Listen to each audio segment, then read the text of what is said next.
I normally try and have a chat with Oz in the mornings when I come up to the tower, but I have literally just put the last name on the ladders. I've been flat out doing paperwork. I'm so sorry. Thanks ever so much indeed. Well, good morning everybody. It's eliminations here at the STP National Finals. This is where we sort out our champions. This is where we sort out all of the trophies from the lockers, that wherever they come from. This is where everybody has a last chance to set a PB. And basically, when you get eliminated today, it's season over, you name it, whatever. So, here we go then. Pro ET, supported by Modustang. Once again, many thanks indeed to them. And this is your first pair. This is Warren Watts with the Camaro, dialing in 914. Going alongside Laura Bainton with the Mark 1 Capri, dialing in 1055. Don't even ask me about the Pro ET Championship. We'll just work it out as we go along. But my goodness me, it is so tight. It could go a number of ways, but we just got to see how it all pans out.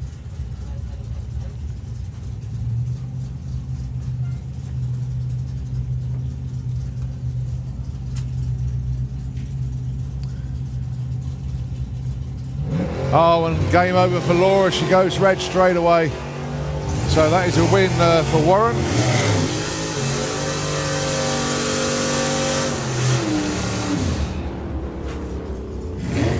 Laura goes 1083. Warren 910. A little bit of break up, but it didn't matter.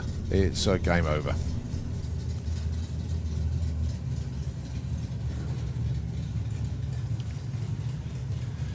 Let's just get the early shout out straight away. It is Katie Higgs' birthday today up in Street Eliminator. Many, many happy returns. I will be mentioning that a few times today, but many happy returns indeed to Katie Higgs.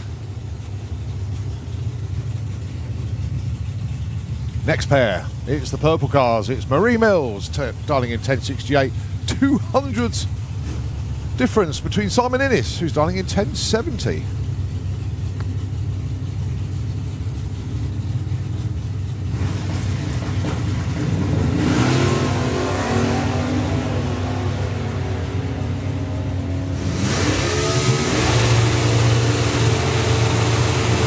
Shadowing each other at the stripe, and that goes the way of Simon Innes, 71. Oh, the win margin 0.009.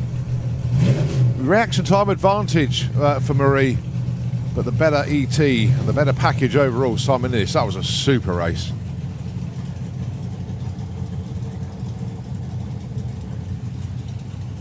Simon Rickwood and Freddie Thompson. Freddie's first round of eliminations. He licensed over the weekend.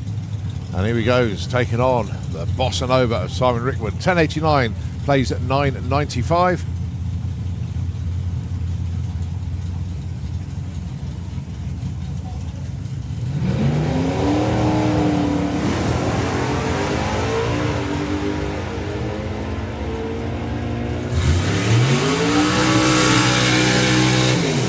Close one out the stripe, but it is a win for Freddie Thompson. He takes that one. Simon Rickwood almost on his darling, but a whole shot win for Freddie Thompson. Well done. Next pair, and now then, one of the championship contenders then, Amy Watkins. She needs to keep going rounds, going alongside John Dalrymple.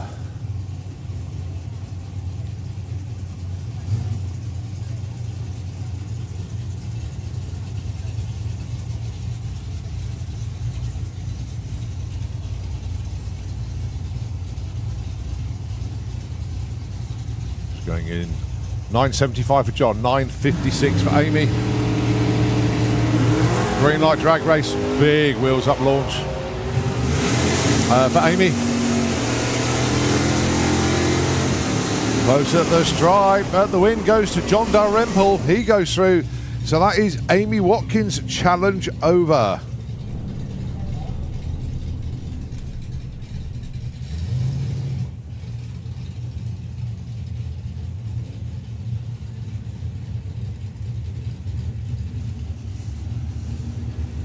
Right, pair of Nostalgia Superstocks racing each other in Pro ET. Paul Smale and Stuart Thompson. Paul Darling in 10.62, Stuart 9.83.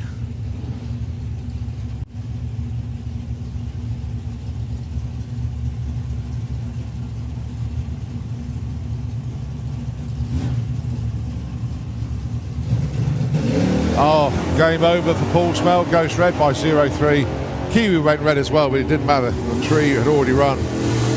So it's Kiwi, through to round number 2.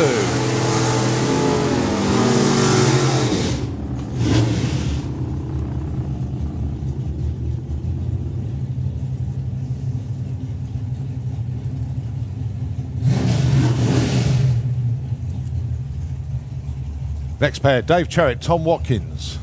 9.95 darling for Dave Cherritt. He'll be leaving first, and it'll be Tom Watkins doing the chasing here.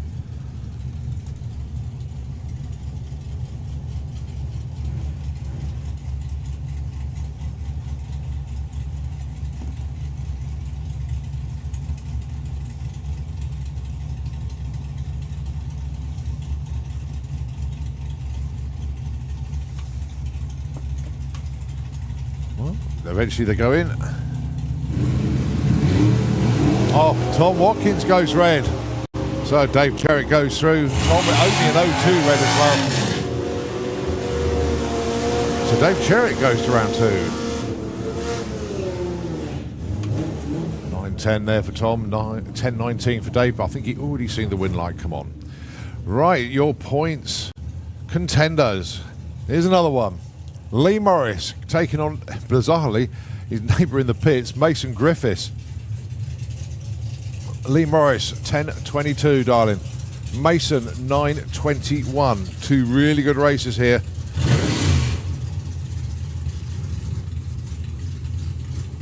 Now, after qualifying, Lee Morris has gone into the lead in the points chase, so if he can go rounds, it's up to other people to try and catch him.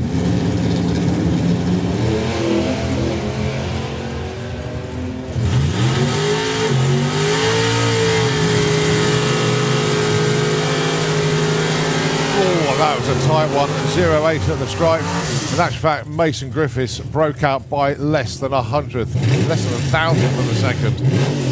He took the tree, didn't really need to take the stripe that much. But it is Lee Morris that dodges a bullet there. And he goes into round number 2.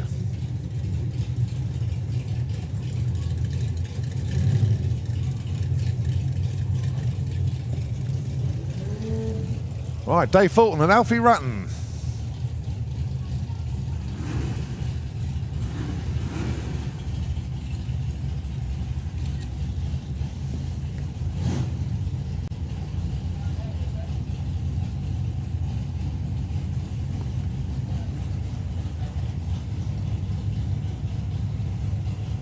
Dave Darling in 10.10, Alfie 9.08.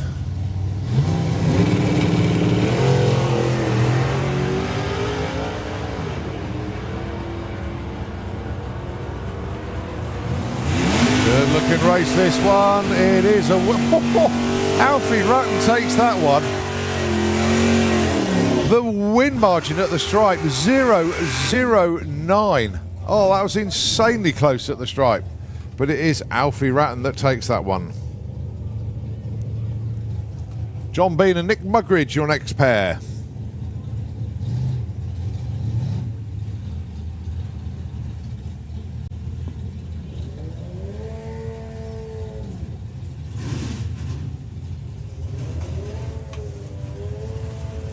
John Bean dialing in 9.75, but it'd be Nick Mugridge going first, 10.16 dialing.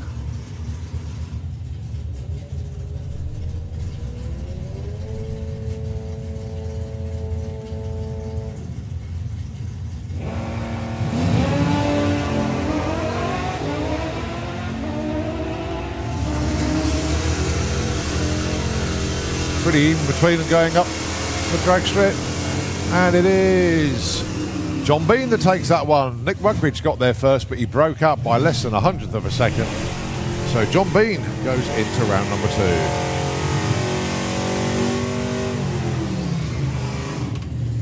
2. Right, your next pair. Another pair of Nostalgia Superstock contenders. This is Vic Parsons taking on Neil Watkins. Now the Neil Watkins, number 5 in the points coming into this weekend. He's quite a long way back, to be fair.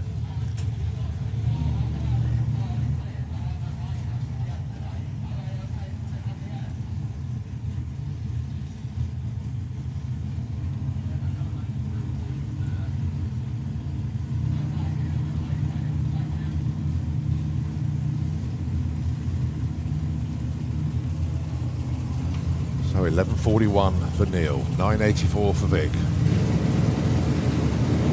Oh.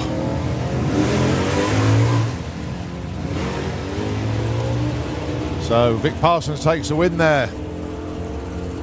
Neil Watkins goes red by 0.004. Oh, so tight. But Vic Parsons goes into round number 2. A little bit of wheel spin off the line as well. Right, here's another championship contender then, Jess Bishop. Now Jess needs to go rounds here because Lee Morris has gone through in round number 1. Jess was leading the points coming into this meeting, but Lee Morris overtook her in qualifying. So basically Jess needs to go rounds now. Tough customer though, Brett Featherstone. Brett dialing in 9.48, Jess dialing in 9.23.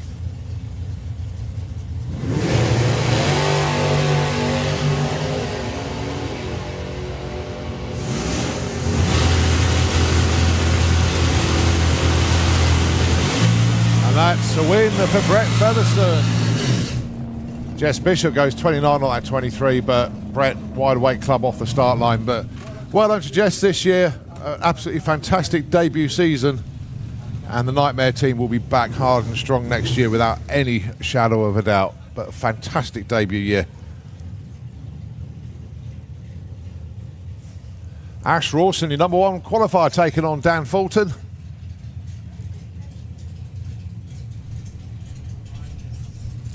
Well, it's only Dave Rudd now that can do anything about Lee Morris, because all the other championship contenders have gone out. Right, 10.32 plays 10.22. Side by side at the stripe. Who's going to take this one? It is a double breakout, but it's Dan Fulton who breaks out by the lesser amount. He breaks out by, what, 2 and a bit hundredths against Ash's 400th breakout.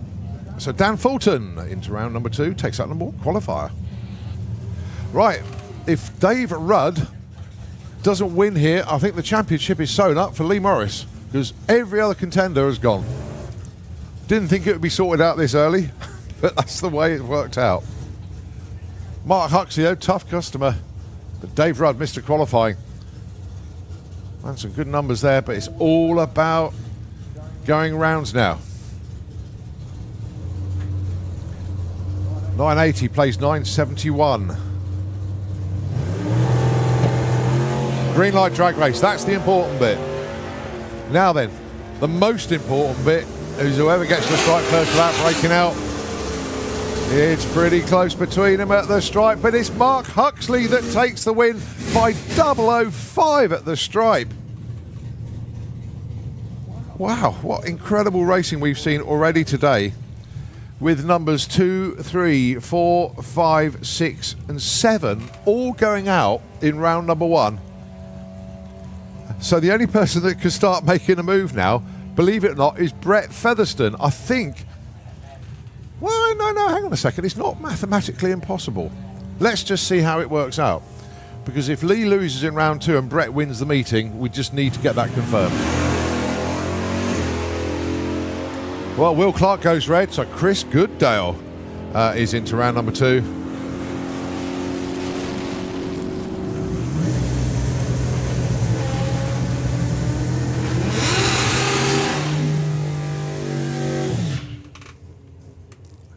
Well done there to Chris. Right, 2 pairs to go. I'll be looking forward to this one. This is Tom Kay taking on Harley J. Darby, 2 former junior dragster racers that have stepped up. Tom just made his car a little bit bigger. It looks like he's still in the junior, but this one doesn't hang about at all. Harley J, though, has gone the Pro ET stroke Super Pro route with the DKM Construction pickup truck. Set PBs in qualifying over the course of the event, but winds it back to a sensible 9 flat here.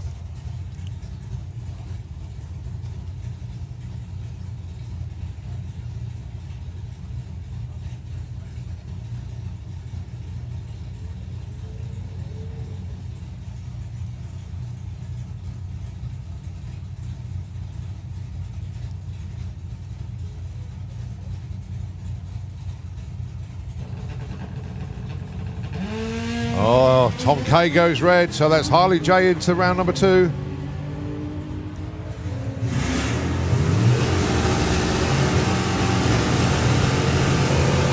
Oh, Harley J Darby, that was absolutely superb. He dialed a 9 flat, he ran a 9 flat. Got that dialed in on the button, well done. Your final pair then in Pro ET, Ronnie Mercer and Adrian Portelli.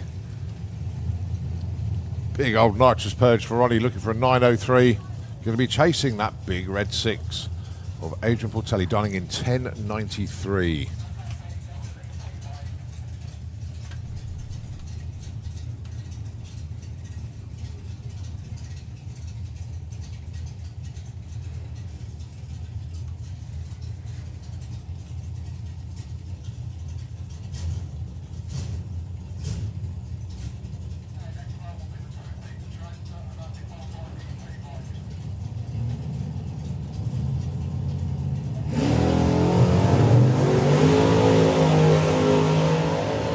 Well, both of them with cracking reaction times. Let's see how this one works out at the stripe.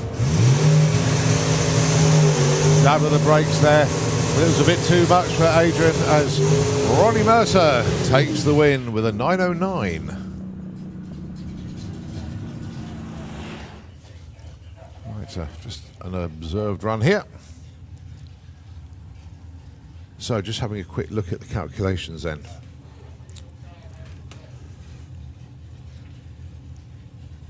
Actually, I don't think it's possible, actually, just looking.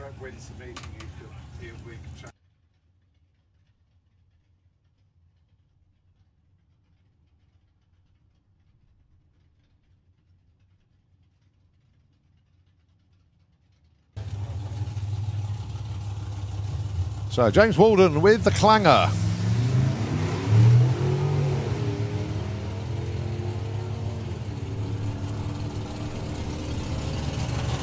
As he goes on through there.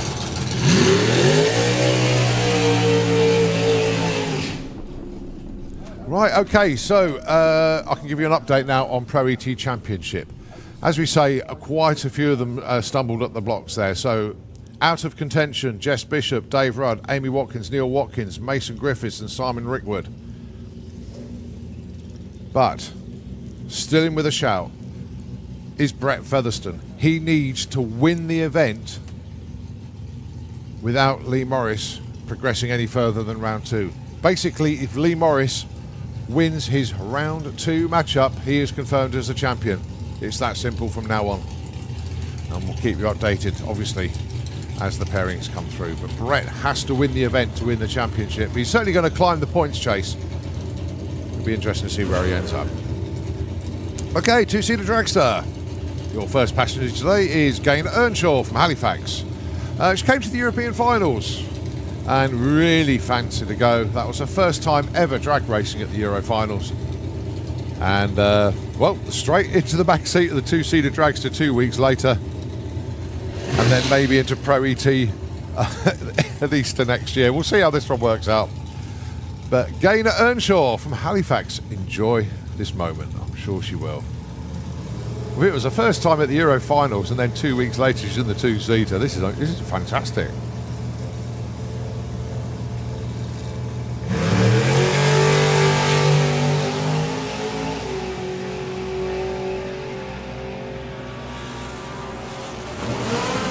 Gaynor goes 7.99 at 166 miles an hour. Gaynor goes 5.07 at 135 miles an hour at the 8th mile. Gaynor is going to have a grin on her face that she's surgically going to have to remove. I bet she loved that. Absolutely brilliant.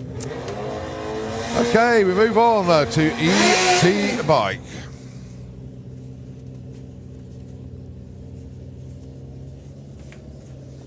First pair, Brett Cordell taking on Patrick Merritt.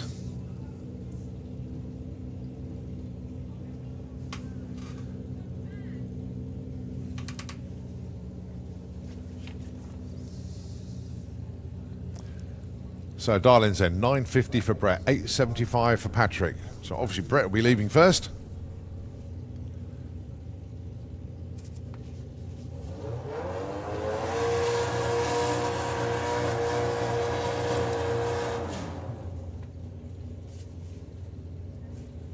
Oh, bit of a staging duel between them.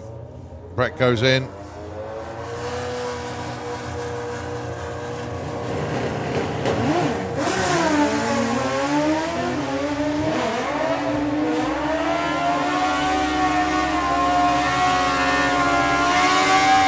That's a win for Patrick. 9.56 for Brett, 8.80 for Patrick. Win margin 0.7. So well done to Patrick. Commiserations to Brett.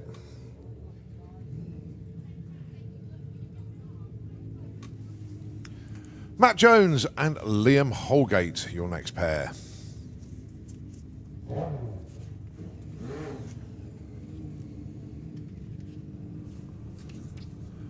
12 flat plays 970. It'll be Matt Jones leaving first. I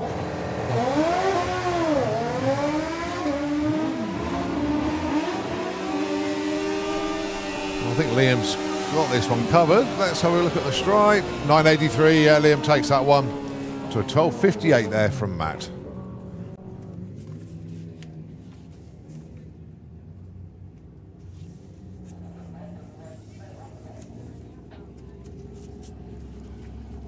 Championship contender Dave Grundy.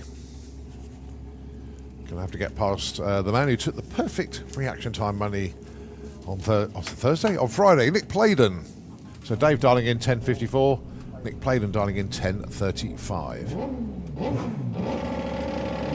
Oh, Dave Grundy goes red.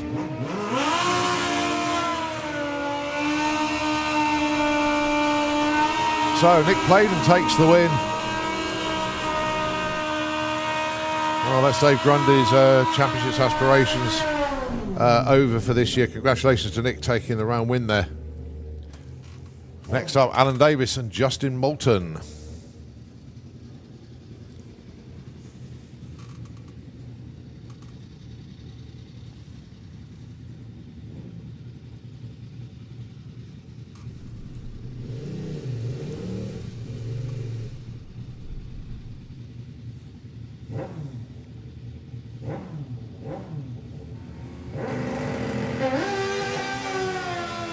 Well, unfortunately, Alan Davis a little bit too keen to get away. But look, that's very weird that they have identical reaction times, but apart from the minus, Alan went 0046 red, Justin went 0046 green, but Justin Moulton takes the win.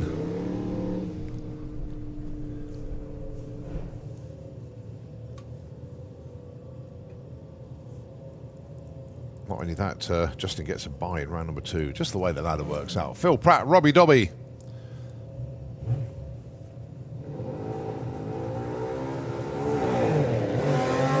Well, they get green light. So Phil looking for 903. Robbie 999. And that one goes the way of Phil Pratt with a 905. Robbie moves out there with a 1008. So well done to Phil.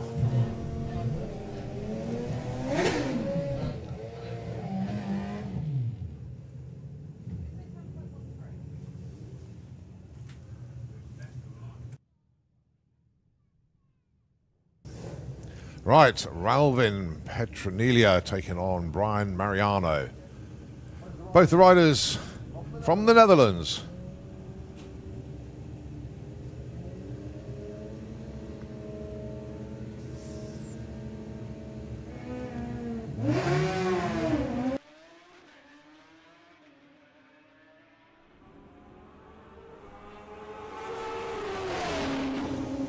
And the win light goes to Ralvin on that one. 0.9 difference at the stripe. He goes 8.73 compared to a 9.85 breakout. Massive breakout for Brian there. But it is Ralvin that goes through. Peter Harrison and Scott Collier. Next pair. Scott on one of his dad's bikes.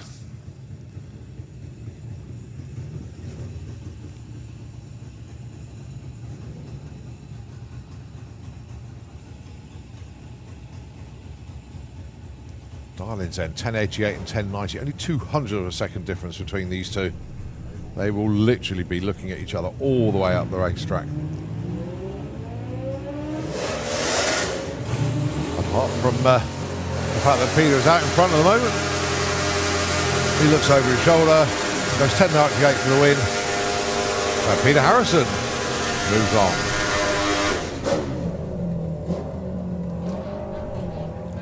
Jake Bowden and Chris Venn.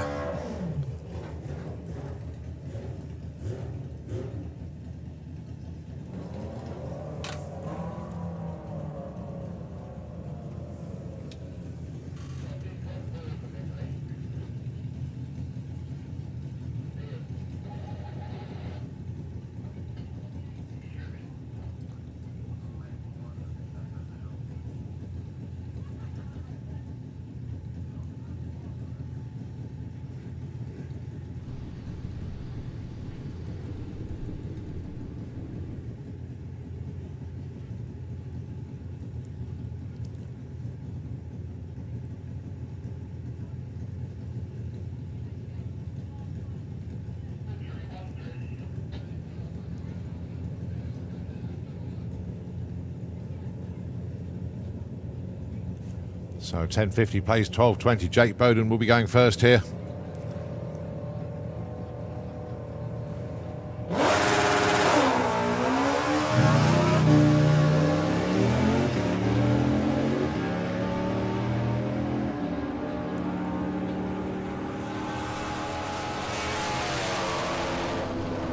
And Chris Venn takes that with a 1065 win margin at the stripe, 0.7.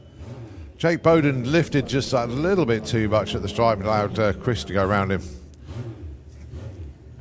So we're going to see Chris Venn in round number 2.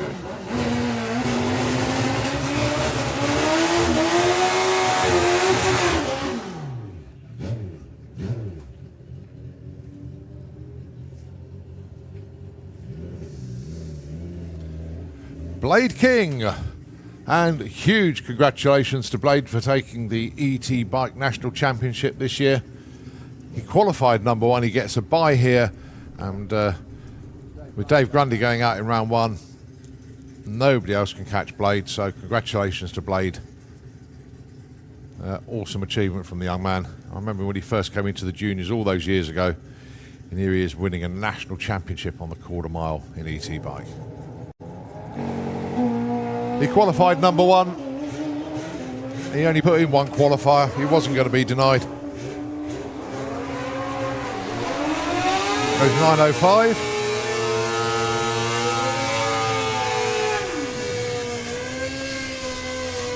So congratulations to Blade, to Ollie and the whole family. I'll tell you a little story now, actually. Simon, I don't know if you know this one at all, but Blade put in his one qualifier yesterday and thought and realised that the team were really low on fuel. So that's why he skipped a lot of the rounds. Didn't realise that the gazebo in the pits was held down by the other 3 drums of fuel that they had in the pits. He thought they were low. Good story, that one.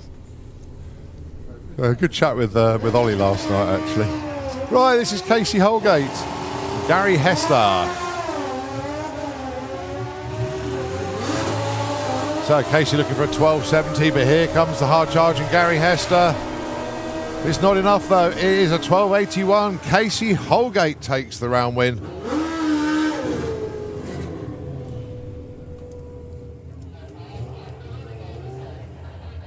Right, let's see how Carl Hester gets on. Going alongside John McGill with a low and bold. Obviously a bike he had him, so he came up to the town and had a chat with us yesterday. Bike he's owned for donkey's years. 650cc machine taking on the 1170cc machine of Carl Hester. He has to wait patiently. Off he goes. Big dialing difference, 1550 plays 1075.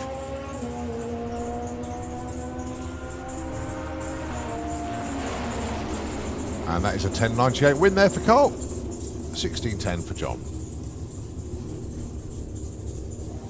Right, last pair. No, that's right, I'll miss one out.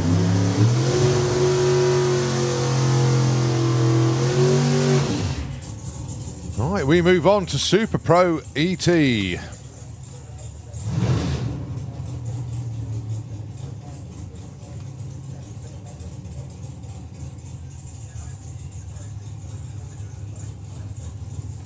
First up then, Brian Pateman should have been alongside Billy Game, but unfortunately Billy has broken, the transmission expired. So it is a solo for Brian Pateman.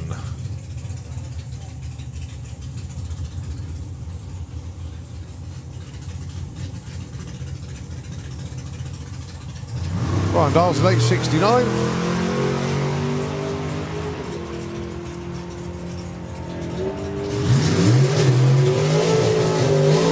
Gets an 881.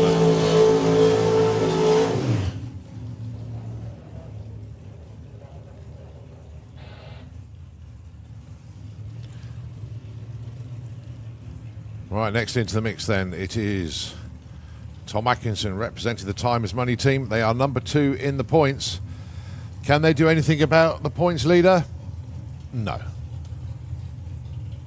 The best Tom that can finish is second in the points this year.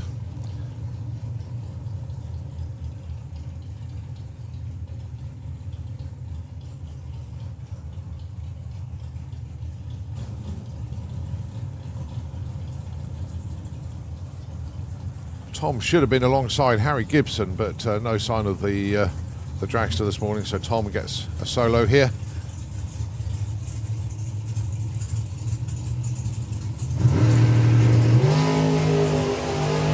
The way that Cortina carries the front wheels on launch, just sits down and goes. 846 is the dial in. 848 is the run. Nicely done, Tom. And he's safely through to round number 2.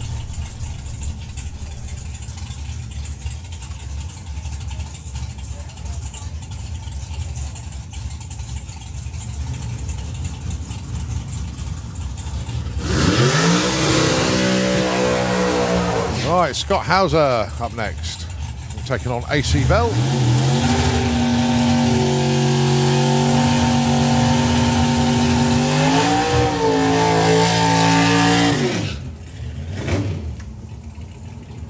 So Scott Hauser dialing in 739, AC Bell dialing in 870.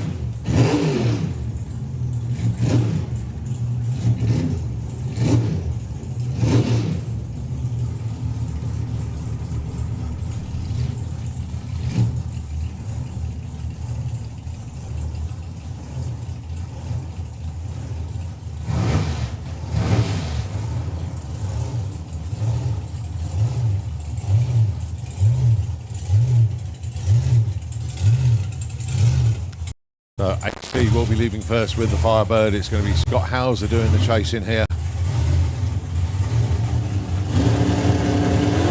AC Bell goes red, so it is Scott Hauser that goes into round number 2. He faces Brian Payton.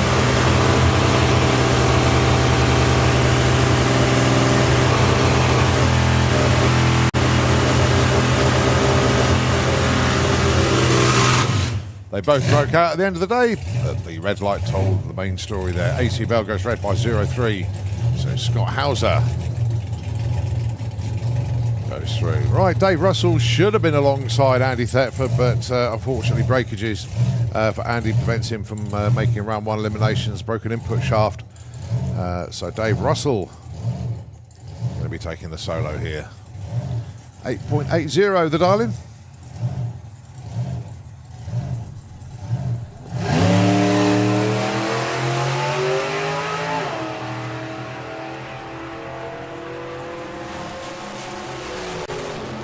Goes 885.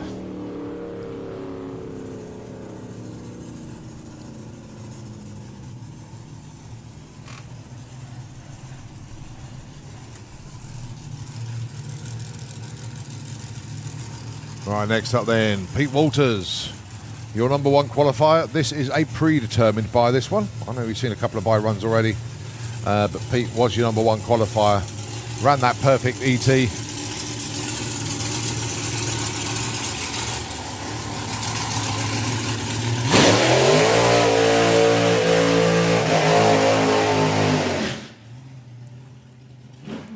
So dials in a 769 for this one.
So let's see what Pete can do then. 769. Let's use this as a tune-up run as well.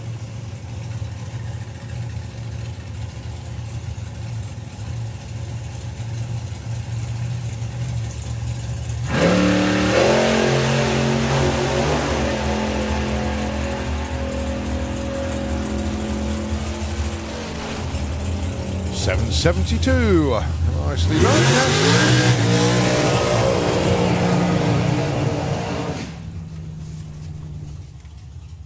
Right, Alan did well. And at this point, congratulations to Alan. He has actually secured the National Championship for Super Pro this year. Cemented the deal in qualifying yesterday. Qualified number 3. There's 700 points available in Super Pro coming into this morning.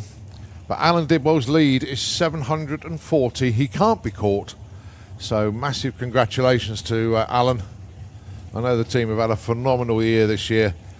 And let's just see if they can progress and try and win this event as well as the championship. But he's got a tough customer in the other lane, let's be fair. Colin Morris with the Morris Boys Camaro. Getting used to this Super Pro malarkey. Obviously they've come from Super Gas and Super Comp. But Colin and Stuart sharing the driving this year, with Colin running in Super Pro. So 874 plays 768.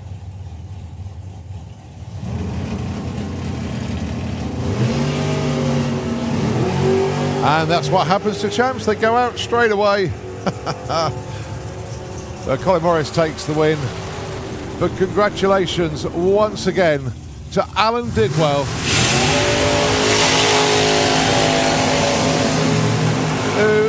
Runs his darling 768 with a 2 on a 768, but a cherry on the tree. But he could console himself by taking the national championship this year.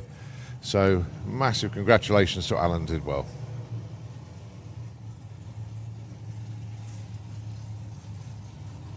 All right, Callum Swinchat taking on Angel Romero.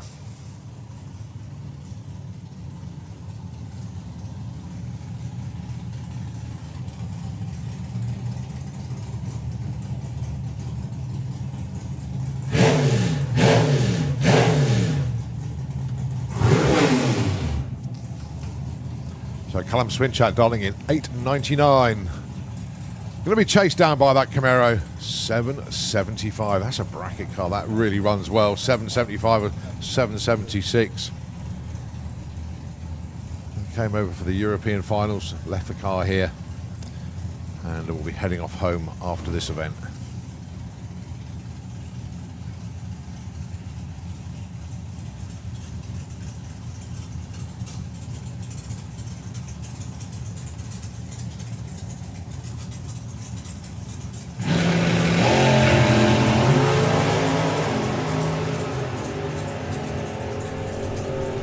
Oh, this is going to be a tight one at the top end. It goes to...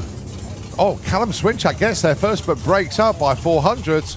You're going to see the Camaro again in round number 2. Angel Romero takes the win with a 782.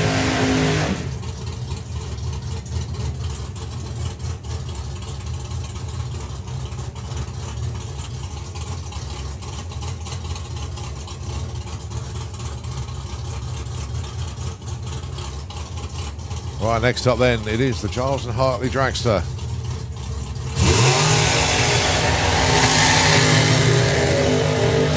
Piloted this weekend, of course, by Barry. Taking on Matt Peters.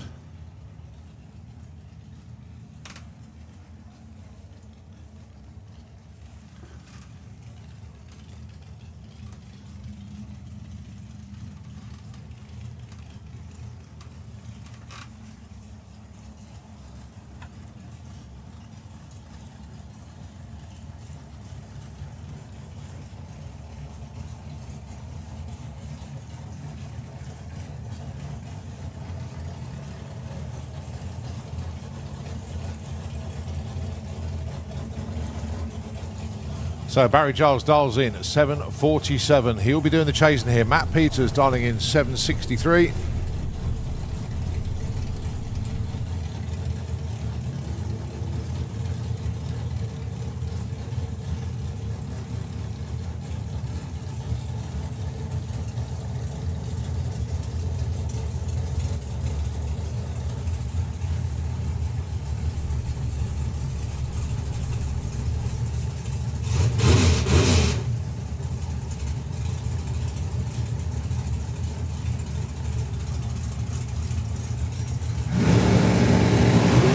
Oh, Matt Peters goes red, big red actually. So this is all Barry Giles. Barry goes 750 to lose that, 764 for Matt.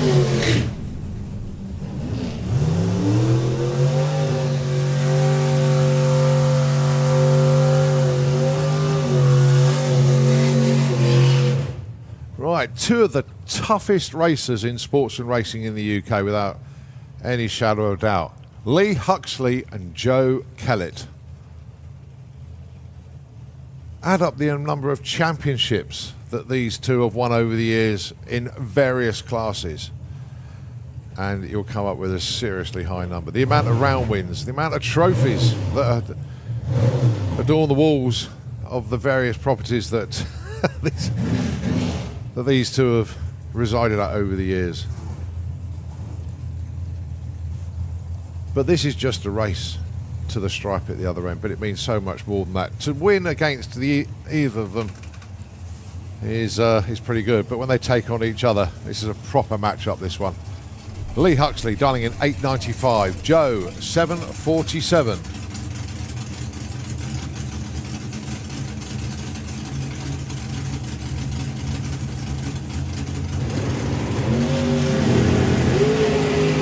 Two of them razor sharp off the line as always, But let's sort this one out at the top end. The win light goes to Joe Kellett, 748 for an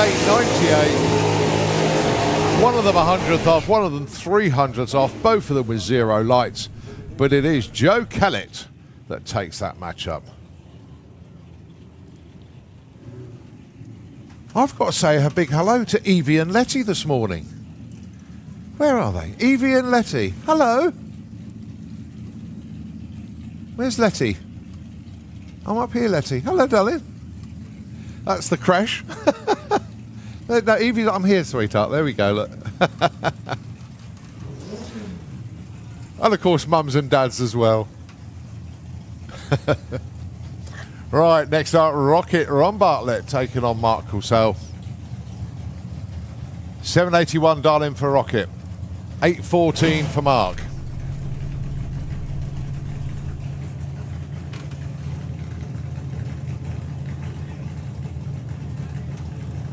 Well, we saw Ron have that little issue yesterday when he did the burnout, and it didn't quite work out coming back.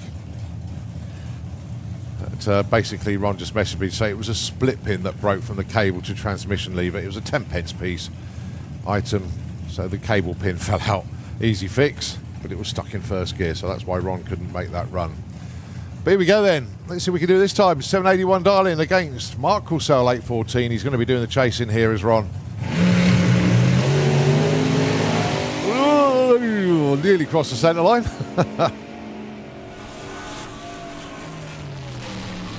And Mark Coulsell eases off the gas, but my goodness me, they look like they left the line together. A 0.31 reaction time for Mark Coulsell, 0.4 for Ron.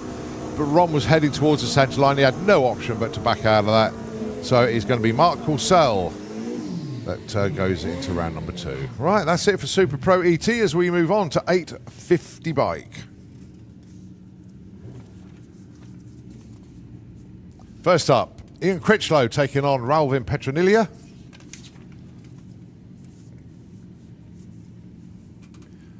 Critch qualified with an 852. Ralvin an 872, but all of the 850 bikes qualified in the 8-second zone, so it can be anybody's event.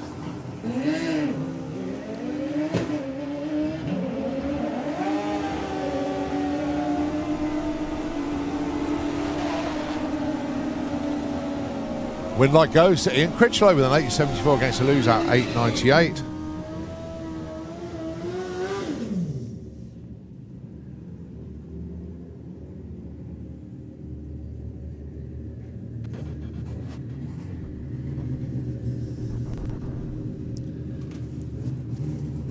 Right, Joe Elliott, Martin Hallett.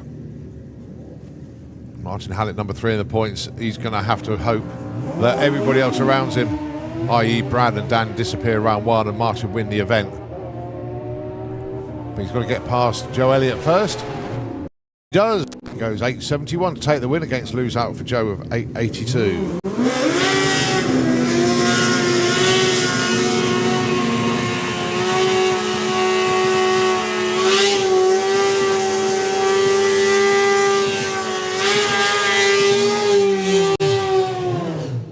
Next up then, Jay Rowe taking on Gary Malone.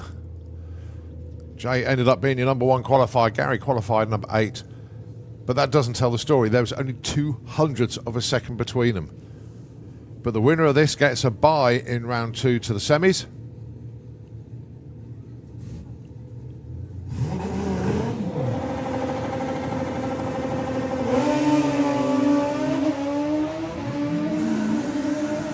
Jay Rowe out in front. But doesn't take it. 862 with a 3. Reaction time advantage for Gary Malone. Not much of one, but it was weird the way that one panned out. Jay lifted a bit too much there, and Gary went round him. Of course, Gary gets a bye in round number 2 as well. All right, next up, Johnny Hines, Stacey Reed. The winner of this gets Martin Hallett. Johnny qualified number 2, Stacey number 9, but again, just 200ths of a second between them in qualifying.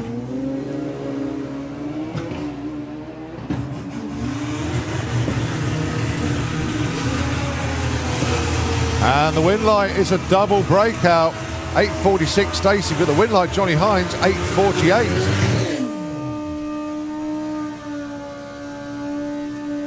Right, we're getting close to our championship contenders now. And this is one of them, Brad Head, taking on Paul Morris. Now, basically, whoever goes further in eliminations is going to take the 850 bike title. So Brad needs to win this. If he doesn't, it's game over. It's Dan Diaz who takes the title.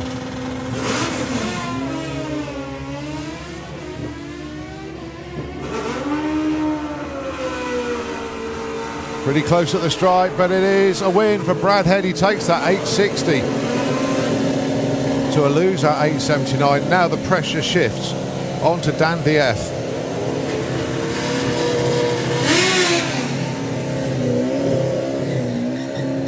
If Dan loses this, the championship goes to Brad Head.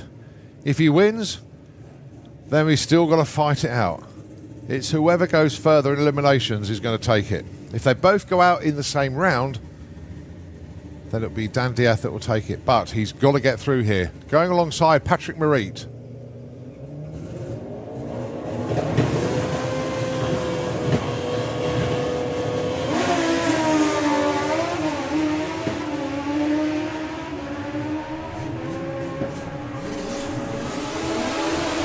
And that's Dan who takes that one, so he stays alive in the chase.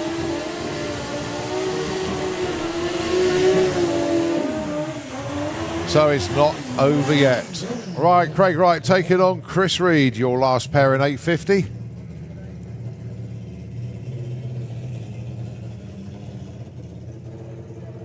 Goodness knows what we're going to see here. But having said that, Boise qualified 851 with a 7. Craig went 856. Pretty tight between them, to be honest.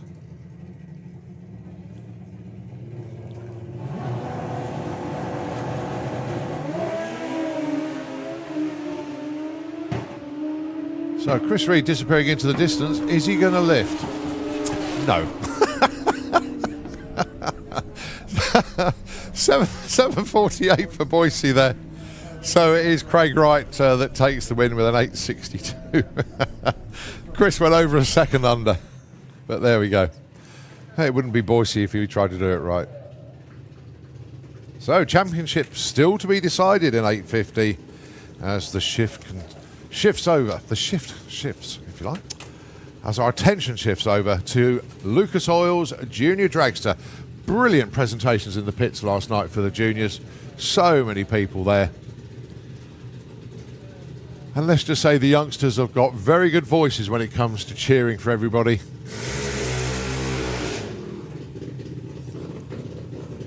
Right, round one eliminations. Let's see who's up against who. We have one of the Cooper lads down there, which is Cabreras from Spain. First time I met Ethan last night. Fine young man indeed. Very well spoken. Making a lot of friends here this weekend, as he did at the Euro finals.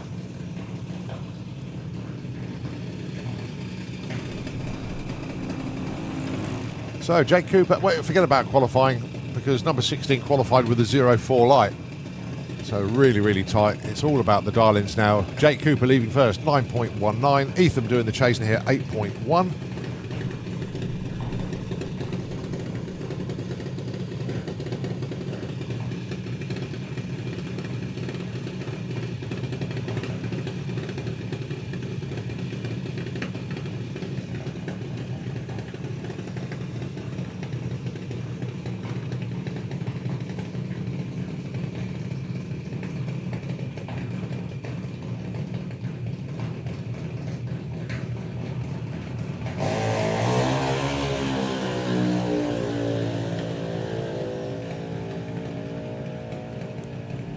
Right, so head towards the stripe. 8.10 with a 1 for Ethan. Not good enough.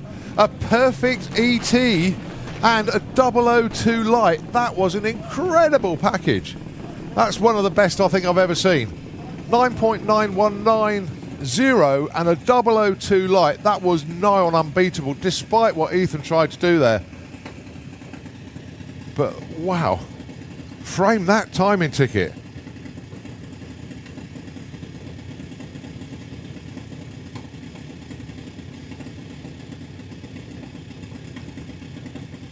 Jake Cooper with one of the best junior dragster runs I think I've ever seen there.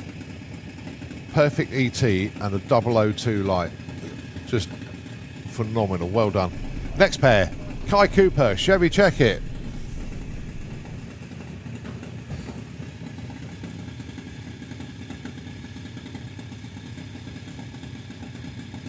I'm just waiting for those two at the top end to clear the... Oh, no, hang on. What happened there? Oh, Chev's engine has stopped. So, Kai Cooper. Goes through with a 919.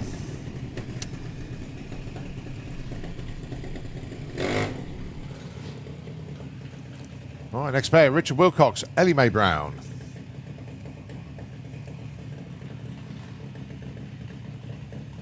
.10 the dial-in for Ellie Mae with the Mystic Dragster, taking on the Firefighter Racing Junior of Richard Wilcox. His number is 875.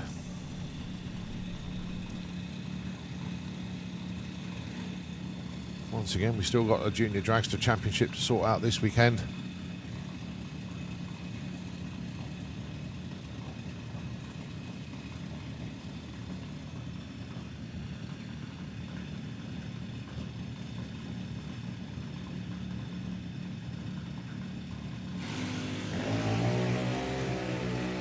So Ellie Mae doing the chasing here. Can she catch and pass but not break out against Richard Wilcox, or can Richard hang on? Always a whacking of the throttle pedals there, but it is Ellie Mae that takes the win. Well done to Ellie Mae.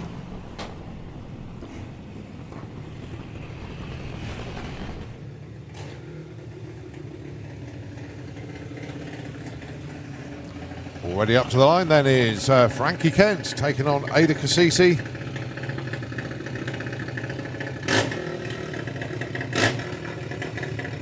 $12.10 is the dial-in for Frankie.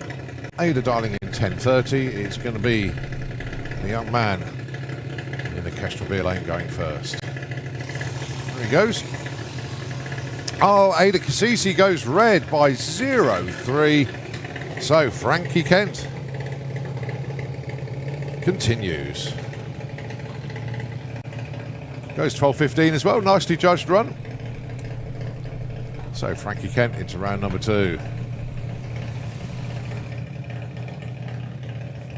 Harry Peters and Freddie Taylor, your next pair. 8.32 plays 8.14. Harry Peters going first. It'll be Freddie that'll be trying to close him down.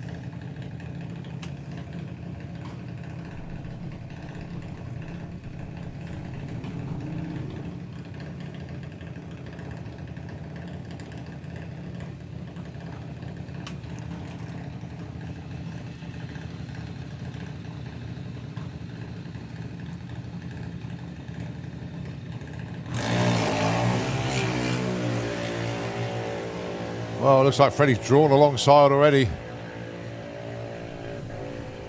8.26 takes the win. Only 200s off dialing there for Harry Peters, but Freddie, wide awake club off the line. The win margin 0-1 at the strike. Freddie Taylor birches on. Right, championship contender Liam McDonald. He's in the points lead coming into this meeting. He's in the points lead after qualifying still. He wants to be in the points lead for the rest of the day as well and take that Lucas Oils Junior Dragster National Championship. He's doing lots of racing all over Europe this year, but it's the British title that he's probably values more than anything else. Going alongside Molly Openshaw. Molly dialing in 9 flat, Liam 8.32.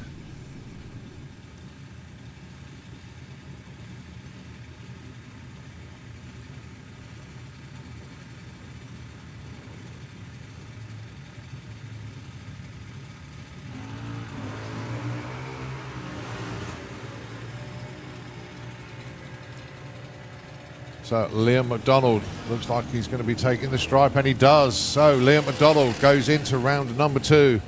Just making life very, very difficult now for Luke Mugridge, who's got to chase him down.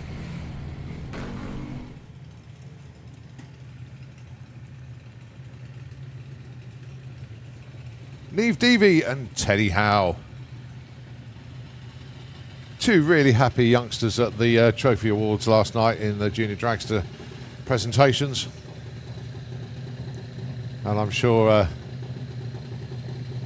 Matt down there, his dad, going to have to build some more shelves at home, because Teddy did rather well last night, picking up all sorts of trophies. But none of the juniors go away empty-handed. Very, very enjoyable presentations that was indeed. Teddy Howard goes red. So it'll be Neve Deevy that goes into round number 2. But Teddy, oh, look at that, that's lovely to see.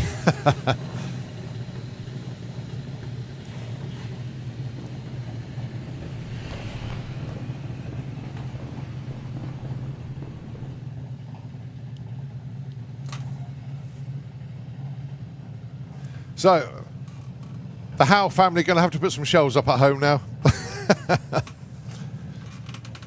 Right, next up, Tom Peters, Lola Bell Kent.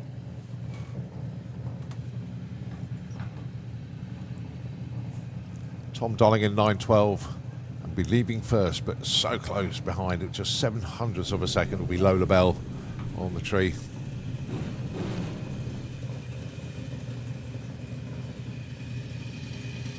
This could be interesting. I'll let you know what happens in a moment, but it could be interesting round number 2 matchup, depending on which way this one goes.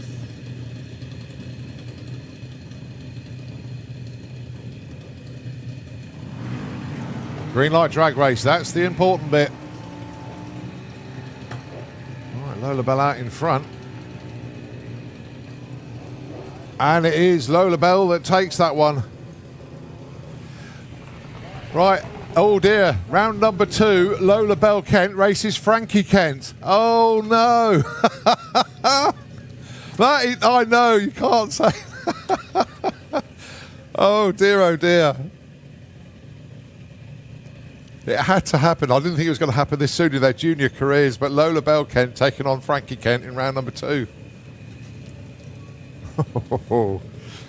Right, next up, Harley Coursell with his last ever weekend in the juniors.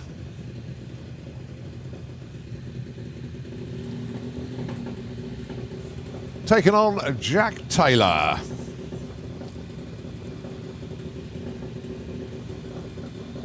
Jack, fine young man actually, who was a bit of a star last night at the Junior Awards.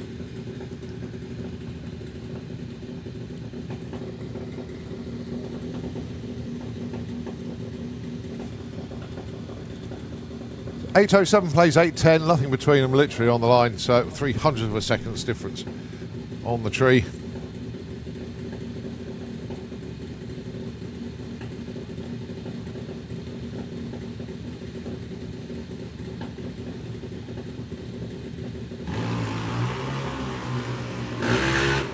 Oh, good little race this one. And the win light goes to Jack Taylor. Runs 8.14 on 8.10. Harley Coursell bows out of Junior Dragster. And relax for Tom. But no, congratulations to Harley. A brilliant career in Junior Dragster. His highlight of his whole junior career was yesterday, where he took the European Finals win, that carryover event. So that's it. Harley Coursell's days in Junior Dragster are done. Look forward to him progressing into something else in the future.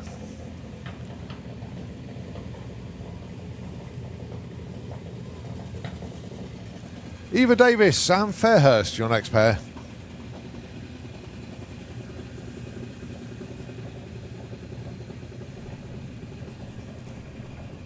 Only a tenth of a second between them on the tree. It's going to be Eva going first. 8.20. Sam going to be doing the chasing, 8.10.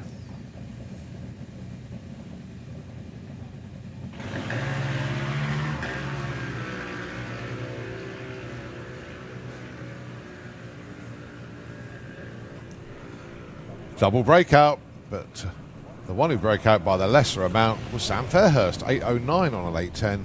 Eva went 400ths under, 8.16 on 8.20. So Sam Fairhurst into round number 2. Next pair, Ted Sullivan, Jacqueline Bartlett.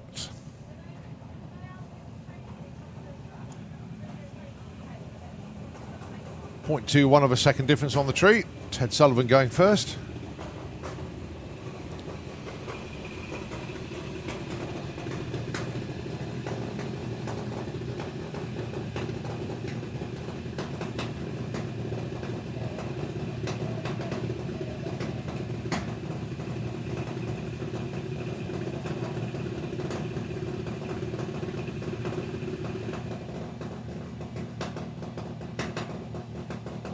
Okay, just on pause at the moment. I think maybe a couple of spots at the top end.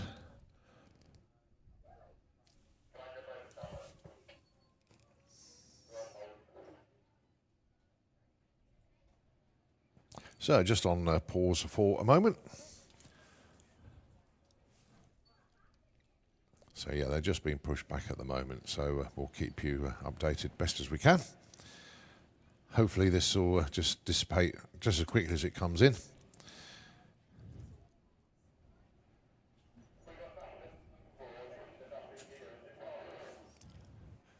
I'll tell you what, let's just hand over to Nitro FM 96.2 for a moment for a message.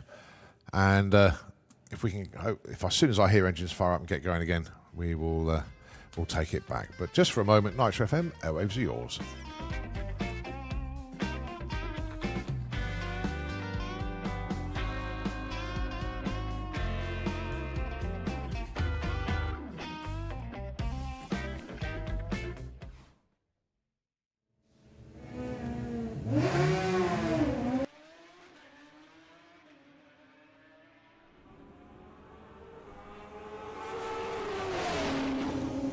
And the win light goes to Ralvin on that one. 0.9 difference at the stripe. He goes 8.73 compared to a 9.85 breakout. Massive breakout for Brian there. But it is Ralvin that goes the racetrack. Apart from the fact that Peter is out in front at the moment. He looks over his shoulder. Goes 10.98 for the win. So Peter Harrison moves on. Going first here.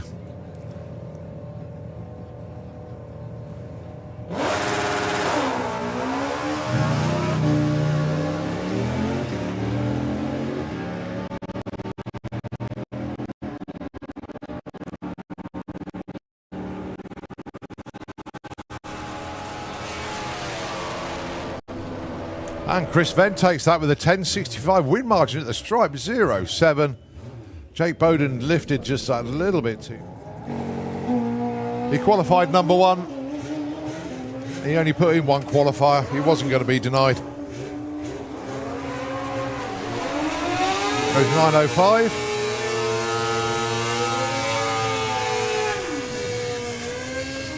Right, this is Casey Holgate. Gary Hester. So Casey looking for a 12.70, but here comes the hard charging Gary Hester. It's not enough though, it is a 12.81. Casey Holgate takes the round win. CC machine of Carl Hester. He has to wait patiently. Off he goes. Big darling difference, 15.50 plays 10.75.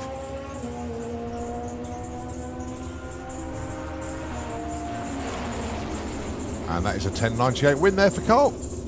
16.10 for John. Goes red, so it is Scott Hauser that goes into round number 2. He faces Brian Payton.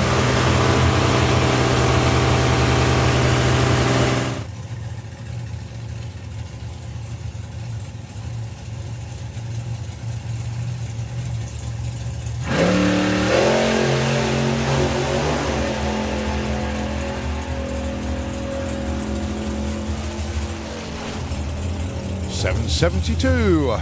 Nicely done. It's 8.74 plays 7.68.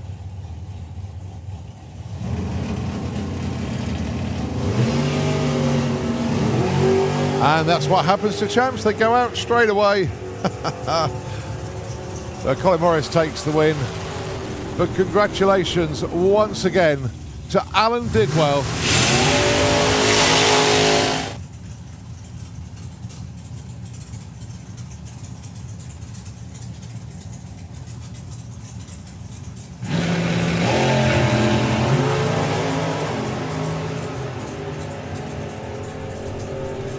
Oh, this is going to be a tight one at the top end.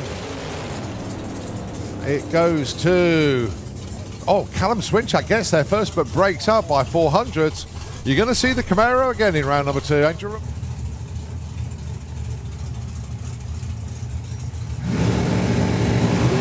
Oh, Matt Peters goes red. Big red, actually. So this is all Barry Giles. Barry goes 750 to lose out. 764 for Matt.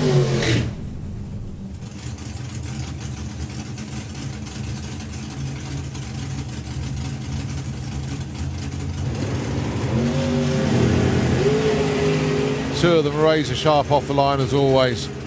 But let's sort this one out at the top end. The win light goes to Joe Kennett, 748 for 898. One of them 100th off, one of them 300ths off, both of them with 0 lights. But here we go then. Let's see what we can do this time. 781 Darling against Mark Courcelle, 814. He's going to be doing the chasing here as Ron. Oh, nearly crossed the centre line.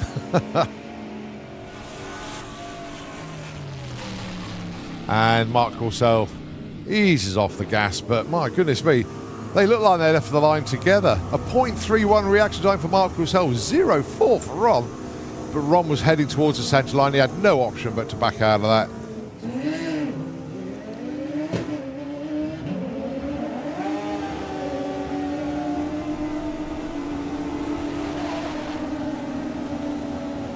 Win light goes to Ian Critchlow with an 874 against a lose out 898. He's going to have to hope that everybody else around him, i.e. Brad and Dan, disappear round 1 and Martin win the event. But he's got to get past Joe Elliott first.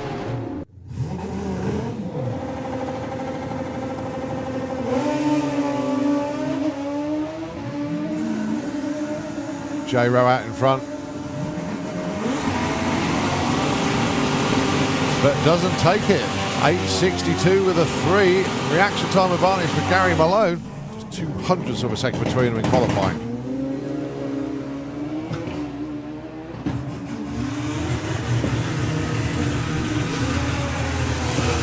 And the win light is a double breakout. 846 Stacey with the win light. Johnny Hines, 848. Takes the title.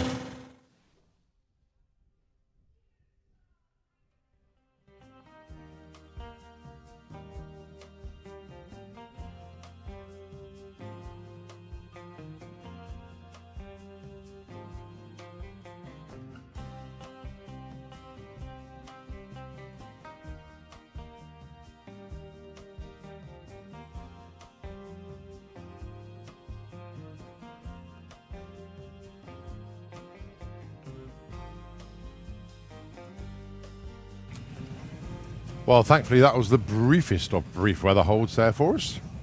So, it is Ted Sullivan and Jacqueline Bartlett. 840 plays 820. So it'll be Jacqueline doing the chasing here. We've still got this title to sort out. And that could be decided in the next pairing.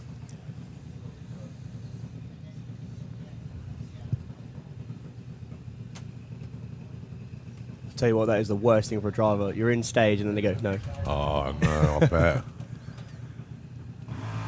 Oh, game over for Ted Sullivan, goes red. So Jacqueline Bartlett will be going into round number 2.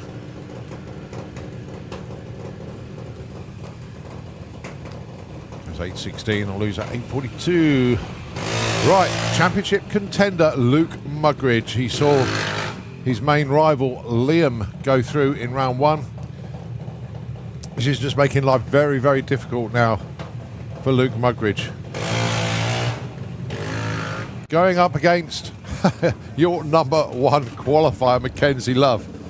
As if it wasn't difficult enough already, gets a toughie in round 1. Max renowned for cutting good lights and eliminations. Oh, he's All the time. awesome.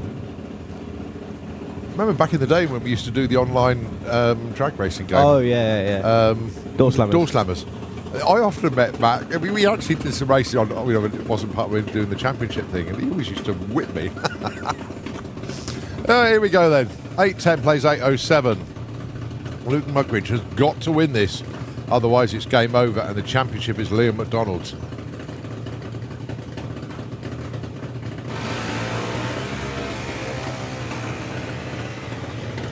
Well, Luke has got his nose in front. It's going to take the stripe first. And he does. Oh, and a Look at that. 005 light.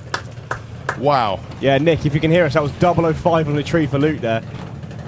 Absolutely incredible. Max was 01 off his dialing with an 08 light, which is tough to beat anyway. Yeah. But Luke, 03 off his dialing, 005 on the light. Well, he was championship runner-up last year, and he's fighting for it again this year. That shows the class. Yeah. So, Dan Weir's on the line now. If you notice his front wheels, they don't match the car. Oh, they're off Taylor's car, yeah? No, they're actually donated from the Openshaws. Oh, right. Okay. McDonald's ran Ian back up to the pits in the pairing lanes. That's why they were so far back in the field. Got to the pairing lanes, he had a puncture in the front tyre. Oh, no. So, lightning fast reflexes. He's going to take the win here as well. Red light for Gray Smith in the other lane. They were so nice as well, holding all the way back, letting Dan get ready. And look at that. Both ran 818s with a 1. So, well done to the Wiz. Commiserations to the Smith family. Thank you so much for waiting back as well. Right, Max Taylor, Emmy Crundwell, your next pair. In fact, your last pair.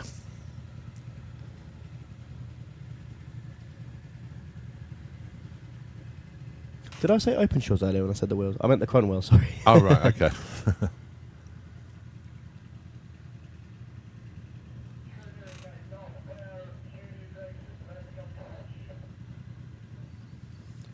So, Max's brother Jack has gone through. Took out the one, the only Harley Cosell. Glad it's the only as well. Ended his career. Yeah. Well, we knew it was ending today anyway, but I think Harley was quite happy last night, wasn't he? Very. He had all the trophies from the little presentation. Yeah. So, Max Darling 963, Emmy Darling 941. Max lead first. Emmy taking the long way around off the line. And they're pretty much glued together. Emmy's got her nose in front, but here comes Max to the line, takes the win. So that is both the Taylors through. Steve is going to be absolutely livid because he's got to stay. Well, the excitement continues. But did you see the perfect ET run and the 00 light? I did. Incredible. Wow. Not only that, in the other lane as well was bang on the dialing. Incredible race that was. One of the best number crunching runs I think I've ever seen. That. Laney Paget and Dave Thomas, we are into Combike now. By magic, I just take the next sheet and oh look, it's Combike. Way. So by runs for Lenny. Organised. Organised. Yeah, no Dave Thomas, unfortunately.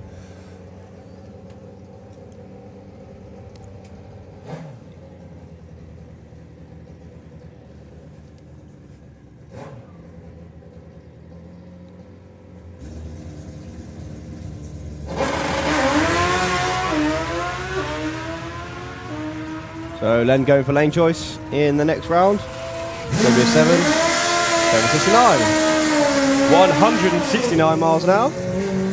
Just seen that chap go up on the scooter. Yeah. Well, you couldn't see the scooter. It looks like he was levitating on the return road. That was really bizarre, that. He's taking his broom up. Yeah. Right, John McLean should have been alongside Andrew Christophe, but looking at Andrew's social media post this morning, unable to make the call. Unfortunately, the bike just not able to continue. So, John McLean on a solo.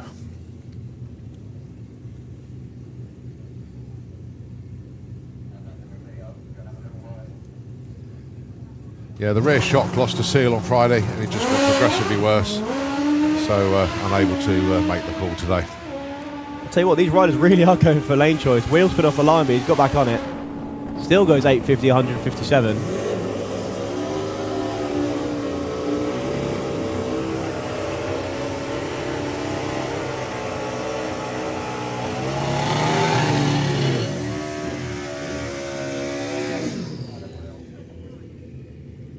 Right, it's a good one here. This is Danny Cockrell taking on Michael Gooding. Danny qualified with a 7:53.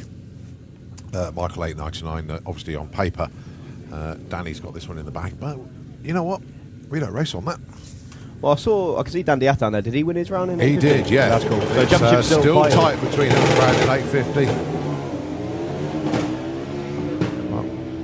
Danny Danny long away well. way. Yeah, but he's missed a gear or something up there, but he's still under power.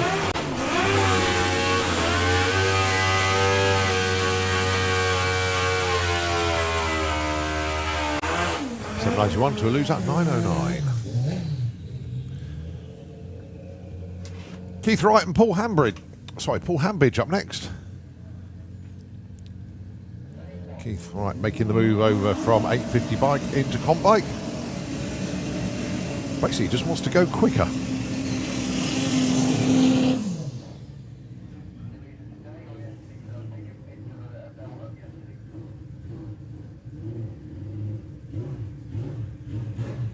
Paul, your number 3 qualifier, ran a 7:54 in eliminations. Keith Wright, your number 12 qualifier.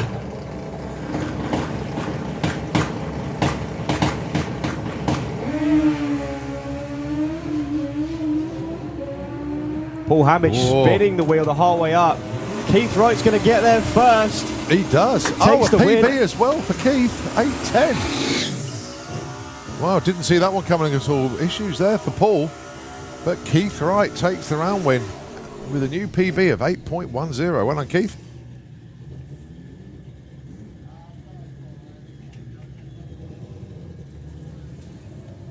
Chris Neary and Michael Piggott. Has Chris got a rubber duck glued to the back of his bike? Yes. So Chris, number 9 qualifier. Michael, number 6. 7:81 for Michael in qualifying.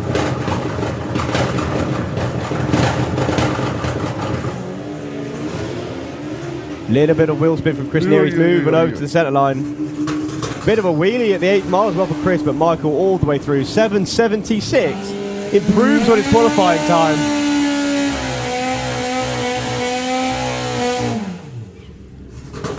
Do you carry anything in your car? Yes. You race? What do you carry? Dave. Dave? Dave's a minion. Right, okay. I have Dave. Difficult. Oh dear. I do as well. Do you? What have you got? I got a little plastic shark. Thing is, Dave has been with me for years. Yeah. He was in the Terminator 1. Ah, right. And then he took the trip through Terminator 2 and into my couch's Little Heavy Hustler as well when I drove that. No, since I was given it, I can't remember who gave it to me now. I think it was Wallace. Gave me this little plastic shark. Yeah. And it's been on the dashboard every time I've run the car. Anastasiak, Jasmine Cordell, Jazz a PB in quali. She went 7:58. Carrying the front wheel all the way for about 200 feet, leaning the bike way over. Going to get to finish line first, 7:63, 167 mile an hour, and a 1:13 60 foot.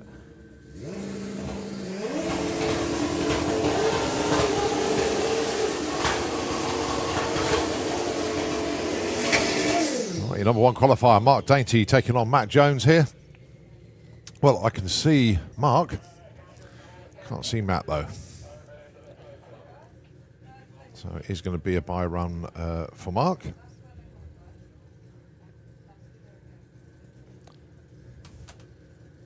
So he gets a bye here into round number 2, where, guess what? He gets a bye. Nice. But as I say, should have been alongside Matt, but...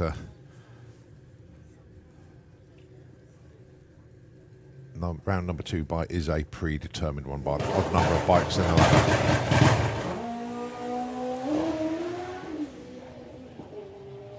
Well, Mark was your number 1 qualifier. He had the field by about 0.4 of a second. A little bit of spin, a little bit of wheelie. Rolls on through, got lots of data from that. Ready for his bye run in the next round. Yep. Right, next up, Sportsman ET. Or Sportsman TT. Sorry. Doesn't count. I had to throw that one in. Right, Chris Cresswell taking on George Miller. 1530 plays 1465. Now, I'd love to know who Bill Wilson's got. Tell you in a sec. Mike Franklin. Ah, okay.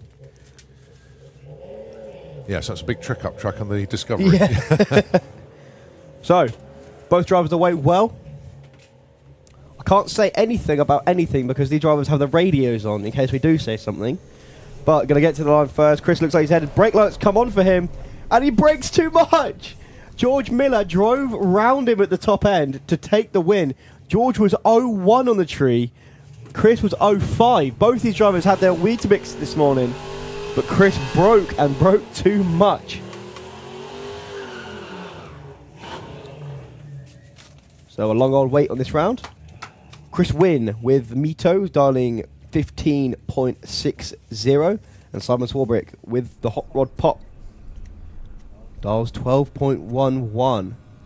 3.5 seconds. Give or take 100th.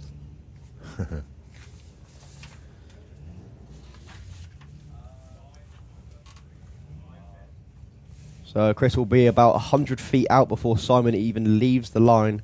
All things going well.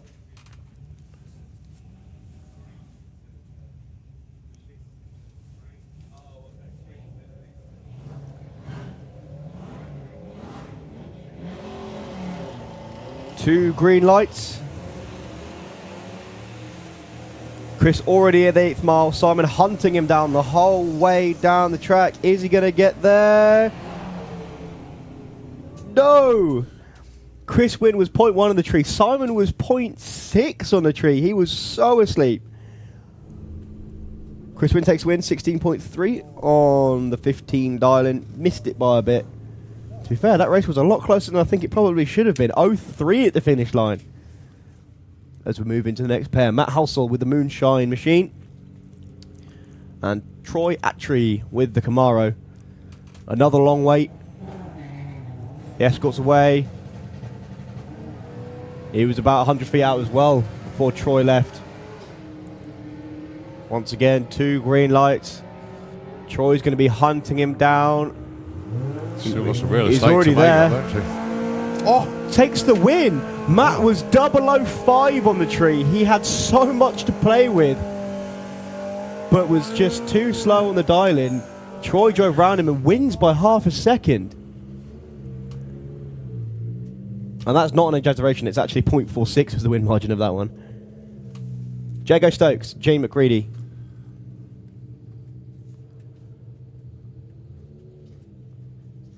They've pitted all the quick people against all the slower ones. Have you noticed? Jago looking for a 13 flat. Jane looking for a 15.3.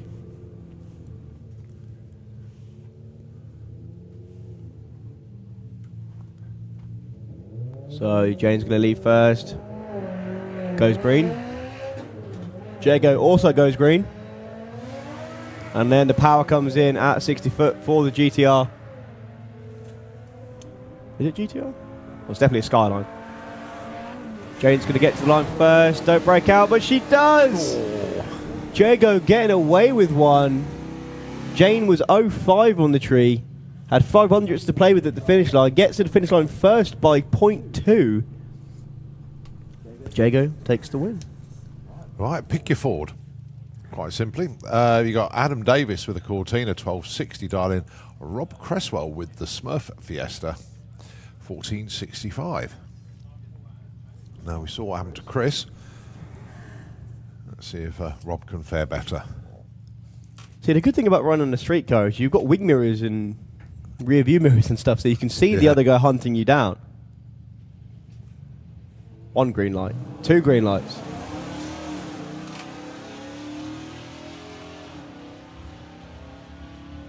Well, the Cortina's going to catch him by about 1,000 foot.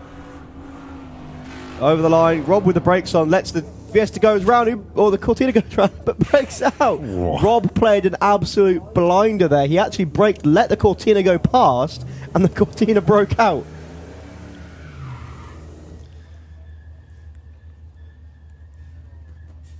Jeff Cowley then, on a bye run. Who's not made it? No, he's on a predetermined bye. Okay. He was number 1 qualifier. Ah, okay.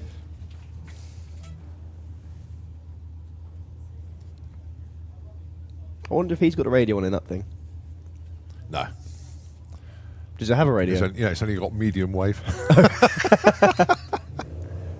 That's true. Not be funny. No. But look, my radio in my car's only got long wave and medium wave. Oh, really? But can't get Nitro FM, unfortunately.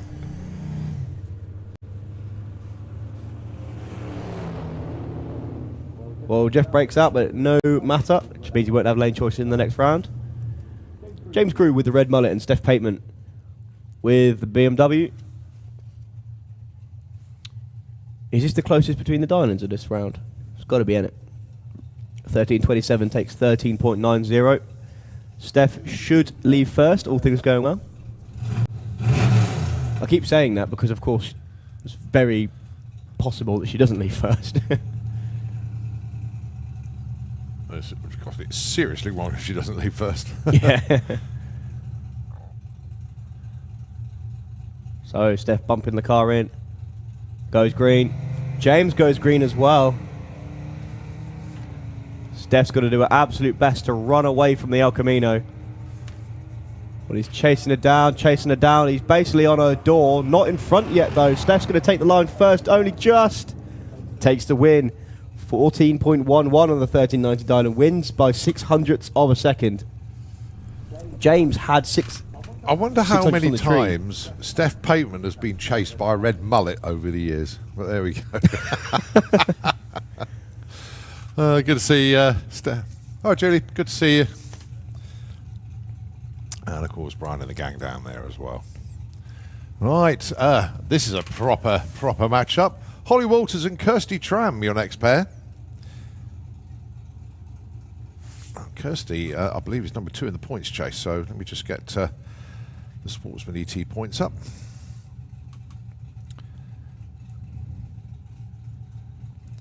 Yeah, basically, it's between Gary and Kirsty, to be fair. If Gary wins one round of racing, that means Felicity Gibbs and Brian Huxley can't win the championship. And then it does just become between Gary and Kirsty. So Kirsty needs to win this, otherwise she's out of the championship, and she's going to be having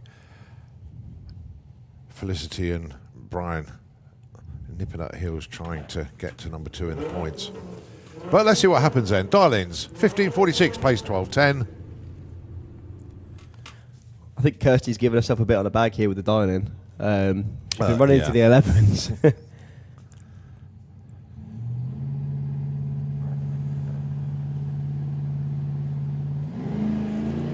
Two green lights. I think what you're going to see here, is something called shadowing.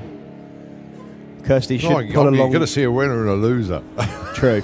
Well, Kirsty's alongside. You're going to have to lift, brakes. Oh, Kirsty Tram takes it. Spot on.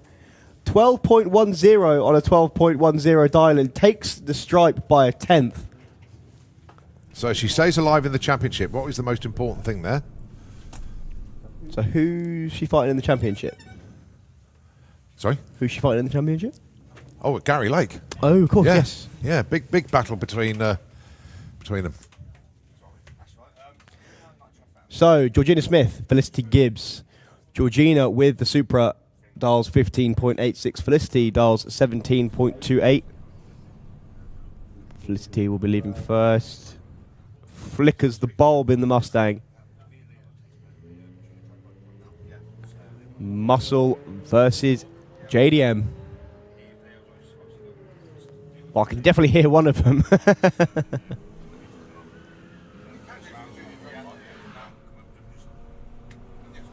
Here we go then, over the line. Brake lights come on, takes the win. Felicity Gibbs, 17.41 on a 17.28 dial-in, takes the win by 2/10.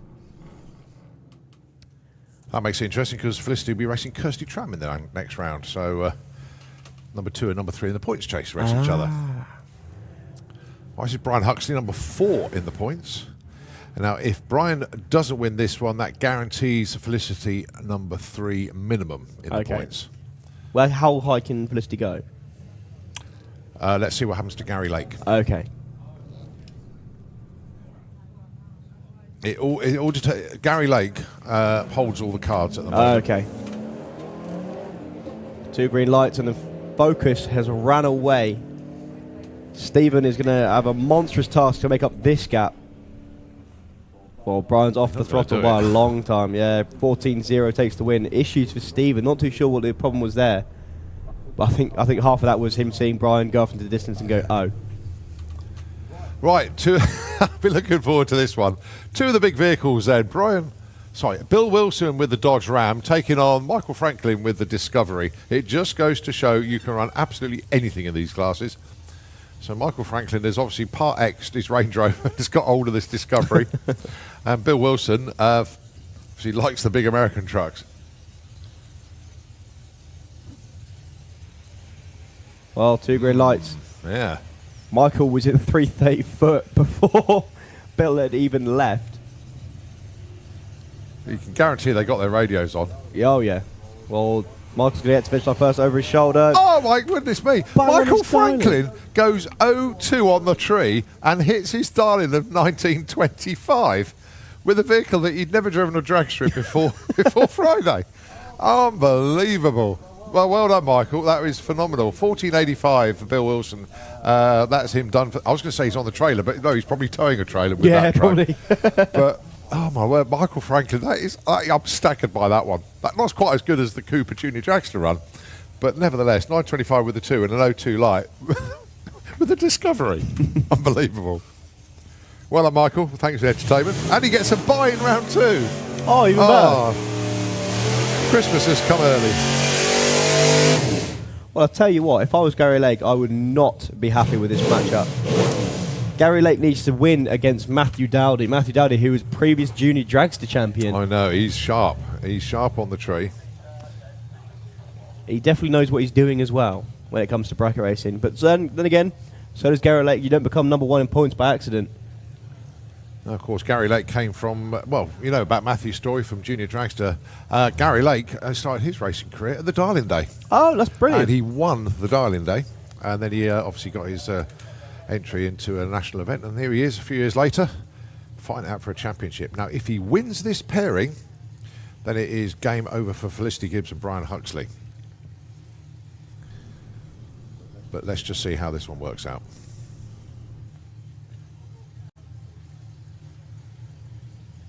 12.28 plays 14.20, and it will be Gary going first. Added pressure. Oh, it goes red by 0006. Oh, a perfect red line. Really opened things up now.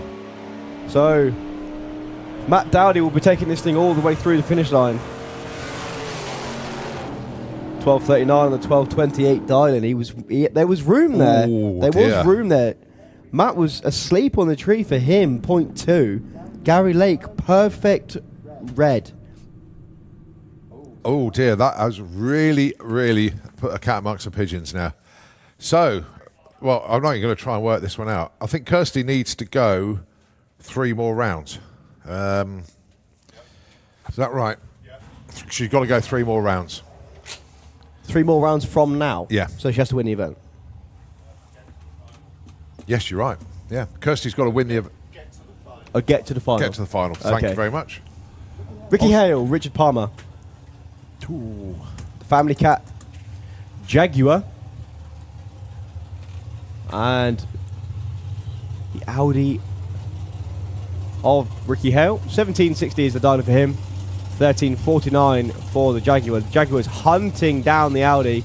He's going to get there first. Brake lights flicker. Yeah, takes the win.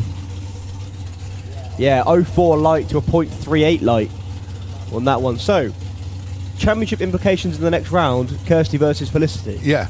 Now, if Kirsty can get through that, she gets a bye in the next round. Okay. So that is 2 rounds in one. So basically, she's got to get past Flick. The bye would be okay, and then it's whoever she meets in the semis to determine the championship. And if Flick wins, how far can she go to overtake Kirsty? She has to go 3 rounds. Oh, so they're get past Kirsty, equally. Yeah. Okay. It's got to go 3 rounds further. So whoever wins that one needs to go to the final to change position. Yes.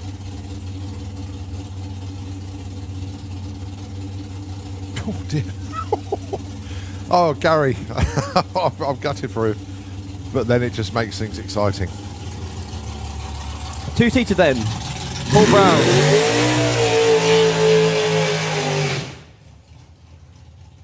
Right, your passenger is Colin Swords. This is not far to come for this one. He's from Wellingborough, and it's a 40th birthday ride, this one.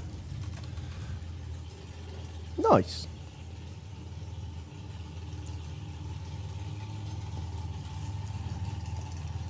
Just a few other people tuned in. Mike Gates is tuned in. A very good morning, Mike. Obviously from the Hailing Island Garage. Just say big thanks for all of the comments about throughout the year. First season of competitive racing, it's been superb. We've had a blast. It's time to crack on with the new car and get ready for next season. Obviously not here this weekend, been watching the live feed. All the best, and we'll see you next year. Thanks, Mike, and look forward to you going a little bit quicker next year. We'll miss Ziva, but look forward to seeing the new ride. I know which car you've got, but I'm not announcing it because I don't know if you told the world yet. So, but nevertheless, all the best, mate.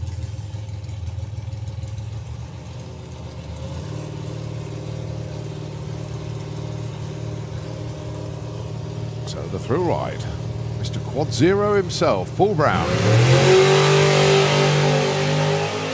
Well, that was a 005 Reds who was trying again. He tries every time, actually. 8 flat, 166. Nicely done.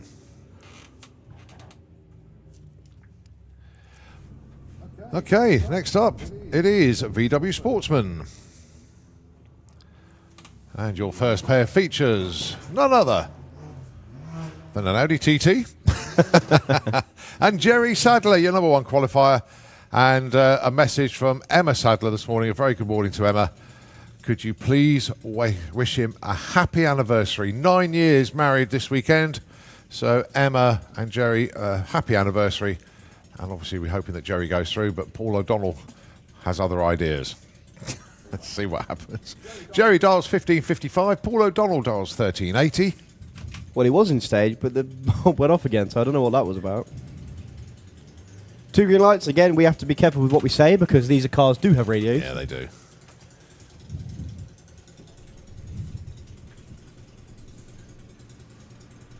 Jerry's going to get to the finish line first by a long way.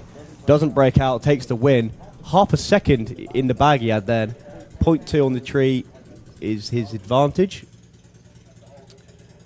So your number 1 qualifier goes through. So well on to Jerry. Congrats on the anniversary. And the anniversary gift that Jerry has got for you is a buy-in round number 2. Lovely.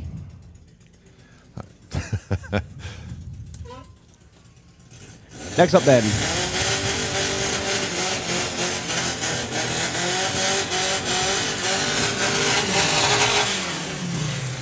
Golfy McGolfface. Doing his pops and bangs as per usual in the Kestrel beer lane.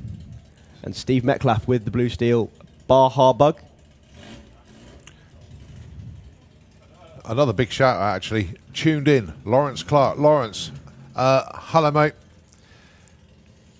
So pleased that you're tuned in and watching the coverage. Obviously, we wish you were here. And he wants a big shout out for Jordan this morning, Jordan Clark. Sending love and luck, of course. Well, we'll pass that one on for you. That's what I read it out straight away just in case he heard us in the lanes. But there we go. But first, it is Nigel Gregson and Steve Metcalf.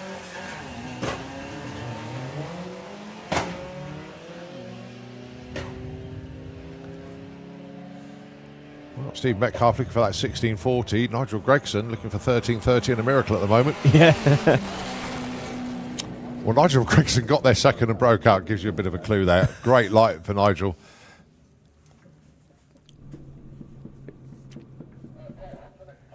Yeah, Steve was 0.5 on the tree, but it was a 0.5 in the other lane. Connor Jones with the 69 Beetle in the Kestrel beer lane. Promise. And Nigel Gregg with the Audi A6. These holograms are amazing these days, aren't they? They look so real.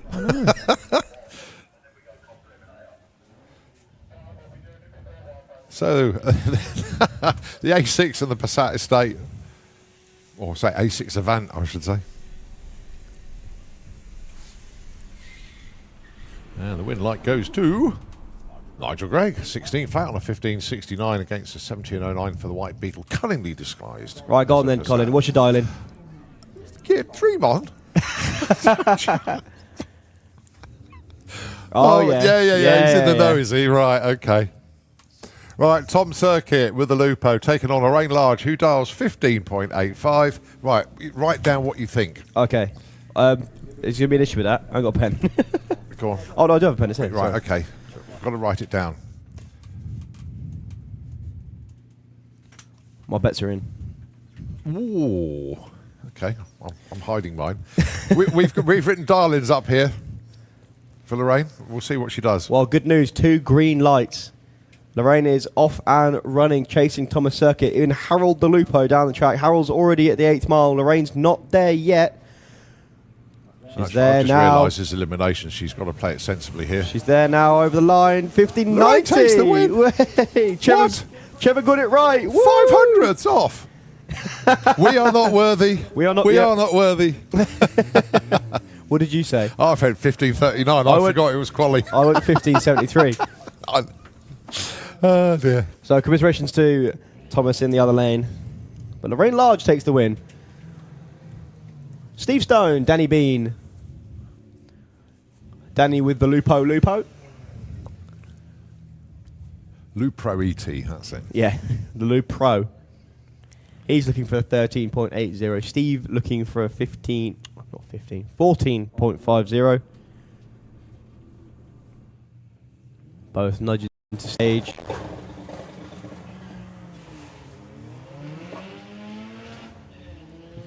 Well, you've got the unique challenge now. The slower car's got to chase down the faster one. And to be fair, he's doing a good job of it. They're side by side. To be close to the stripe. I think Lupo's going to get there first. Lupo takes the win. Breakout for Steve Stone. You say only just, but he was hunting him down. That's true. Yeah. 0.6 on the tree to a 0.2. So, Jordan, I'm not too sure if you've got a radio in that thing, but if you have... Well, that's why I shouted straight away for Lawrence, because obviously Jordan wouldn't be able to hear it in the car, so I did the shout-out from Lawrence. Yeah. A moment ago. So, here we go. Jordan Clark, the Golf, taking on Andrew Bambrick with his Golf.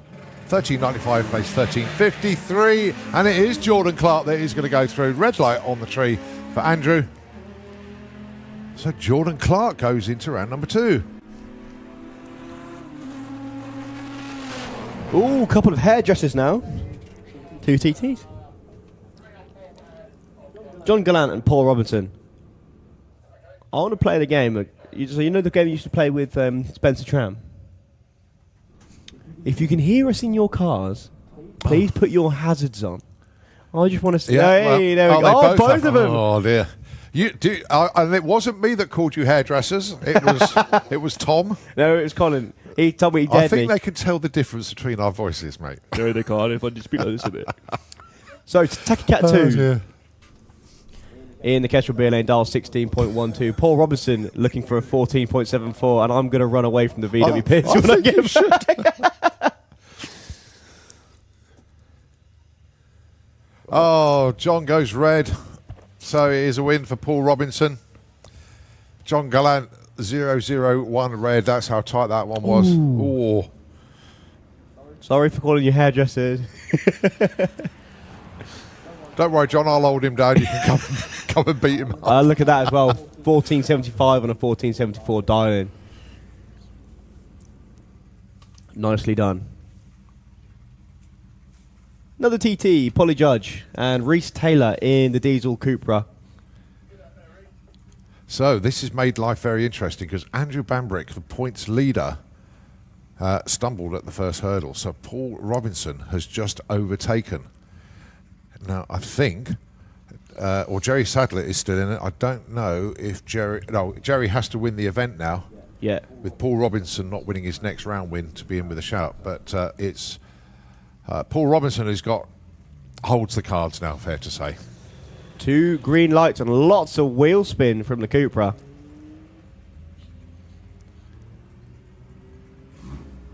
Had to be the pair that I called hairdressers, wasn't it? They were listening to us. So close at the stripe. Brake lights on for Reese. Both Takes of them the brakes win. on.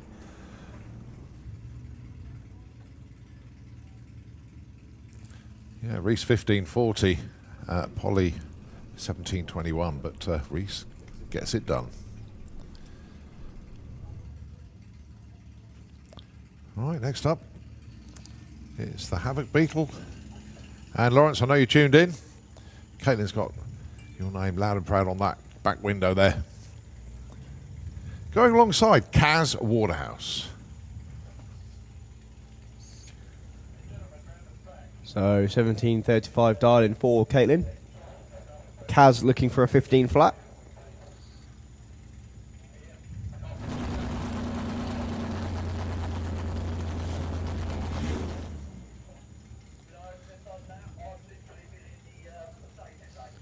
Little bit of a mop in the lanes.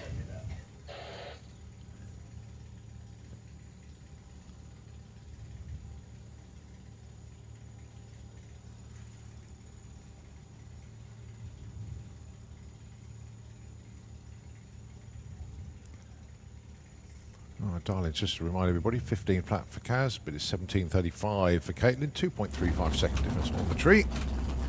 You're good at maths, you are. That was quick. No, that's only because it's easy to work Yeah, I out. If you have like a 15.69 and an 18.22, you sort of think, oh, we've got to do a bit more mental arithmetic there.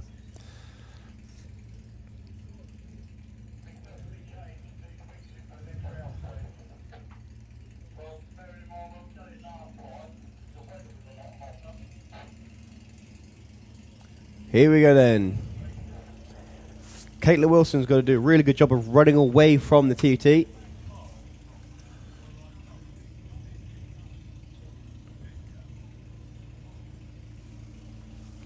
Caitlin's new car should be coming out shortly as well. Still a Beetle, but very different to this one. Caitlin gets 330 foot through all the gears.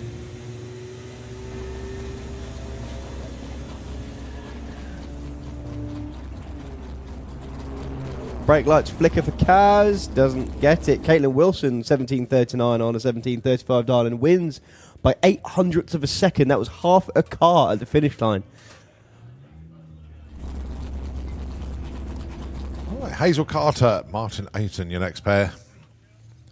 Where's the Carter clan? There they are, resplendent in their pale blue livery up there. Do we get to sing happy birthday today? How was the birthday celebrations go last night? Rocking. Good stuff.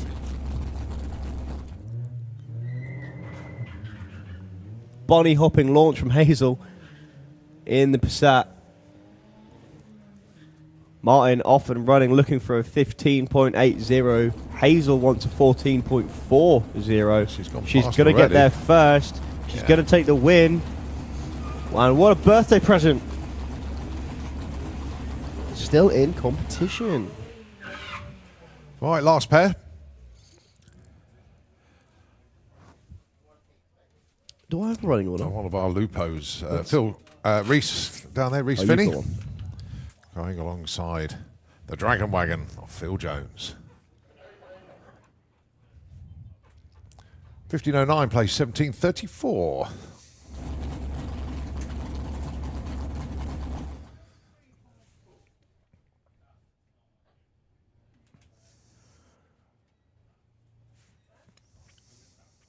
Wait for it.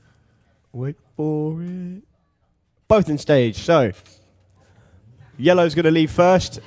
Off it goes. Silver one's going to chase them down. Nice and softly off the line, but put the power in at 60 foot.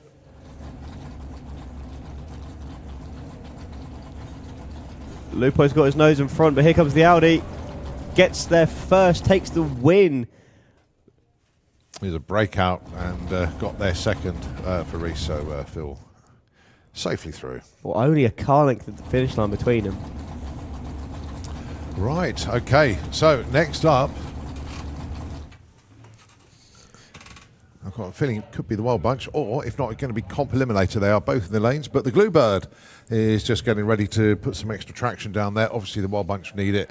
And Comp Eliminator going into Pro Modified and Top Fuel bikes. So we got a lot of loud stuff about to come at you. So whilst they do a little bit of track prep, get ready for all of that, we're going to hand the airwaves over to Nitro FM 96.2. We will take it back as we continue eliminations here at the STP National Finals at the home of European drag racing, of course, Santa Pod Raceway.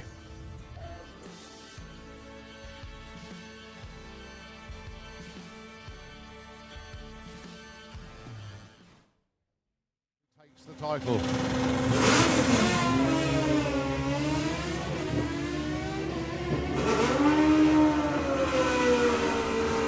Pretty close at the stripe, but it is a win for Brad Head. He takes that 860 to a loser 879. Now the pressure shifts.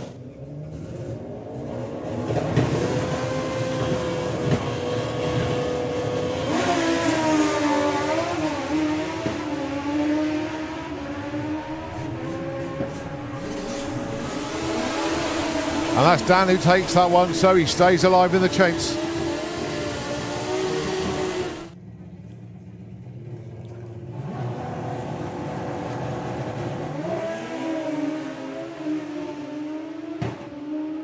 So Chris Reed disappearing into the distance. Is he going to lift? No. 7:48 for Boise there. So it is Craig Wright that takes the win with an 862.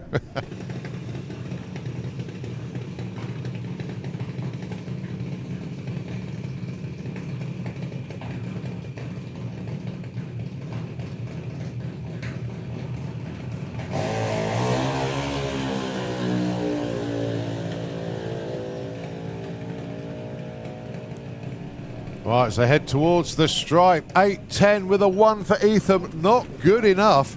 A perfect ET and a 002 light. That was an incredible package. That's one of the best I think I've ever seen. I'm just waiting for those two at the top end to clear the... Oh, no, hang on, what happened there?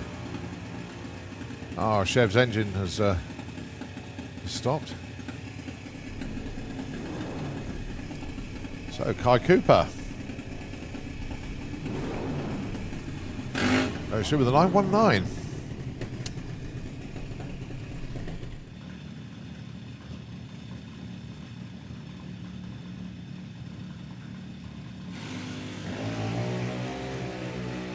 So Ellie May doing the chasing here. Can she catch and pass but not break out against Richard Wilcox, or can Richard hang on? Always a whacking of the throttle pedals there, but it is Ellie May that takes the win. Well done to Ellie May. Extra rear lane going first. There he goes. Oh, Ada Cassisi goes red by 0-3. So Frankie Kent continues. Goes 12:15 as well. Nicely judged run. So Frankie Kent into round number 2.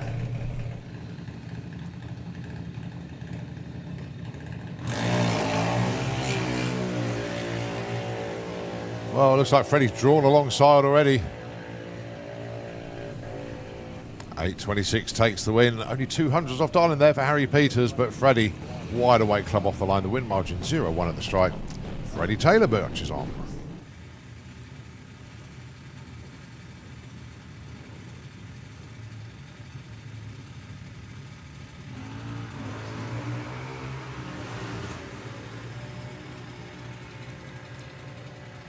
So Liam McDonald looks like he's going to be taking the stripe, and he does. So Liam McDonald goes into round number 2. Just making life very, very difficult now for Luke Mugridge, who's got to chase him down. Very, very enjoyable presentations that was indeed. Teddy Howard goes red. So it'll be Neve Deevy that goes into round number 2. But Teddy, oh, look at that, that's lovely to see.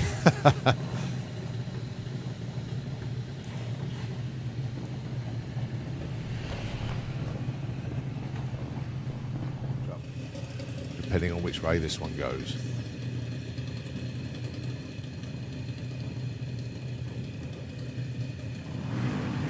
Green light drag race, that's the important bit. All right, Lola Bell out in front. And it is Lola Bell that takes that one. Right, oh dear, round number 2, Lola Bell Kent races Frankie Kent. Oh no. I know, you can't say. Oh dear, oh dear.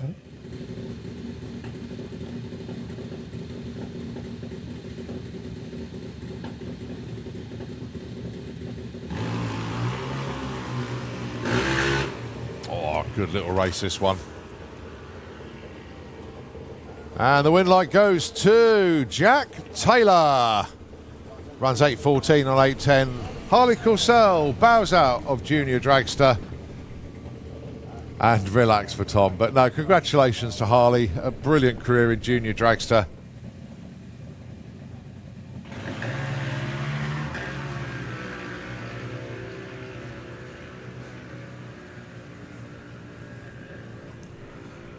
Double breakout, but the one who broke out by the lesser amount was Sam Fairhurst, 8.09 on an 8.10. I'll tell you what, that is the worst thing for a driver. You're in stage and then they go, no. Oh, no, I bet.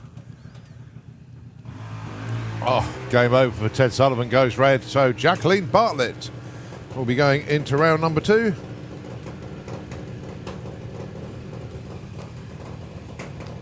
There's 8.16, I'll lose at 8.42. Luke Mugridge has got to win this, otherwise it's game over and the championship is Liam McDonald's.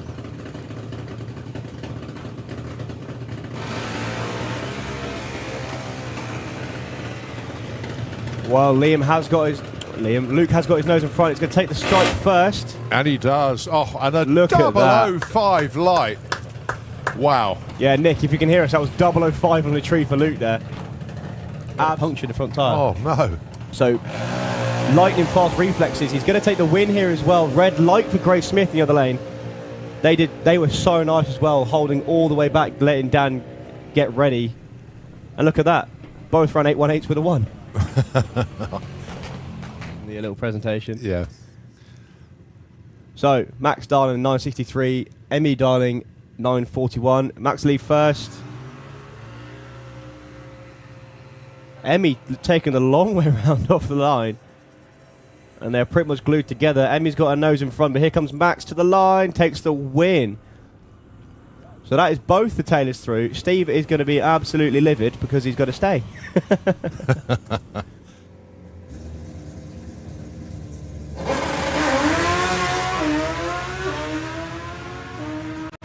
So then go for lane choice in the next round. 7.69. 169 miles an hour. Did you see that chap go up on the scooter? Yeah. Well, you couldn't see the scooter. It looks like he was levitating. The return. The rear shock lost a seal on Friday, and it just got progressively worse. So unable to make the call today. I'll tell you what, these riders really are going for lane choice. Wheels put off the line, but he's got back on it. Still goes 8.50, 157.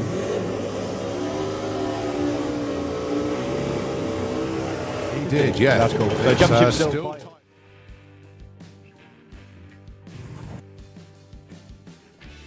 Here we go, and it is the Wild Bunch that are coming around the corner first for their round 1 eliminations. You got Rob Brown on a solo, you got Bob Hawkins taking on Andy Clifford, and you got Phil James taking on Steve Field. And that is your first pairing coming under the tower.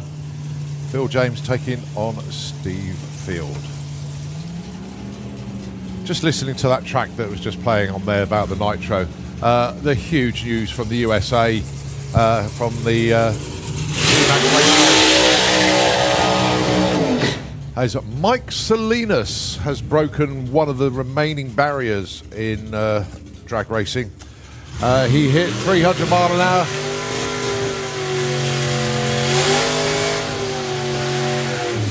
He hit that 300 mile an hour, but at the 8th mile. My goodness me, they've been chasing that for a while. A lot of them have been sort of like 296, 297, but it happened yesterday, finally. Mike Salinas and the Scrappers team, congratulations to them. 300 miles an hour at the 8th mile in top fuel. And then 2 pairs later, Antron Brown went 299. It was just unreal. So, Phil James and Steve Field. Championship implications, because Phil is right up there in the Wild Bunch Championship. He's looking for a 9.56. 1.44 seconds later, Steve Field's going to be trying to chase him down with a 8.50 dial-in.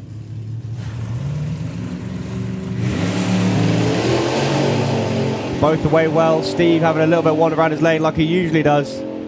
He's going to get next to him. He's going to lift. He's off the throttle already. Nose at the stripe. No. Phil James takes the win. First by a 10th. Steve was wandering around the lane. He was next to him, lifted, but lifted just that much, just that little bit too much, and Phil came round him. Yeah, and that puts Phil into the semis where he gets a bye into the finals. So 2 round wins for the price of 1 there.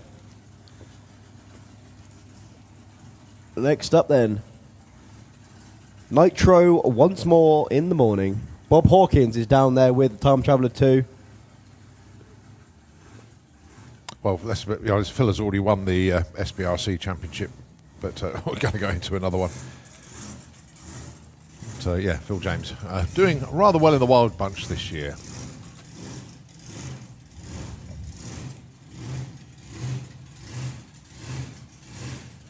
So, Bob Hawkins. Hunting his way around the corner. Hear that. And just let him come underneath the tower.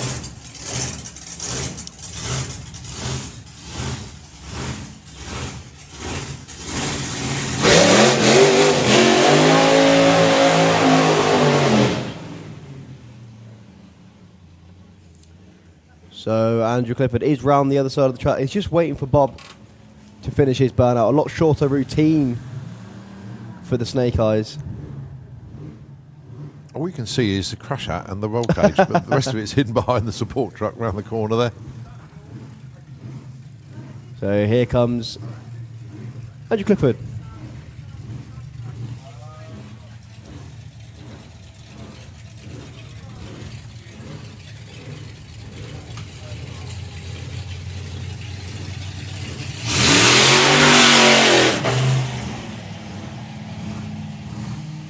See a lot shorter routine.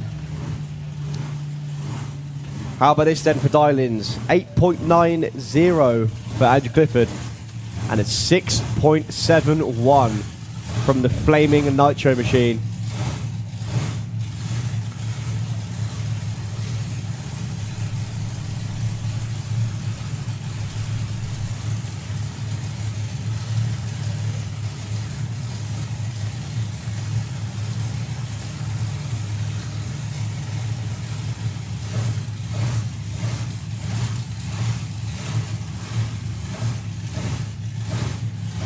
Andrew Clifford ready and waiting in the Slicktrix lane. Here comes Bob.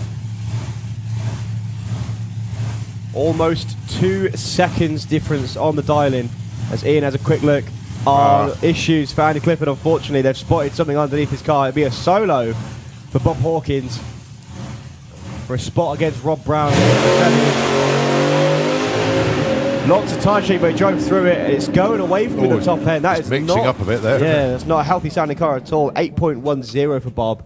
He will have another attempt in the next round. Commiserations to the Cliffords.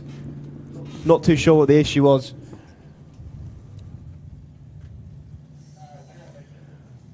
But Ian spotted something just before Andrew went into stage. Here comes Rob Brown. Ian Rebel.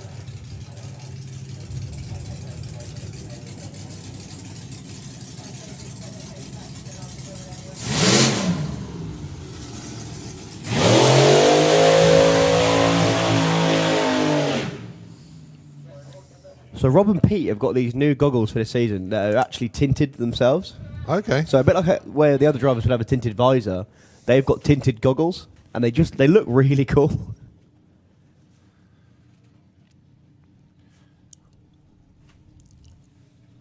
So Rob coming back from the burnout nice and slowly, building the heat in the engine. 8:53, the number on the board.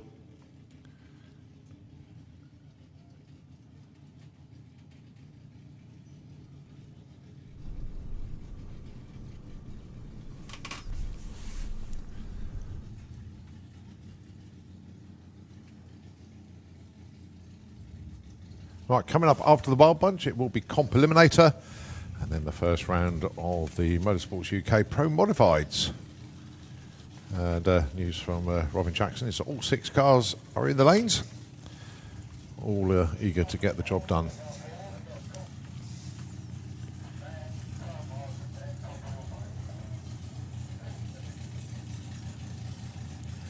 So back from the burnout, Twin Pete pulls the parachute pin, has a quick look at the gauges in front of the engine. Fiance Haley bringing him up to the line. 8:53, the aim. If he gets anywhere close to that, he'll have a lane choice in the next round against Bob.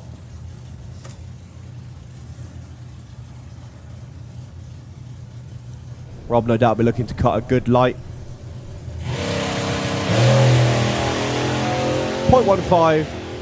Arrow straight all the way up the track to the 8th. A little bit of a wander, but nothing too serious at all. 867 is the number on the board. 154. Lane choice the next round against a 6-second nitro slingshot. Yeah.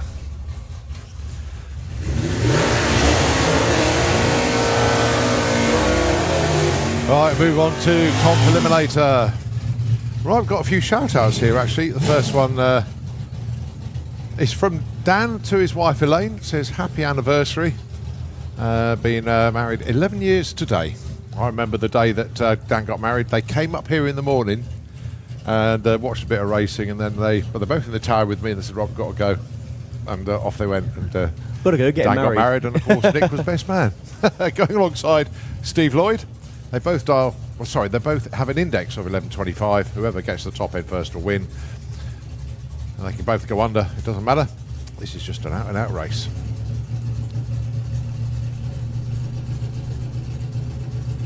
Both of them pull the wheels up as well. Well, Steve Lloyd goes red, so that is a win for Dan. So those numbers on the boards, they're not dial-ins, they're indexes. It is first to finish line wins. 10.70, 11.26. Right, the next shout is from Dave Swift, who's tuned into the live feed. He is seriously gutted he's not here this weekend. But basically life getting in the way. Well, I say life. He's getting his new race transporter sorted out. Oh. So, yeah, it's going to take up a lot of work. But looking good from the pictures that I've seen, Dave. Wow. Whoa. So Chris Todd sounds like he's loaded this to go. Is he just nicked the engine up? What's he doing? That sounded incredible. So, as I said before, numbers on the board are not dial-ins, they're indexes. They work on a success-based handicap system. The further under that index you go, the lower it becomes. Chris has never run a 7 before. However, he'd like to get into the 8s if he can on this run. Spencer Champ can go way quicker than 11.60, so...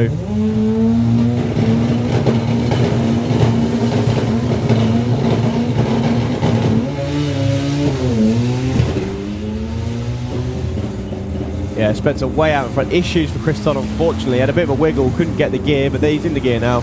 Goes over the line, 10.20 and an 11.35 for the win for Spencer Champ.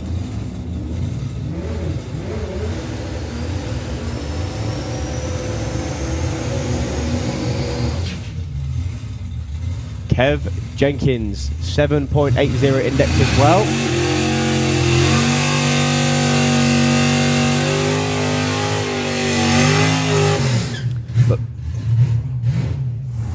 Right, another shout out during Comp Eliminator. Happy birthday to Robin Orthodoxy. Obviously the Chaos Brothers Auto driver. Sorry they're not here this weekend. We haven't seen them pretty much all year, but look forward to them coming back. Also, there's another birthday shout actually, Jed Guy. Many happy returns indeed to Jed as well. So Kev has got a mountain to climb here with Nick. Nick can go almost a second under his index. If he does that in eliminations, he will destroy the index and it will drop. So he won't do quite that much. Kev Jenkins been running 760s all weekend. But rolls through stage. Kev went red. Well, he left with all the tree activated, actually. Yeah. Shoot comes out for Nick. And an 806. 164 for Kev Jenkins. Yeah.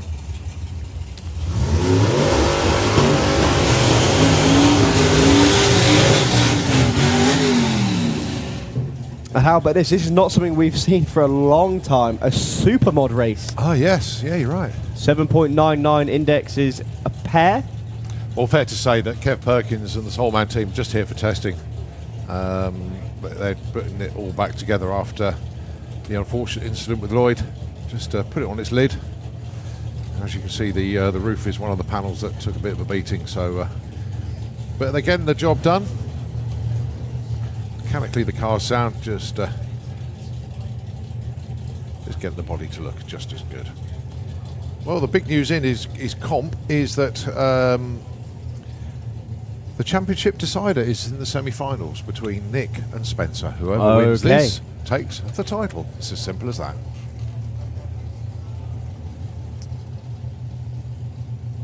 So just holding back. Kev, Dave has spotted something in Rob's car.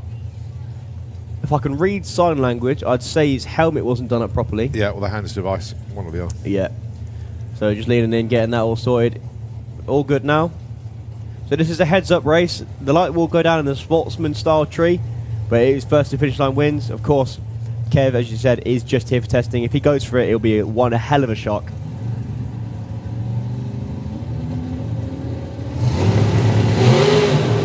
Whoa. Well, he's gone for it. It's wandering around the lane. He's out in front. If he can get this win, Rob Smallworth is off the power. I think Kev Perkins is going to take the win. And wow. He does. 807, 166 mile an hour. The first full pass after the incident. Incredible. Well done. You got to be in it to win it. Yeah. Simple as that. So semi-finals then. Dan Williams taking on Kev Perkins, but the championship decider between Nick Williams and Spencer Tram. Right, Motorsports UK Pro Modified coming at you. Qualifying was absolutely outstanding for this lot. Well, it's a patched up Bobby Wallace taking on newly repaired Kev Slyfield.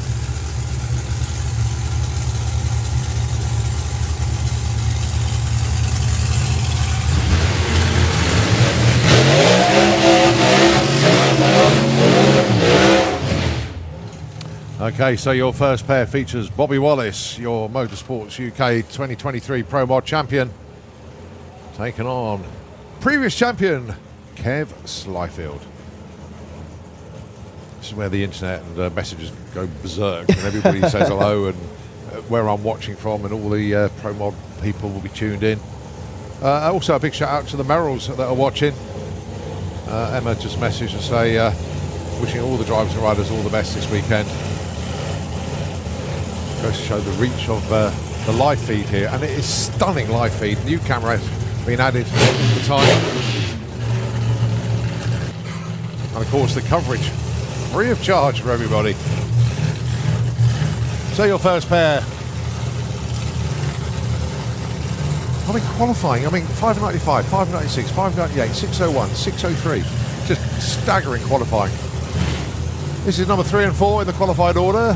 Kev slightly ahead in quali, but it's all about this race now. It doesn't matter about qualifying. So Bobby, with lots of work to do from yesterday, burnt a piston and basically blew some of the body up. You can see it's been all patched up. Kev fighting tyre shackle yesterday. Both these guys would love a full-on side-by-side race, and so would we.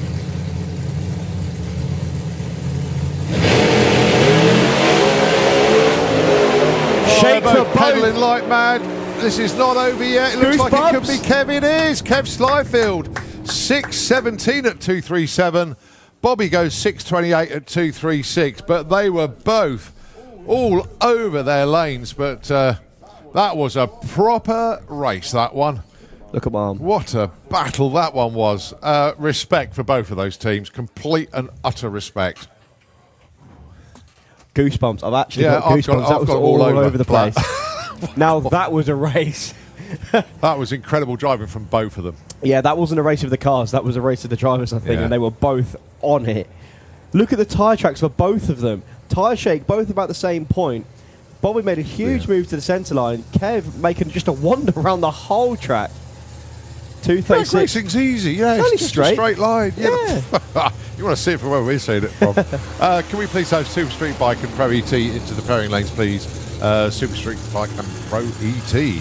So, Kev, the car's up for sale, actually. You better get in there quick, otherwise the price keeps going up.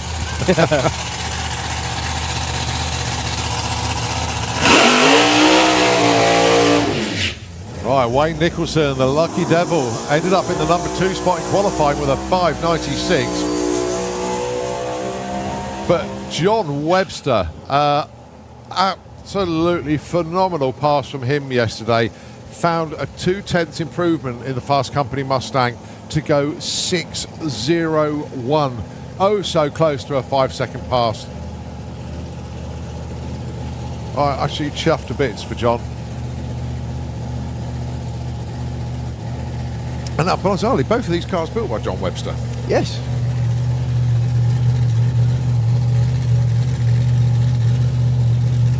So is it going to be the turbo Mustang of John Webster, or is it going to be the supercharged Corvette of Wayne Nicholson?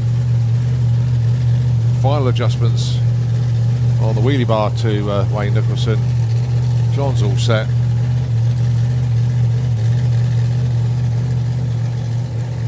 Both of these guys have been doing this quite a while now. Andy Robinson looking on with interest, of course. So this for a place against Kev Slyfield in the semis.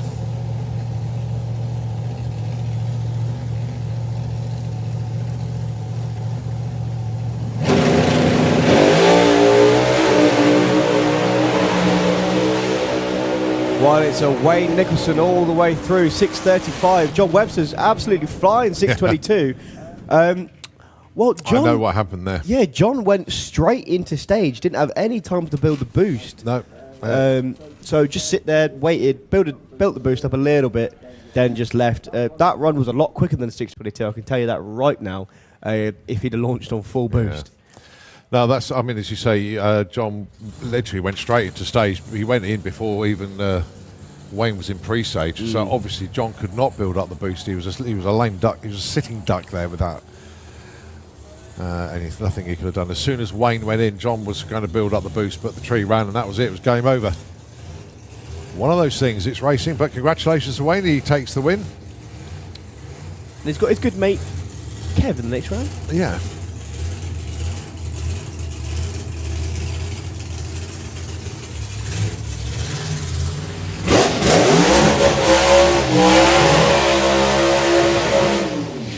Well, there's Dave Smith having a look at the tree on the burnout.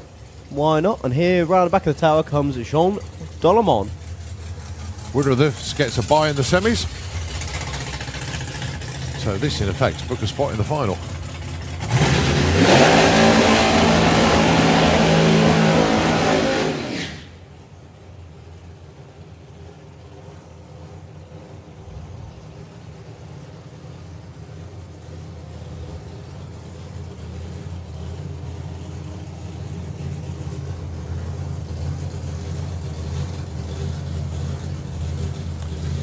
So only 6 Pro mods here, but you've still got the mix. You've got 3 supercharged cars. You've got 1 turbo car and 2 nitrous cars. So Yeah. it just goes to show that it's All nothing reigns competitive. supreme at the moment. Although Bobby Wallace is taking the title with the nitrous car. We have got 2 supercharged cars one side of the ladder, and you're either going to have a nitrous car, or is it going to be all blower cars in round 2? Well, Dave has got a mountain to climb to get Well, ahead of Jean Dolomon, but then again, we do race so on the did Kev strip. Perkins. Yeah, we do race on And the he's dropped strip. good, so let's just see what happens. Your final pair in Motorsports UK Pro Modified, Jean Dolomon and Dave Smith, both in pre-stage. Still both in pre-stage. They're Ladies in and no gentlemen, I think we've got a stage battle going on now. Neither of them wanting to budge. Someone's going to flinch. Make some noise for these drivers. This is a battle of nerves now. Neither of them want to move. They're sat there. I like this. They're This is sat good. there. This is My good. heart is racing. No. Jean goes Jean's in. gone in. Here comes Dave. He's got to move quickly. He's in. Side by side, Cracking best run race. from Dave all weekend. Jean goes through first, 6:03 and a 6:40 Yeah. at 2:15 for Dave Smith. Best run of the weekend for him. I said he had a mountain to climb, and Jean proved it. 6:03 at 239 mile an hour. That was the low ET of the round, I think. It from was, Jean yep. then, yeah. But hands together for the drivers on that one. Sat there for so long. I don't know if who's got a timer on that one, but that was a long time. That was a competitive spirit there of Dave Smith. He knew he didn't have the ammunition to take out Jean, so he tried to do it mind games. But nevertheless, Jean into the semis, where he does get a bye into the finals.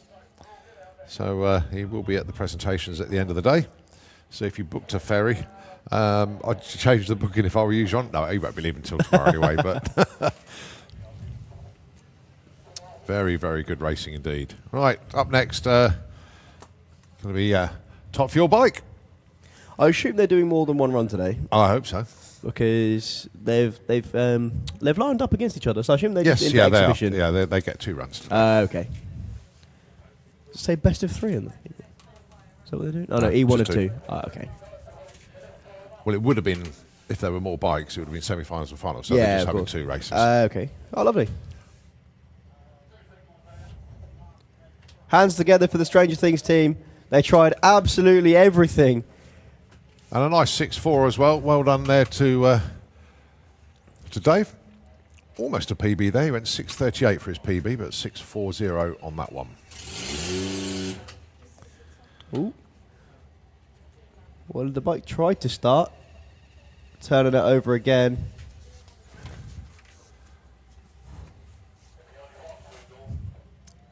Well, good news for them. The other bike's just done the same thing. They both coughed.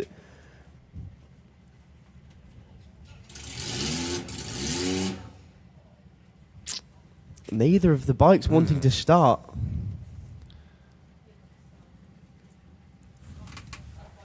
No. Steve Willat's throwing in the towel. He had that issue yesterday as well, actually. Not too sure what the problem is. Al Smith's going to try once again to get his bike started. His bike's temperamental at the best of times. Just doing the odd shout out occasionally. I'll do one here to Graham Beckwith, a former commentator on here. His wedding anniversary today, so congratulations. 46 years. So well done, Graham and Kaz.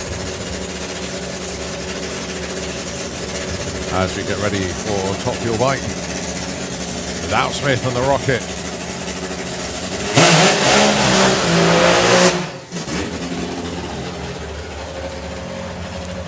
Of course, the whole bike community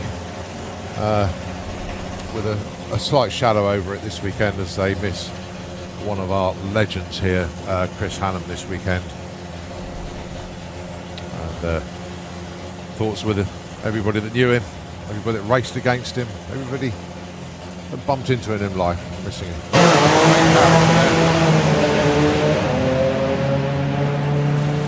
Look at that for a run. 6:02, 223 mile an hour. Al riding the bike as he usually does, throwing it around. He likes to get every angle on it, doesn't he? But phenomenal riding style on the PBR Rocket. Phil Bainbridge, a phenomenal machine that. And Al rides the wheels off it. Right, we move on to a funny bike.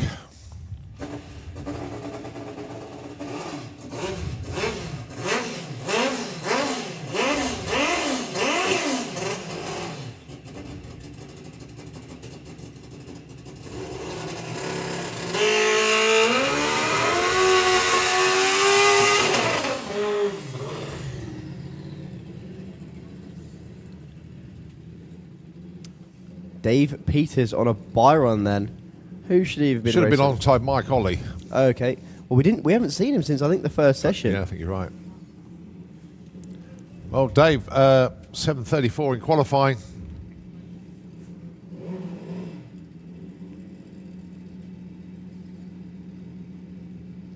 So, pat on the back. Solo for Dave Peters.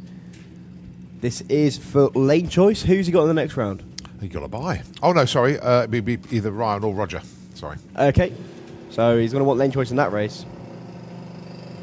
Can we see a low 7? Well, a little bit of tyre shake. Drops the wheel down at 330 foot, but picks it back up again. All the way through. 749, 178 mile an hour. Books himself a spot in the semis. So, he's gone through and he's going to have the winner of this race. Ryan Davison and Roger Moore. The funny bike and the top methanol bike.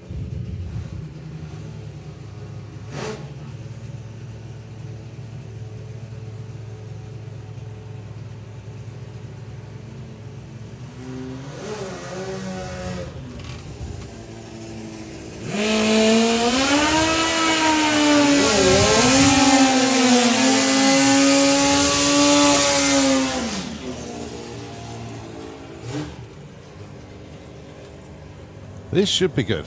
I'm looking forward to this one. Roger Moore and Ryan Davidson. Ryan absolutely flying in qualifying with 7:36. Rog, a great run from him, 7:44 as well.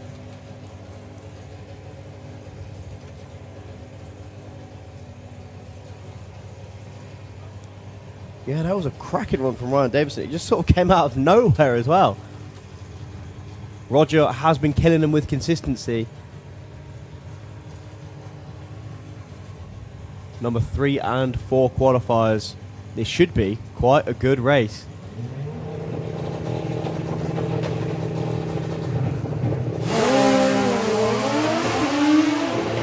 Oh, Roger's out in front. Both going over the centre line. No, hit the block, Ryan. Oh, he does it. Well, he did cross the centre line, so it wouldn't have mattered anyway. But Roger Moore takes the win, 7:46. Doesn't get lane choice. Yeah, I'll be happy with that though. Consistent, 7:44 in quality, 7:46 in racing.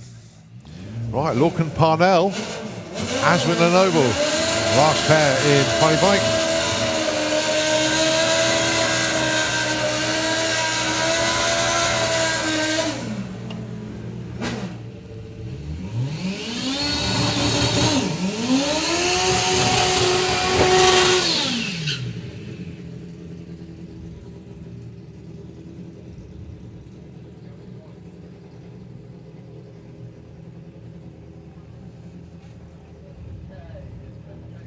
So Lorcan Parnell, a fantastic 6.60 in qualifying. Ashwin, 8.12. He's looking for the magic number. He's been getting closer and closer and closer all weekend, culminating in an 8.12.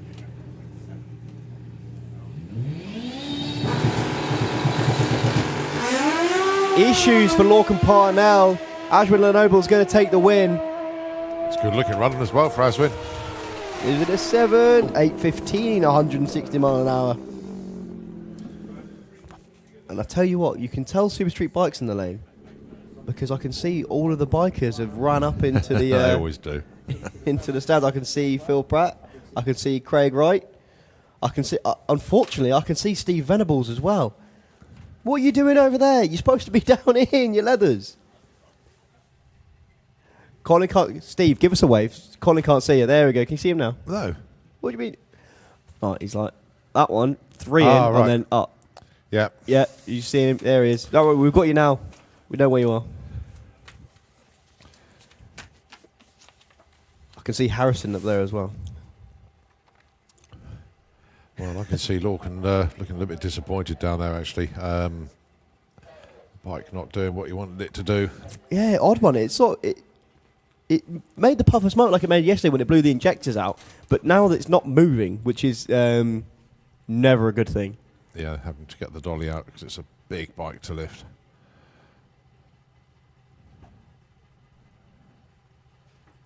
Obviously issues in the drivetrain for Lorcan. Yeah, it's all locked up. Well, I'll tell you what, whilst doing that, just a couple of messages from Nitro FM, and we'll take it back in a moment at the national finals.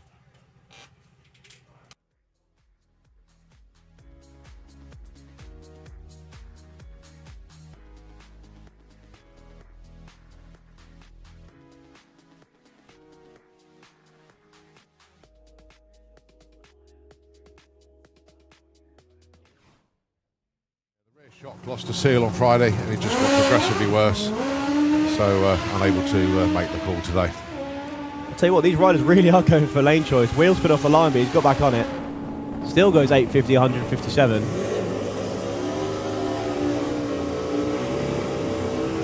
He did, yeah. That's cool. So It's still tight between him and Brandon, 850. Daddy long way. Yeah, but he's missed a gear or something up there, but he's still under power.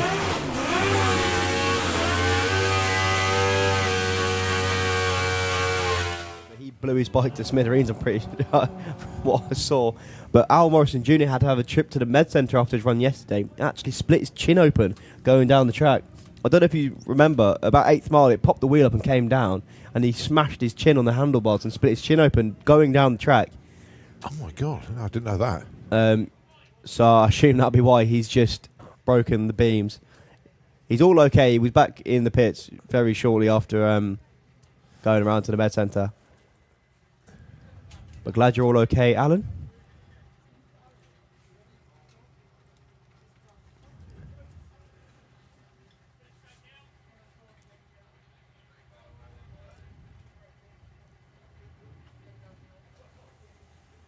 Well, we're still moving Lorcan's bike back.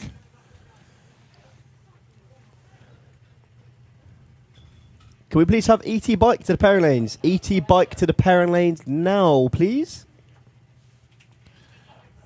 Right, after Super Street Bike, we got, I think it's Pro ET for round number 2.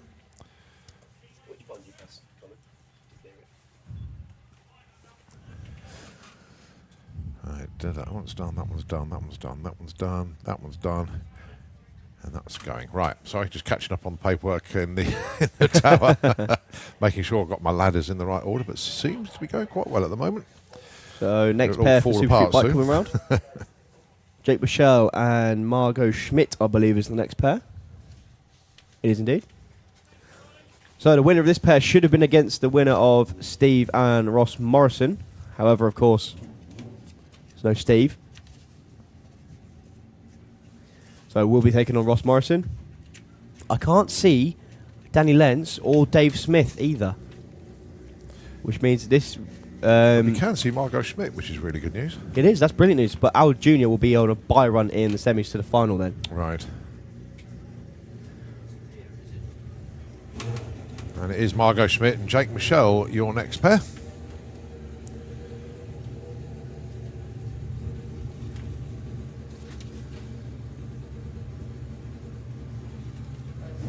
In fact, I can see Danny on the start line down there.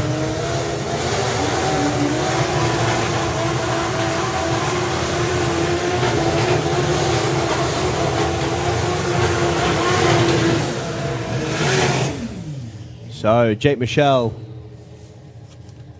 6.66 with a 6 in qualifying. Margot Schmidt has been as low as the 7.0s. Not having a dream weekend this weekend, but qualified with a 10.2.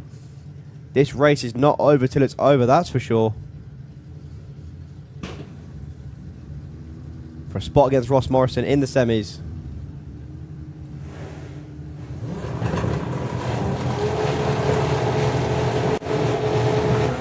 Margot rolls through stage, unfortunately. Oh, what a shame.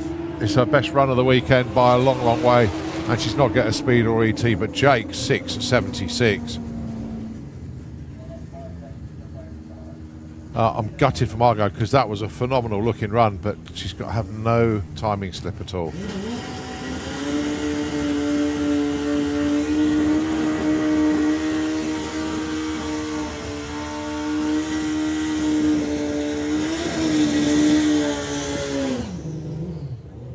So Ross Morrison on his own, of course. Going to be taking on Jake Michelle in the semis.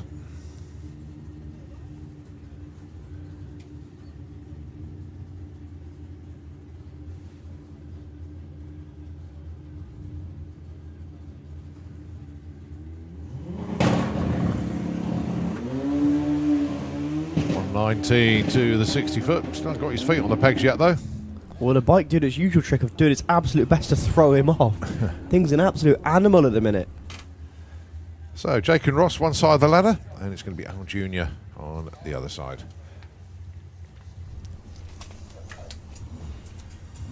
Right, time now, 12:15 in the afternoon. Very good afternoon to everybody. And a group of people I haven't said hello to yet. Are there everybody tuned in online? I hope you're enjoying the coverage here from Santa Pod Raceway. You can see Pro ET are in the pairing lanes there, and Junior Dragster starting to make their way down as well.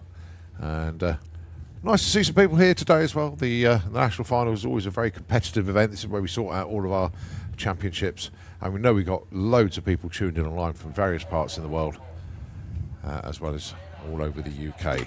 So it'll be good to see everybody here, and obviously good that everybody's tuning in online as well. Well, Lorcan's going to be heading back to the pits in a moment. We're just getting set for...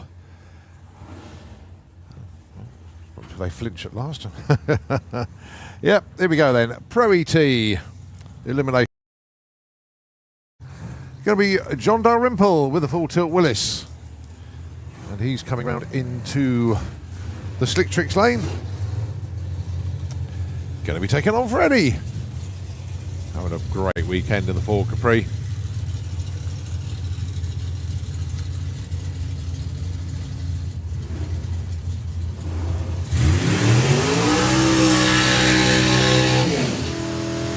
So John dialing in 9.75 with a Willis. Freddie Thompson dialing in 10.92 with a Capri.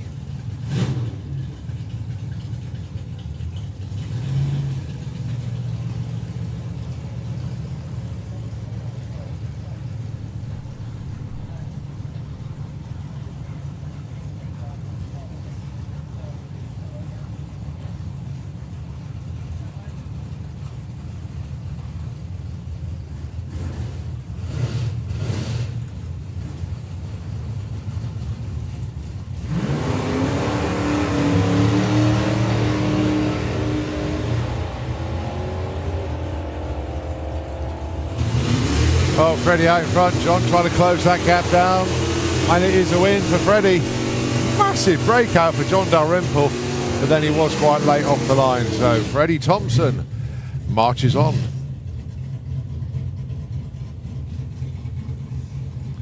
Next pair, it is Brett Featherstone taking on Vic Parsons. Basically, Brett's got to win this one.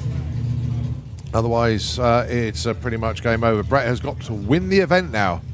Otherwise, the title goes to Lee Morris. But then all Lee Morris needs to do is win his next race, and he's through.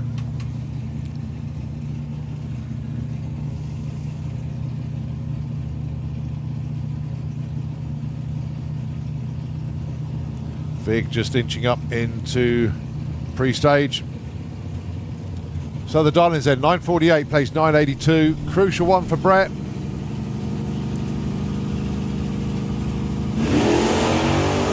They both turn on the green light. Now then, it's all about the battle at the stripe.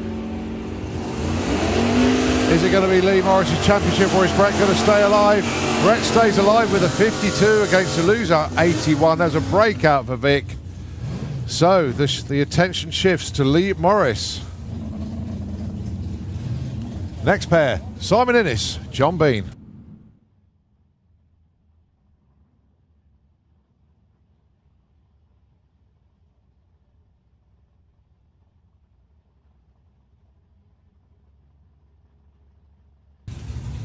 Right then, so Simon Innes, John Bean.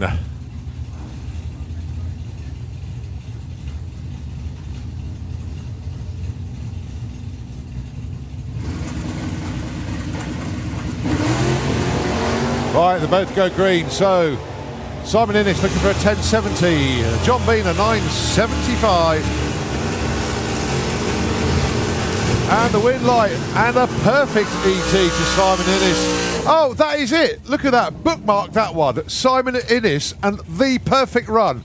I have only ever seen one of those before, but here's another one. 0003 on the light. So that's a perfect ET. 00 on the dial-in as well. The perfect run. It's the first one I have ever seen at Santa Pod. Congratulations, Simon Innes. Wow. Frame that timing ticket, enlarge it, do whatever you've got to do. John Bean broke out, went 9.67, but Simon Innes, you will never see a better run than that.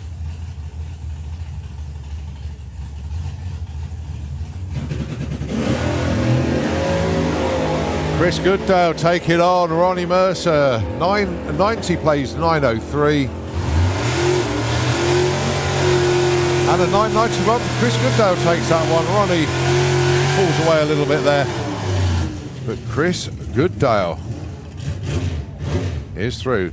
Urgent call out in the pits. We really need to get some of this. If anybody has got any rad weld or rad seal, anything like that, desperately required in 850 bike pits. So if anybody has got any rad weld or seal, desperately required in 850 bike pits for Dan Dieth. So really, really, someone must have some on board somewhere. And if you've got it, leg it down to 850 bike pits. They really do need some. That sounds like it's quite a desperate call out, so it's really important. Right, Lee Morris, Warren Watts. Lee Morris has got to win this to assure himself of the championship. If Warren takes this one, and if Brett Featherstone wins the event, it will be Brent's championship. But let's see what happens. Dial-ins. 9.12 for Warren, but it's Lee with that 10.25. Oh, Lee Morris has rolled the beams. He's gone red. He's out. Oh, I know Lee's had problems with line lock this weekend, but it's turned around and it's spooked him. It's got him. Oh, dear. Warren goes 9.11 with an 8. He breaks out. It doesn't matter. He's got the win. Oh, boy, oh, boy. A huge upset there. Right, so this is where, right, it's up to Brett. He's in control of his own destiny now. Brett Featherstone needs to win the event to take the title. If not, it will go to Lee Morris. Lee Morris is assured of second in the championship, but is he going to hold on to that lead and take the championship? Or is Brett going to come round and take it away?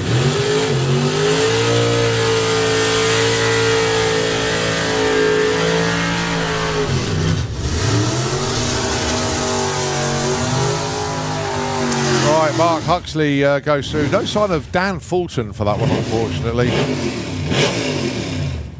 So, Dan Fulton, such a shame he didn't make it into the lanes for that round 2 matchup. So Mark Huxley will be facing Chris Goodale in round number 2.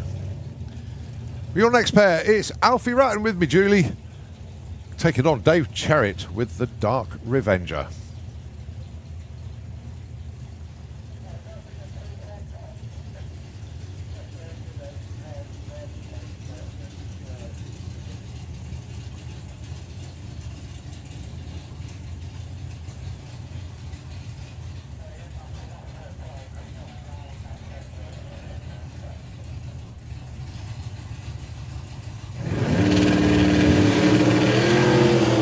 Right, both of them on a green light drag race here, so this will be sorted out at the stripe between Dave Cherritt and Alfie Ratton. Going to be a close one. It is a breakout for Dave Cherritt. Alfie Ratton takes that one. They were both 0 lights as well, but it is Alfie that moves on. Last pair. Harley J taking on Stuart Thompson.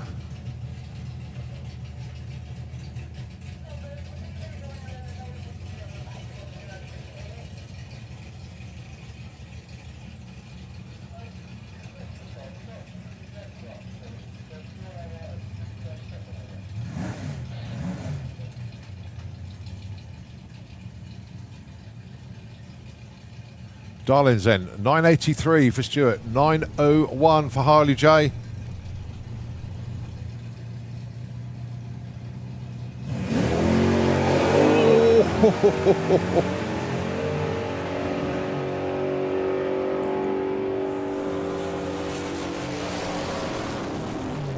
9.92 for the win there for Kiwi. Harley J just really bumped out of stage then. But it is Kiwi. Well, the story of that round was Simon Innes, without any shadow of a doubt. It's only the second perfect run I've seen in 15 years of commentary, and the first one I saw was over in Gainesville when I was commentating at the Gator Nationals. But I've seen one at Santapod now. I know there has been another one before that. I think it was from the Bristol lot many, many moons ago. I think in Super Street, if I remember rightly, but I wasn't commentating on that event. But that's the first one I've ever seen at Santapod Raceway, and huge congratulations to Simon Innes for that one. Right, we move on, and this is Junior Dragster round number 2. Liam McDonald, and I think the situation here is, if Liam wins this, I think he's got it. I don't think there is enough rounds left, but we'll see what happens. Taking on Sam Fairhurst. Sam dialing in 805. Liam leaving first, though. Oh, Liam's gone deep. Ooh, nervous times. Oh, and Liam takes that as Sam Fairhurst goes red. So Liam McDonald. Well, we're going to wait a confirmation on everything that goes on here. But we'll just await the nod from Simon. But then it will all fall into place if Luke doesn't win. So let's just see what happens. Right, next up then, Jake Cooper taking on Daniel Weir.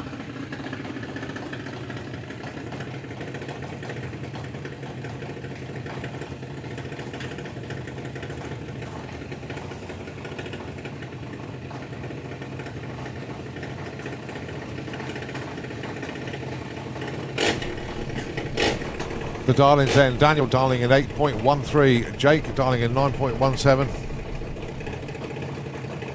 Well, fair to say Jake had a phenomenal run in the previous round.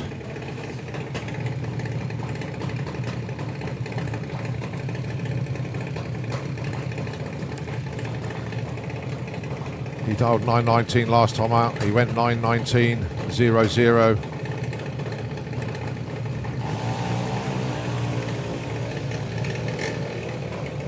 This is another round of racing. They're both wide awake off the line. Now, who's going to take this one? It goes to Jake Cooper. He takes it. Daniel got there first, but broke out, went a little bit too quick. So Jake Cooper continues. Okay, this is it. Luke Mugridge taking on Freddie Taylor.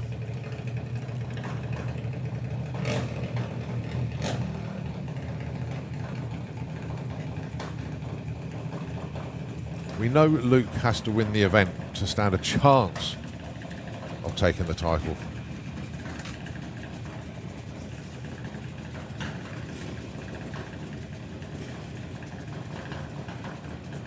The winner of this gets a bye in the next round. This is important.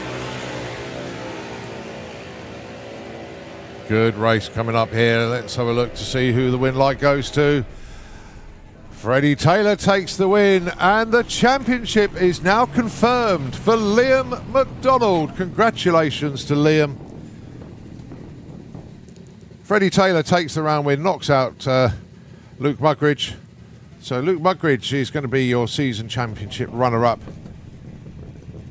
But I tell you what, to be runner-up twice in a row, I know Nick's looking a bit bit unhappy down there, but disappointed, I think is the word. But he's put a hell of a fight this season. But Liam McDonald is your Lucas Oils Junior Dragster champion for 2023. Congratulations to Liam.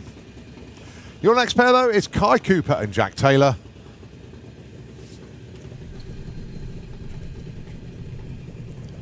(8.12) plays 9.13. It's going to be Kai leaving first.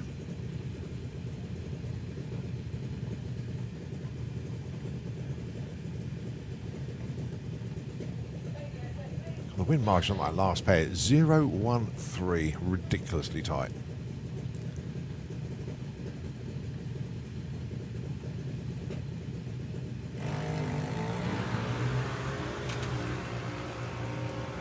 Right, it's another one of those pick and choose races, it really is.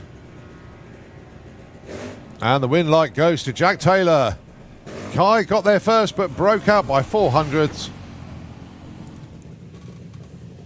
So well done to Jack. He is into round number 3.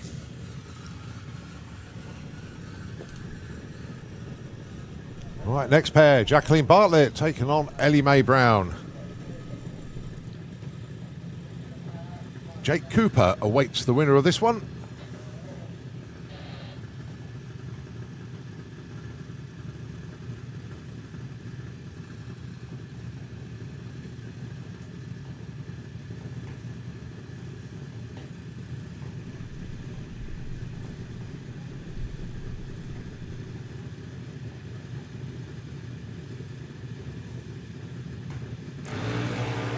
Lights go green on both sides of the racetrack.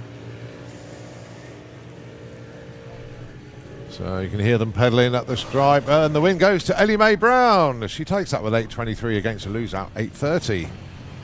So Ellie Mae goes through.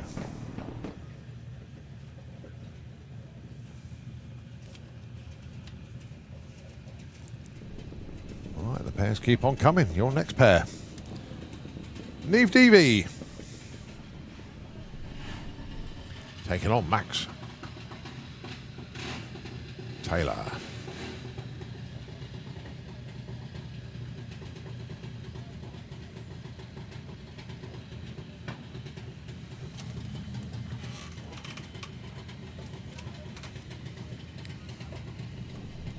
So Max going to go first, 9.63, Neve 9.28.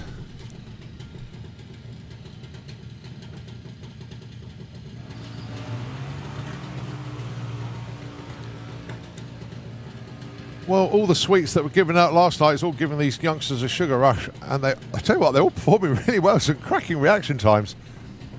Neve broke out, went way too quick there. So it's Max Taylor that goes through. Oh dear, dear. This is the matchup that we've sort of been looking forward to, but didn't want to happen. But here we go then. This is Lola Bell Kent taking on Frankie Kent. The family rivalry.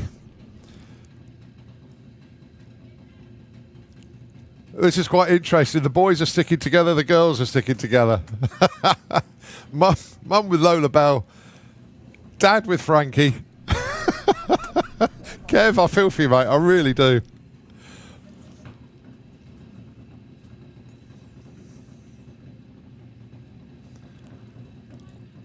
So which member of the Kent family is going to go into the next round? It's a green light race. It's going to be sorted out at the stripe. Is it the boys or is it the girls?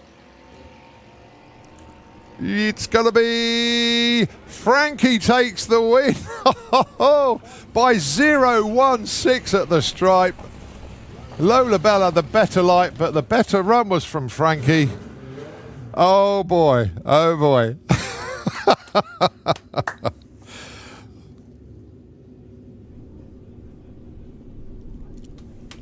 So that sets up the next round in Junior Dragster. Freddie Taylor gets the bye. Max Taylor gets Liam McDonald. Jake Cooper gets Ellie Mae Brown. And Jack Taylor takes on Frankie Kent. Right, we move on to ET Bike.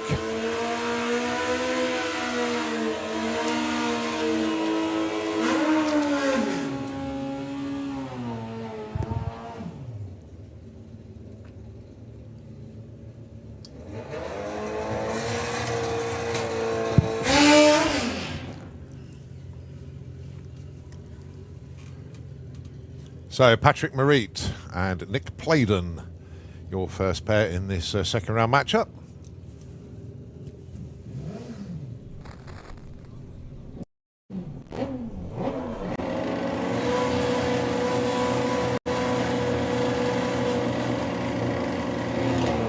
Oh, Nick Pladen goes red by 002. Oh, I feel sorry for him that. He had a perfect light already this weekend. So Patrick Marit runs 8.76. What is on everybody on today? That's a 001 light as well. Some epic performances at the national finals. I really am so impressed. Next up, Ralvin Petronelia from the Netherlands taking on Liam Holgate. Darlings, 870 plays 970. Liam leaving first.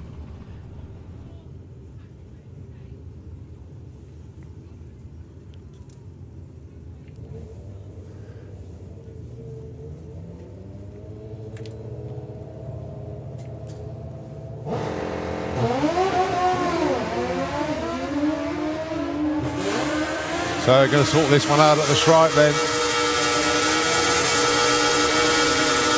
And it's a win for Liam Holgate. Gets a 9.72 to lose at 8.82. Took the win by 0.6 at the stripe.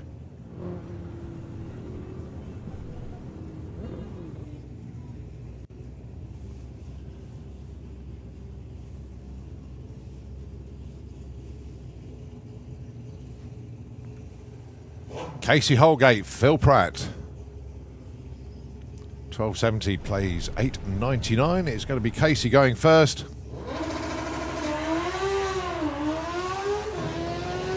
And here comes Phil.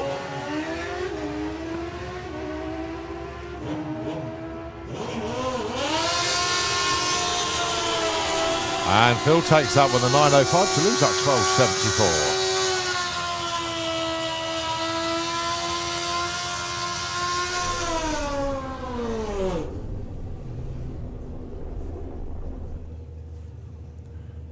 Someone on their own out there instead of a pair. This is Justin Moulton, a predetermined buy, of course, this one.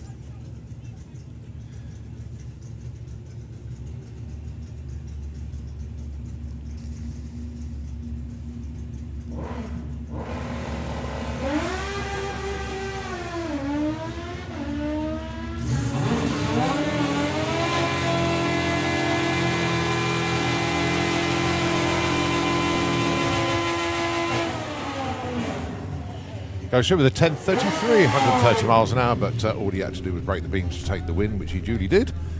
Decided to just take it down the racetrack at the same time. Right, next up then, Chris Venn with the Harley. Dialing in 10.5, Carl Hester 10.75.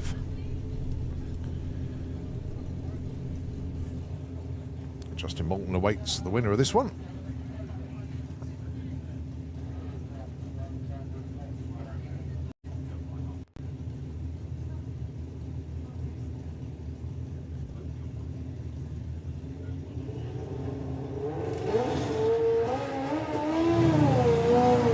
Alright, green light drag race. Chris Venn drawn alongside Carl already. But he's off the throttle at the top end, and it is Carl Hester that takes it.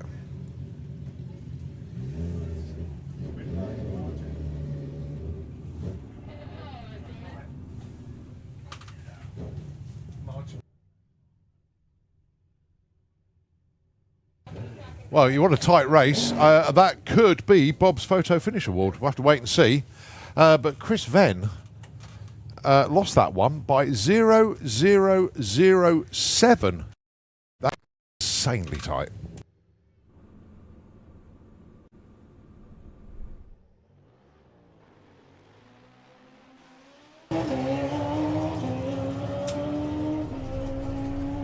So Peter Harrison and Blade King. What have we got? Blade King takes that one. But he doesn't because he went red. Ah, curses. So Peter Harrison is through.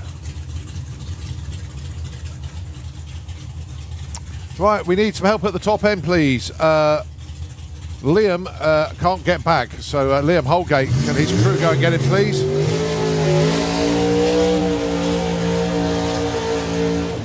I'll just put that one out again. Liam Holgate is stuck at the top end, would need help getting back to the pits. Also, I'm going to put that shout out again just in case it hasn't been sorted yet. Desperately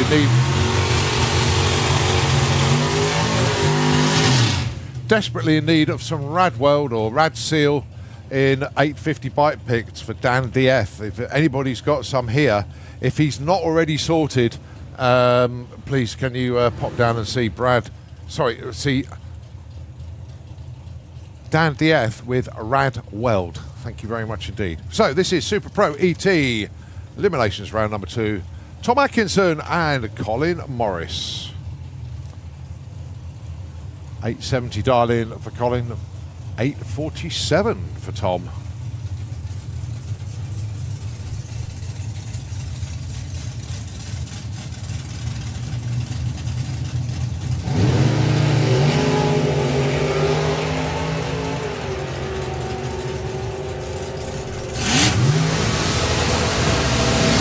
And the win line goes to Colin Morris. They both had 0-6 lights, but Tom went a little bit too quick. He took the strike but broke out. So it is Colin Morris into the next round. Once again, just to call out there, Liam Holgate stuck at the top end. If his team or crew can go and retrieve him, he'd appreciate it. Mark Corsell and Angel Romero up next. 8:15, place 779.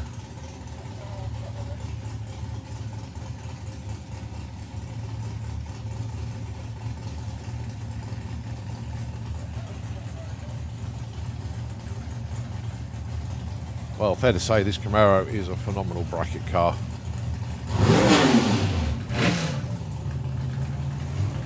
Qualified, well, literally every single run it's done is 7.75, or between 7.75 and 7.79. It's been ridiculously good, that car.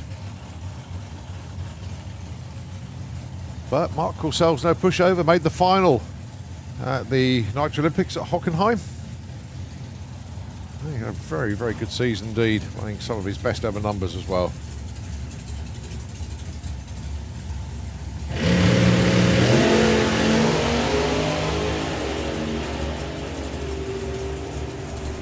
Well, the Camaro's already gone round and takes that with a 784 to a loser, 818.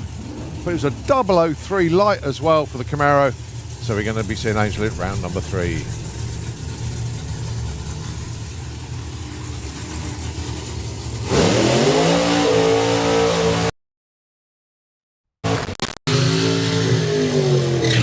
I do like it when these two match up. Obviously two former junior dragster racers way back when. Pete even further way back when than Joe, to be honest.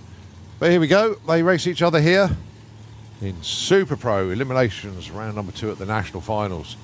And it's a 770 dial in for Pete. It's a 744 for Joe.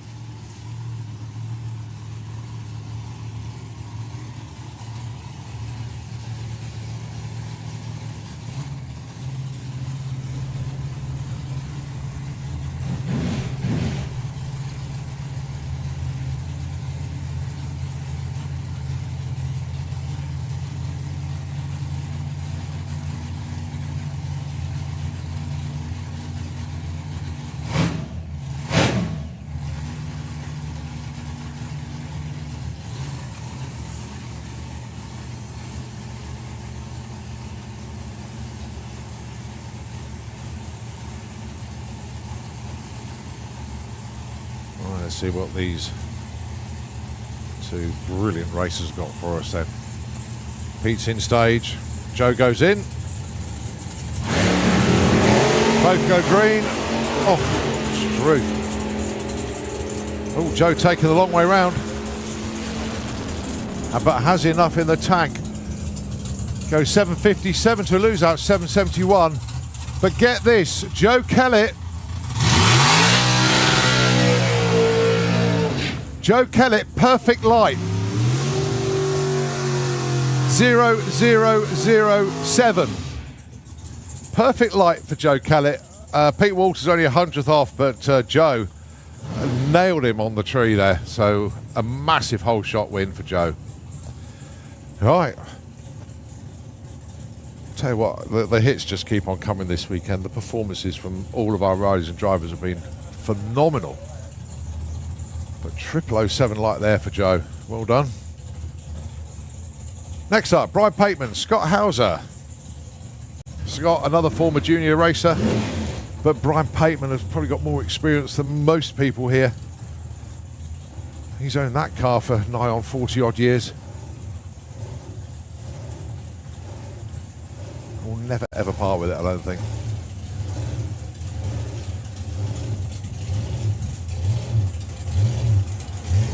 Was that Joe that just went perfect on the tree? Yep. Woo!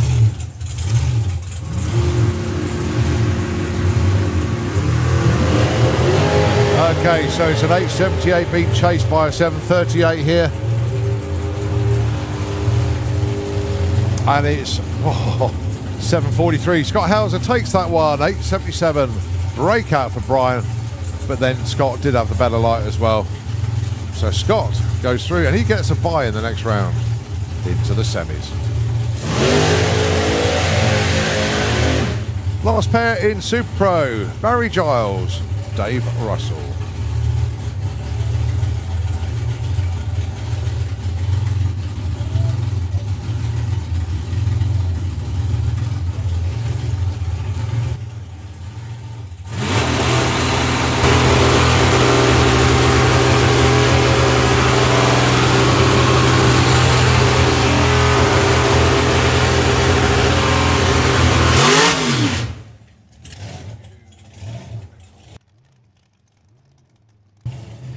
Longest burnout in history, I think that was for Dave Russell then. Right. So Barry Giles with the John Hartley Dragster. Founding member of Super Pro.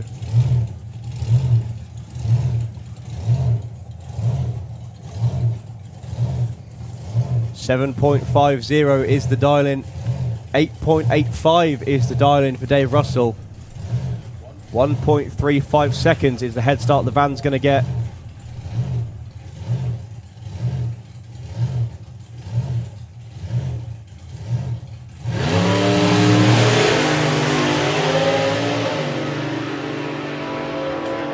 Barry Giles hunting him down. He's going to get to the finish line first. He's off the throttle, takes the win. 0.14 light for Barry Giles then to a 0.24 from Dave Russell. As we move into VW Pro.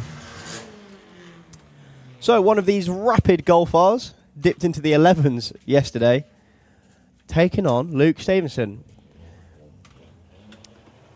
So Luke, fresh from his experiment with some fermented fish that he brought back from Sweden last night. I need to catch up with him actually on that one. He's looking for a 12.99. That is as slow as you can dial in VW Pro. Danielle Coppin looking for a 12.0. Boggs off the line. That might affect her actually. Luke Stevenson might be able to get away with one here. He's still ahead at 1,000 foot. Is he going to get to the line first? He does! Luke Stevenson takes the win with his best run of the weekend. Danielle Coppin bogged off the line. Unfortunately, that took all of her time away. Luke Stevenson gets the win. With, yeah, as I said, with his best run of the weekend, 13.71. And I think a whole load of luck. Now, two very different ways of going VW Pro Racing.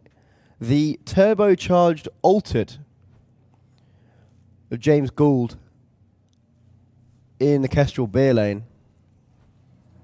And the electric Beetle of Sam Young. And when I say it's electric, I don't just mean it's quick, because it is. I mean it's physically electric. It's powered by batteries. It makes no noise at all.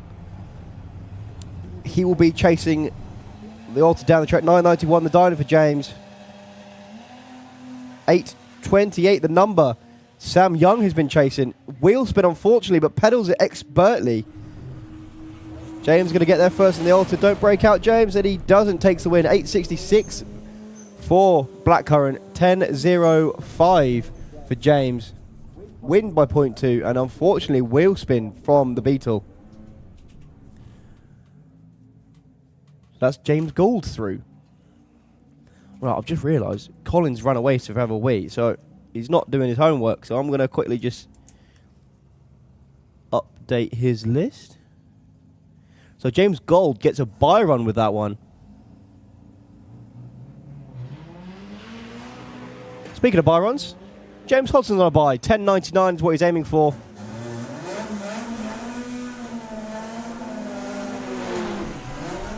He goes 11.04, not bad. Only 0.5 off his dial-in.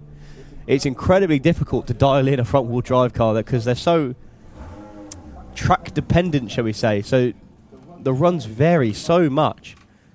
Ollie Whitehouse with the Beetle looking for a 12.90. Graham Fairhead, your number one in points, looking for a 10.70. This for a race against James, who you've just seen. Ollie off and going. Nice little wheelie from Graham. Well, Ollie's going to get there first, as long as he doesn't break out, which he doesn't. Issues. Hang on a minute, how does that work? He broke out, but he got there second, and he had quite a nice light.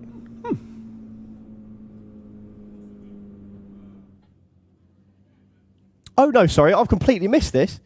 Ollie broke out by over a second. What? Okay, so Graham Fairhead takes the win. And that is Jake Fronda. Should have been against Paul Walklate. But a solo for the Golfar. Looking for 11.90. Goes 12.08. Where is he on the list? There he is. So who we got next? Ed Keach. Should have been taking on Dave Crowhurst. So issues for him. So Ed has got a date with Luke Stevenson in the next round.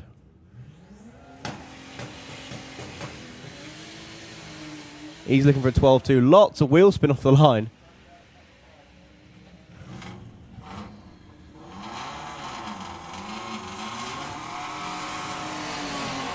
Looking for a 12.2, goes 13.0, misses the dial in by quite a bit. And the final pair then, Abby Tether and Ian Dale. This is for a date in the next round with Jake Fronda. Abby looking for a 12.77. Ian looking for a 12.70. 7/100ths of a second. That's all that's going to be between them on the tree. See if you can spot it.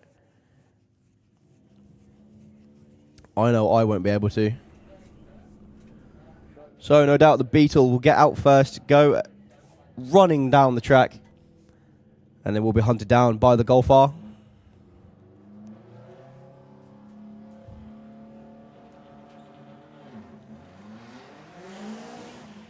Well, should have been, and I don't think I'm giving anything away by saying Ian was way asleep on the tree. It was a 1.00 reaction time. If he wins this race, that'll be a miracle. No, it breaks out. 13 flat for Abby Tether, takes the win.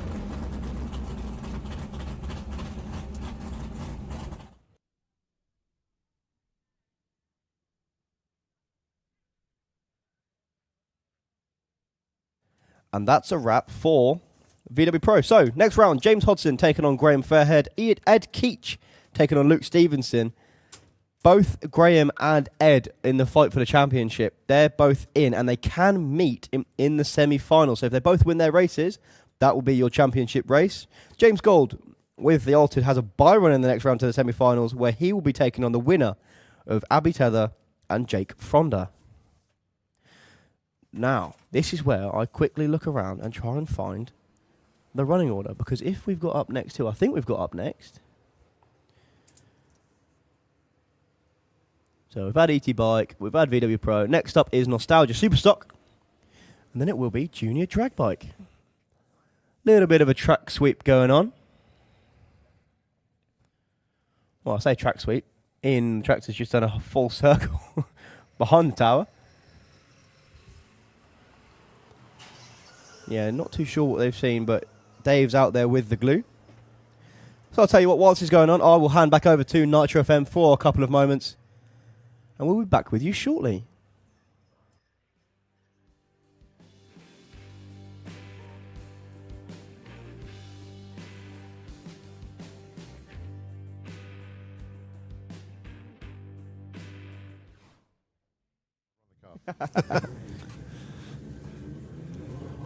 Anastasiak, Jasmine Cordell, Jazz a PB in quali. She went 7.58.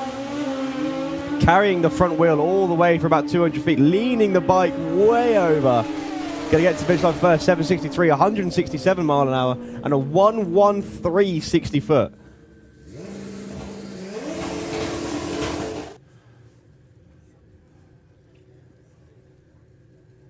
round number 2 bye is a predetermined one by the odd number of bikes in the ladder.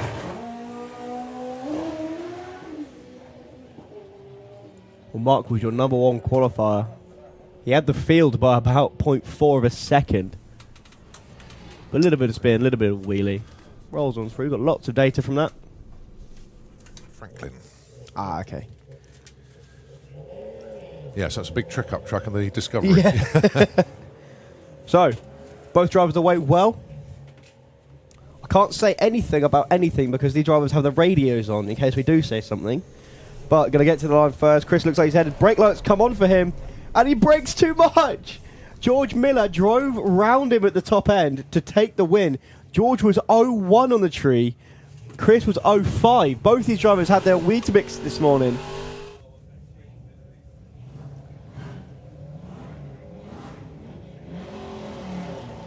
Two green lights. Chris already at the 8th mile. Simon hunting him down the whole way down the track. Is he going to get there? No! Chris Wynn was 0.1 on the tree. Simon was 0.6 on the tree. He was so asleep. Chris Wynn takes win, 16.3 on the 15 dial-in. Missed it by a bit. He escorts away. He was about 100 feet out as well before Troy left. Once again, two green lights. Troy's going to be hunting him down. Still got some real He's estate already to make there. up, actually. Oh! Takes the win. Matt was 005 on the tree. He had so much to play with, but was just too slow on the dial-in. Troy drove round him and wins by half a second.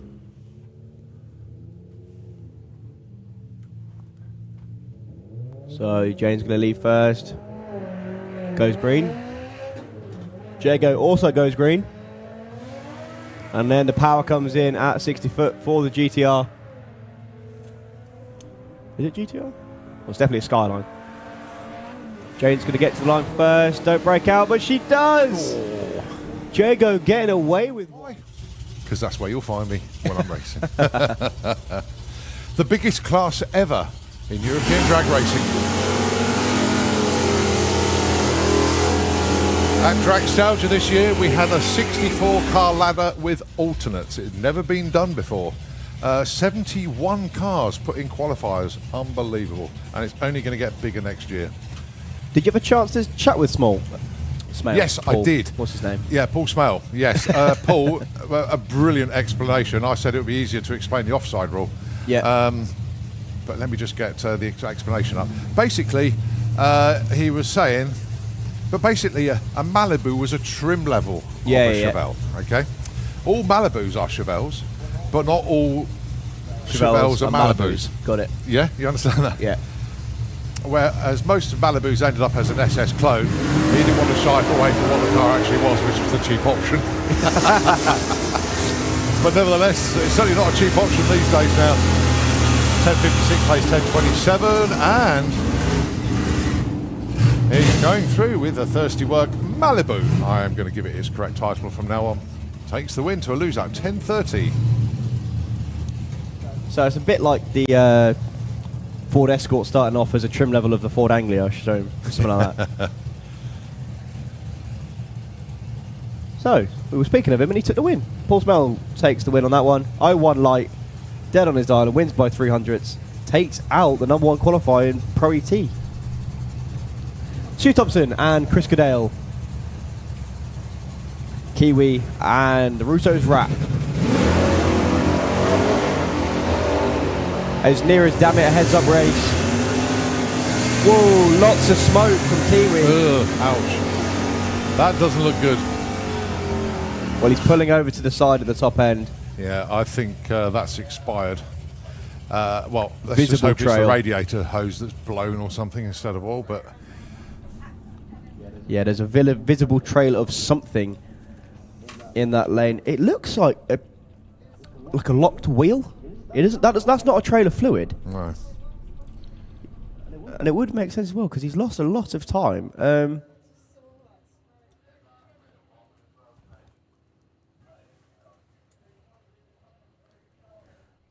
Well, Chris Goodale took the win. Yeah. He stopped on track. Fire truck's going out. I can't see any.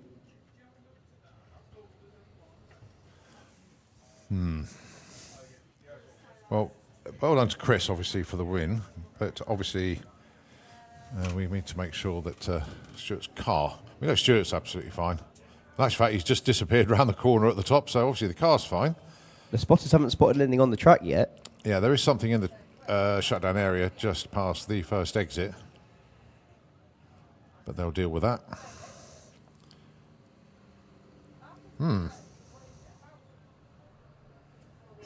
Oh no, I think the hat's going to go. Oh no, there we go. Sure, tractors avoided the hat. Right, I'll tell you what, we'll let the track crew do what they need to do. We'll suss out what happened there. But we're all guessing at the moment, but the only person that actually knows is Kiwi himself. So we'll give the airwaves over to Nitro FM 96.2. We'll take it back in a moment when we continue with eliminations here at the National Finals.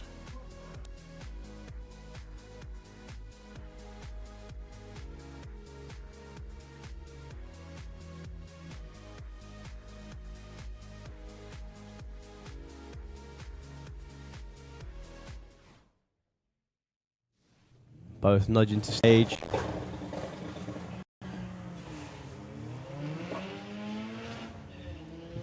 Well, you've got the unique challenge now. The slower car's got to chase down the faster one. And to be fair, he's doing a good job of it. They're side by side.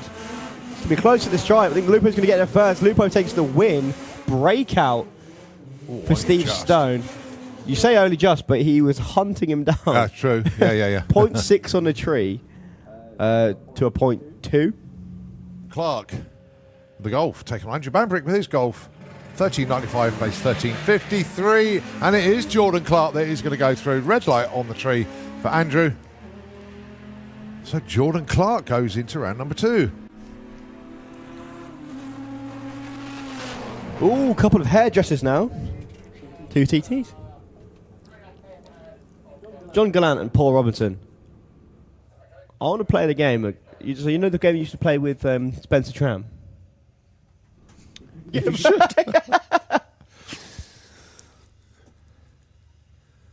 Oh, John goes red.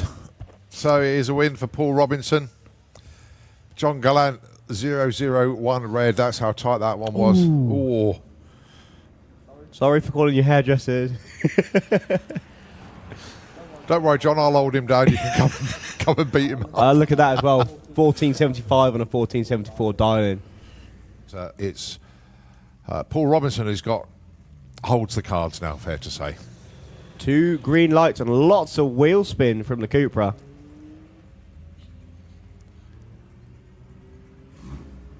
Had to be the pair that I called hairdressers, wasn't it? They were listening to us. So close at the stripe. Brake lights on for Reese. Takes the win.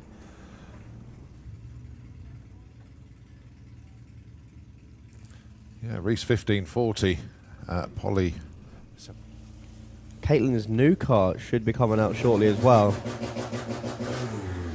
Still a Beetle, but very different to this one. Caitlin gets 330 foot through all the gears.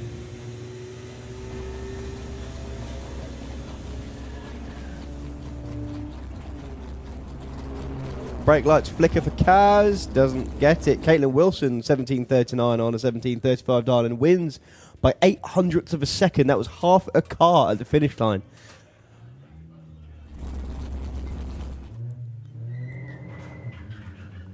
Bonnie hopping launch from Hazel in the Passat. Martin off and running, looking for a 15.80. Hazel wants a 14.40. She's going to get there first. She's going to take the win. And what a birthday present. Still in competition.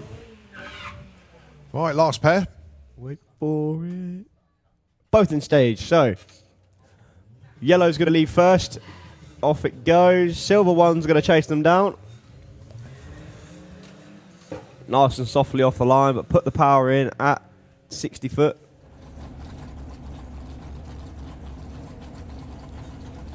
Lupo's got his nose in front, but here comes the Audi. Gets there first, takes the win. Here's a breakout and got their second for Reese, so Phil safely through. Well, only a car 8.50 dialing.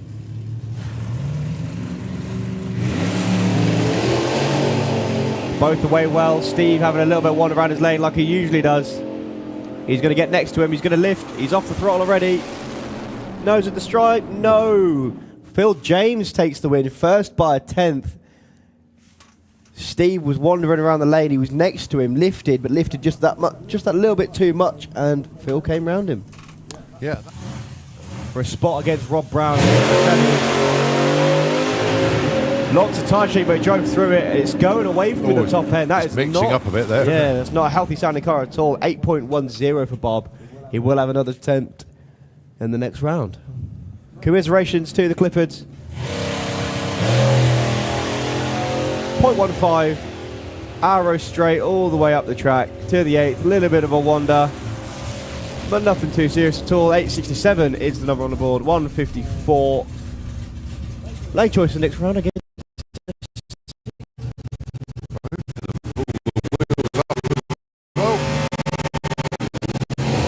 Well, Steve Lloyd goes red, so that is a win for Dan. So those numbers on the boards, they're not dial-ins, they're indexes. It is first to finish line wins. 10, 17, 11, 26. Right, the next shout is from Dave Swift.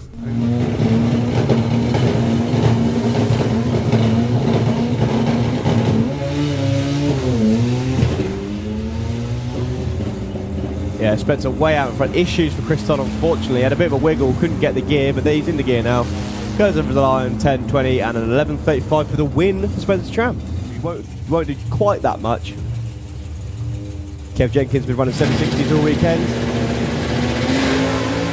But rolls through stage. Kev went red. Well, he left with all the tree activated, actually. Yeah. Shoot comes out for Nick. And an 806. 164 for Kev Jenkins. Yep.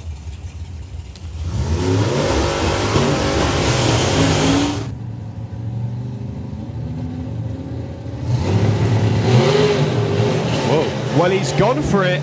It's wandering around the lane. He's out in front. If he can get this win, Rob Smallworth is off the power. I think Kev Perkins is going to take the win. He does. 807, 166 mile an hour. The first full pass after the incident. Incredible. Well done. You got to be in it to win it.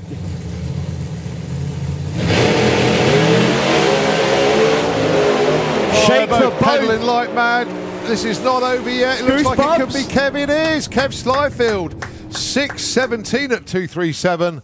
Bobby goes 6.28 at 236. But they were both all over their lanes. But that was a proper race, that one.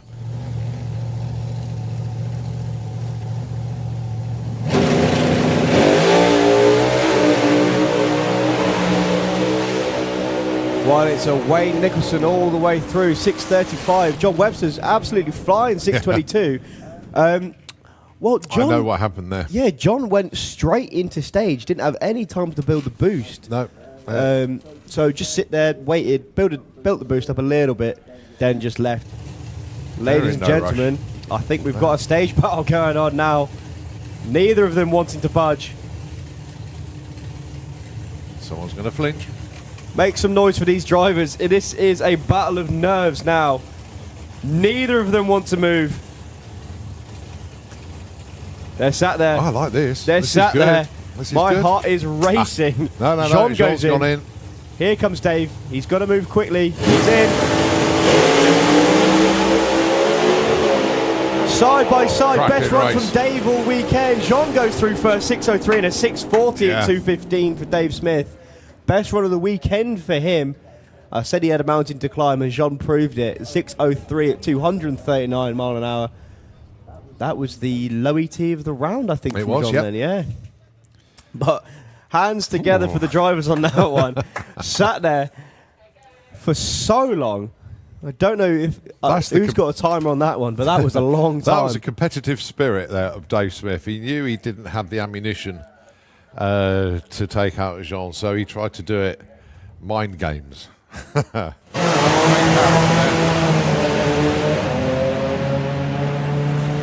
Look at that for a run. 6:02, 223 mile an hour. Al riding the bike as he usually does, throwing it around. He likes to get every angle on it, doesn't he? Roger. Sorry. Okay, so he's going to want lane choice in that race. Can we see a low 7? Well, a little bit of tyre shake. Drops the wheel down at 330 foot, but picks it back up again. All the way through. 7:49, 178 mile an hour. Books himself a spot in the semis. Number 3 and 4 qualifiers. This should be quite a good race.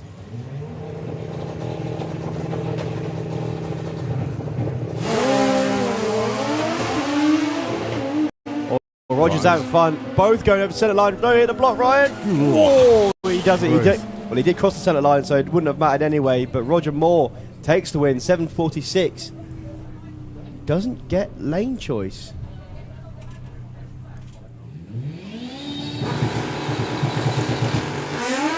Issues for Lorcan Parnell. Ashwin Lenoble's going to take the win. It's a good looking run as well for Ashwin. Is it a 7? 8:15, 160 mile an hour. And I tell you what, you can tell Super Street Bike's in the lane because I can see all of the bikers have run up into the. They always do. Into the stand. I can see Phil. Margot rolls through stage, unfortunately. Oh, what a shame. It's her best run of the weekend by a long, long way. And she's not getting a speed or ET, but Jake, 6:76.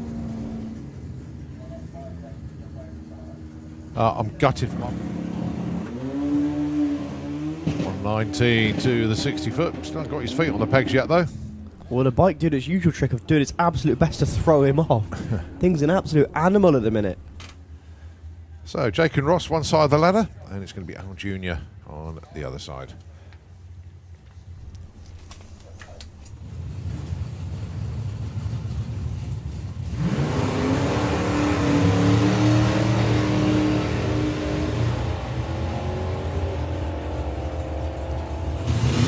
Oh, Freddie out in front. John trying to close that gap down. And it is a win for Freddie. Massive breakout for John Dalrymple. But then he was quite late off the line. So Freddie Thompson marches on. So the Darlings then, 9:48 plays 9:82. Crucial one for Brett.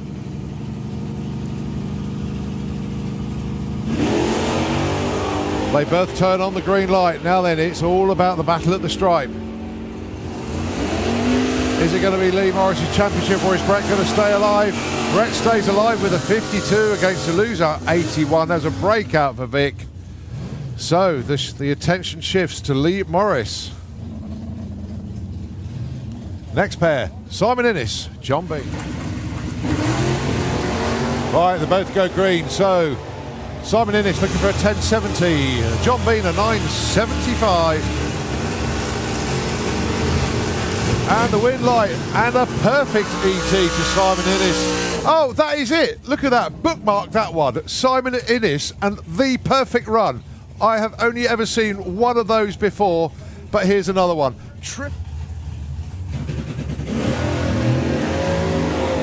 Chris Goodale take it on. Ronnie Mercer, 990 plays 903. And a 991 for Chris Goodale takes that one. Ronnie falls away a little bit there. But Chris Goodale. Oh, Lee Morris has rolled the beams. He's gone red. He's out. Oh, I know Lee's had problems with line lock this weekend. But it's turned round and it's spooked him and it's got him. Oh dear. Warren goes 911 with an 8. He breaks out. It doesn't matter. He's got the win. Oh boy, a huge upset there. Is he going to hold on to that lead and take the championship? Or is Brett going to come round and take it away?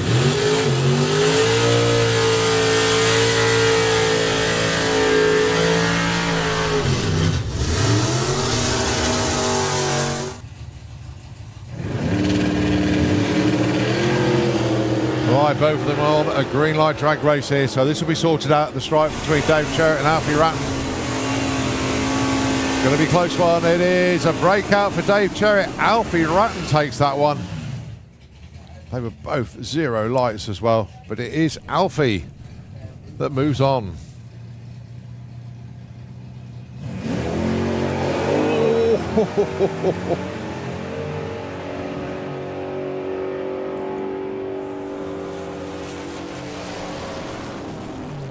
$9.92 for the win there for Kiwi. Harley J just really bumped out of stage then.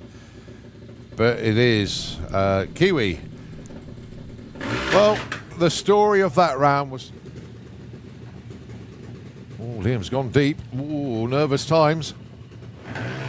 Oh, and Liam takes that as Sam Fairhurst goes red. So Liam McDonald. Well, we're going to wait a confirmation on everything that goes on here. But we'll just await. 0-0.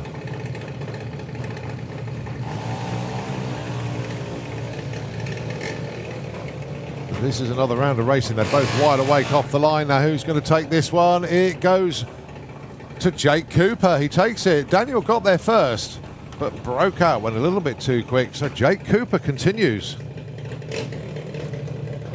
Okay, next round, this is important. Good race coming up here. Let's have a look to see who the win light goes to. Freddie Taylor takes the win, and the championship is now confirmed for Liam McDonald. Congratulations to Liam.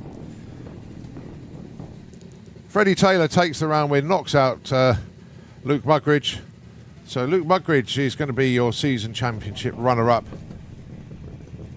But I tell you what, to be runner-up twice in a row, I know Nick's looking a bit well.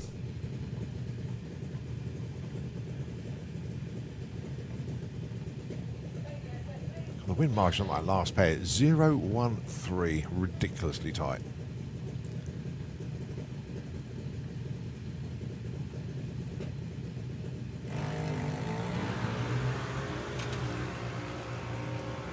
Right, it's another one of those pick and choose races, it really is.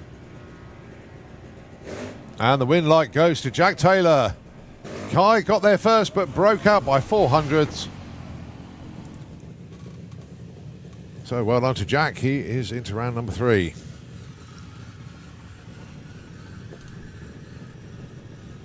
Right, next pair. Jacqueline Bartlett taking on Ellie Mae Brown.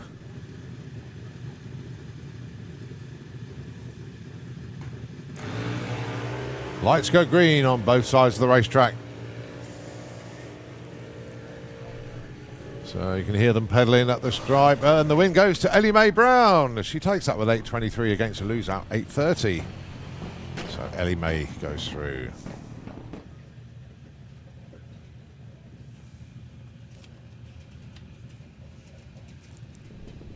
All right, the pairs keep on coming. Your next pair. Neve Deevy.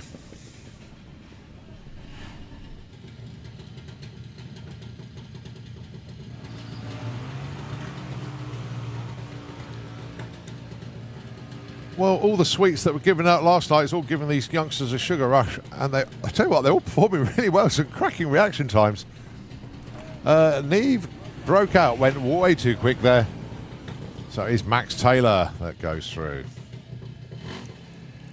Oh dear, dear. This is the matchup that we've sort of been looking forward to, but didn't want to happen. But here we go then. This is Lola Bell Kent taking on Frankie Kent. The family rivalry.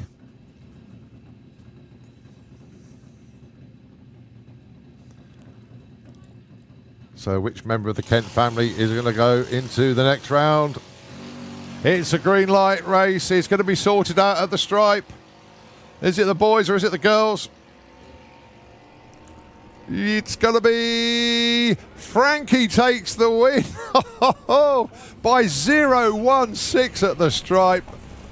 Lola Bell had the better light, but the better run was from Frankie.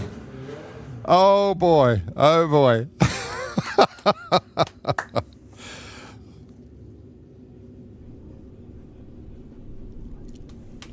So that sets up the next round in Junior Dragster. Freddie Taylor gets the bye. Max Taylor gets Liam McDonald. Jake Cooper gets Ellie Mae Brown. And Jack Taylor takes on Frankie Kent. Right, move on.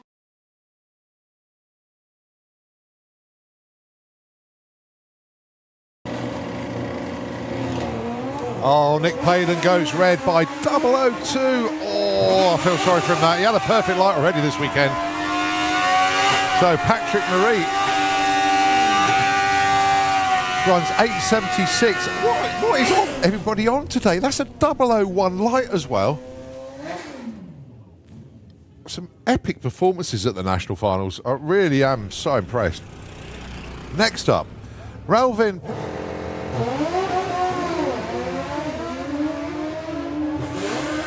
So going to sort this one out at the stripe then.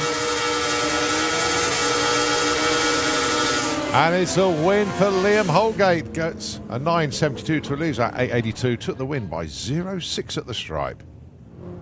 Is he going first? And here comes Phil.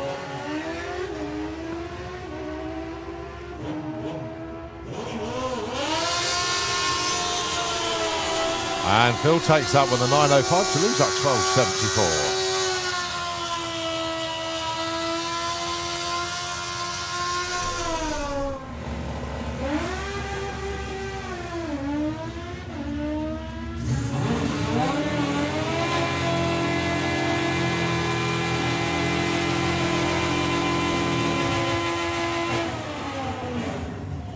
Goes through with a 10.33, 130 miles an hour, but all he had to do was break the beams to take the win, which he duly did.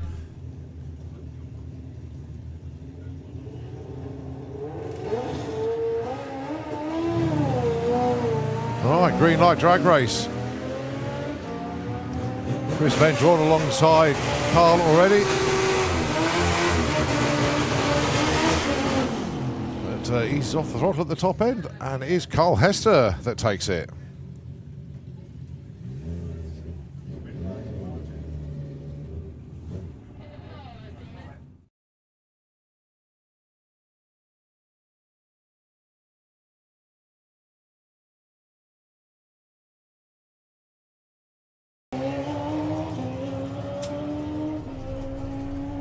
So Peter Harrison and Blade King. What have we got? Blade King takes that one. But he doesn't because he went red. Ah, cut.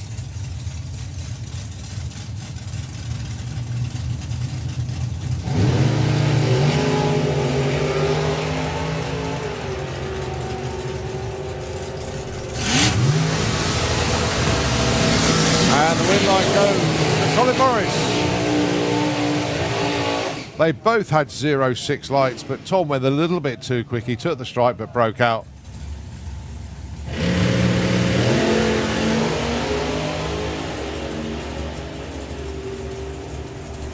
Well, the Camaro's already gone round and takes that with a 7.84 to a loser, 8.18. But it was a 003 light as well for the Camaro. So we're going to be seeing Angel in round number 3. Brilliant race has got for us then. Pete's in stage. Joe goes in. Both go green. Oh, Struth. Oh, Joe taking the long way round. But has enough in the tank. Goes 7.57 to lose out 7.71. But get this, Joe Kellett. Joe Kellett, perfect light.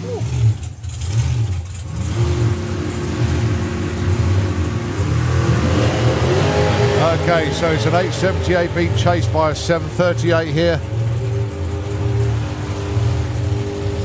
And it's 7.43. Scott Hauser takes that one, 8.77. Breakout for Brian, but then Scott did have the better light as well. So Scott goes through and he gets a bye in the next round.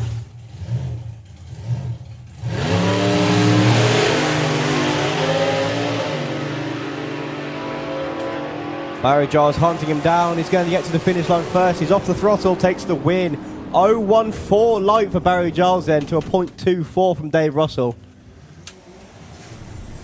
Del Coppin looking for a 12.0. Boggs off the line. That might affect her actually. Luke Stevenson might be able to get away with one here. He's still ahead at 1,000 foot. Is he going to get to the line first? He does! Luke Stevenson takes the win with his best run of the weekend.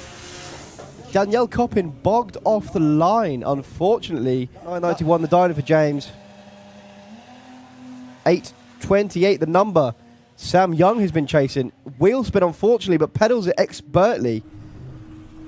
James going to get there first in the altar. Don't break out, James. And he doesn't. Takes the win. 866 for Blackcurrant. 10.05 for James. Win by 0.2. And unfortunately, wheel spin from the Beetle. Speaking of buy runs, James Hodson's on a buy. 10.99 is what he's aiming for.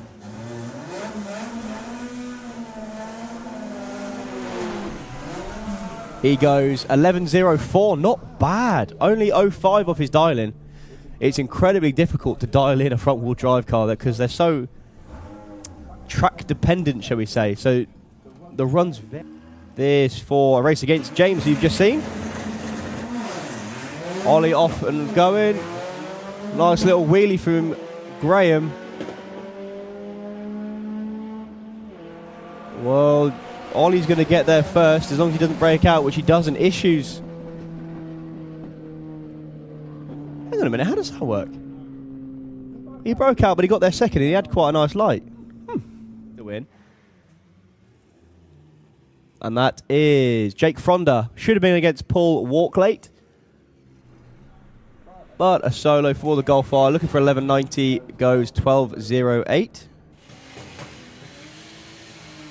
He's looking for a 12.2. Lots of wheel spin off the line.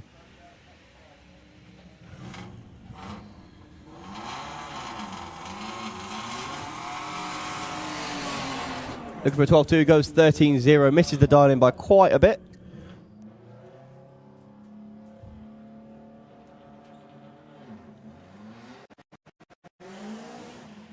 Well, should have been, and I don't think I'm giving anything away by saying Ian was way asleep on the tree. He was a 1.00 reaction time. If he wins this race, that'll be a miracle. No, it breaks out. 13 flat for Abby Taylor takes the win. Those are Malibus. Got it. Yeah, you understand that? Yeah. Whereas most of Malibu's ended up as an SS clone, he didn't want to shy away from what the car actually was, which was the cheap option. But nevertheless, it's certainly not a cheap option these days now. 10.56 plays 10.27, and he's going through with a thirsty work. Malibu, I am going to give it its correct title from now on, takes the win to a lose-out. 10.30. Kiwi and Russo's wrap. As near as damn it, a heads-up race. Whoa, lots of smoke from Kiwi. Ugh, ouch. That doesn't look good. Well, he's pulling over to the side at the top end. Yeah, I think that's expired. Well, let's Visible just hope trail. it's the radiator hose that's blown or something instead of oil, but... Yeah, there's a visible trail of something in that lane. It looks like a locked wheel. It isn't. That's not a trail of fluid. No. Behind the tower, Ian climbs out of it. The racers back in their cars. Just a little quick chat before we go down. Adrian Portelli will be taking on Spencer Tramp. Who will these guys have after this round? Oh, of course, they're on the ladder that's not been decided yet. Oh, Pete Wiseman has got a bye run. So, all things going well, they will have each other.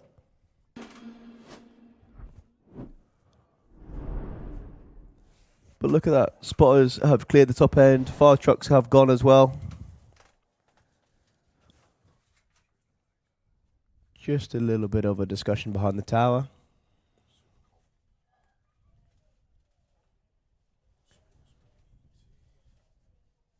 Not too sure what the discussion is, but I can tell you what, that wind is very strong now. Windmills are absolutely flying around. The tower's been rocking from the wind, and I'm just looking down watching everyone's T-shirts bellow.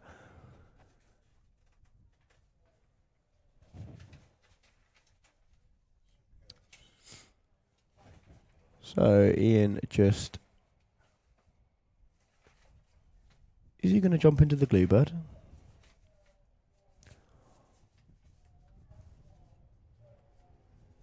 think he might be right. I think I'll probably jump the gun here by taking the commentary back. So, Nitro FM, you've got a couple of adverts to play for us.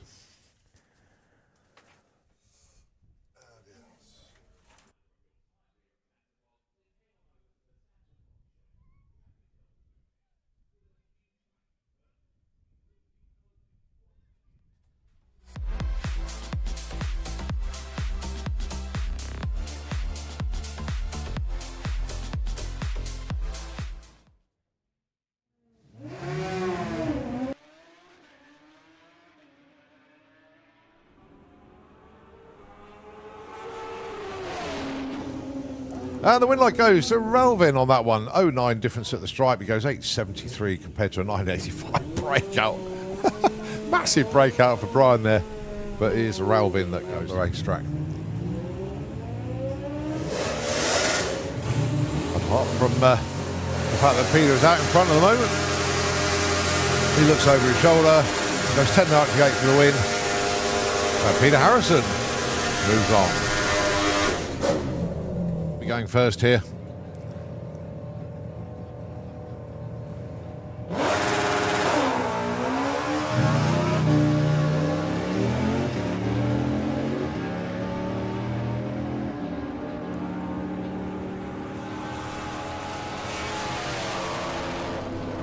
And Chris Venn takes that with a 10.65 win margin at the stripe, 0.7.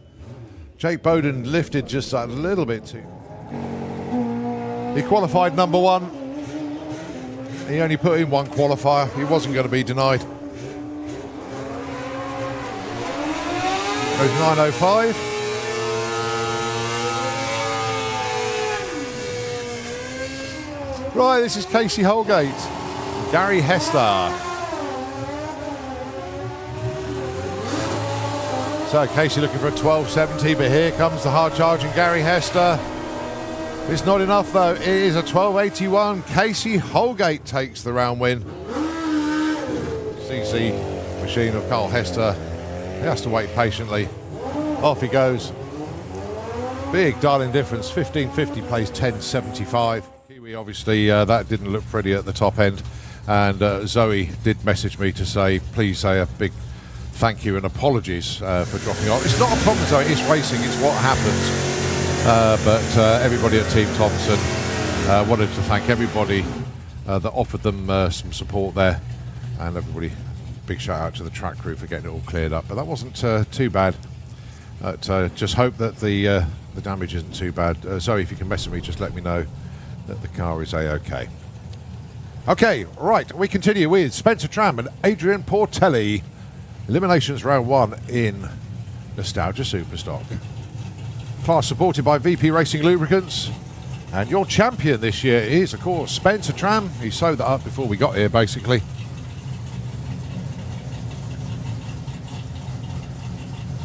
The dialings, 11.35 for Spencer, 10.96 for Adrian.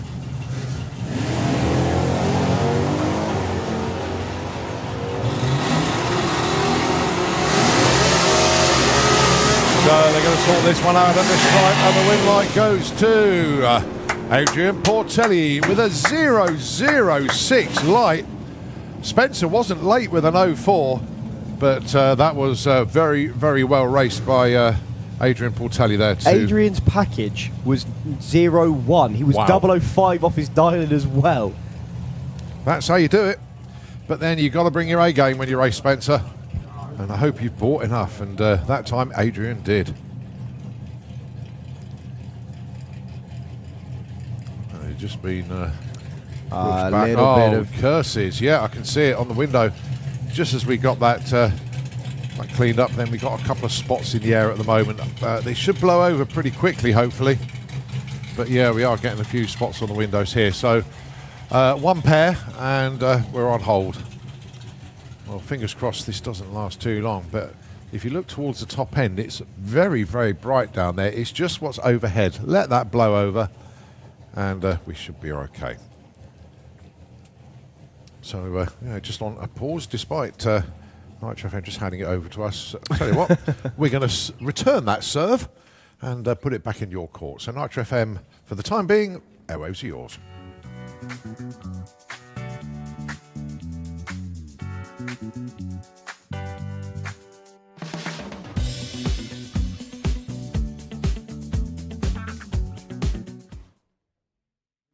title.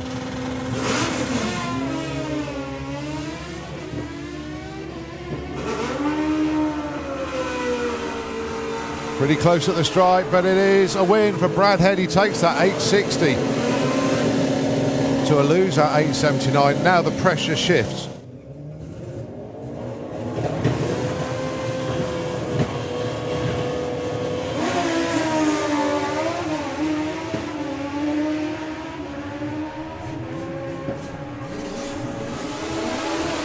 And that's Dan who takes that one, so he stays alive in the chase.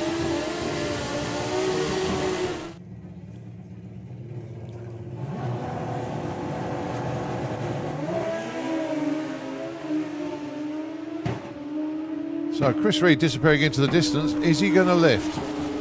No. 7:48 for Boise there. So it is Craig Wright that takes the win with an 862.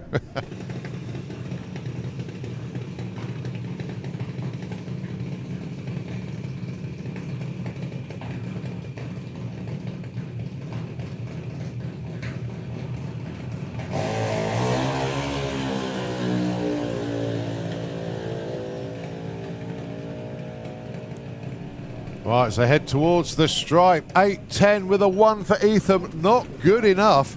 A perfect ET and a 002 light. That was an incredible package. That's one of the best I think I've ever seen. I'm just waiting for those two at the top end to clear the... Oh, no, hang on. What happened there? Oh, Chev's engine has stopped. So Kai Cooper goes through with a 919.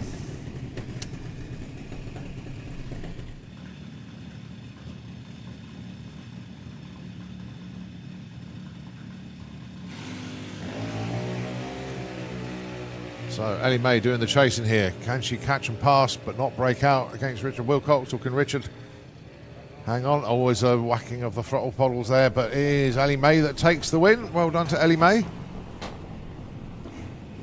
Mr. Beer Lane going first. There he goes. Oh, Ada Cassisi goes red by 0-3. So Frankie Kent continues. Goes 12:15 as well. Nicely judged run. So Frankie Kent into round number 2.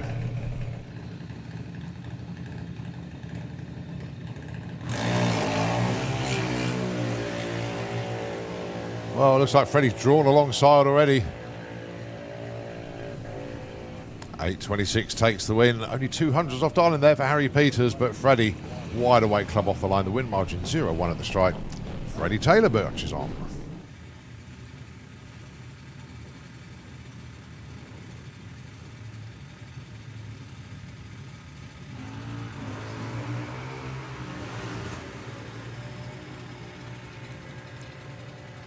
So Liam McDonald looks like he's going to be taking the stripe, and he does. So Liam McDonald goes into round number 2.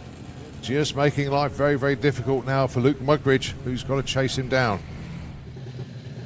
Very, very enjoyable presentations that was indeed. Teddy Howard goes red. So it'll be Neve Deevy that goes into round number 2. But Teddy, oh, look at that, that's lovely to see.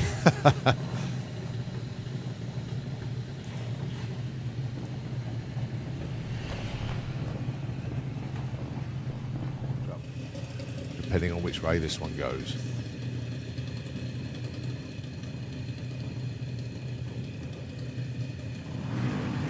Green light drag race, that's the important bit. All right, Lola Bell out in front. And it is Lola Bell that takes that one. Right, oh dear, round number 2, Lola Bell Kent races Frankie Kent. Oh no. I know, you can't say. Oh dear, oh dear.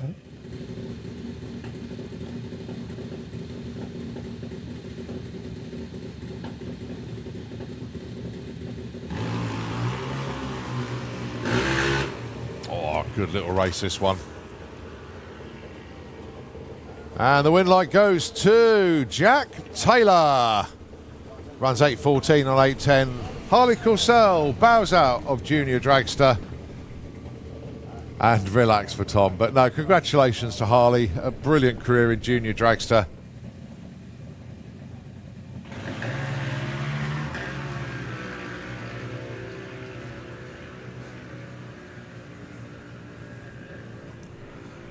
Double breakout, but the one who broke out by the lesser amount was Sam Fairhurst, 8.09 on an 8.10. Tell you what, that is the worst thing for a driver. You're in stage and then they go, no. Oh, no, I bet. Oh, game over for Ted Sullivan, goes red. So Jacqueline Bartlett will be going into round number 2.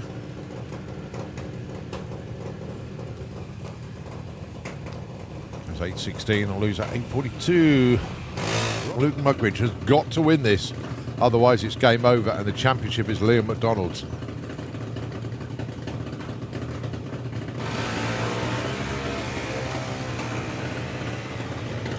Well, Luke has got his nose in front. He's going to take the stripe first. And he does. Oh, and a Look at that. 005 light. Wow. Yeah, Nick, if you can hear us, that was 005 on the tree for Luke there. Puncture in the front tyre. Oh, no. So, lightning fast reflexes. He's going to take the win here as well. Red light for Grace Smith in the other lane. They were so nice as well, holding all the way back, letting Dan get ready. And look at that. Both ran 8.18s with a 1. A little presentation. Yeah. So, Max Darling 9.63, Emmy Darling 9.41. Max Lee first. Emmy taking the long way around off the line. And they're pretty much glued together. Emmy's got her nose in front, but here comes Max to the line, takes the win. So that is both the Taylors through. Steve is going to be absolutely livid because he's got to stay. Gone with this one. There's cars actually running and they're actually under the tower. So, Don Scott, Simon Rickwood. This is a race to go against Paul Smale.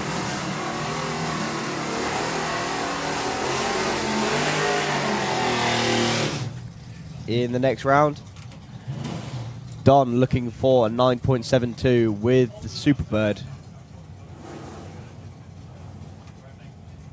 And Simon with the Bossa Nova looking for a 9.97.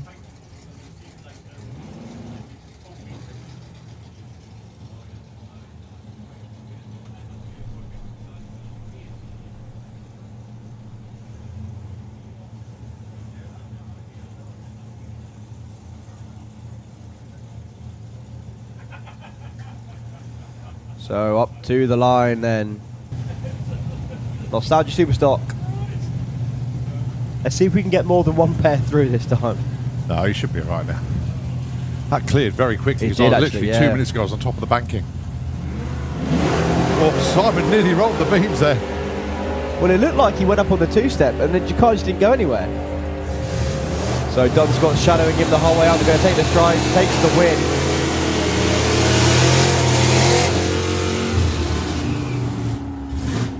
Yeah, it was very odd for Simon. He sort of went up on the button and then it just didn't move. Yeah. Right, 2 cars that debuted this year from the Williams Brothers stable.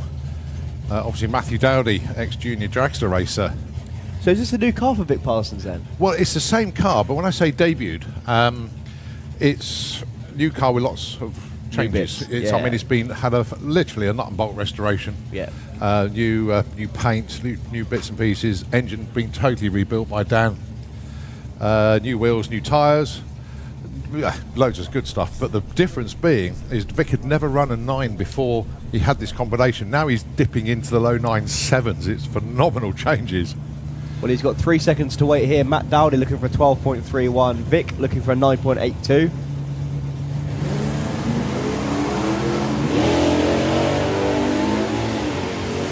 So, battle of the red cars. Is it going to be the Nova or is it going to be the Belvedere? Vic closing in.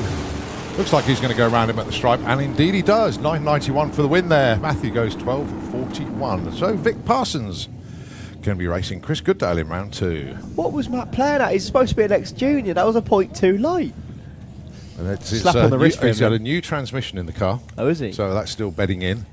He did miss the European finals because he would have run in Pro ET then. Yeah, but he missed didn't that. quite have the index for that. Yeah. Well, no, they would have wound it up a little bit. I mean, Has it got way more in it? No, I wouldn't say way more, but if they change the converter, Oh, yeah. then yes, it will run Pro ET numbers no problem at all because he's suffering with the lack of launch RPM. Yes. But they're basically saving that until next year when they maybe put a new converter in and that'll run 11s. Well, see Dave running for the shoe. Pete Wiseman's going to change lanes. I'm sure he'll make a pass in the other lane absolutely fine. I didn't see anything. Bizarrely, all he needs to do is break the beams and he's through. So Yeah. he's on a dedicated bye run. Yeah, but I'm sure he'll run it through to get lane choice in the next round. Well, no, not necessarily that important because the lanes are really, really good here. Oh, of course they It's are. just down to personal preference.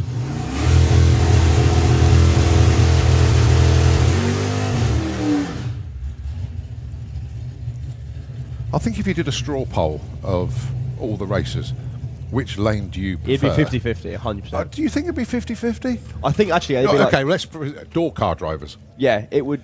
That is 100% personal preference. Yeah. However, I think that your majority vote would be don't care. Yeah, Because obviously some drivers have the scoops in the way, don't they? yeah. But Pete, being a left-hand drive, he wants to be in the right-hand lane so he sees the tree better.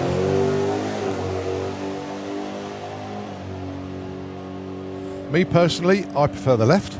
I always seem to run better in the left lane. When I was driving in the juniors, I'd always prefer the left lane, simply like placebo, because Yeah. I seem to just cut really good lights in the left lane. Don't know if there's anything behind that, but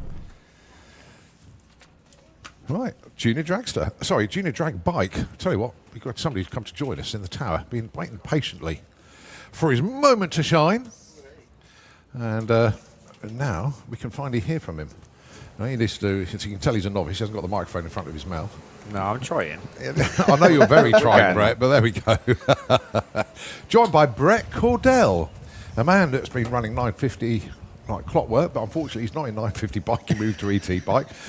But that's not what we're up here for, Brett. You're here to talk about the juniors, aren't you? Yeah, so we had a presentation last night, which the juniors do every event for number one qualifier and number two.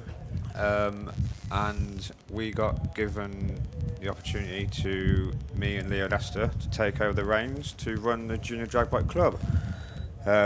So me and Leo obviously accepted. So we'd like to obviously give a big thank you to Ollie, Simon, Lisa, Hannah, because they've done a lot. Phenomenal amount. Yeah, a lot for the club to get them where they are.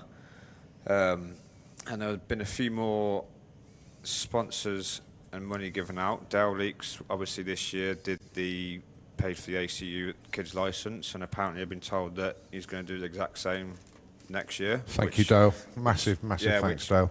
helps the kids out a lot, because the more they get given, then the more the chance they get to come here and carry on racing.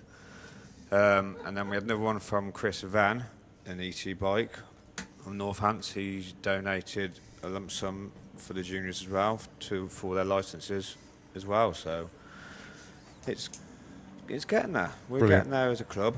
I've got it's going to be an interesting year next year, as in I'm going to go from racing to now doing presentations and sorting stuff out for the juniors.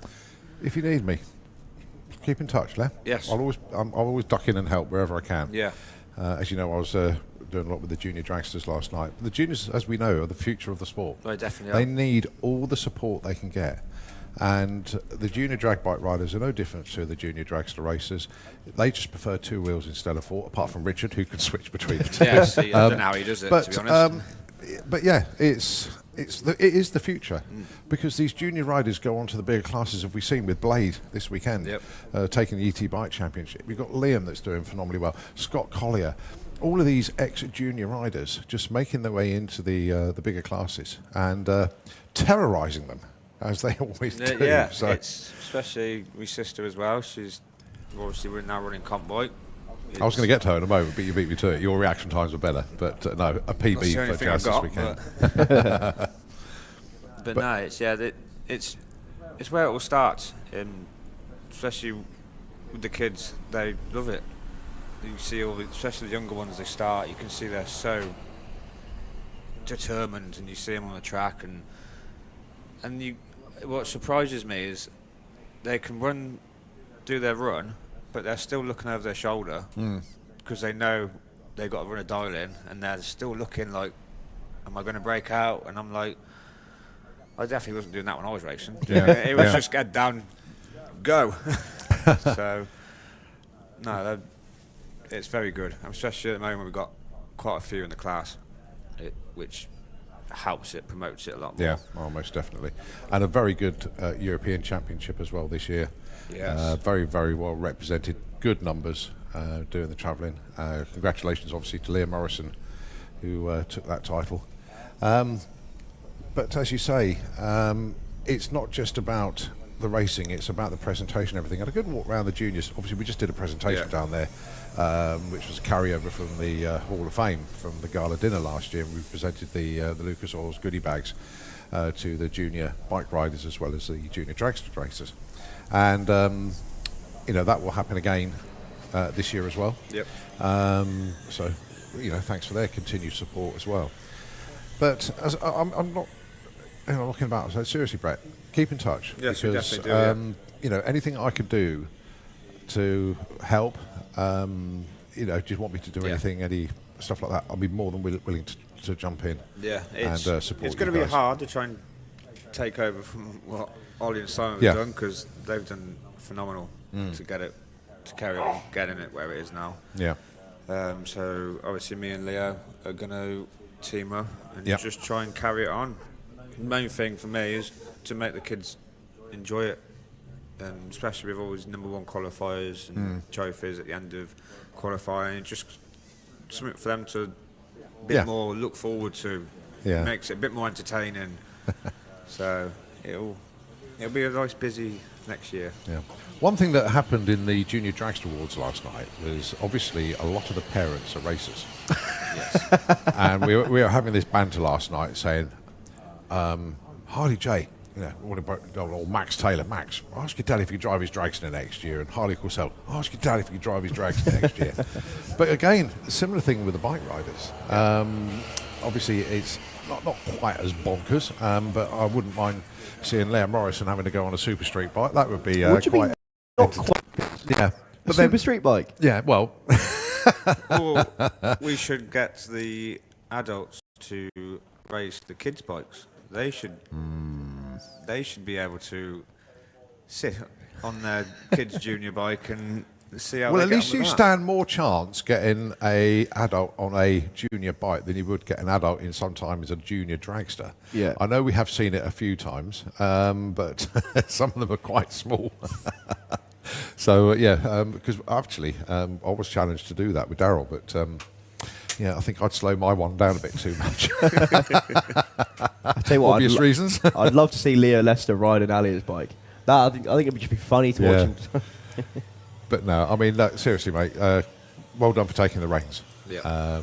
It's good to see that the class is in safe hands. I'm glad to see the club is going to progress forward, and I know there'd be plenty of support mechanisms, as you say, with Dale Leaks, with Chris Venn, and other people stepping up as well. There's been so many other people, just little donations here, there.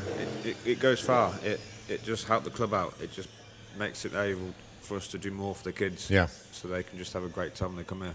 Good stuff. Really, really good stuff. Well, I did go and pat him on the back a moment ago, but Blade King, congratulations to you, buddy, for taking ET Bike Championship this year. Blade told me the little story, which I did repeat earlier on. It still tickles me that he did this. How much of it is true, I don't know, but it sounded good. That obviously he did his one run, hit his number bang on, number one qualifier, and parked it. Yeah. And he said, I didn't think we had any fuel left. Because he couldn't find any fuel. Thought, oh no, we're really low. So I've got number one, I'll park it. And then later it transpired that Ollie had used the fuel drums to hold the gazebo down. He thought they were weights. So that was a good one. But good way of saving money. Well done, Blade. Hats off to you for that one. Well, I'll tell you what. I don't think we're that far away. Looks like the tractor could be just coming back on station. 5-10 minutes ago, we were looking about rain possibly, and spitting and this. Look at it now. That is gorgeous blue sky up there. It's getting rather warm, getting a bit bright. People start to take coats off and everything.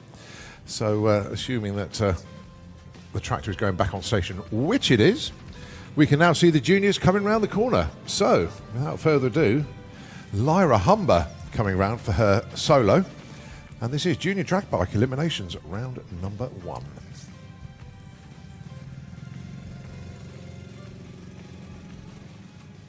Now she's still going to have a dial in. One thing that these youngsters will do, they will take every opportunity to get a run in. It's always learning, always finding out about what the bike will run. It's always good to have a practice on the drag strip instead of a practice tree at home. You name it, it all makes sense. Number 1 qualifier then was Lyra Humber. And here she goes, booking her space on the ladder for round number 2. And she does so. So Lyra into round number 2.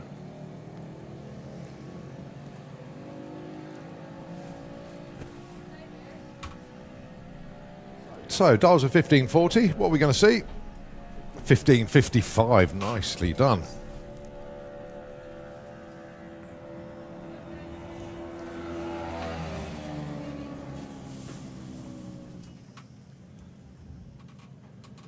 Right, next up we have a pair. It's Jackson King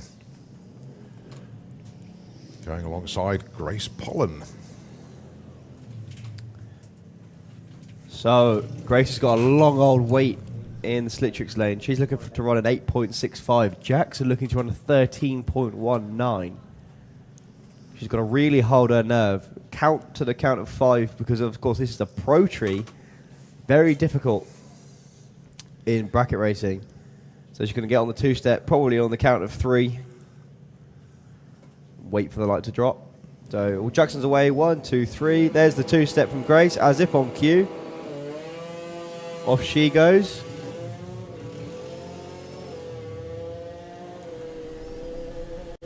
Looking over, lift, sits up. Oh, squeezes in there. 866 on the 65. Sitting up on the bike as well. Good rider job from Grace. Next up, one of the Morrisons.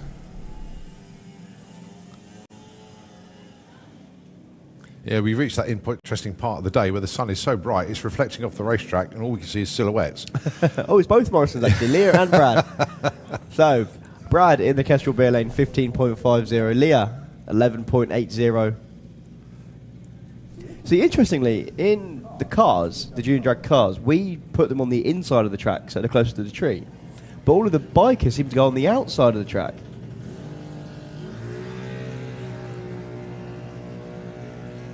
I think that's just probably down to preferable where they like it. Yeah. So Leah looking over, rolls off the throttle, takes the win over Brad.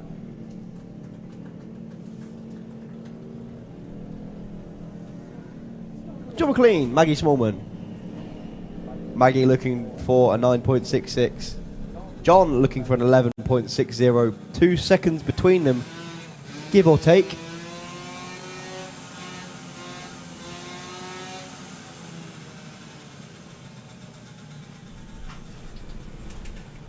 So John just dipping the front wheel in and out of stage.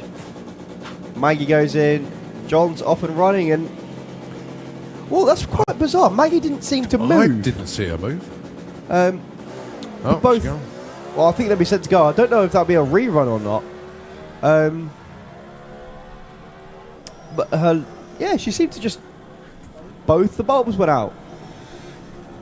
I'm sure there'll be something said there. Not too sure what was going on. Well, never assume. No. Let them sort it out.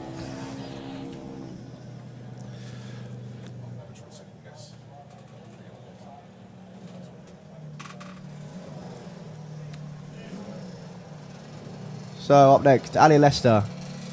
And down there, we were talking about him a moment ago, taking over with Brett, the Junior Drag Bike Club. That's called Leo Lester.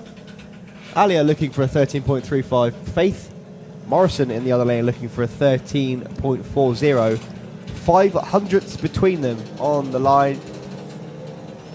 A little bit more than that on reaction times. Alia has got a big advantage. as long as she doesn't break out, and she doesn't. Alia Lester was 0.5 on the tree to Faith's 0.4. That's a really good light from Alia. Declan Butt and Richard Wilcox.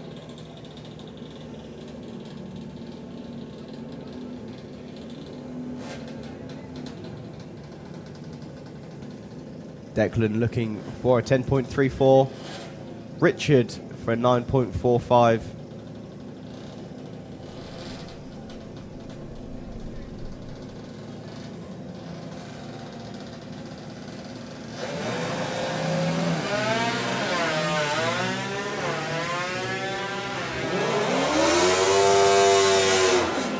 Declan already looking over, Richard looking over. Close at the stripe, Richard takes the win by 0.06 of a second. I tell you what, one good thing about this sun is I can see them looking over from the reflection devices. Next pair, Holly King and Harry Isaacs.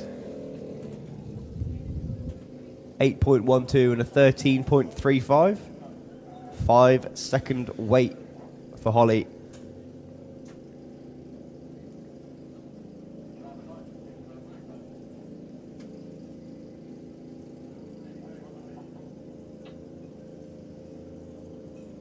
She dials an 8.12. Almost the class limit.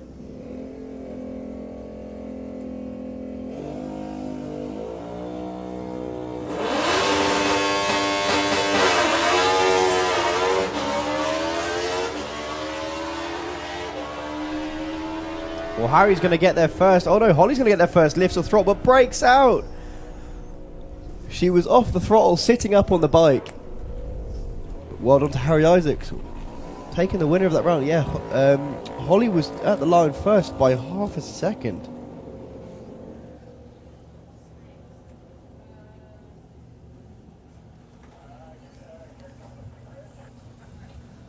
And I think that's it for our junior drag bikes. Thank you very much, Brett, for coming up into the tower. Thank you for having me. Yeah, good to see you, Brett. Yeah. Real good to see you, mate. And all the best going forward with the youngsters there. All right, so just a pause. The Bluebird is going out, which means it is Top Speed Automotive Street Eliminator, the next class to come round. They're going to be quite entertaining. Unfortunately, if your name's Alan, we won't be seeing you in eliminations in Street Eliminator. Unfortunately, we lost both of them, Al Williamson and Al Mack. Oh dear, do we know why? Either withdrawn through breakages or failed the cruise, one or the other. So, but I haven't seen an update on that, so I need to find out. So who gets to buy one now then? Andy Bond, as if you needed one, and Victoria Smith. Okay, oh that's a shame actually. That would have been quite a good race between Victoria and Al Mack. So Andy Bond wins the buy run for a space in the next round where he gets a buy run.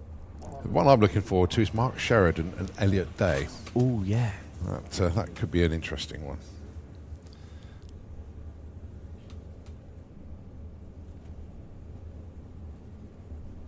And I'll tell you what, that's going to be the first pair. I can see them down there. I had Elliot messaging me earlier. He was in the car with his helmet on and everything, but he was sending me videos of him waving at me.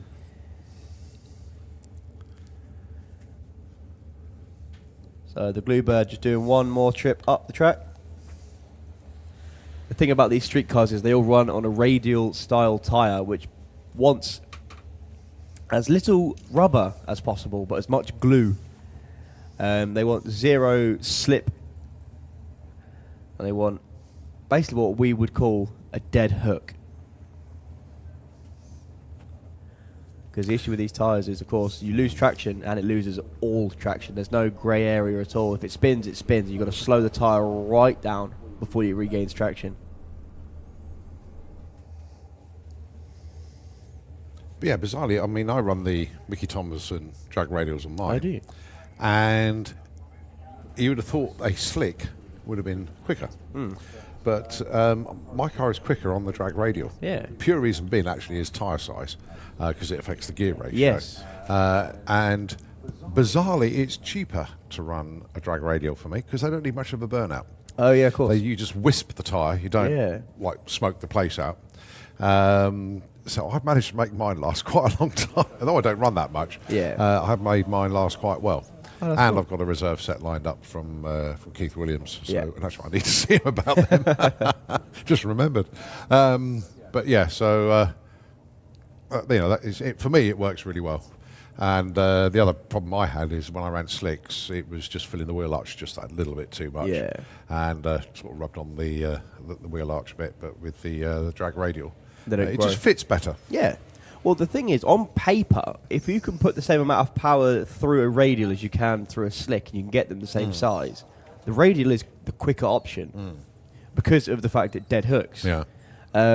Stevie Fast in the States famously is big on radials. I know he runs in Pro Mod at the minute on slicks, but even he says, number for number, a radial will be quicker. Yeah. However, it's just they're so critical and track dependent. The track needs to be literally perfect for them to work brilliantly. Well, Ian just going for a little jaunt in the tractor.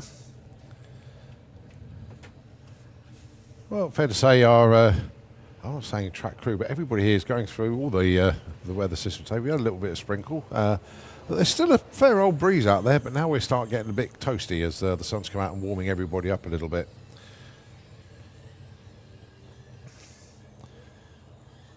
But certainly good conditions for the national finals. I mean, I've been here before and it's just been horrible, the national finals. But this weekend it's been pretty good. So a thoroughly enjoyable event. Good socialising in the evenings as well. Trouble is, there's so much going on at the national finals. You don't get to go everywhere that you need to go. Yeah, of course. And so, you finish racing, right, I need to go there, I need to go there, I need to go there. Oh, hang on a minute, I've got to do that. And I need to be there as well. And you sort of get pillar to post. Yeah. And then you go around to see some people that you want to see and they're not there because they've gone to Fueler's Bar or they've gone off site. And then you go around to someone else and they say, oh, no, I was only here. Yeah. You're almost like you need a tracker on everybody to find out where everybody is. But no, it's been a thoroughly enjoyable evening.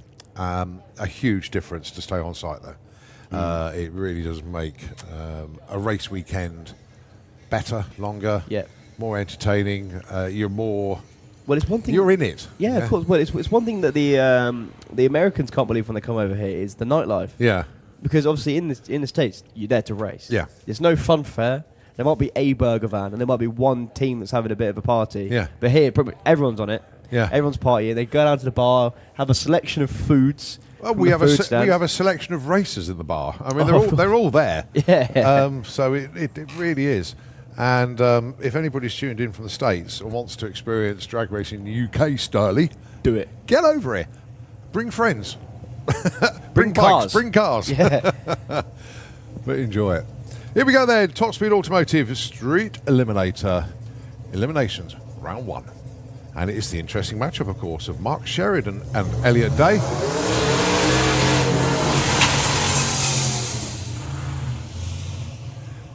Well, Elliot has been flying this weekend, 8:52 in the Willis, running some stout numbers, but Mark Sheridan has been a second quicker.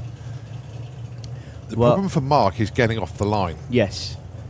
If he can, and it hooks, then it's good night Vienna to Elliot.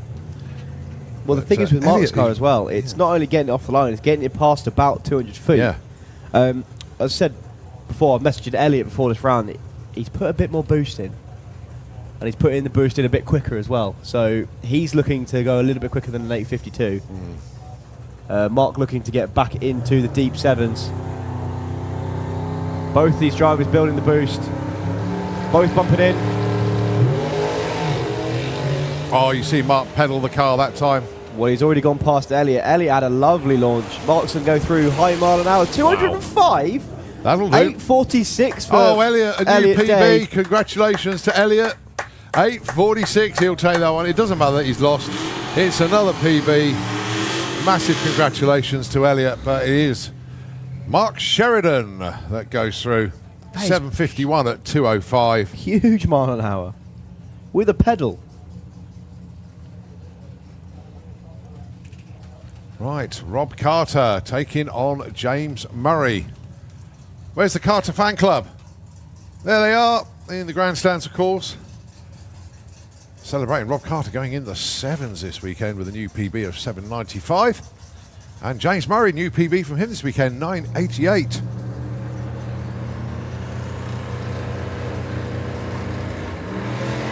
Oh, lovely launch there for Rob. I think he feathered the throttle. He didn't lift, he just feathered it just to bring the front end, settle it down. And what we got here, 834, 147, lifted off before the stripe. James Murray, 9.88 with a 7, matches his PB from yesterday. Not quite as quick, but it was still another 9.88. Awesome run, but it is Rob Carter that goes through. Right, Vicky Smith should have been alongside Al Mack, but unfortunately Al, we know, wasn't going to make it down for eliminations, as we see him down on the start line in civvies. But what can Victoria do? She went 8.01 in qualifying. Oh, so close to that 7. Can she get one here?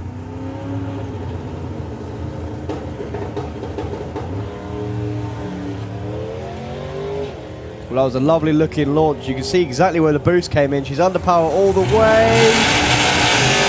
Oh, so close. 8.04. 186 miles an hour. So close to the 7. Good news is you've got one more chance, and it will be against Mark Sheridan. Well, whoever wins that matchup, Mark and Vicky, gets a bye in the semis to the final, so that is quite crucial. Tony Higgs and Nick Hale, your final pair, and then of course we have Andy Bond on a solo. Tony Higgs qualified with an 8.22, and of course many happy returns to Katie Higgs this weekend. I know she'll be on the grandstand somewhere. Where are you, Katie? There she is, front row. Happy birthday, darling.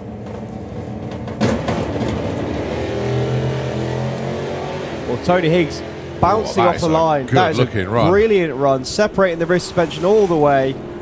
Oh, yes. 7.57. 183 mile an hour pass from Tony Higgs. Wow. Second fastest pass of the round.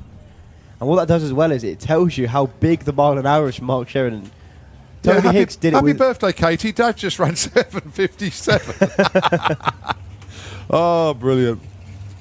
Right, yeah. Andy Bond, he's on a solo here to the second round where he gets a bye into the semis.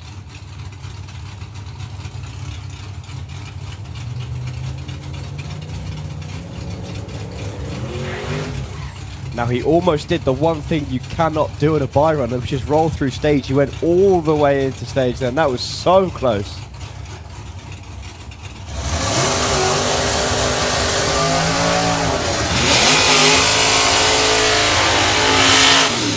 All right, move on to B-Fast R Supercomp. Congratulations to our champion, of course, Leah Callett this year. Well done to Leah. But it's Stu Doyney and Steve Hudson, your first pair here.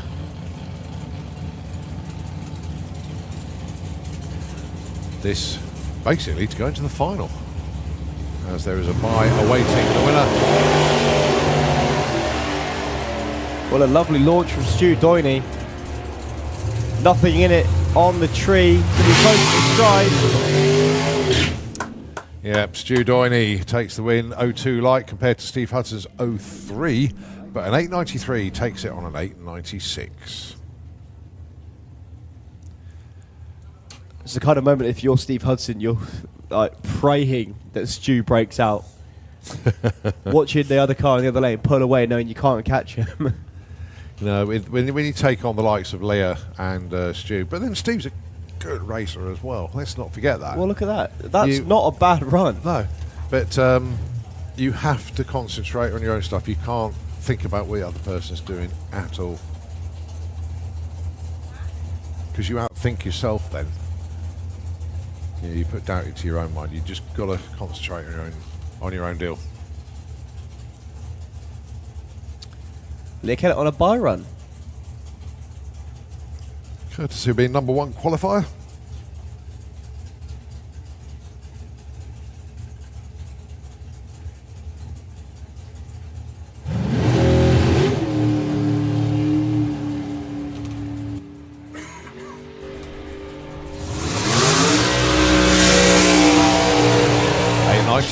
373 mile an hour pass there for Leia.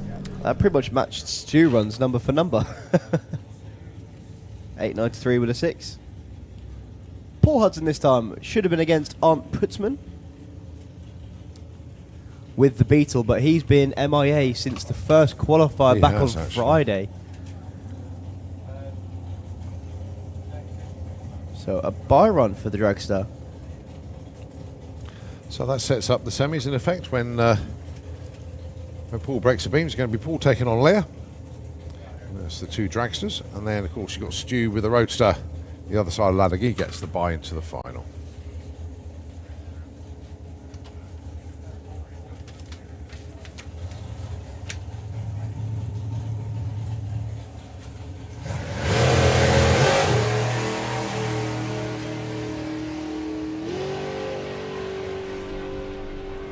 I think that's the straightest I've ever seen him go. All the way down the track. 893 with a 4.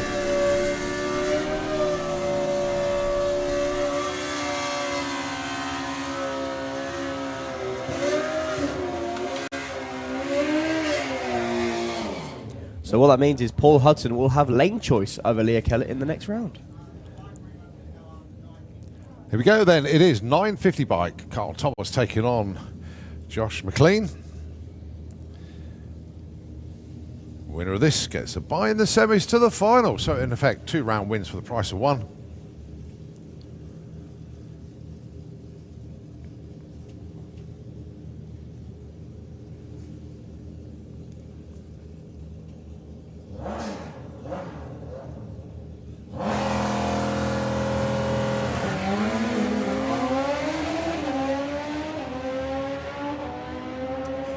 Well, both of them looking over already. Carl Thomas has got his nose in front. Takes the win on a whole shot. Hang on a minute. Simon Groves, look at the win margin. Oh my goodness me. Yeah, let me read the number out. The win margin is 0-0-0-0. Wow. Without a shadow of doubt, that has got to be the photo finish. I don't even know if we could get a measurement on that because we need to go further down the numbers. Oh, it's already gone off the screen there, but my goodness me. Quad 0 win margin. We're talking millimetres on that one. Dion Hartley, Zoe Hallett. Zoe Hallett, sorry. Actually, who did win that? Carl Thomas. It was Carl, right. So Zoe, long way out in front, rolling off the throttle, takes the win. 9:52 beats 9:61.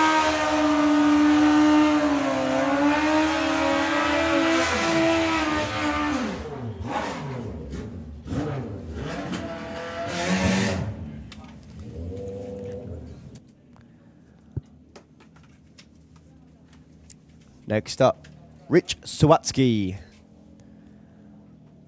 and Rob Stanley. Rob, your number 2 qualifier, out-qualified Rich Sawatsky.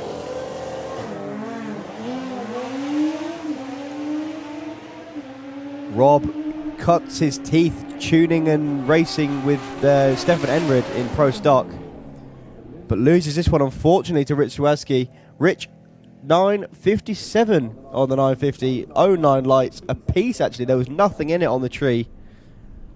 And that sets up the next set of eliminations. Okay, so rerun for Maggie Smallman and John McLean. Yeah, so Maggie just went into stage earlier and didn't move, but her lights went out. So John dials 11.80. Maggie with a 9.66. John off and running. Maggie off as well.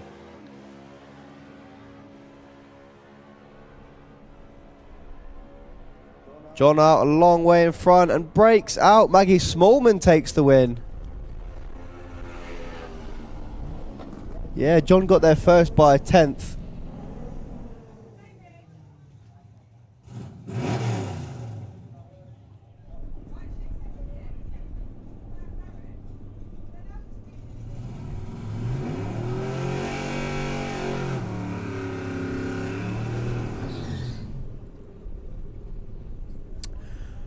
Okay then, Sportsman ET, championship implications here, ladies and gentlemen.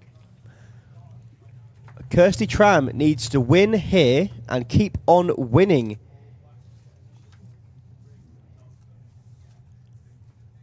If she wants to be champion in Sportsman ET. Felicity needs to win and keep on winning if she wants to beat Kirsty in the championship in second.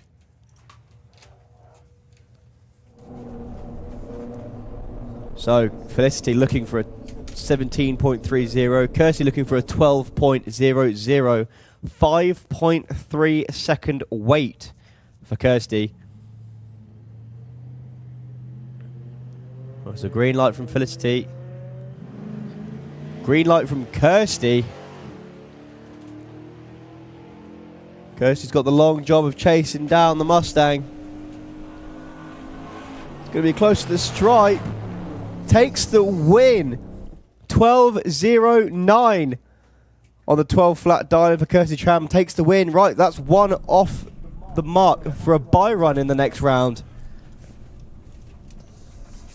Felicity goes out. 0-4 on the tree was Felicity and 0-3 was Kirsty. What a lovely race. 0-2 win margin at the stripe.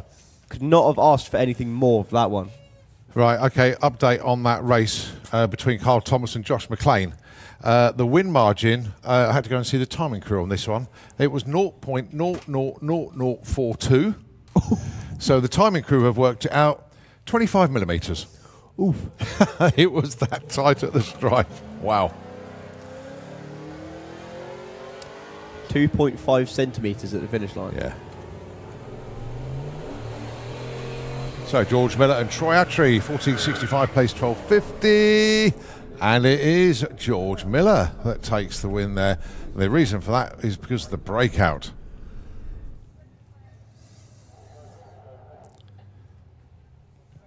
So Troy just went a little bit too quick. Dialed in 1250, went 1248. So well on, George. Rob Creswell with the Smurf Fiesta. Jeff Cowley with... Well, it says Firebird on the thing, but it's not. It's a Camaro. He's done that just to confuse us, isn't he? I think that's been a bit... a bit of a red light there for Jeff. Went a bit too quick on the information on the screen.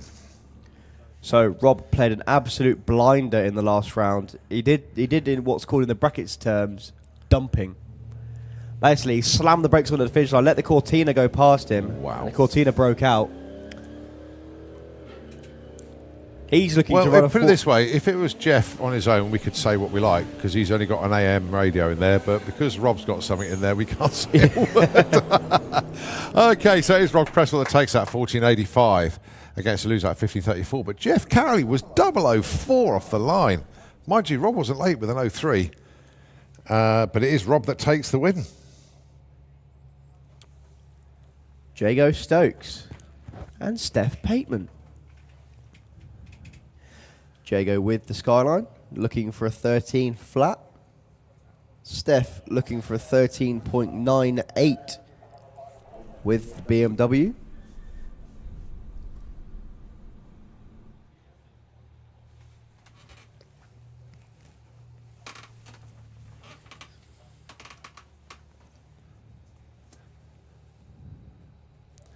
This is a weird situation here, where you spectators on the back end of the grandstands have got a better view of the track than we have in the tower. And the reason being is the sun is just reflecting off everything. And it's actually quite tough to see. Going to have to watch the live stream. Yeah. Which fortunately we do have a monitor to see that.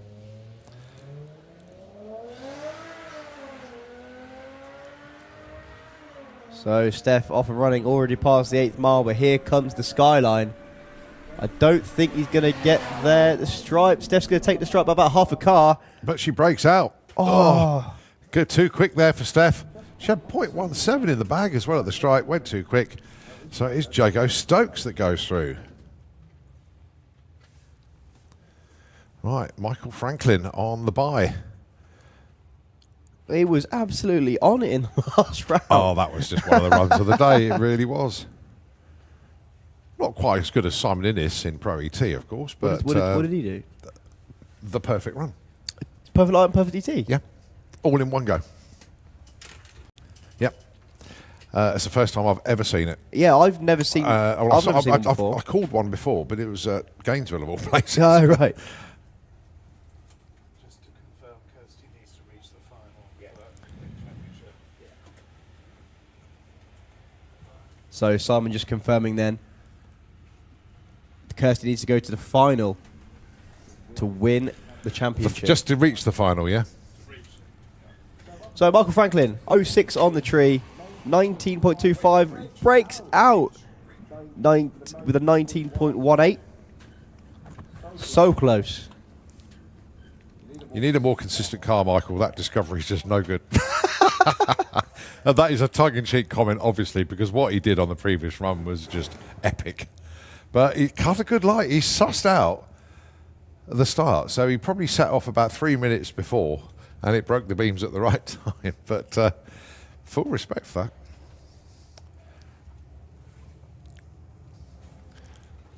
Right, the family cat of Michael Franklin.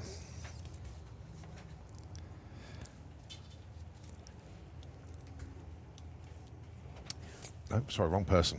Richard Palmer. Just looked at the wrong car. Okay, so the family cat of Richard Palmer. Waiting for the wine of Brian Huxley in the other lane. Well, or is he? Oh.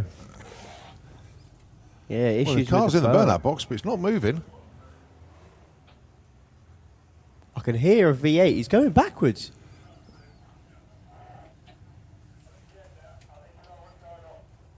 No, he's reversing but out the burnout box. Issues for the Focus of Brian Huxley. That is a real shame. So it will be a solo for Richard Palmer. Well, no idea what happened there.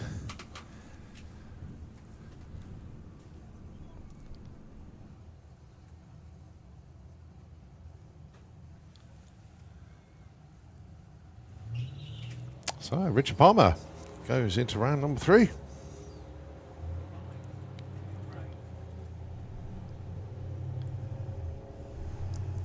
Darling of 13.49 gets a 13.50. Oh, that was a nice run, actually. 300ths off.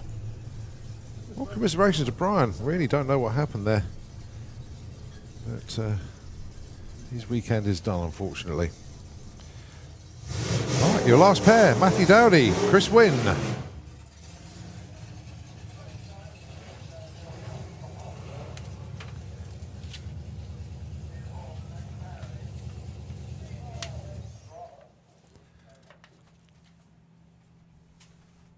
Oh, no, issues as well for Matt Dowdy.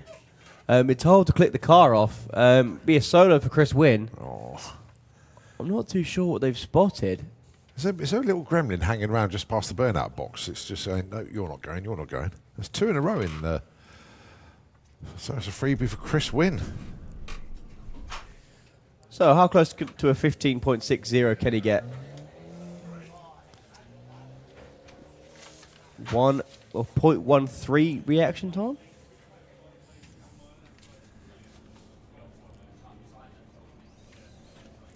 So the way the cards have fallen at the moment, Kirsty Tram has got a buy into the semis. Okay. If she wins her semi-final race, she becomes champion. Yeah. It's as simple as that. It's a one-shot deal. Obviously, she'll take the buy run to get into that semi-final. Yeah. If she wins that, she's a champion. If she loses that, the championship goes to Gary Lake. Okay. Simple as that. Who will she face in? It'll either be Rob Cresswell or Chris Wynn. That'd be a Wait good and race, see. actually. Wait and see. All right, head of the lanes. I can see the VWs. I can also see Outlaw Flat 4. Commiserations to Matt Dowdy. Not too sure what the issue was. I saw a couple of drips on the track after he backed up. But Michael has got a long old push to get the car all the way back to the pits.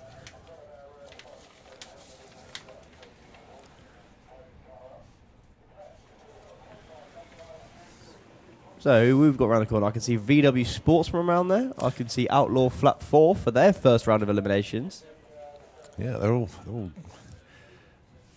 gathering up, and it's VW Sportsman coming around the corner next. The fun continues with the Lorraine Large, of course.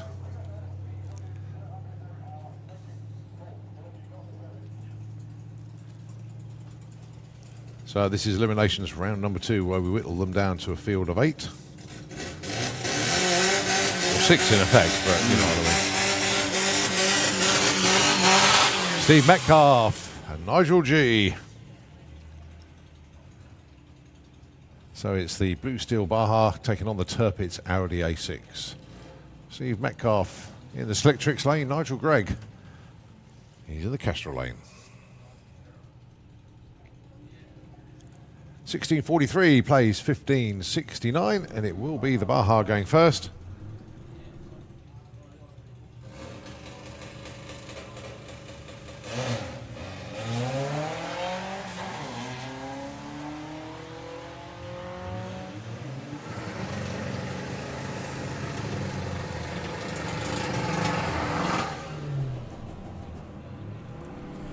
Steve Metcalf's out in front, but is he going to hold on? He does. Win margin 0-5 at the stripe, 1654 to a lose out, 1577.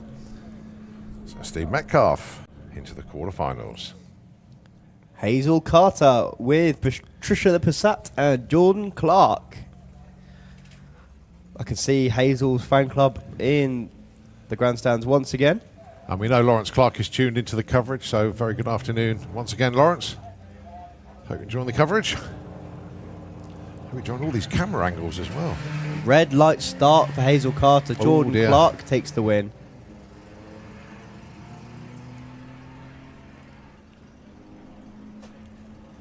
That's quite a big red actually for Hazel. 1-2. So Jordan Clark is through.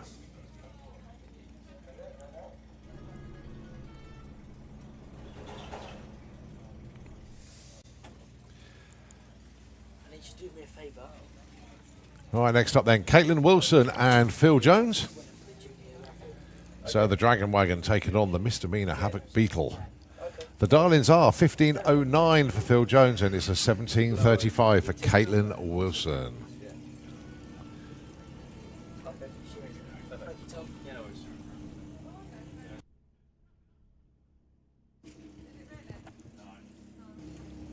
Caitlin goes in. Phil goes in. Green light for Caitlin. Green light for Philip. So let's sort this one out at the stripe. When you look at it for me, you think, oh, there's no way that Phil can catch up. But that's the whole thing about dial-ins. It's actually going to be really close to the stripe. Caitlin lifted off the throttle. Jordan Phil drove round. But yeah, broke out. Broke out, yeah. So just quickly, before we start bullying Trevor again for the dial-ins. Jen. I don't know who Jen is, but you have won a raffle. The juniors drag bikes had a raffle yesterday, number 684. Yeah, Jen, you have won. So if you want to go collect your prize, please feel free for it. Right, Paul Robertson dialing in 1474, and it's Lorraine Large with a 1585. Bizarrely, that's the number I would have chosen. I'm going to write down my dial-in again, I think.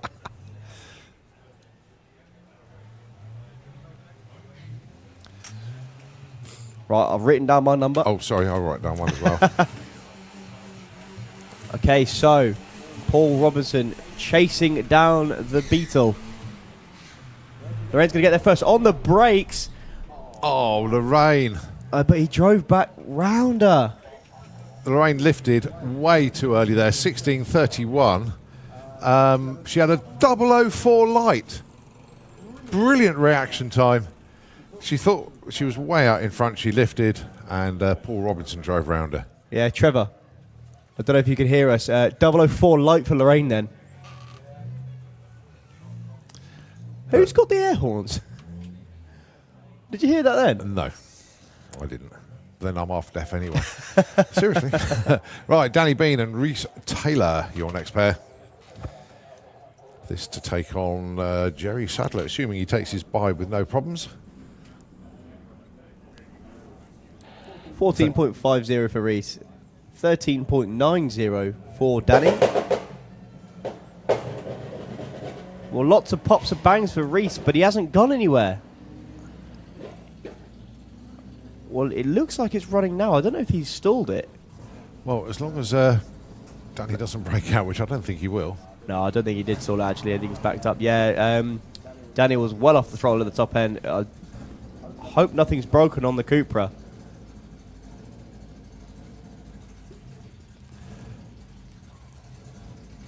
Well, the man who's celebrating his anniversary here this weekend, Jerry Sadler.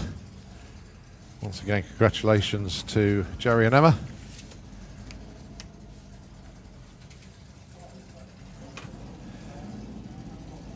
That's right, a couple of anniversaries this weekend. Obviously, we mentioned Graham and Kaz Beckwith earlier on. Dan and Elaine Williams, 12 years. I did say 11 years earlier on. I got it wrong. It's 12. So congratulations to Dan and Elaine Williams. Can't believe you lot got married on national finals weekends, huh?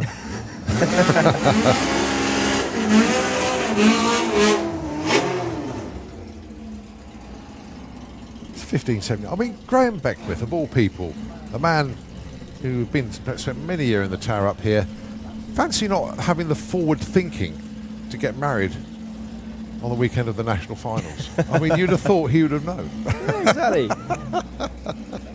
Graham and Kaz, love you both.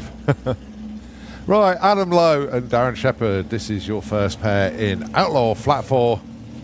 This is Heads Up Racing. First to finish line wins. No dial-ins. Both these drivers are in naturally aspirated machines.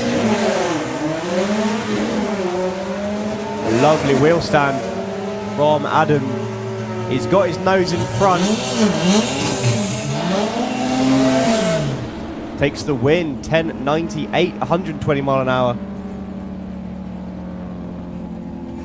Next up then, Andrew Burton and Mark Eltringham with the Carmen gear.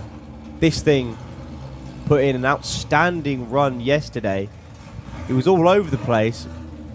Launched with barely anything and still went almost 150 mile an hour at the finish line. Andrew Burton got a mountain to climb on this one.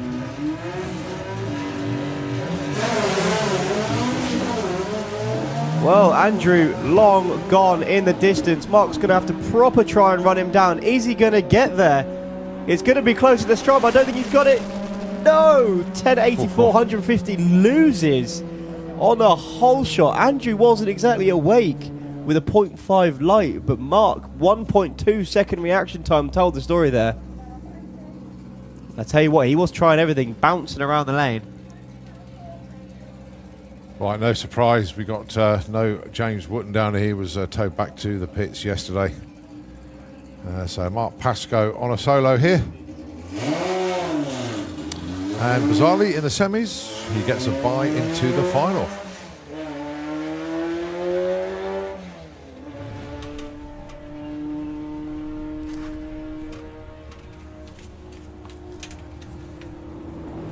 Right, next up it's Comp Eliminator. So that means it'll be Motorsports UK Pro Modified following them.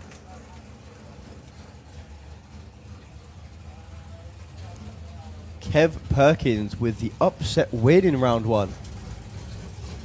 We thought he'd come here to test, but obviously the racer in him got the better, so he took the win. Never assume. No. He's taken on Dan Williams. He's going to need another upset to take out Dan in this round. Kev with a brilliant 8 flat in round one on the 799 index. Hold on a second. Dave Swift, I know he's tuned in, has been pretty much all day long, but Dave, I know you're watching all the racing here with interest, especially Comp Eliminator. We know you're working hard at home, getting your new wagon prepared for next year. It does look cool. Thanks for sending the pics through. And we will see you at Easter next year. So Dave Swift, get a good old shout out there. So once again, this is heads-up racing, just with a little bit of a handicap.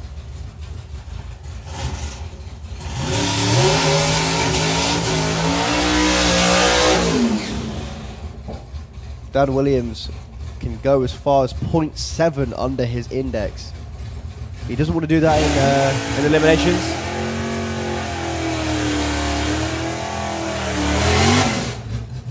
So Kev has got a real mountain to climb if he wants to take out Dan Williams in this round. You've got cameras on you pointed at the blue Camaro in the Slick Tricks lane. No doubt he'll be reaching for the skies once more. The higher he goes, the faster he goes. Well, he PB'd yesterday with the 10.5 run he did.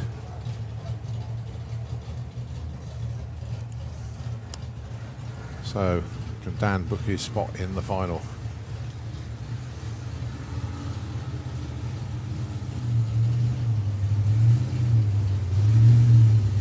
So both drivers bumping in. The Camaro will leave first. First to finish line wins. Just with a little bit of a handicap. Dan's in stage. Kev goes in.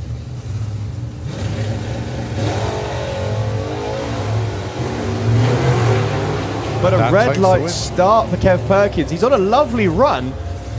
Dan's seen the win light. 70.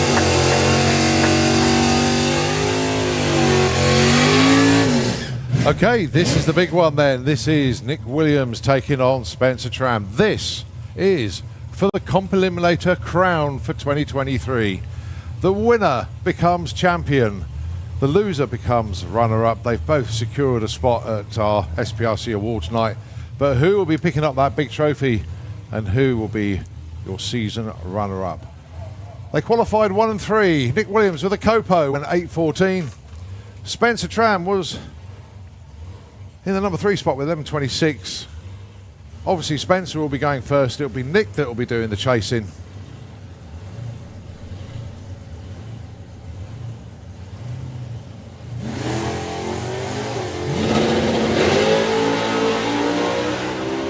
What a lovely launch from Nick Williams. He's absolutely flying. He's going to And pass he's gonna Spencer. Doesn't want to break his index too badly though. Lifts and does that expertly. Your champion in Comp Eliminator for 2023, Nick Williams. Yeah, congratulations to Nick. Well done to Spencer Tram as well this year.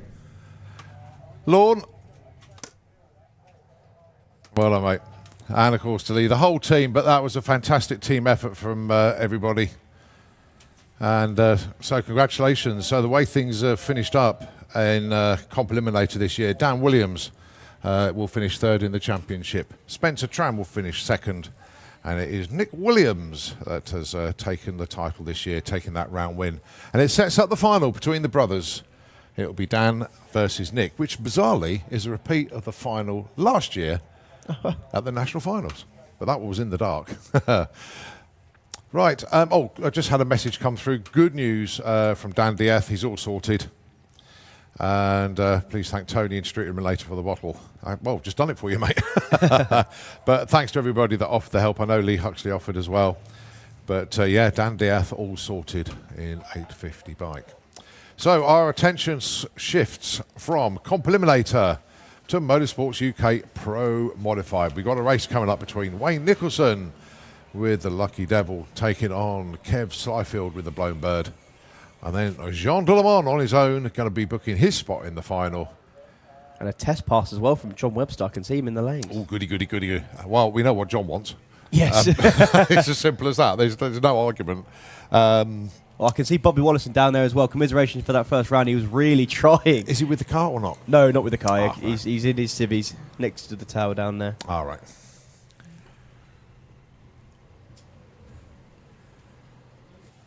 Well, I think Pro Mod have excelled themselves this weekend. There's only 6 cars here, but all 6 of them have been awesome. PBs from 2 of them. Almost a PB from the 3rd. Because Dave Smith went 6:40 in round 1 eliminations. His PB was 6:38.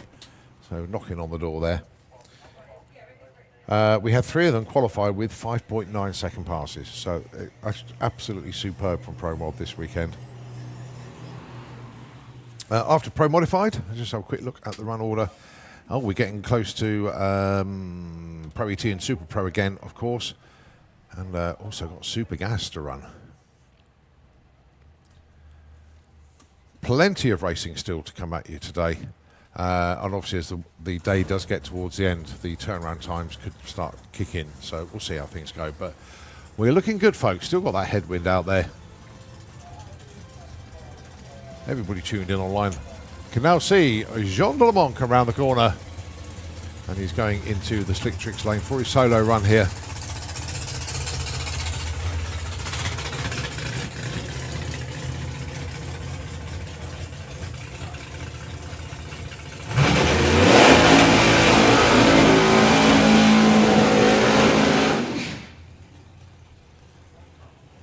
Well, it's fair to say the Frenchman has had a banner weekend so far.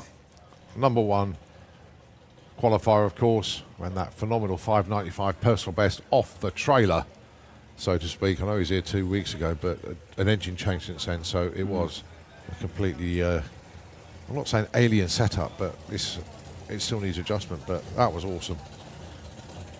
Round 1 eliminations against Dave Smith, he went 6.03. And of course now he's on the bye run.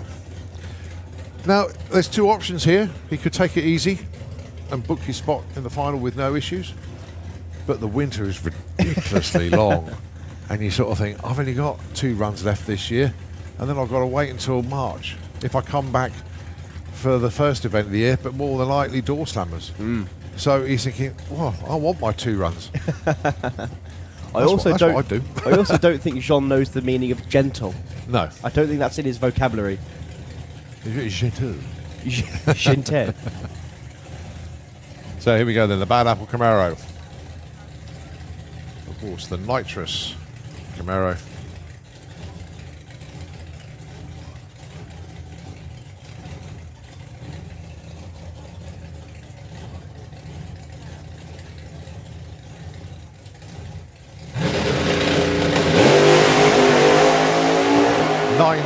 To 60 foot, sounding as strong as it did yesterday. In fact, 695 at 167. The 8th at 426 gave the game away a little bit there, and it didn't sound perfect. But the important thing is he's in the final, and he'll be taken on either Kev Slyfield or Wayne Nicholson. Their engines fire up round the corner. 2 highly experienced drivers, 2 well-drilled and sorted teams. This for a spot in the final of Pro Modified 2023 version.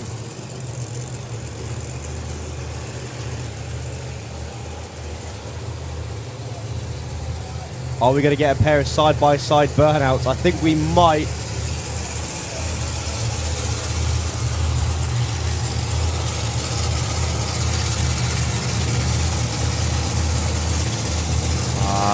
Being told to click off, unfortunately. I can see Jean up there stuck on track. So just making sure they can get up there and clear Jean off the track before they send these guys flying at him. Well, it's good that they caught them before they did the burnouts, actually. So, yes. Yeah, obviously we're going to need to have the top end clear before we send these 2 on their way. Just looking down on Kev Slyfield's car, and how good is it looking, this new colour? The sun's hitting off it beautifully. I'm not going to mention the fact it's for sale because I don't want him to sell it. So, not too long. I tell you what, Wayne has been having a wonderful season with the new setup on his car. Ran into the 580s at the start of the year, back in the 5s again to qualify number 2 this weekend.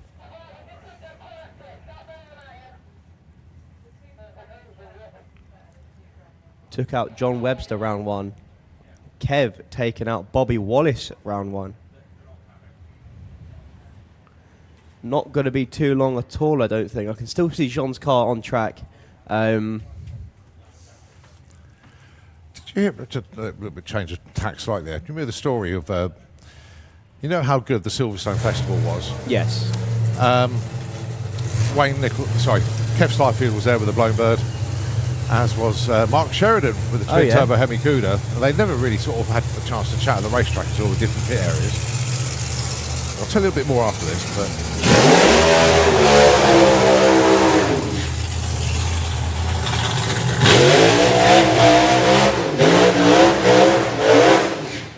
yeah, Elaine Slyfield I've just had one of those incredible weekends that she'll never forget, because obviously doing fire-ups and everything, and Kev sat Elaine in the car for one of the fire-ups, absolutely loved it, and got chatting to Mark Sheridan, and the net end result of those conversations that Elaine went out on the cruise with Mark Sheridan for Street Eliminator. Oh, that's cool.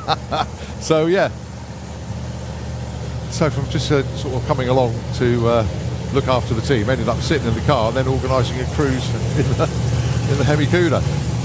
So Kev done his burnout tracks in the groove, however he's lined up outside it at the minute.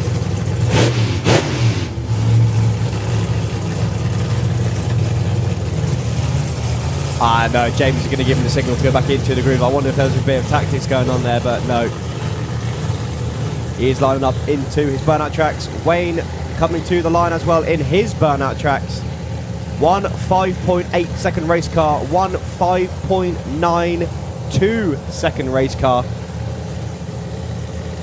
for a spot in the final against the crazy Frenchman. Is it going to be Wayne or is it going to be Kev Slyfield? Wayne with tyres, oh sorry not Wayne, Kev with tyres shake all over the place. That had everything. Kev Slyfield was off the line by nearly 0.2 of a second. He had the lead all the way through, but getting very, very close to the wall. But then let's look at Wayne Nicholson's run. Late off the line, thought he had it in the bag, but the chutes came out early. And I thought, whoa, what's going on here? But anyway, the end result was that Wayne Nicholson runs a 6.28 at 186 miles an hour. Kev Slyfield bows out with a 6.79 at 195. But it is Wayne Nicholson that goes into the final against Jean Delamont for the final trophy in Pro Mod this year. Yeah, that was so exciting. I was tongue-tied the entire time. I wonder if Wayne's chutes came out because he's popped the burst panel. That's the other thing I was thinking of, because he wouldn't have pulled them unless he had to. No, of course he wouldn't.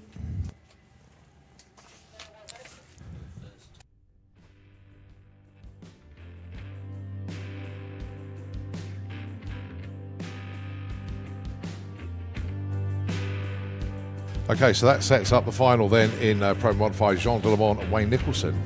One of them is going to win their first ever event. Never been done in Pro Mod for either of them. So it's going to be a happy podium, that's for yes. sure. Very, very happy podium. And the guy on the top step is going to be the happiest. But yeah, it looks like Wayne could have a bit of a rebuild in the pits if the burst panel's gone. But we still got Pro Mod in the lanes. That is John Webster with the Fast Company Mustang. A bit of treatment in the Kestrel beer lane. Now, John Webster has come out for a time trial run. He qualified absolutely superbly. Went 6.03 for a massive PB. And there's only one thing he wants to do here, is run it out the back door if he can and just see what it's got. But we'll let the track crew do their thing and get that track 100% once again. And then it'll be time for John Webster to put his run in. Nitro FM 96.2, if you can take the airwaves just for a moment, we will take it back with a continuation of all the fun, all the action, all the excitement here at the National Finals.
Well, this is John Webster's moment then. Can he do it? A time trial run, of course, out in competition.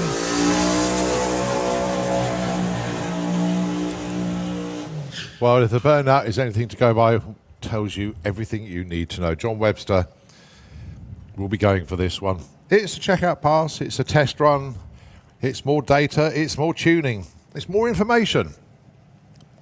It's more about the setup of the car, seeing if everything works right. That's John's view on it. But in the back of everybody's mind is, can he go quicker than that incredible 6:03 that he ran in qualifying? His PB by a mile. Coming into this event, John Webster's PB was 6.2.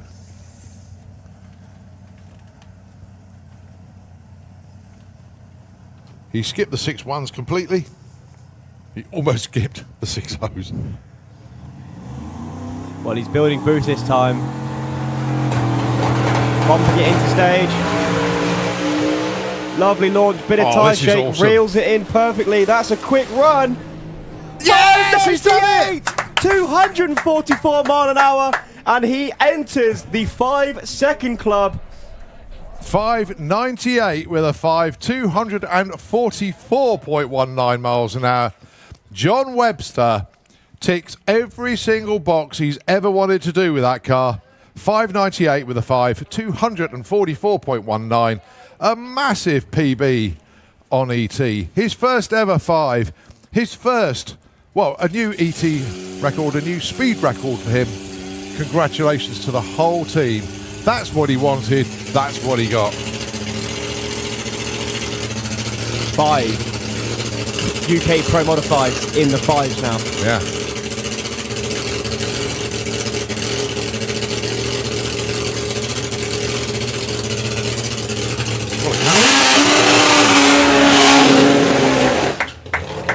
Everybody give a round of applause to that team. Yeah, definitely. Huge cheer to John Webster's team as they go and collect him from the top end.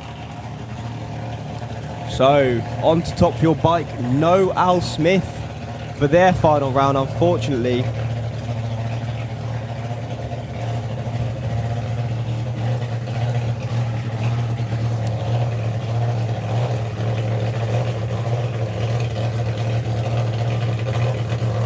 Unless I've missed anybody out, that's 7 UK drivers that are running 5s in Pro Mod. 7. Andy Robinson, Kev Slidefield, Wayne Nicholson, Bobby Wallace, John Webster now. Who else have you got? Nick Davis. Nick, of course, Nick Davis, yes. Yep. So it's Bobby. Oh, Steve, well, that just didn't get him what he wanted there. Yeah, Bobby, Kev, John, Wayne. Oh, I wrote Kev down twice. Idiot. 6. Wow. So, welcome to the club, John Webster. Not the quickest and fastest he's ever been in a car, because he made a mistake. He's run top fuel. Yeah, he made a mistake of running top fuel. However, quickest he's gone in a door car. Super gas.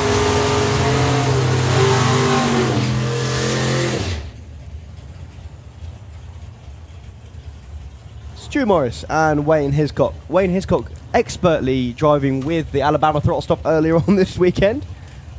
Usually does what I have termed the anchor technique, which is you put the anchor out the top end and shave off as much speed as you can, try to run a 9.90. Stu Morris, finalist, I'm pretty sure, of the European finals a couple of weeks ago. This is a tough old race. Both go green. Wayne Hiscock doing his usual trick of running away in the distance. Going to throw the anchor out about now. Breaks out. 969. Lose out to a 997.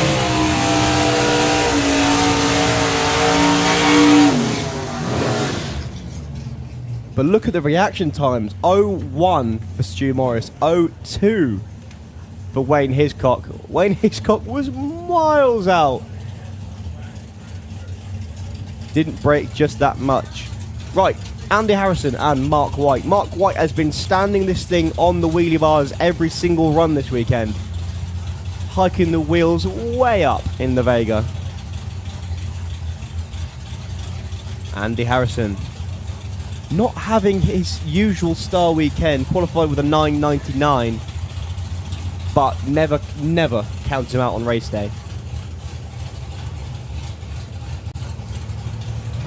It's weird when you say two of the most experienced, because all of the Super Gas racers are so experienced. We do this for so long.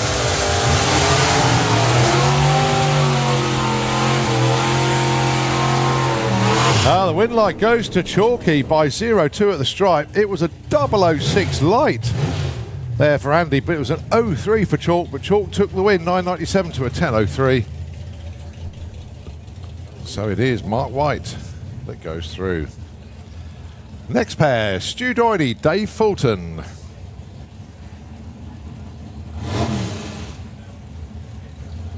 So Dave with the new to him 34.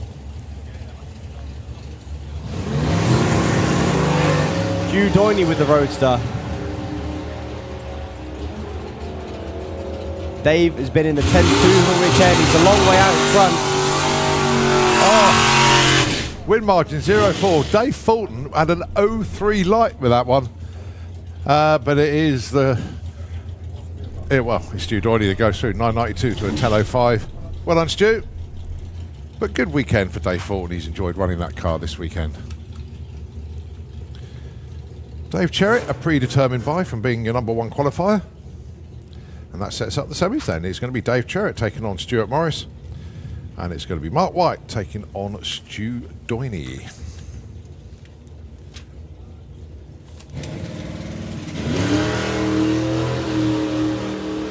It's weird to say that's one of his karma launches.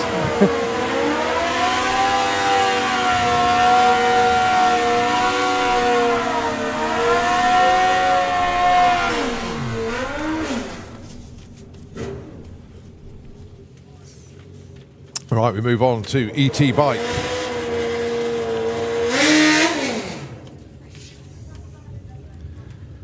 Right, this to set the semi-finals then.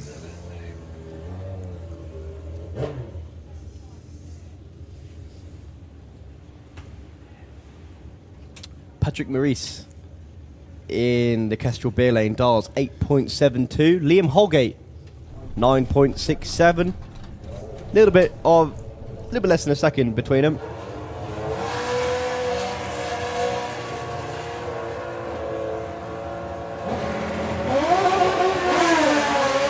Whoa. Lots Patrick of wheel spin. just reaches for the sky with that one.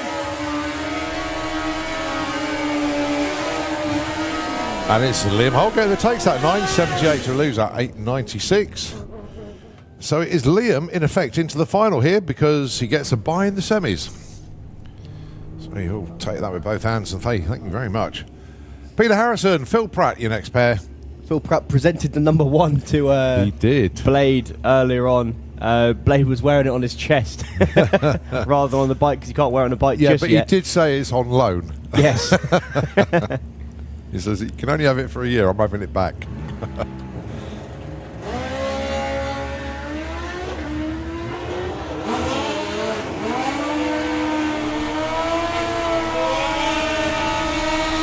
Peter Harrison takes that one.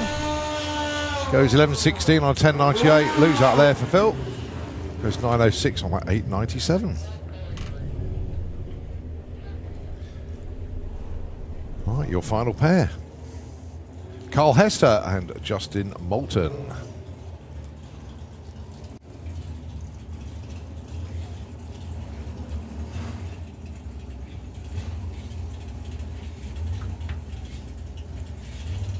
Justin looking for a 10.27. Carl looking for a 10.80. Nothing in it on the tree. Just about one bulb.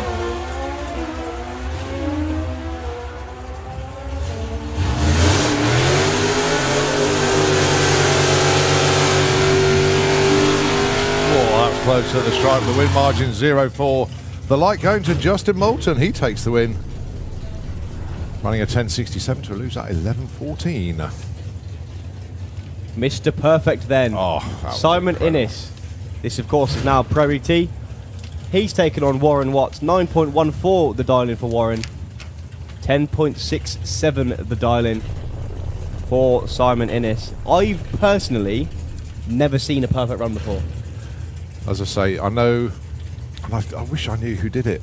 It was one of the Bristol lot in Super Street many, many years ago. Was a perfect run, but I wasn't commentating on it. But the only one I've seen was qualifying at the Gator Nationals in, bizarrely, Supergas. But this is the first one I've ever seen in the UK.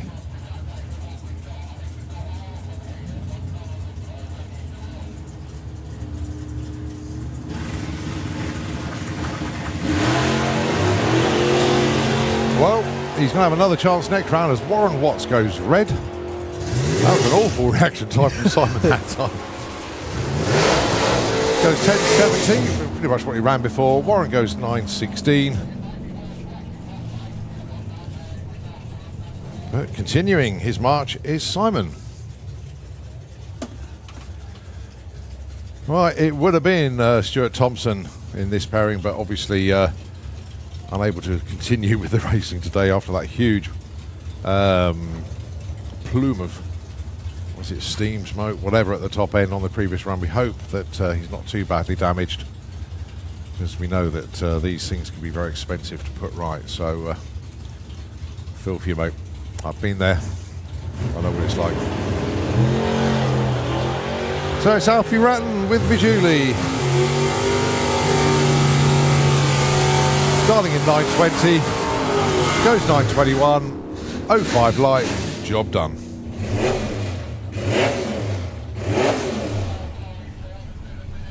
The Can-Do 2 Toyota Corolla. Taking on Rosso's rat, of course, Chris Goodale. 9.85 a pair.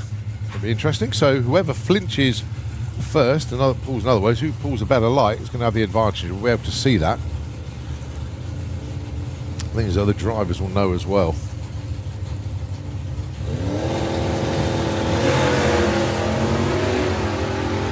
Well, hardly anything in it.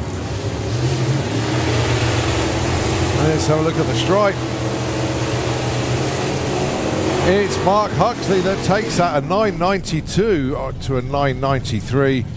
There was less than 100th on reaction time difference. The win margin at the stripe, 0.12. Mark Huxley goes through. Right, your final pair in Pro ET. Now, how about this for a bit of a story? Brett and Fred going together each other here. The torque converter in Fred's car has been borrowed from Brett. Brett wants it back, but Freddie says you can have it back after I've beaten you.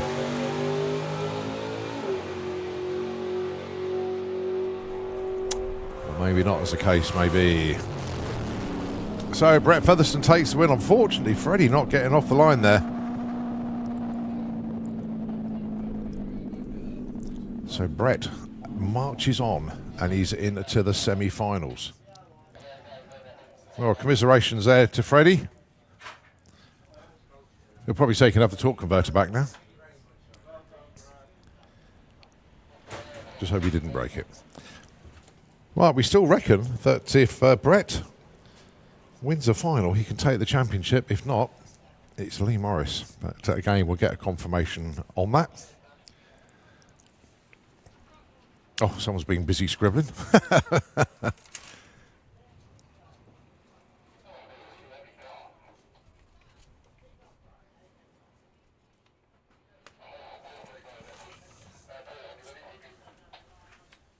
So, commiserations to Freddie. But an awesome weekend with the Capri, fair to say. But well done to Brett for going through. All right, as we continue all the fun, all the excitement of 850 bike.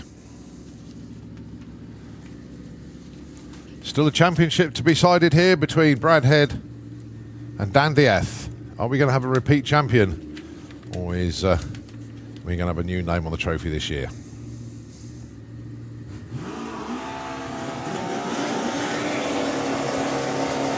Well, first up is Dan Dieth, taking on Ian Critchlow.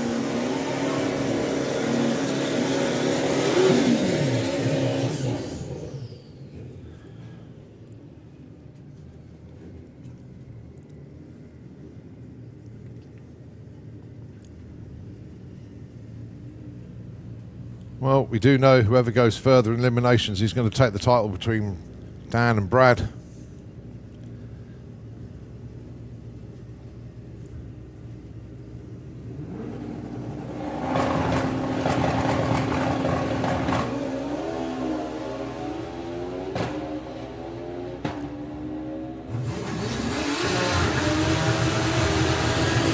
And it's truth. 862 takes the win from an 859. The win margin for Dan Diaz, 0-0-1 at the stripe. Boy, that was close. So the attention shifts then to Brad Head. Here he is taking on Craig Wright. If Brad wins, it's still on. If not, it's Dan Diaz's title.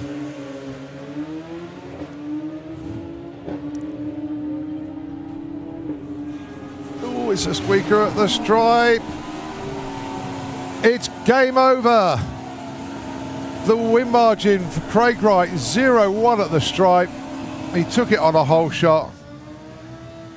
Congratulations once again to Dan Diaz, who takes the title in 850 bike. Congratulations to him. What an amazing fight, to be fair, what Brad Head put up. Craig Wright stays in. But it is what it is. Oh, unfortunately, Martin Hallett goes before the tree was even run. So Johnny Hines can coast through and take the win.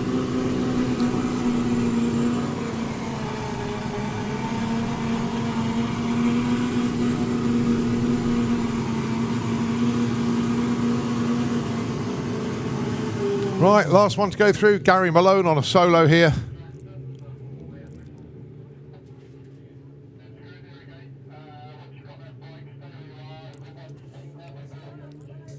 Sets up the semi-finals then. Gary Malone taking on Craig Wright. And it's going to be Johnny Hines taking on Dan Diaz.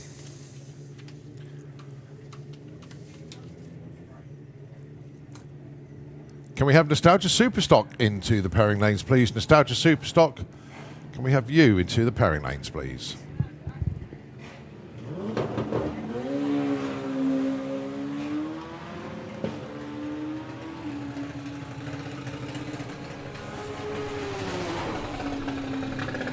Very nice. Very nice 856 there from Gary.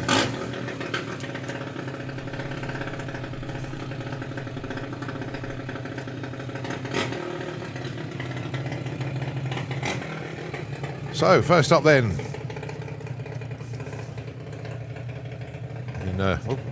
wrong ladder. Right, Junior Dragster, Freddie Taylor on a byline here.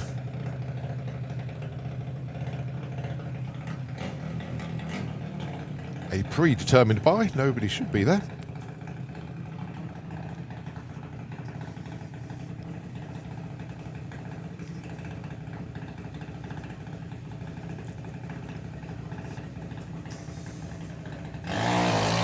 Oh, 09 off the line.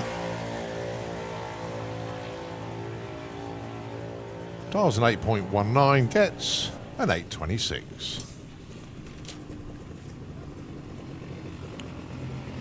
Right, next up then, Jake Cooper taking on Ellie May, the Mystic Junior Dragster in the Kestrel Lane. And Jake Cooper down there in the Slick Tricks lane. Jake dialing in 9.17. Ellie May dialing in 8.15.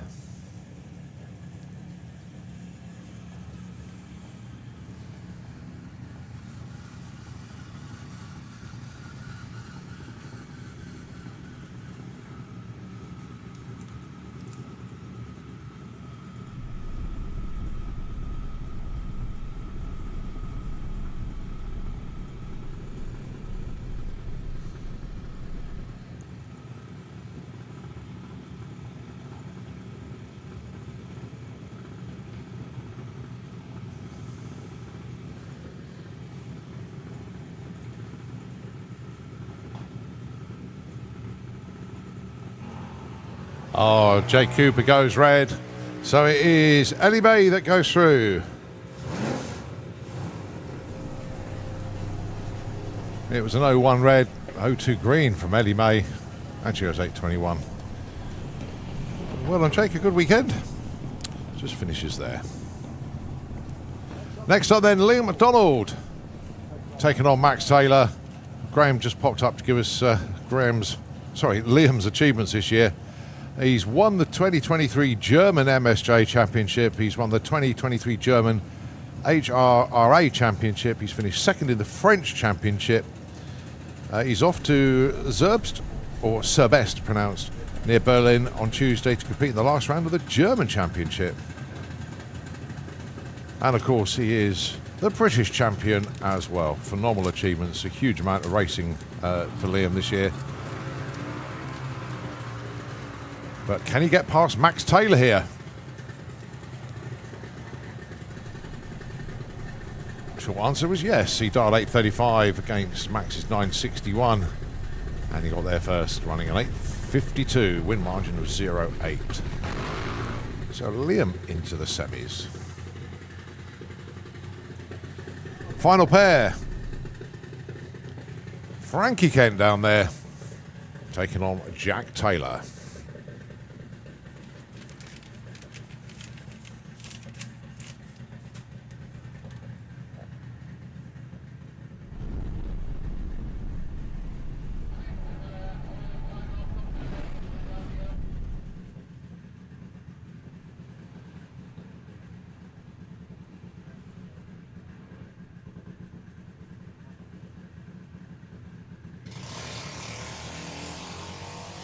So Frankie Kent off and running. There goes Jack. Oh, this is a close one. 12:22 plays 8:16, and it is Jack Taylor that takes the win. But an awesome weekend for the Kent family. We had a sibling rivalry race the previous round. But Frankie's weekend ends there, and it is Jack Taylor into the semis.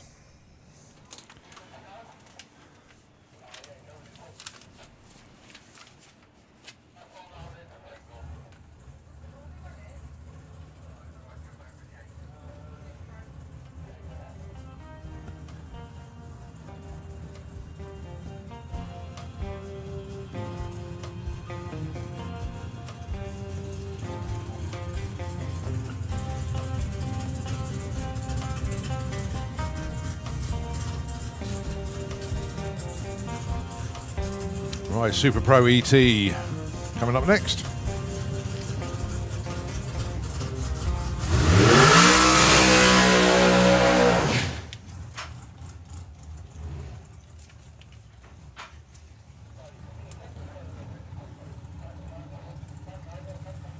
Right, so this is Scott Hauser on a predetermined buy run here.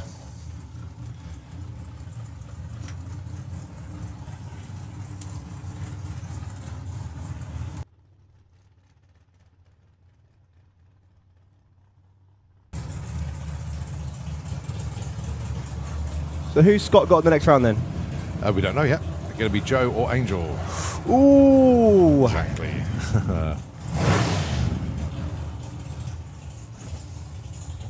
That's going to be a good race.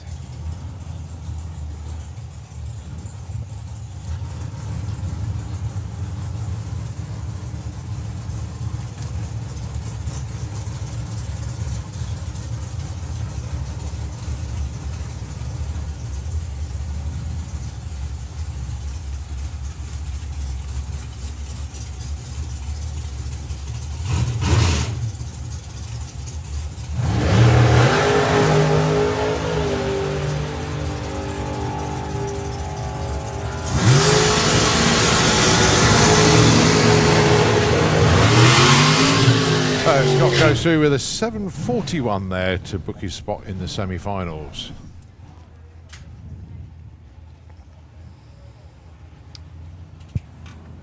Angel Romero in the Camaro and Joe Kellett in the Dragster. Both of these drivers have been 0-0 on the tree in eliminations today. Angel did it against Mark Cassell earlier on. Joe did it in the last round against Pete Walters.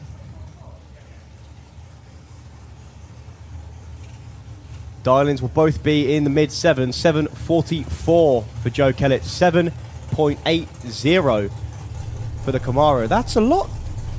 That's slow, isn't it? Only a little bit, I suppose. Well, you say slow. It's been running between 775 and 779, but yeah, I think they've given themselves a bit of wiggle room, actually. Yeah, when I say slow, I don't mean Yeah. 780 Yeah. slow. I mean it's slow for them. Angel,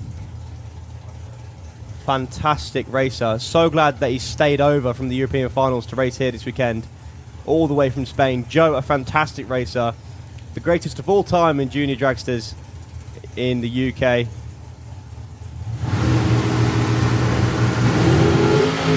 But a red light from Angel Romero seals the deal. Joe Kellett having a wander around his lane. He's going to take it all the way through. 7.44 is dial in, 7.45 is the run. Angel knew something was going to slow down. He ran a 7.86, but decided by the 04 red on the tree.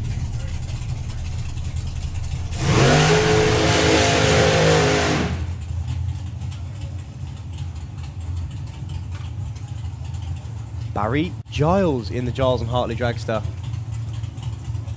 He is taking on Stu Morris. That means we have got left in competition at the minute 2 ex-junior dragster drivers. There's 1 ex-junior dragster driver underneath the tower at the minute, and 1 who's been racing before they've all been born in Barry Giles.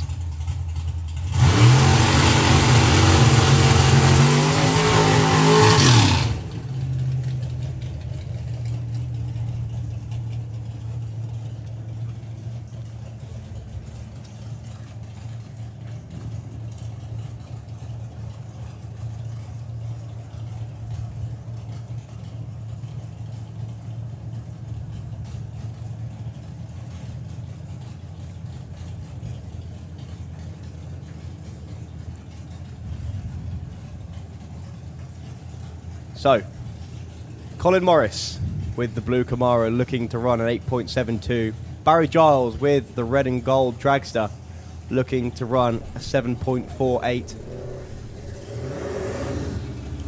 Second and a half for the Camaro. He will be hunted down by the dragster.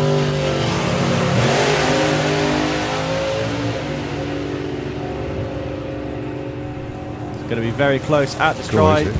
Oh. Barry Giles takes the win.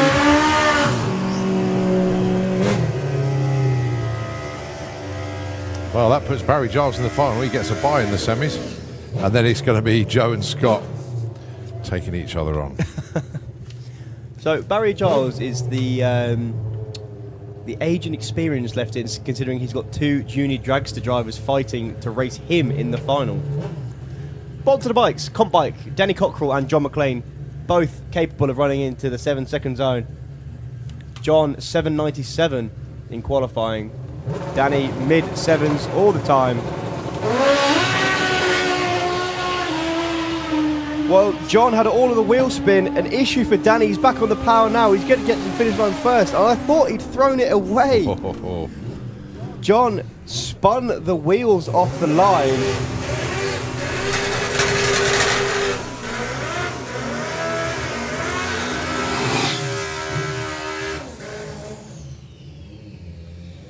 But Danny Cockrell moves on.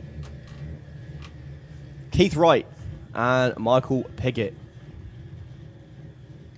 Keith with an upset in round 1. He took out Paul Hambidge. Yeah, he did it with a PB as well, actually. I know Paul was a quick bike, but Keith went 8.1. Going to need another one here. He's rolled through stage, unfortunately. It's going to be a solo for Michael Piggott. He knew, actually. Yeah. Even though he brought it back in, he can't do that. Well, no, that was actually him pulling it in with his rear wheel. Yeah. But a 7.70 for Michael. That's outstanding. Yeah. A tenth of what he ran in quali.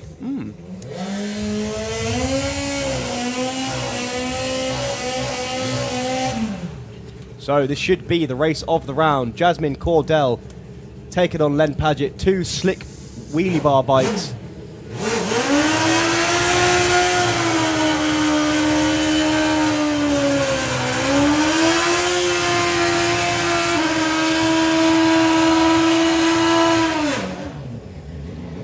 (1300cc) of pro stock power for Len Padgett in the Slicktrix lane, 1500cc's and nitrous for the funny bike in the Kestrel beer lane.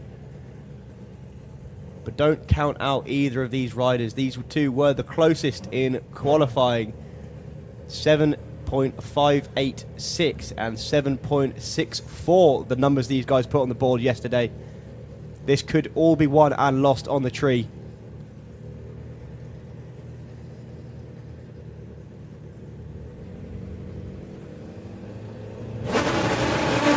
Oh, it's game over for Lenny. Well, he knew he needed a whole shot to win it, but puts a big cherry on the tree all the way through for Jasmine. 780, 164 miles an hour for a spot in the semis. Who's you got in the semis? Mark Dainty, assuming that he breaks the beams. And then the other side is going to be Danny taking on Michael Piggott.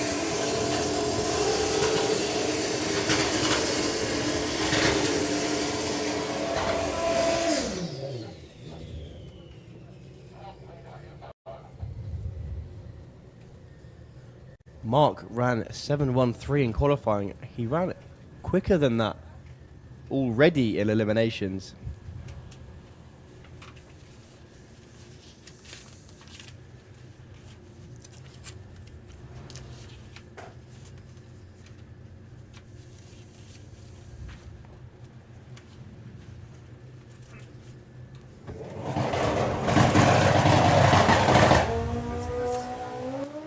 So, all the way through, go 7.33, 187 mile an hour. And with that, that confirms Mark Dainty as your national champion in comp bike. And many thanks indeed to Simon Groves from Eurodragster for giving us a confirmation on that one. Mark Dainty, national champion in comp bike this year. Right, VW Pro. And the man who I didn't realise won his race. Graham Fairhead. Broke out, but broke out by the lesser of the margins, considering the guy in the other lane broke out by nearly a second. He's taken on James Hodson. James stuck with his 10.99 dial. He's been running it all weekend. Ran 10.99 with a 9 in qualifying to be #1 qualifier. Graham with the 10.62 dial in, only 3/100ths of a second. So not 3/100ths, 3/10ths of a second on the tree. Just about 1 bulb.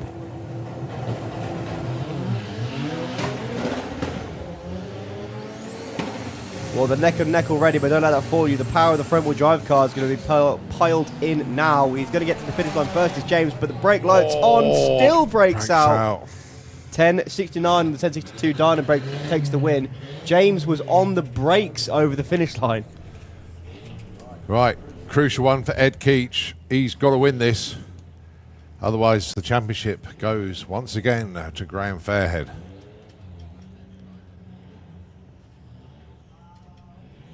If Ed beats Luke Stevenson here, Ed Keach will be racing Graham Fairhead in the semis. Oh, Luke was late. Oh, they both. Well, I can't say any more than that, but I know neither of them have got radios in, but. Well, it sounds things as well. Luke's got no gears. Think, yeah, he's got no gears. Ed's gone past. Don't break out, and he doesn't.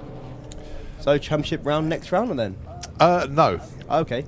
Put it well. Yes, it could be a decider because if Graham wins, that's it. Yeah. Done. If Ed wins, he goes into the final, which he has to win. Yeah. If he wins the final, he wins the championship. If he loses the final, then Graham takes the title. It's that simple. Okay, Abby Tether taking on Jake Fronda. Pick your golfer. Oh, timing system reboot. Well, dial in for Abby 1277. Dial in for Jake 12.00. No, it won't be 12.00. Oh, it could be. Yeah, you're right. It is. Now then, whoever wins this will get a bye into the final, and I'll explain why in a moment. Because this is the last pair. We should have been having a bye run from James Gould, but he's got a puncture and can't fix it in time, so he's actually packed up and disappeared. So yeah, no James Gould unfortunately. So this to win, going to the semis with a bye into the final. Abby Tether out in front and takes it. So well done to Abby. Right, that sounds like Nostalgia Superstock underneath us. Indeed it is. Yeah, Jake was asleep on the tree. 0.8 reaction time. I thought Ian was going to tap on the roof. Go, come on, son, off you go.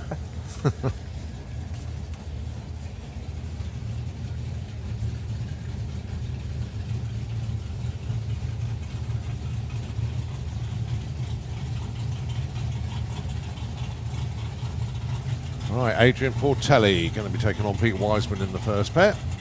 Pete just rolling forward. This to take a spot in the semis. The Darlings at 990 plays 1096. Big Red 6 will be going first.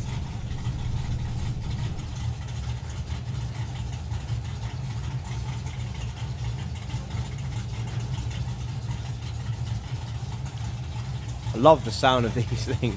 Just big V8s with dirty cams in them. I love it. Why do you think I've got one? It's brilliant.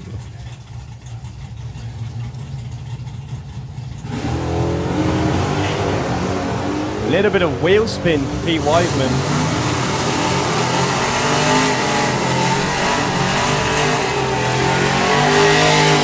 Well, Adrian Portelli 007 off the line compared to a 0.14 for Pete. Didn't matter what Pete were on then. That was Adrian's to control all the way, and he did. And he goes into the semis.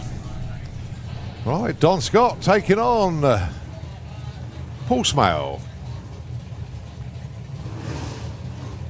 Thanks, Paul, for the explanation about Malibus and Chevelles. I now know, and I'll never forget.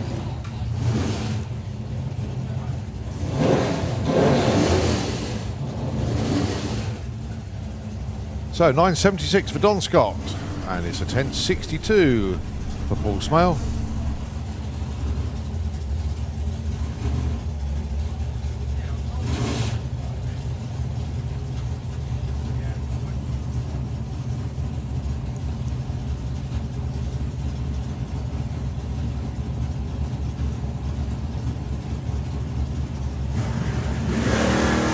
And it's going to be Don Scott that takes the win there. Paul Smale goes red.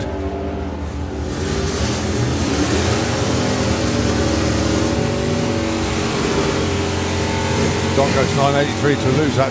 1049 for Paul. Paul did everything he could to lose that. He went red and he broke up by over a tenth. So Don Scott, he digs the Superbird out of retirement, which he thought it was done until next year. And he's going to put a semi-final run in, which is a bye. Oh, lovely. And he goes into the final. Worth digging the old bird out. All right, just a pause actually as the track crew just check something out. And retrieve it. So, Chris Goodale taking on Vic Parsons. This for a spot against Adrian Portelli in the semis.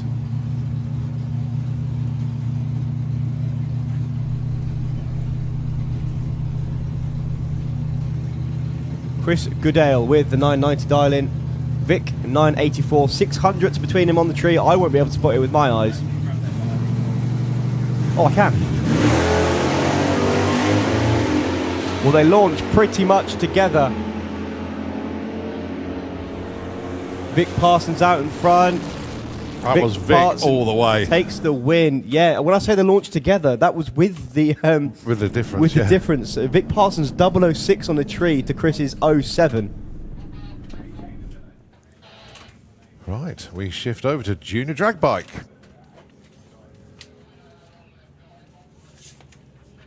This to set the semis. Just 3 pairs to come at you because we got a bye in one of the quarterfinals. Or I say no race. Alia Lester, Grace Pollen. Alia looking for a 13.60. Grace looking for an 8.65.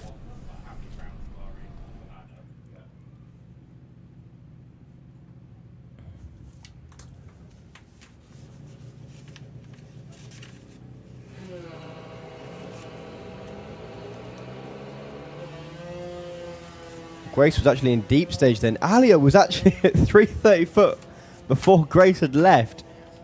Grace hunting her down, gets there second, but takes the win. Alia broke out. 13.48 on the 13.60 dial-in.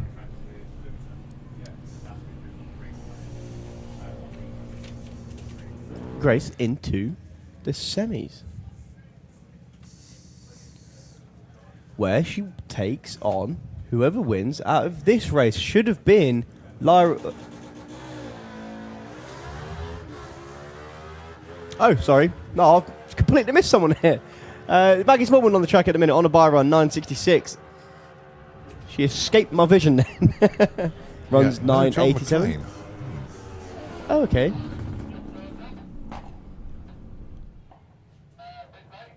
So no John McClane. So she got a bye run. I don't know, what have I missed here? So. Oh, yeah, sorry. I didn't fill a name in the first one, that's why. Okay. It was a predetermined buy. Yeah. Cool. So, Lyra Humber should have been taken on Richard Wilcox, but no Richard Wilcox. I can see him behind the tower.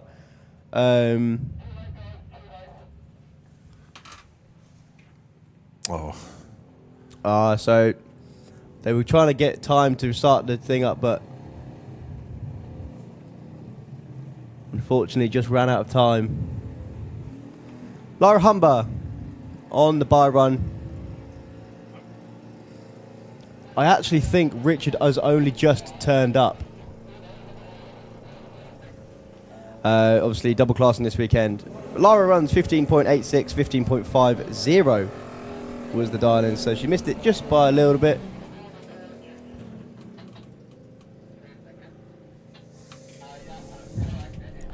Next matchup then, Leah Morrison and Harry Isaacs.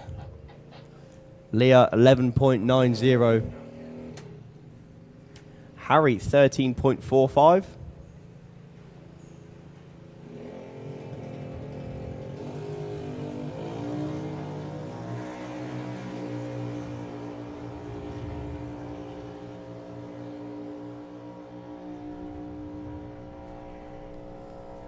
Close at the stripe. You can hear them feathering it.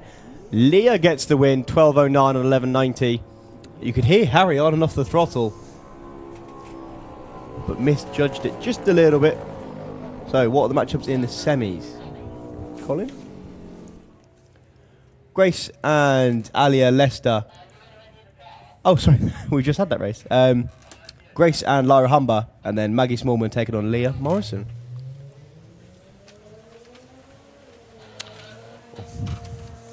That's the sound of Sportsman ET. That sounds like Jago Stokes doing the burnout. And it is. All right, Sportsman ET. This to set the semis. We still have a championship to decide here. Your first pair, though. George Miller taking on Jago Stokes.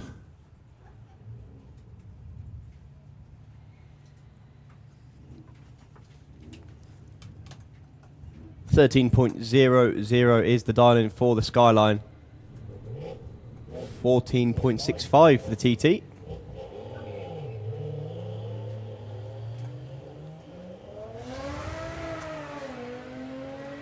Both go green. I do love the sound of the Skyline. He's going to get to the finish line first, only just. Takes the win. Wins by 0.07 of a second. Looking at the replay camera on the live stream, I couldn't tell that part. I think I was probably just about a bumper between them at the finish line. He was a bit lucky to dodge. He was lucky to win that one. 0.23 light compared to an 0.5 from George, but Jago takes the win. So the winner of this matchup gets Kirsty Tram in the next round because she's got a bye run in this round. Rob Creswell with the Smurf Fiesta has been driving absolutely superbly in eliminations at the minute. But then again, so has Chris Wynn with the Mito. He had a bye run in the last round.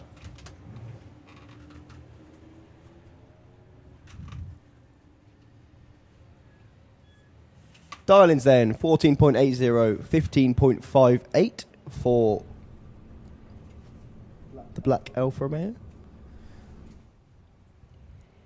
It will indeed be leaving first before the Blue Fiesta chases him down.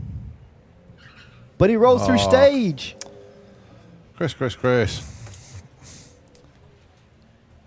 So that's Rob Cresswell that takes the win there. He saw what had happened to Chris, hence the 0.4 reaction time. So 14.8 dial-in, does he run it? No, breaks out.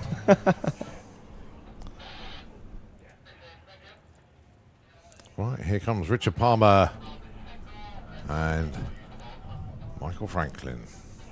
The family cat, Jag, taking on the Disco.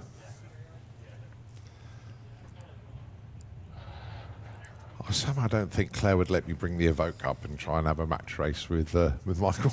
It's better to ask for forgiveness, though.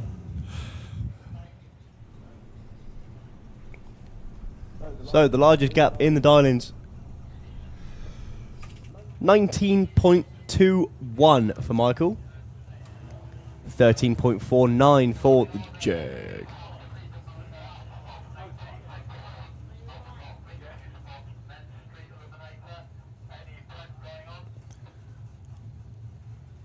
Michael away and running. You could see him go before the next run. It's amazing to watch. Richard chasing him down. Michael already at the 8th mile. Look at the top end camera. Look at this difference as they come.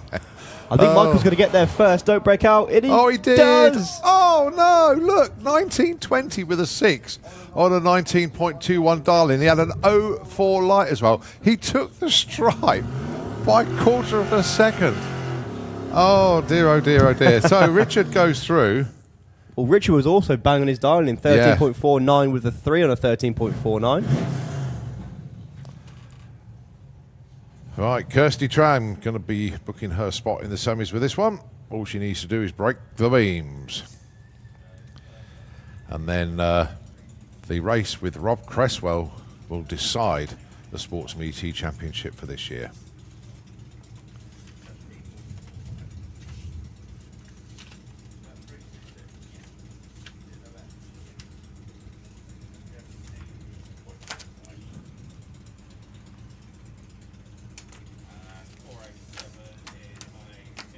Kirsty dials a 12 flat.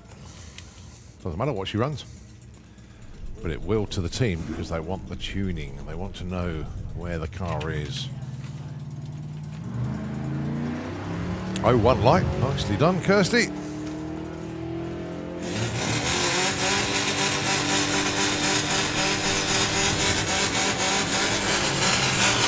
.12.03 and an 01 light, just showing that she means business this weekend. Right, VW Sportsman quarterfinals to set up the semis. This is an important one. Pick your beetle. Is it going to be the Misdemeanor Havoc Beetle of Caitlin Wilson, or is it going to be Steve Metcalf with the blue steel? This for a spot in the semis where there is a bye into the final await.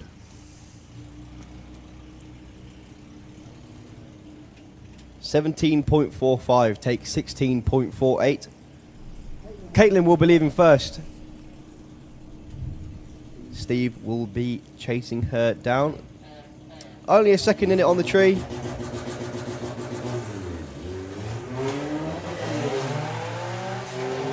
Well, a little bit of a hop from the Baja bug.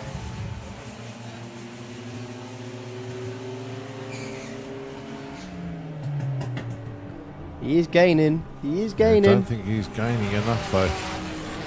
Oh, Caitlin breaks out. Goodness me, goes too quick by 0.04 of a second. She took the stripe by nearly half a second. I thought Steve had a few issues there, but it is Steve Metcalf that goes through. And he gets a bye into the final. Right, Jerry Sadler, Danny Bean.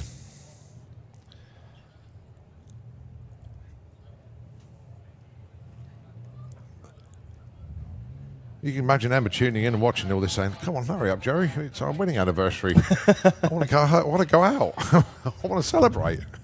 But Jerry's like, no, I'm racing. I'm number one qualifier, and I might get a spot in the semi-finals. Got to get round Danny Bean, though. Jerry, 15.57, gets a green light. Danny Bean, 14.20, he gets a green light as well. So is Jerry going to hang around and go another round, of course? Or is it going to be Danny Bean? Well, Jerry looks like he's miles out in front. But here comes Danny. Don't think he's got enough. The brake lights come on. Jerry Sadler takes the win there. An 07 light as well. Yeah, I think the 0.4 light for Danny Bean told the story of that one. It did, yeah. Right, last pair. Jordan Clark taking on Paul Robinson. Paul, are you listening to us again? Because if you are, I'm sorry. Well, Jordan Clark just puts one message on the back window, which says it all, really. Dad with a love heart. We know Lawrence is tuned in. Jordan is doing great this weekend.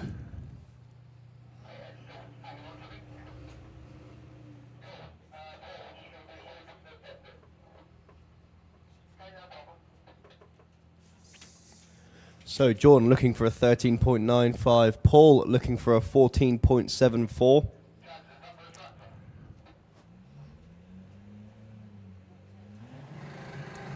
Two green lights. The diesel locomotive chasing down the TT. Is he going to get to the truck first? Bright lights on for Paul. Takes the win on a double breakout by the narrowest of margins. I know Paul got there first, but broke out by the least and takes the win. If Jordan had been on the brakes when he realised he wasn't going to strike first, he would have won that. That was quite bizarre. So it's going to be Jerry Sadler taking on Paul Robinson, and it's going to be Steve Metcalf who gets the bye run. All right, we look into the lanes to see Top Speed Automotive Street Eliminator tucked round the corner. And then they'll be followed by the Wild Bunch. Tell you what, Nitro FM, if you could take the airwaves just for a moment, as they do a little bit of track prep out there. We will be back with more fun, more action, more excitement here at the STP National Finals.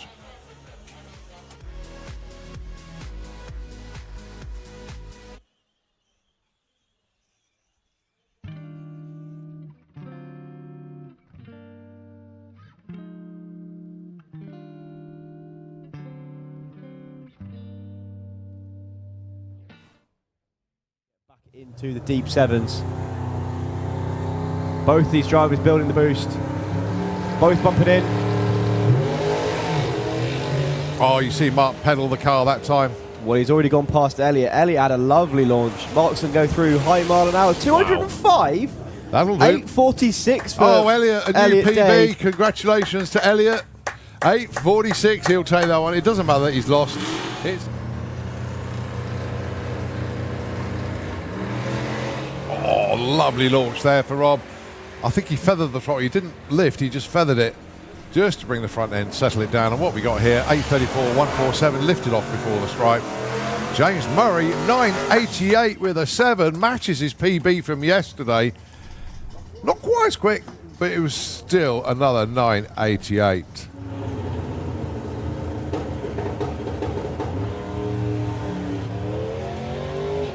Well, that was a lovely looking launch. You can see exactly where the boost came in. She's under power all the way.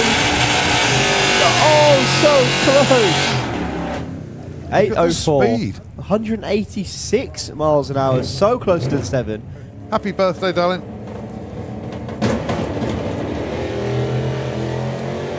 Well, Tony Higgs bouncing off the line. That is a brilliant run. Separating the rear suspension all the way. Oh, yes. 757. 183 mile an hour pass from Tony Higgs. Wow. Actually, who did win that? Carl Thomas. It was Carl, right. So Zoe, long way out in front, rolling off the throttle, takes the win, 952. beats 961.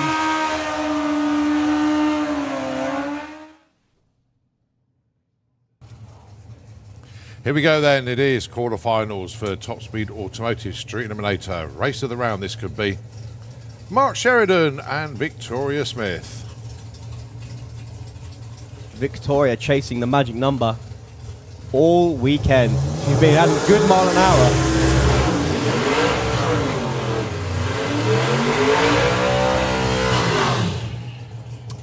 Been going up into the mid 180s. However, to out mile an hour, the speed man himself, she'd need an extra 20 of them. 205 miles an hour in the last round. To give you a clue on how fast that really is, Tony Higgs is coming back around the back of the tower, around the same number as him, but 20 mile an hour less. So, expect the Buick to get out in front and the Cuda to chase it down the track. Mark's into stage, Grace. Oh, and there we go. Victoria Smith is away. Mark Sheridan is going to try and close this one down. It's race of the round. It's going to be super tight at the stripe. 7:48. Mark Sheridan, only 180 miles an hour. Grace Smith goes 8:06 at 1:73. Quarter of a second between them at the stripe, but what a race. Unfortunately, a lot of smoke out the Cuda at the top end. I can see both cars have turned safely off the track, but yeah, that was a lot of smoke. Yeah, Ian gave the signal to Rob and Tony underneath the tower to click the cars off. In fact, I think, is Mark Sheridan's car still on the track? Yeah, he's still on the track. Okay. Oh, so it must have been Victoria's car I saw going around the corner there. Yeah, no, Mark is now cleared, but Okay. yeah, there is certainly on the track at the top end. Oh boy, what a race though. That was incredible. Well, the bizarre thing is that Mark Sheridan has taken that win and he gets a bye into the final. If he can make it. Well, H is in touch with Mark. Is everything? Do we know if he's all right? So we just want to make sure that cloud of smoke. First-hand news reporting from H down there. Well, Victoria, did everything she needed to do. 0.1 on the tree. Doesn't sound like a lot, but when that's 3/10 up, all she needed to win that race was 780. I say all. Well, quite a big monstrous ask. PB basically. Yeah. But yeah, Rob Carter and Tony Higgs lined up. They're just being pushed back to give a bit of space for the tractor to come around. But yeah, great race. Really, really good. It lived up to expectations, that one did. So in the meantime, whilst our track crew do what they got to do, we're going to need the airways back once again to Nitro FM 96.2, and we will take it back with more eliminations here at the STP National Finals.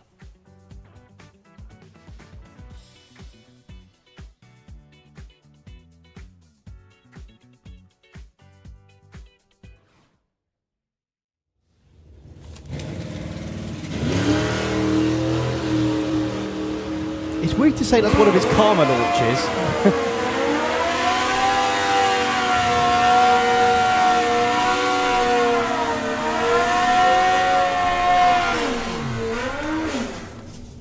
Less than a second between them.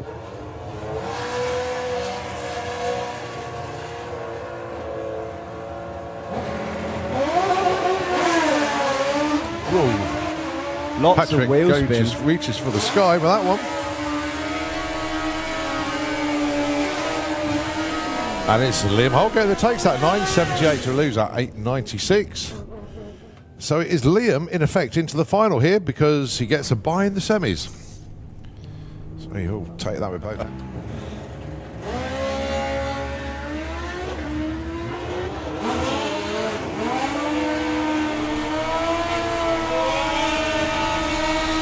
Peter Harrison takes that one. Goes 11.16 on 10.98. Lose out there for Phil. Goes 9.06 on that 8.97. On the tree, just about one bowl.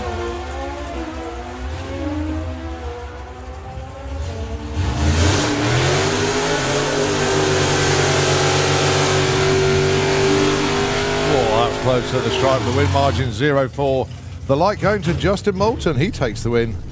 But this is the first one I've ever seen in the UK.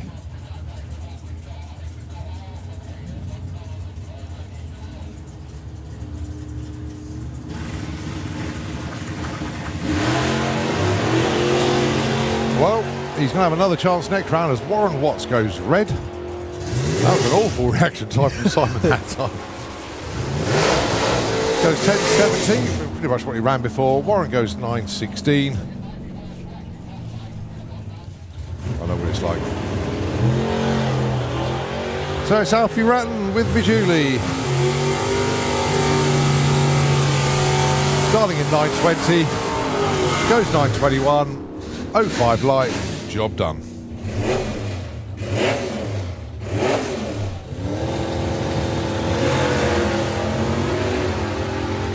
Oh, hardly anything in it.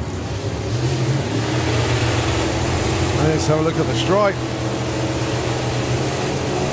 It's Mark Huxley that takes that, a 9.92 to a 9.93. There was less than 100th on reaction time difference. We borrowed from Brett. Brett wants it back, but Freddie says you can have it back after I've beaten you.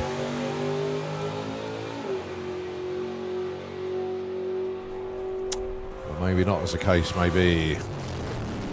So Brett Featherstone takes the win. Unfortunately, Freddie not getting off the line there.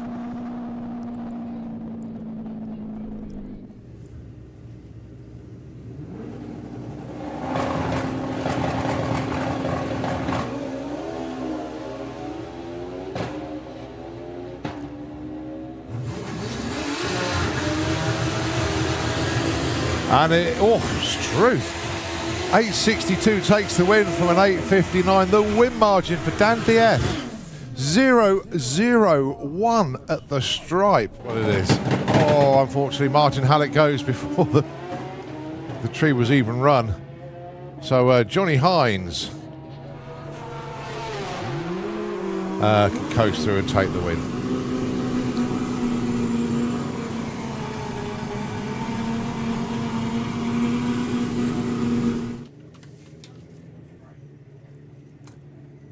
Can we have Nostalgia Superstock into the pairing lanes, please? Nostalgia Superstock, can we have you into the pairing lanes, please?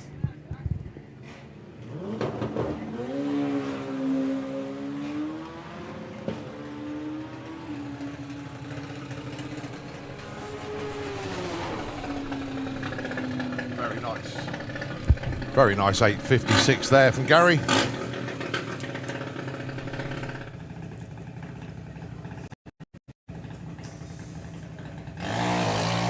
09 off the line.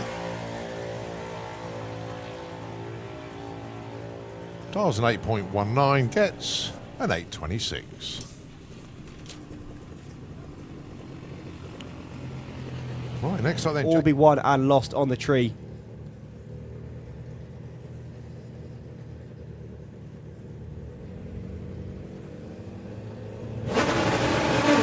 Oh, it's game over for Lenny. Well, he knew he needed a whole shot to win it, but puts a big cherry on the tree all the way through for Jasmine. 780, 164 miles an hour for a spot in the semis. Who's you got? Actually, Graham Fairhead in the semis. Oh, Luke was late. Oh, they both. Well, I can't see any more than that, but I know neither of them have got radios in, but. Well, sounds of things as well. Luke's got no gears. Think, yeah, he's got no gears. Ed's gone past. Don't break out, and he doesn't. So championship round next round, and then? No. Okay. Well, yes, it could be a decider because if Graham wins, that's it. Yeah. Done. If Ed wins, he goes into the final, which he has to win. Yeah. James Gould, but he's got a puncture Oh. and can't fix it in time, so he's actually packed up and disappeared. So yeah, no James Gould unfortunately. So this to win, going to the semis with a bye into the final. Abby Tether out in front and takes it. So well done to Abby. I love it. Why do you think I've got one? It's brilliant.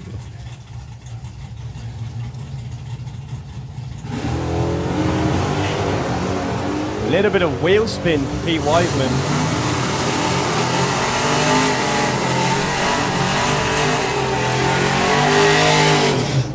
Adrian Portelli, 007 off the line compared to a 0.14 for Pete. Didn't matter what Pete were on then. That was Adrian's to control all the way, and he did. And he goes into the semis.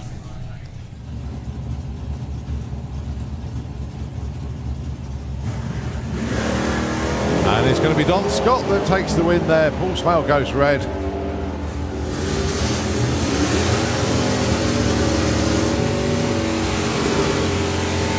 Don goes 983 to lose that, 1049 for Paul. Paul did everything he could to lose that. He went red and he broke up by over a tenth. Chris Goodale with the 990 dial in. Vic 984, 600s between him on the tree. I won't be able to spot it with my eyes. Oh, I can. Well, they launch pretty much together. Vic Parsons out in front. That was Vic Parsons all the way. Takes the win. Yeah, when I say they launched together, that was with the With the difference. with the difference. Vic Parsons 006 on the tree to Chris's 07.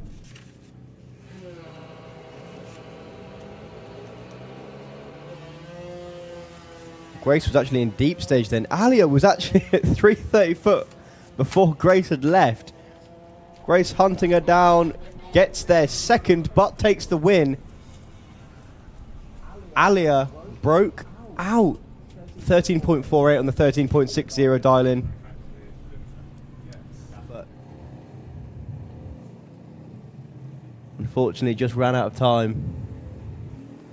Lara Humber on the bye run. I actually think Richard has only just turned up. Obviously, double classing this weekend. Lara runs 15.86, 15.50 was the dial-in, so she missed it just by a little bit.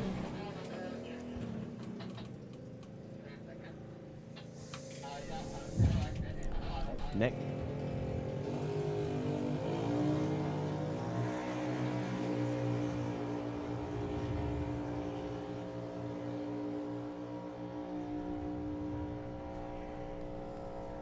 Close at the stripe. You can hear them feathering it. Leah gets the win, 12.09 on 11.90. You could hear Harry on and off the throttle, but misjudged it just a little bit. So what are the matchups in the semis? It's 5 for the TT.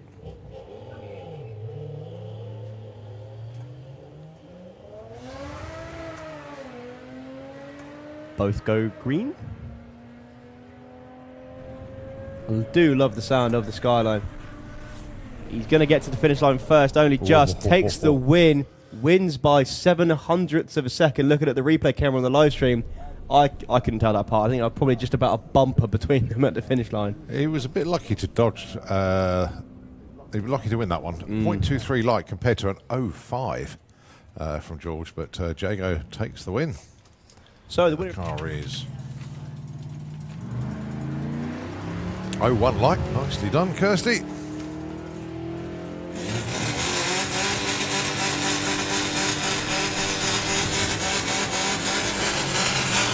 .1203 and an 01 light, just showing that she means business this weekend. Jerry 1557 gets a green light. Danny Bean 1420, he gets a green light as well. So is Jerry going to hang around and go another round, of course, or is it going to be Danny Bean? Well, Jerry looks like he's miles out in front, but here comes Danny. Don't think he's got enough. The brake lights come on. Jerry Sadler takes the win there. An 07 light as well. Yeah, I think the 0.4 light for Danny Bean told the story of that one. It did, yeah. Right.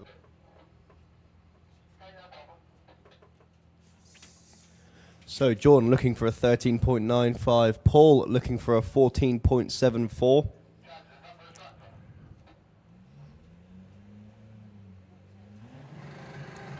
Two green lights. The diesel locomotive chasing down the TT.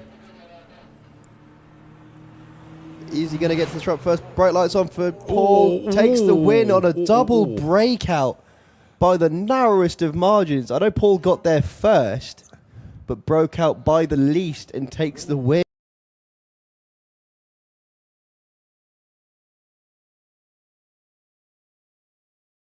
Gary Sadler taking on Paul Robinson, and it's going to be Steve Metcalf who gets the bye run. Right, we look into the lanes to see Top Speed Automotive Street Eliminator tucked round the corner. And then they'll be followed by the Wild Bunch. Tell you what, Nitro FM, if you could take the airwaves just for a moment.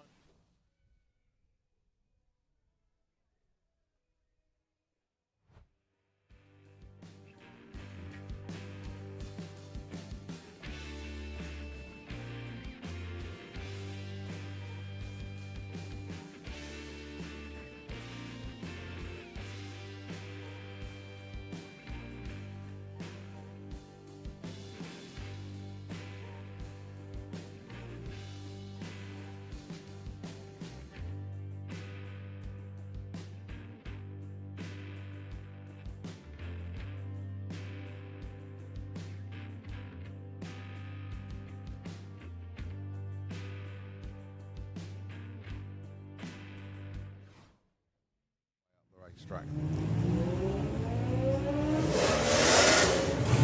Apart from the fact that Peter is out in front at the moment, he looks over his shoulder, goes 10.98 for the win. So Peter Harrison moves on. Be going first here.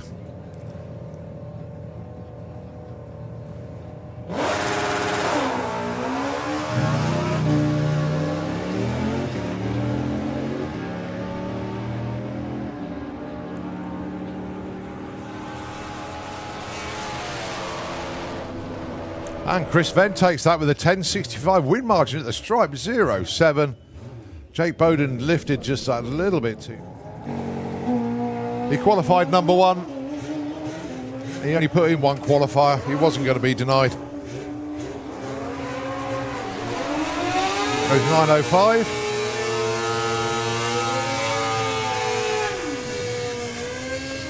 Right, this is Casey Holgate. Gary Hester. So Casey looking for a 12.70, but here comes the hard charging Gary Hester. It's not enough though, it is a 12.81. Casey Holgate takes the round win. CC machine of Carl Hester, he has to wait patiently. Off he goes. Big darling difference, 15.50 plays 10.75.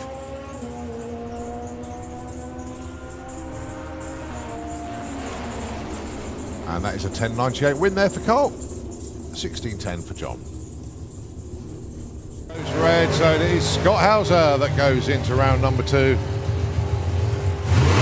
faces Brian Payton.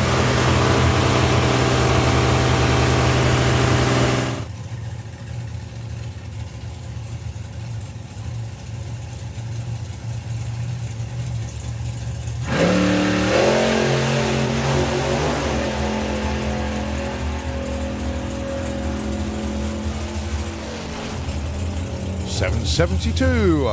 Nicely done. 8.74 plays 7.68.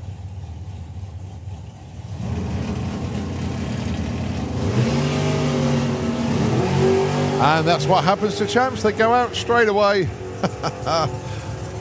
So Colin Morris takes the win. But congratulations once again to Alan Didwell.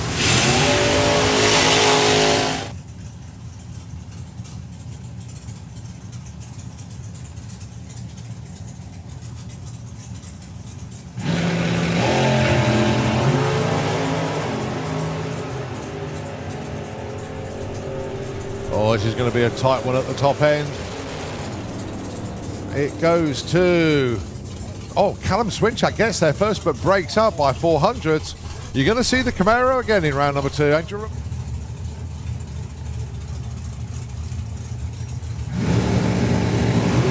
Oh, Matt Peters goes red. Big red, actually. So this is all Barry Giles. Barry goes 7.50 to the lead, down 7.64 for Matt.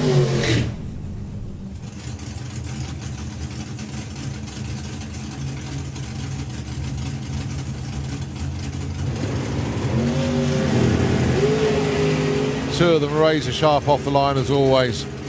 But let's sort this one out at the top end.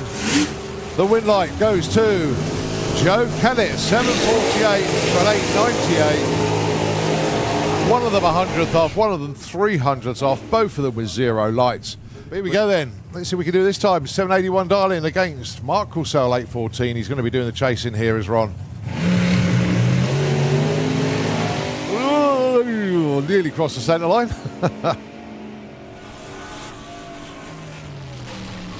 And Mark Courcelle eases off the gas, but my goodness me, they look like they left the line together. A 0.31 reaction time for Mark Courcelle, 0.4 for Ron. But Ron was heading towards the centre line. He had no option but to back out of that.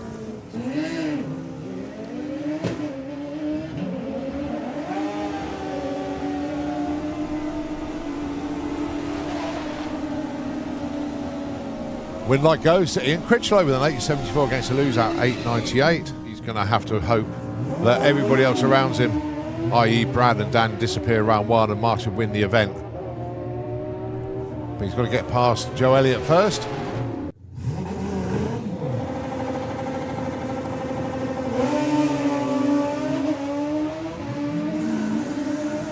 J Rowe out in front. But doesn't take it. 862 with a 3. Reaction time advantage for Gary Malone. Just 200ths of a second between them in qualifying.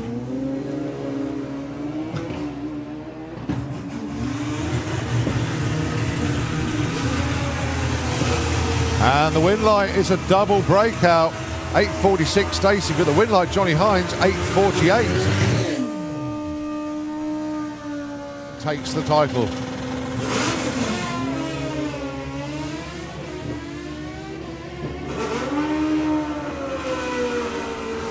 Pretty close at the stripe, but it is a win for Brad Head. He takes that 860 to a loser at 879. Now the pressure shifts.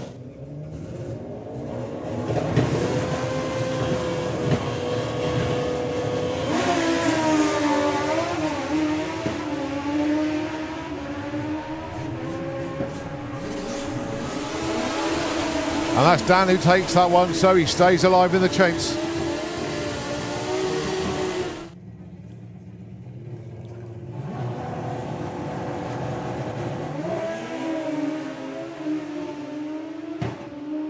So Chris Reed disappearing into the distance. Is he going to lift? No. 748 for Boise there. So it is Craig Wright that takes the win with an 862.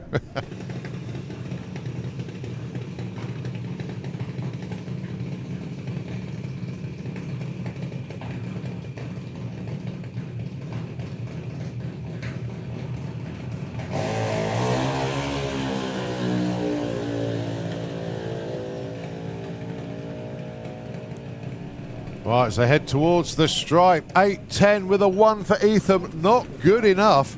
A perfect ET and a 002 light. That was an incredible package. That's one of the best I think I've ever seen. I'm just waiting for those two at the top end to clear the... Oh, no, hang on, what happened there? Oh, Chev's engine has stopped. So Kai Cooper goes through with a 919.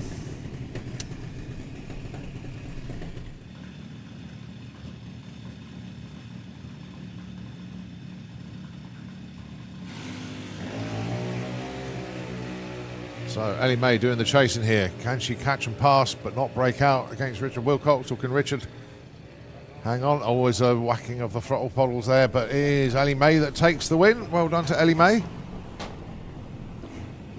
Mr. Beer Lane going first. There he goes.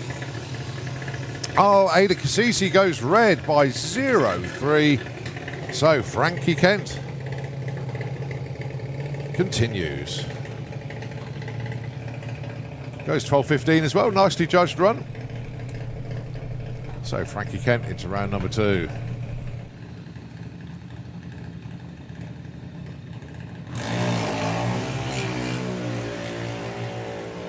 Well, it looks like Freddie's drawn alongside already.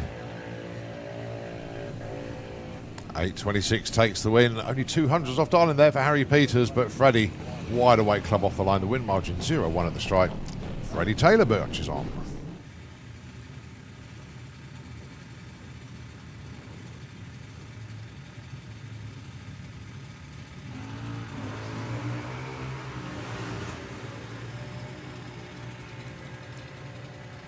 So Liam McDonald looks like he's going to be taking the stripe, and he does. So Liam McDonald goes into round number 2. Just making life very, very difficult now for Luke Mugridge, who's got to chase him down. Very, very enjoyable presentations that was indeed. Teddy Howe goes red. So it'll be Neve Deeby that goes into round number 2. But Teddy, oh, look at that, that's lovely to see.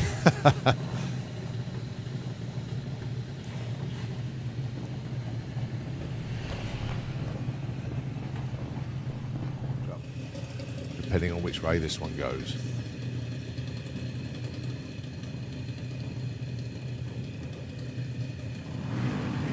Green light drag race, that's the important bit. All right, Lola Bell out in front. And it is Lola Bell that takes that one. Right, oh dear, round number 2, Lola Bell Kent races Frankie Kent. Oh no. I know, you can't say. Oh dear, oh dear.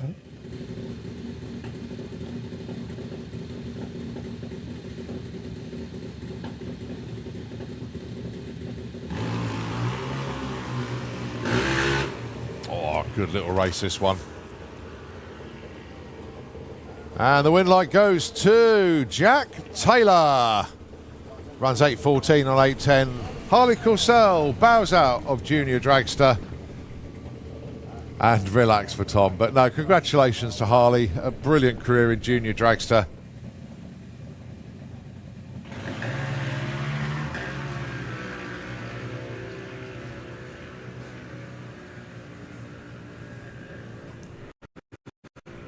Double breakout, but the one who broke out by the lesser amount was Sam Fairhurst, 8.09 on an 8.10. Tell you what, that is the worst thing for a driver. You're in stage and then they go, no. Oh, no, I bet. Oh, game over for Ted Sullivan, goes red. So Jacqueline Bartlett will be going into round number 2.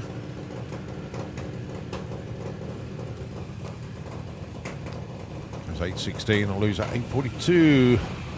Luke Mugridge has got to win this, otherwise it's game over and the championship is Liam McDonald's.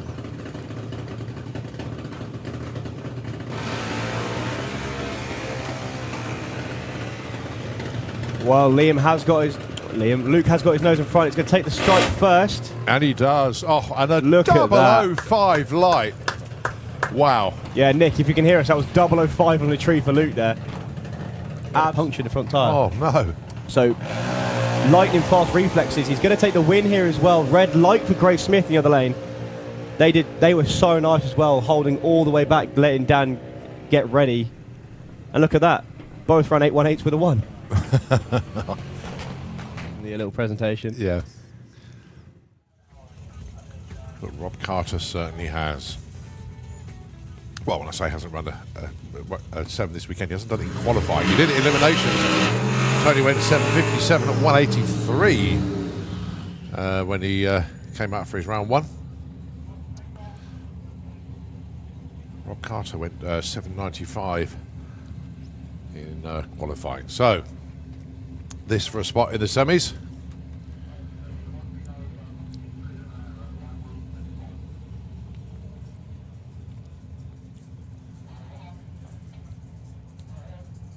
So, Percy the Passat taking on Triggers Broom, the Ford Capri.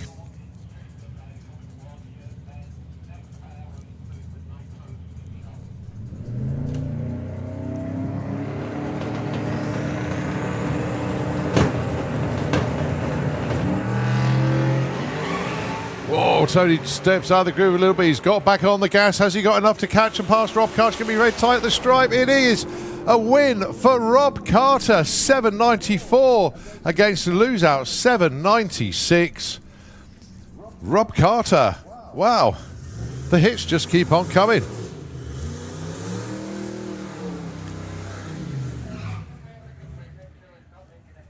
Well, commiserations to Tony Higgs there. I think he was on one there, 120 to 60 foot, but just blew the tyres off a bit. He managed to pedal it, get back on, but just ran out of real estate at the top end. All right, Andy Bond on a solo here to book his spot in the semis.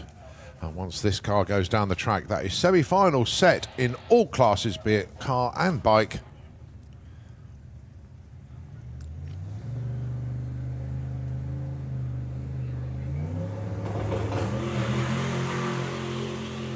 Well, that was on the edge of a lot of wheel spin there. Andy Bond takes one down Broadway, goes 740 at 201 miles an hour. So one on there to Andy Bond. So, semi-final set there. Mark Sheridan, if he can make it back round, that was a big old clean-up, so wait for news from Mark. But if he can make it, he'll get a solo into the final. And, of course, it will be Andy Bond taking on Rob Carter. Sorry I'm late, I'm just collecting my lunch. Boo. Oh. Here we go then into the Wild Bunch. It is the Time Traveller, number 2. Of Bob Hawkins taking on Rebel, of course, the slingshot. Driven by Rob Brown. Yeah, just had a quick word with Bob Hawkins in the pairing lanes then. He said all the issues that he had in the last round are all fine.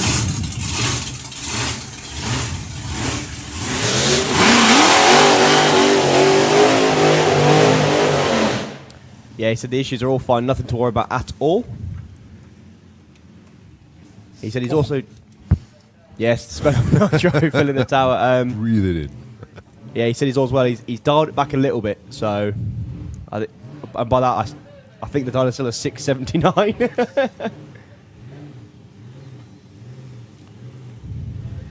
So you got Rob and Bob racing in, then we got Phil on a bye to set the final in the Wild Bunch.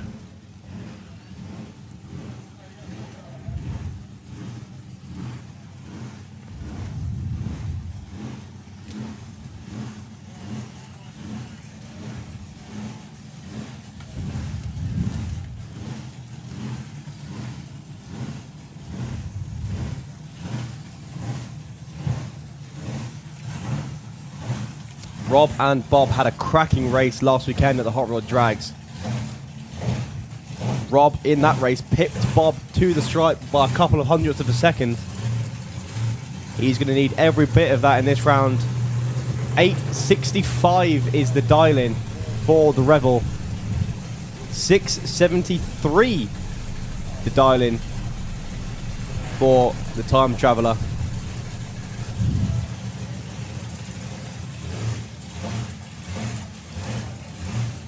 Haley bringing Rob to the line.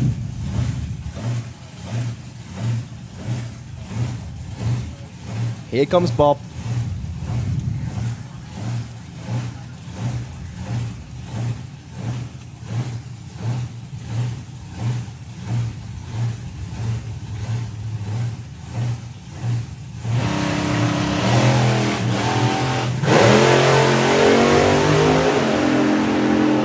Rob Brown crosses the centre line. Bob over towards the wall as well. Bob will take the win on that one. Yep. Haley, he's absolutely okay. Don't worry about it. Yeah, unfortunately, crosses the centre line instantly and then spends the rest of the track trying to get it back under control, but he got it by the end. He still went 918, 151. I don't actually think he lifted. No. Wow. Well done, Bob Hawkins. We'll see you in the final. He's going to be taking on this man then. Phil James just needs to break the beams under power, and he's through. Don't worry, Haley, you can put your heart back where it's supposed to belong now. Yeah, unfortunately, he did cross the centre line, so Bob took the win on that one.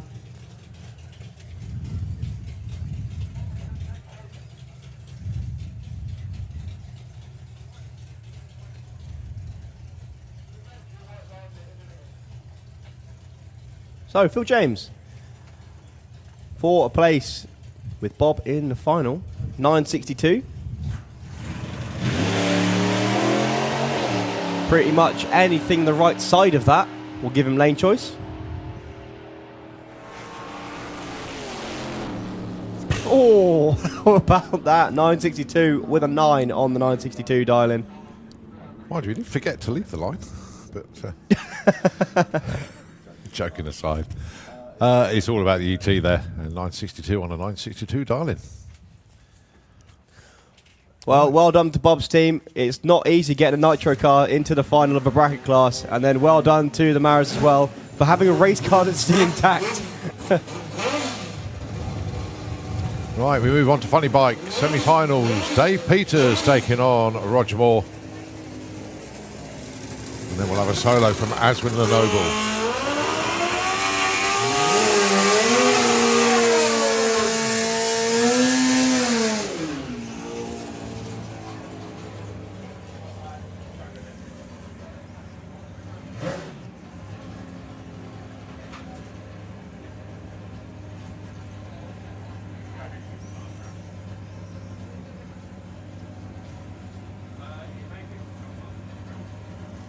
So who's it going to be then? A heads-up race to the stripe then with Dave Peters and Roger Moore, just a tenth of a second between them on the Vaughan books this weekend.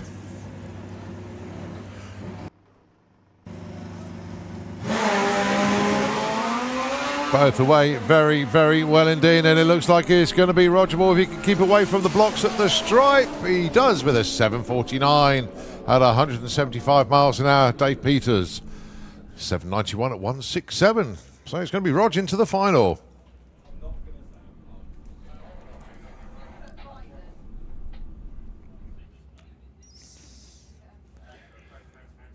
All right, next up going to be Aswin Lenoble. All he needs to do is break the beams.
Well, Aswin books his spot in the final there, very close to the wall.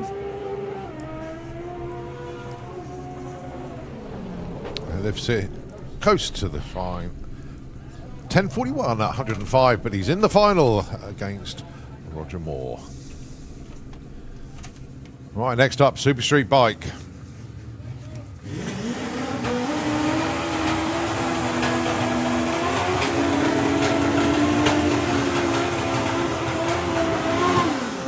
Oh, Jake Michelle taking on Ross Morrison here. Jake's had a banner weekend. That little devil run he put in earlier on, 666 in quali. Round one on a solo, he went 676.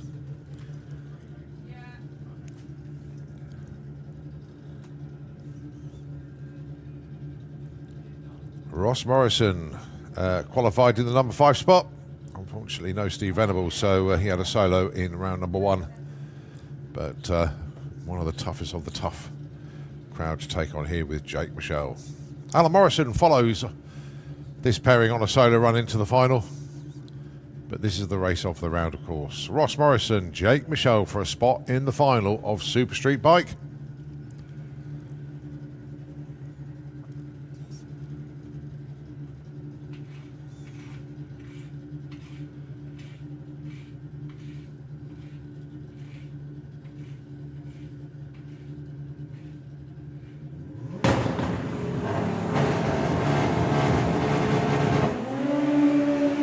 Both away very well indeed. In fact, it's now all Jake Michelle. What's he got for us here? A 677 at 219.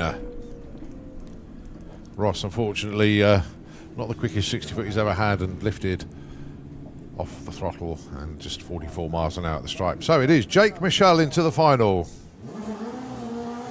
Going to be taking on the man that's doing his burnout underneath the tower, Al Morrison Jr.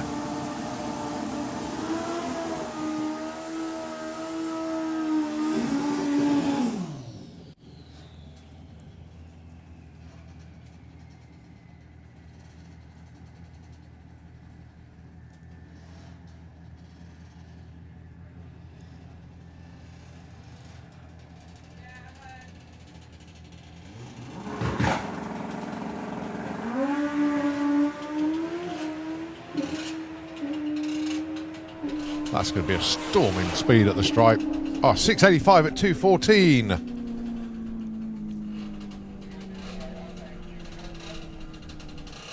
So, final set, Jake Michelle and Al Morrison Jr. Right, this is Junior Drag Bike.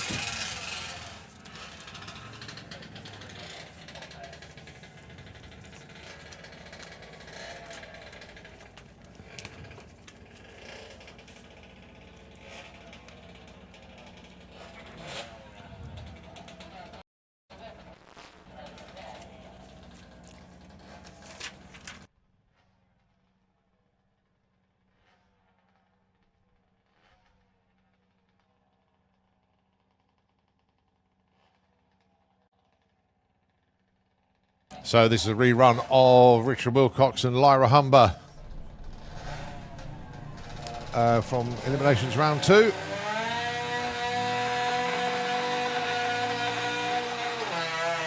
So Lyra dials 1570, Richard dials 935.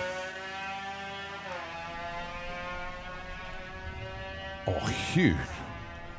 Huge breakout there for Lyra. Over a second. So Richard Wilcox actually takes that one in the end.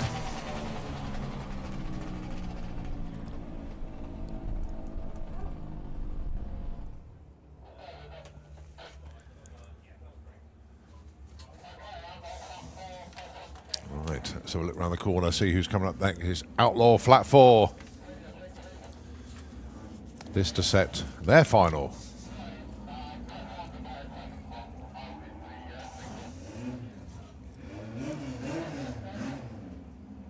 First up, Adam Lowe taking on Andrew Burton.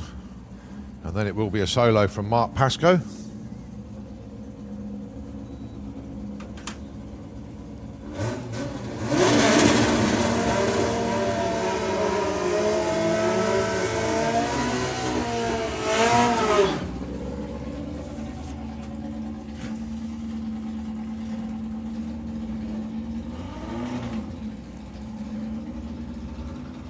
So heads up to the stripe. Whoever wins this takes a spot into the final. No breakouts, just get to the other end first.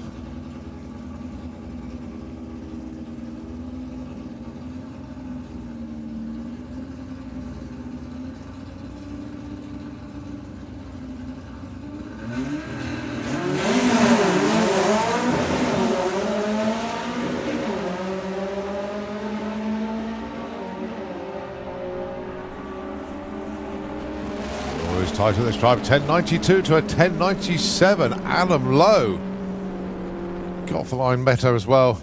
But it's Adam that's into the final. And he'll be taking on this man, Mark Pascoe. He just has to break the beams and he's in the final.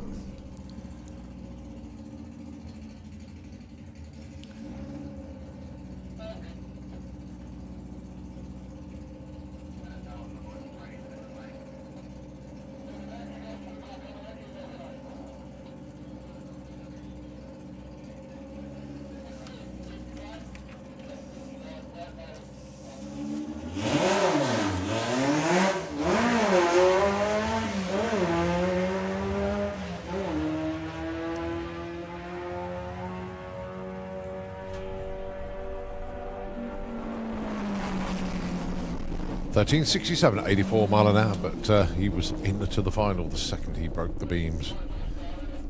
So a little bit of concentration in the Slick Tricks lane. Trying to just going out, just doing a little bit of sledding. As We'll take a pause for a moment from commentary, Nitro FM 96.2. If they can take over the airwaves for a moment, we'll be back with more eliminations here. It's semi-finals time at the National Finals.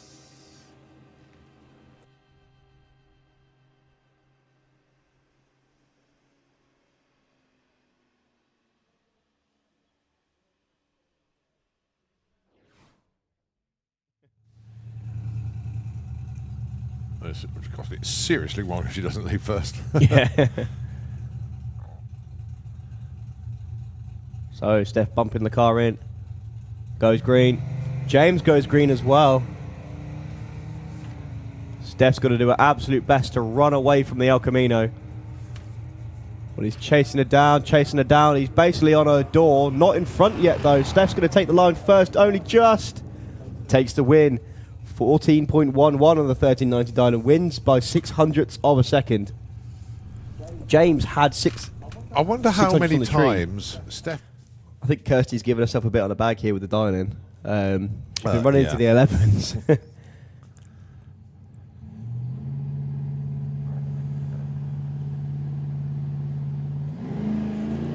Two green lights. I think what you're going to see here, something called shadowing. Kirsty should pull along. You're going to see a winner and a loser. True. Well, Kirsty's alongside. Going to have to lift, brakes. Oh, Kirsty Tram takes it. Spot on. 12.10 on a 12.10 dial and takes the stripe by a 10th. So she stays alive in the championship. What was the most important thing there? Bob in the Mustang. Muscle versus JDM. Well, I can definitely hear one of them.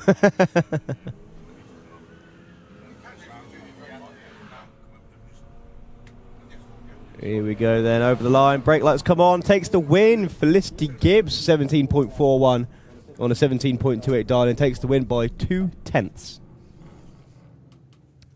That makes it interesting because Gary Lake holds all the cards at the moment. Okay. Two green lights and the Focus has ran away. Stephen is going to have a monstrous task to make up this gap. Well, Brian's off the throttle by a long time. Yeah, 14-0 takes the win. Issues for Stephen. Not too sure what the problem was there. But I think half of that was him seeing Brian go off into the distance and go, oh. And Bill Wilson, he likes the big American trucks. Well, two green lights. Yeah. Michael was at 330 foot before Bill had even left. You can guarantee they got their radios on. Oh, yeah. Well, Michael's going to get to finish line first over his shoulder. Oh, my goodness me. Michael Franklin goes 0-2 on the tree and hits his dial-in of 1925 with a vehicle that he'd never driven a drag strip before Friday. Unbelievable. Well done, Michael. That was phenomenal. 1485 for Bill Wilson. That's him done. I was going to say he's on the trailer, but no, he's probably towing a trailer with that truck. Probably. 12.28 plays 14.20, and it will be Gary going first. Added pressure. Oh, it goes red by 0006. Oh, a perfect that red has line. Really opened things up now. So, Matt Dowdy will be taking this thing all the way through the finish line. 12.39 on the 12.28 dial-in. There was room there. There was room there. Matt was asleep on the tree for him. 0.2. Gary Lake, perfect red. Richard Palmer. Ooh. Family Cat. Jaguar. And the Audi of Ricky Hale. 1760 is the dial for him. 1349 for the Jaguar. The Jaguar's hunting down the Audi.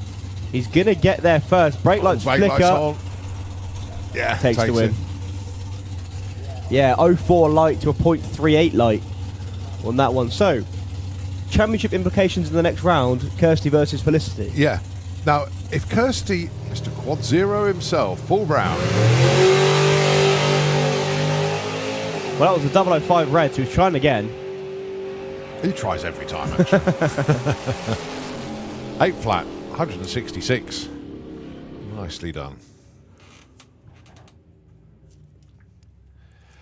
Dials 1555. Paul O'Donnell dials 1380. Well, he was in stage, but the bulb went off again, so I don't know what that was about. 2 green lights. Again, we have to be careful with what we say because these cars do have radios. Yeah, they do.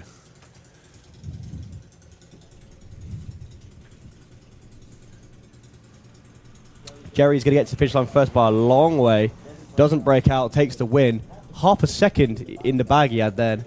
0.2 on the tree is his advantage. So your number one qualifier goes through. First, it is Nigel Gregson and Steve Metcalf.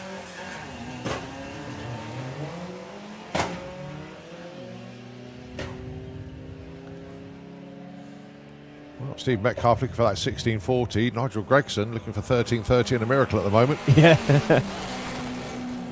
Well, Nigel Gregson got there second and broke out. Gives you a bit of a clue there. Great light for Nigel.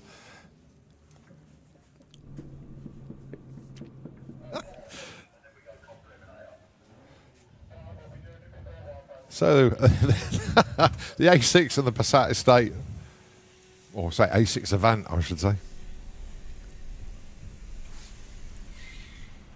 And the win light goes to Nigel Gregg, 16 flat on a 1569 against a 1709 for the White Beetle, cunningly disguised. Right, go on then, Colin. What's your dialing? Hiding mine. We've written dial-ins up here for Lorraine. We'll see what she does. Well, good news. 2 green lights. Lorraine is off and running, chasing Thomas Circuit in Harold the Lupo down the track. Harold's already at the 8th mile. Lorraine's not there yet. She's there just now. realised this elimination. She's got to play it sensibly here. She's there now over the line. 1590. Lorraine takes the win. Hey, Trevor got it right. 500ths off. We are not worthy.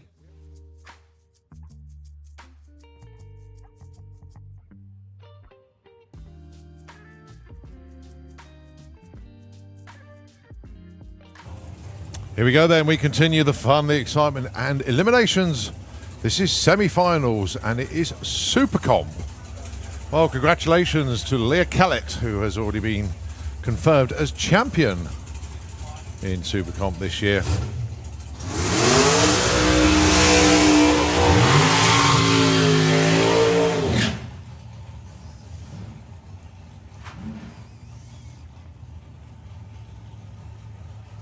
So it's Paul Hudson and Leah Kellett in this pair.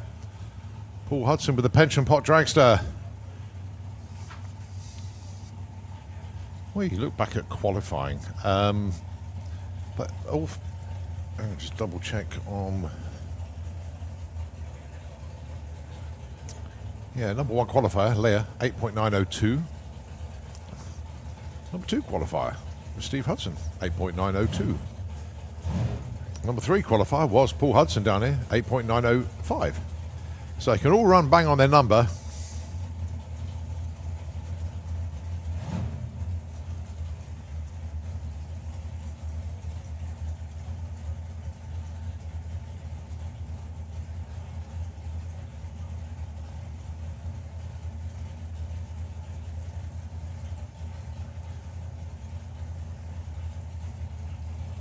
So Leah goes in, Paul Hudson goes in there. Now it goes into stage.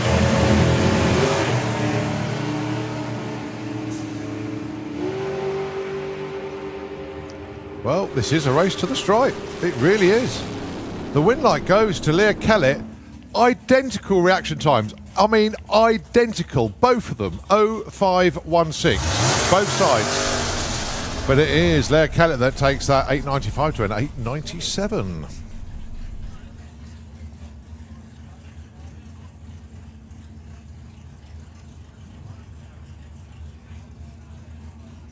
Right, Stu Doherty just breaks the beams, so he is in the final of Super Comp.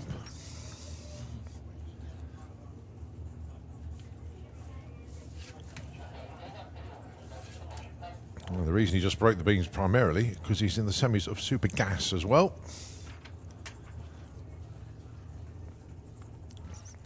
As we have a look around the corner to see which class is going to be coming round next. I can see Pro ET head of the lanes, but I can also see bikes down there as well.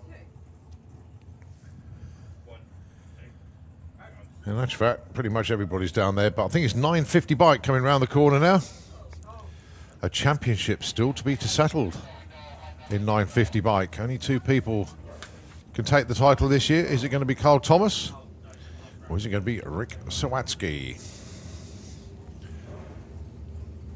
We could find out as this pair goes down the track. If Rick Sawatsky wins this race, he becomes the champion for 2023. If Zoe Hallett wins this, well, we know Carl Thomas has got a bye on the other side of the ladder. Carl will need to win the final. So the destiny for Rick is in his own hands here. Will it be yet another title for Rick?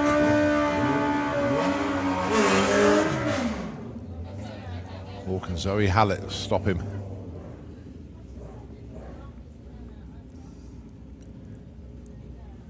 So this is 950 bike semi-final.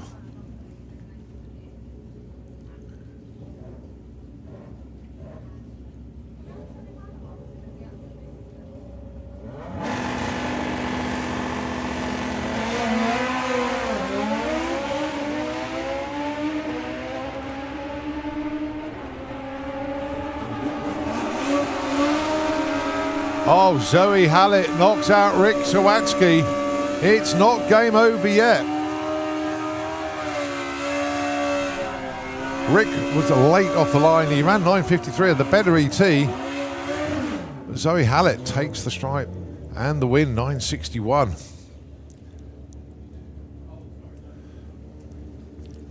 So Carl Thomas, get the name right, sorry.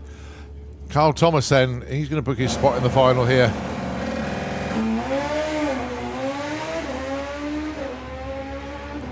So that is a championship decider then. If Carl Thomas wins the final, the title is his. 9:52 and 03 light. Nicely done. But if Zoe Hallett wins the final, the title goes to Rick Sawatsky. That is a big, big deal, that one. Right, next up then, this is ET Bike. Semi-final number 1. Peter Harrison taking on Justin Moulton down there. And then we've got Liam Holgate on a solo the other side of the ladder. The Darlings then, Peter Harrison 10.98, Justin Moulton 10.30. The title already confirmed going to Blade Dummer, or Blade King now, sorry. Oh, Justin Moulton goes red, so Peter Harrison is into the final.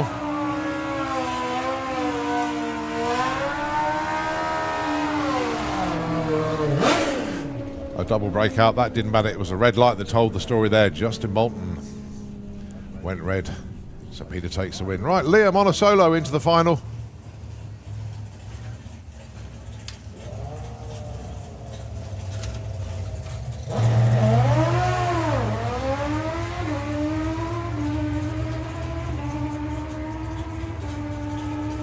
Does a 967, gets a 966.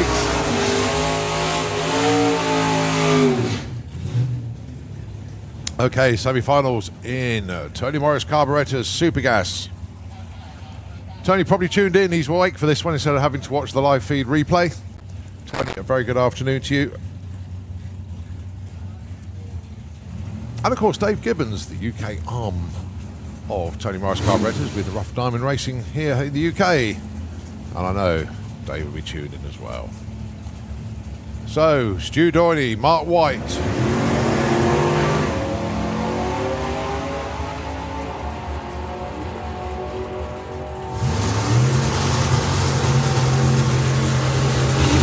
And the win goes to Mark White. He's into the final. Stu Doyney went 9.97. Mark went 9.95. Win margin 0.16 at the strike. Mark White into the final. The other side of the ladder, Dave Cherritt, Stu Morris.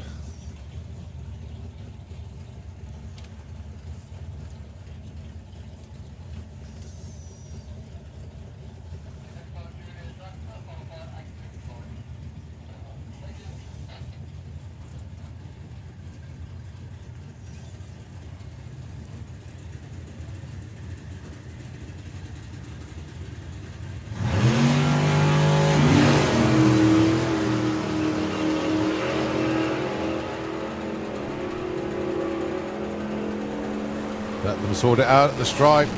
It is 9.93. Stu Morris takes that win, and 9.99 for Dave Cherrett, but Stu into the final. Right, Junior Dragster for Lucas Oils. The first semi-final.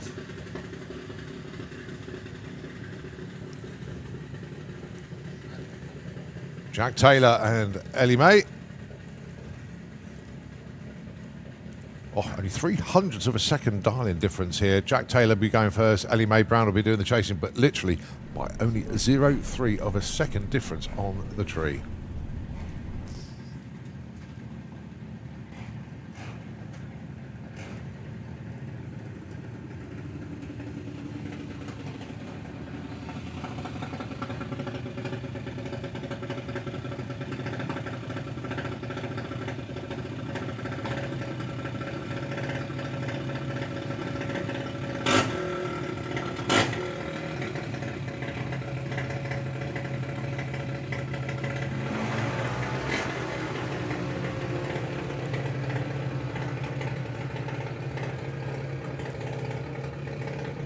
And a breakout for Jack Taylor. Went too quick there.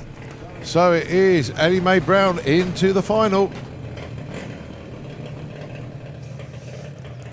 Right, the other side of the ladder then, it is your 2023 Lucas Oil's Junior Dragster champion, Liam McDonald. Going to be trying to take out Freddie Taylor here. Both of them on really good form coming into this one. Liam McDonald dialing in 8.40, Freddie 8.21. Liam's pretty much cleaning up everywhere he goes at the moment. Brilliant European tour this year. Into Germany, into France, been everywhere.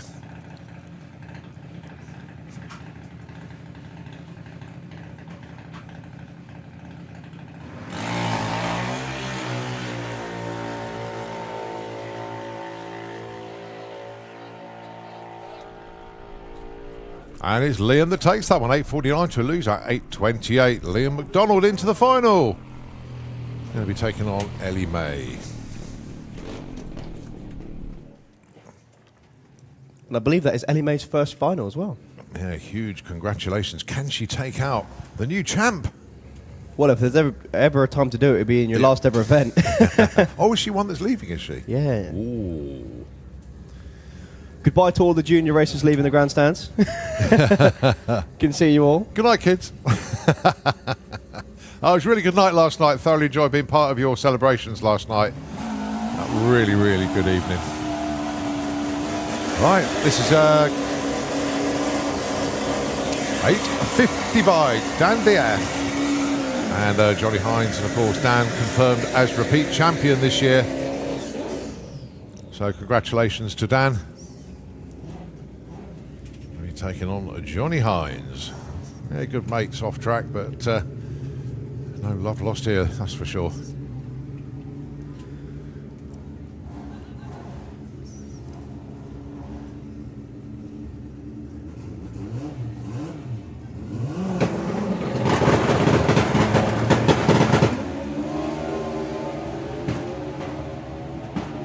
Well, Dan's already looking over at Johnny. He's got his nose in front.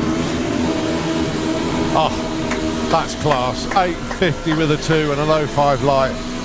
Gets past the 0.1 light and an 8.52, but it is Dan Diaz into the final.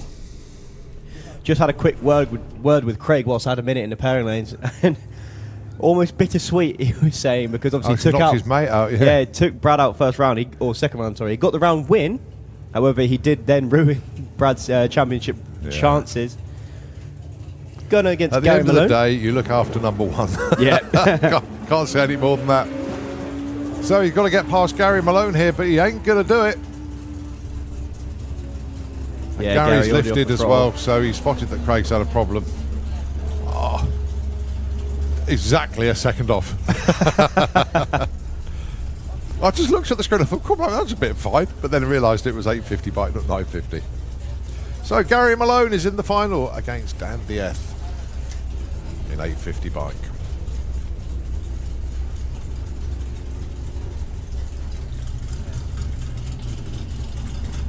Right, a V8 rumble under the tower. It's Pro E. Alfie Ratton.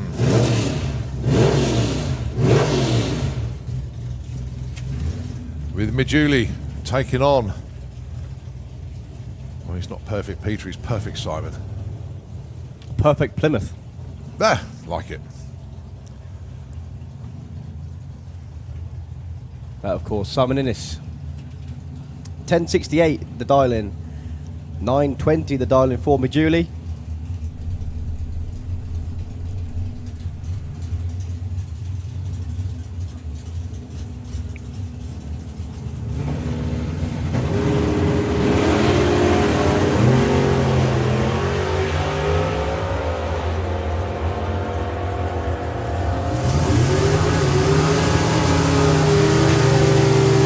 To win, Simon Innes. Oh, what's it with these numbers today? The win margin at the stripe, 0008. Wow. Yeah, Simon needed to be bang on his number to take He the win did. there, and he was. So Alfie Ratton tried everything he could. That 04 light compared to an 09. He ran 924, but it just wasn't enough. Win margin 0008. Right then. This is a championship decider, if you like. Brett has to win this to stay alive, otherwise it's Lee Morris's title this year. Going alongside Mark Huxley.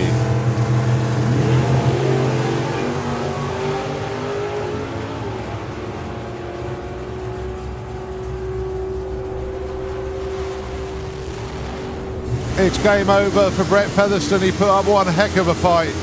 He wasn't really a contender coming into this weekend, but he made hay while everybody else was falling by the wayside. But Lee Morris now is confirmed as your Pro ET champion for 2023. He can breathe a big sigh of relief.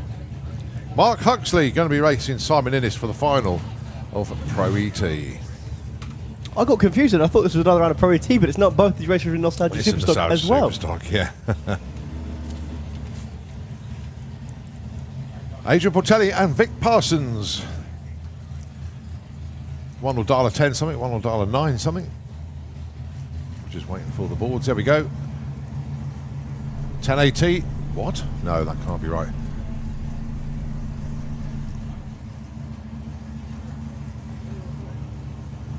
Car's not capable of running that. Yeah, he's stuck his hand It's out the window. 1098. 1098, right lane down. There we go. So good spot from Adrian. Colin spotted it before, but it's actually quite difficult to spot that when you're in the car. Usually it's something that the crew would be able to spot before the driver.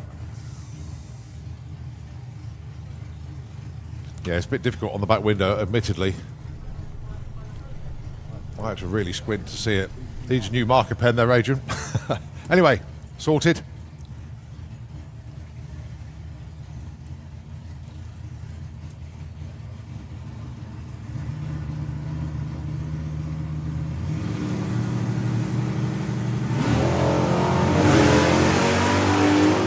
Race on. Oh, what a cracking race this is. The win light goes to Vic Parsons. 005 at the stripe. 984 with a 5. 1098 with 8. Both hit their numbers. They're both 0 lights. Win margin 005. Cracking race from two Nostalgia Superstockers. That just sums it all up, really. Okay. Don being pushed up to the line. Well, you have to stage under your own power. So is he going to do it on the starter motor then? Or is he, I don't know if that counts. 'Cause I know it doesn't. It doesn't in the States. Not too sure on the SPLC rules on that. Oh no, it is running. He just wanted to get as close as he physically could. There we go. There Broke you the go. beam, takes Well the win. done, Don. Where is he? He's making doubly sure that he's broken the beams. Yeah, just in case the front wheels didn't break the beams, he's making sure the rears did it as well. Now that tells me he's got a wounded stick down there. He's got a wounded what? Stick. Yes. He's definitely got a gear. Probably not the correct one, though.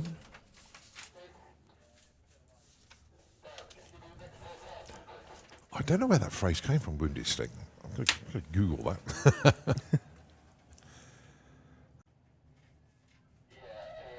Oh, no, that's the news I didn't want to read. I am absolutely gutted, but Mark Sheridan has just messaged, we're out, they've got a hole in the block. Ooh. Oh, Mark, I am seriously gutted for you, mate. Oh, no, there's no other words I can say. Gutted, absolutely gutted. Phenomenal performances this season long, but thank goodness it was at the end of the year, not at the start or even at the middle. But you never, ever want to see anybody hole up block. I've been there, I've done it. So have I. But, gutted for Mark Sheridan. Which makes the semi-final between Andy Bond and Rob Carter the decider, because whoever wins it gets a bye in the final. All right, here we go, junior drag bike. Semi-finals.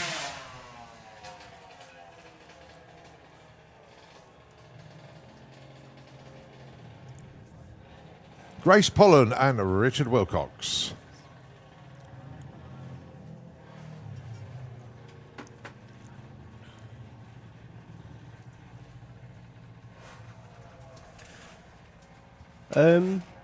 How comes Richard is racing? I'm pretty sure he didn't make the session, did he?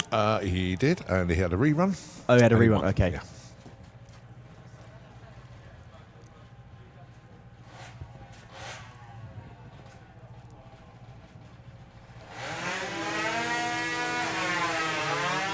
So, two of the two-stroke bikes. Richard looking for a 935. Grace looking for an 865. Both looking over. Grace backs off, takes the win. That seals her spot in the final. Oh dear, I think they're rather happy down there. Well done. So, who will she be racing? It'll be one of these two young ladies, Maggie Smallman and Leah Morrison. Leah's going to be leaving first. 11.90 the aim for her. 9.66 the aim for Maggie.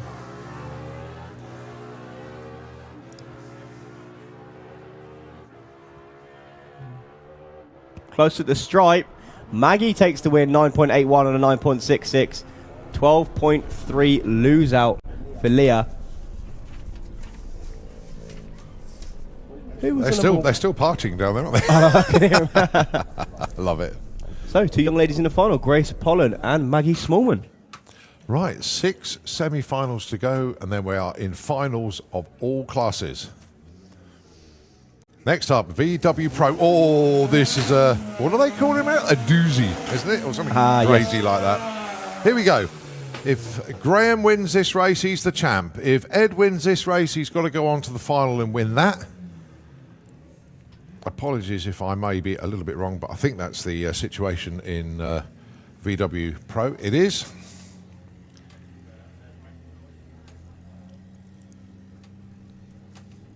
Of course, Ed Keach and Graham Fairhead. Ed looking for a 12.25. Graham looking for a 10.68. Neither of them asleep on the tree.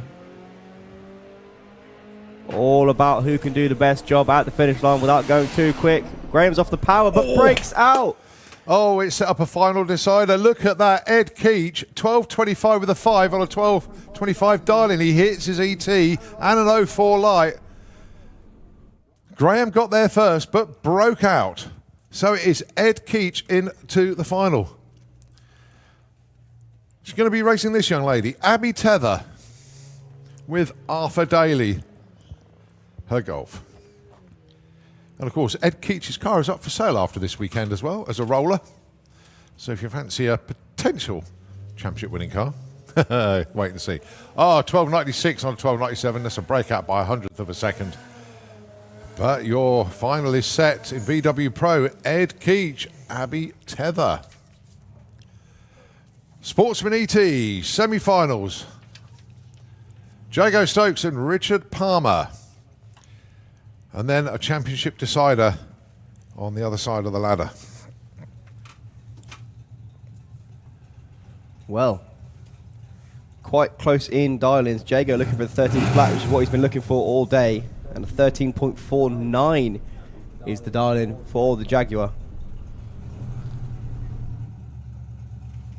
Jago flickering the bulbs.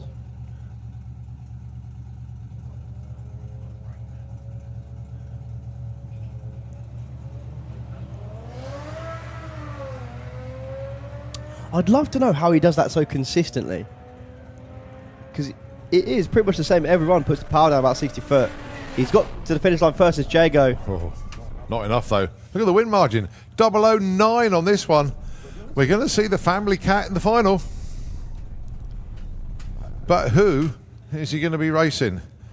It's either going to be Rob Cresswell or Kirsty Tram. If Kirsty Tram wins this one, she's going to be celebrating big time.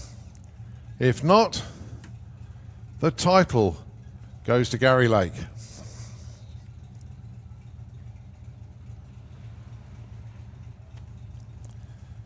I know Gary Lake will be watching this wherever he is.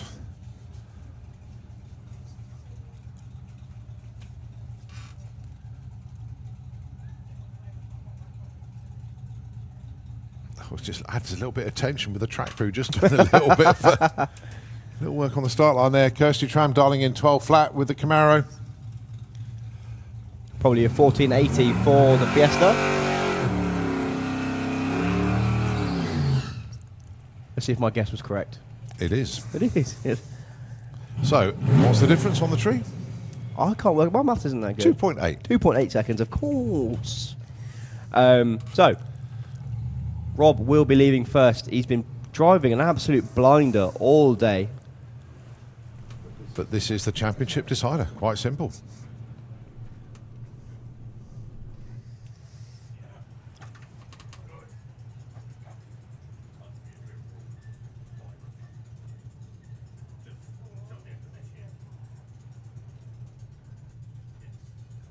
Imagine the heartbeats between Kirsty at the moment and also Gary Lake.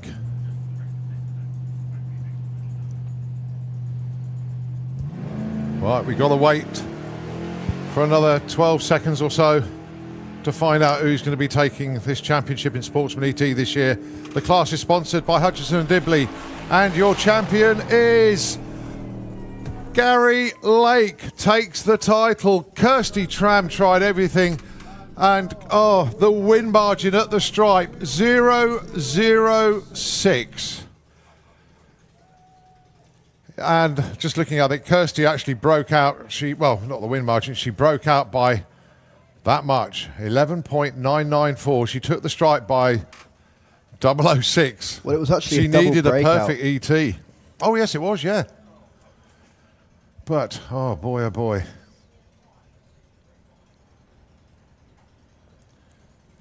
Wow. What a decider. Congratulations, Gary Lake. Yeah, congratulations, Gary. But Kirsty was, she didn't think she had a shot at that, but she kept going rounds. But she still takes runner-up in the championship.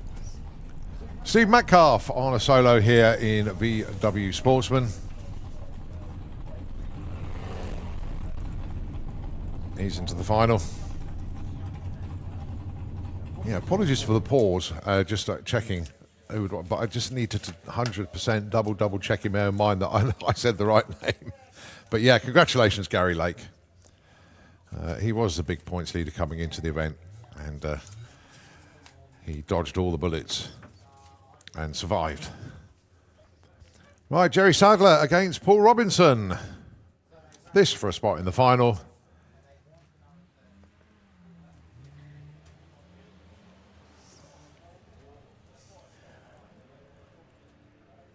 Jerry would love to keep winning, however, his missus would really like him to stop so they can celebrate their anniversary. It's going to be close at the finish line, really close. Brake lights for Paul Robinson, who takes the win.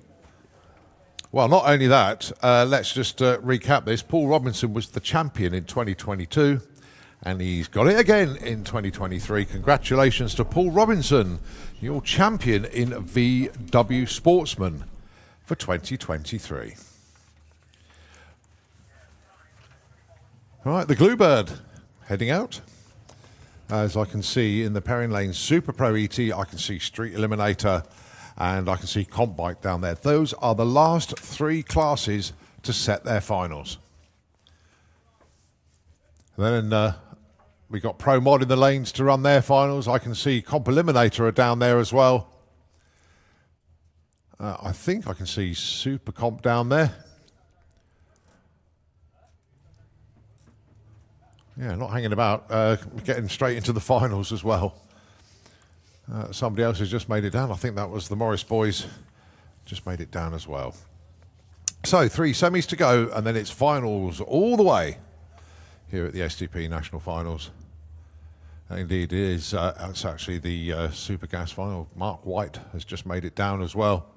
Pairing lanes filling up nicely indeed. I'll give you a little bit of a time check here. 5:15 in the afternoon here at the National Finals. And it's been a brilliant event. Tell you what, a couple of messages from Nitro FM. It literally will be a couple as they're just putting the glue bird out at the moment. We'll take it back in a moment with more eliminations at the National Finals.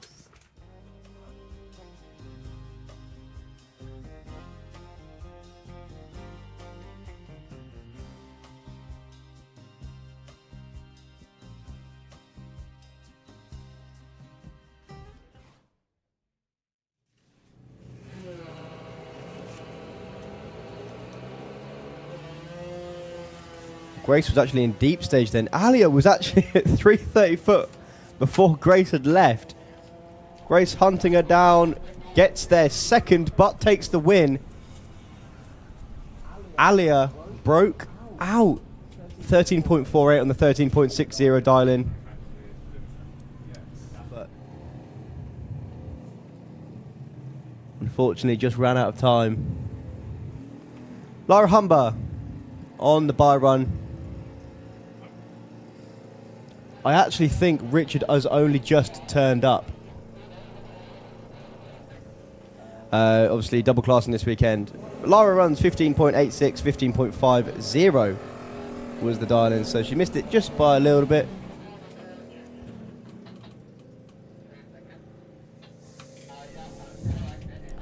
Next.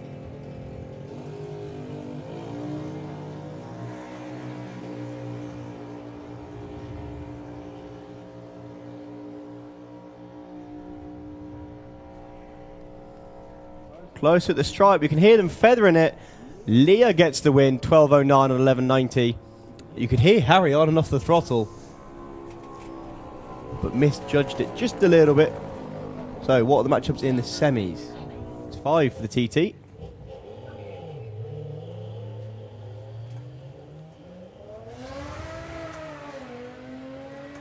Both go green. I do love the sound of the skyline. He's going to get to the finish line first, only just. Takes the win. Wins by 0.07 of a second. Looking at the replay camera on the live stream, I couldn't tell that apart. I think I was probably just about a bumper between them at the finish line. He was a bit lucky to dodge. He was lucky to win that one. 0.23 light compared to an 0.5 from George, but Jago takes the win. So the winner Car is 0.1 light. Nicely done, Kirsty.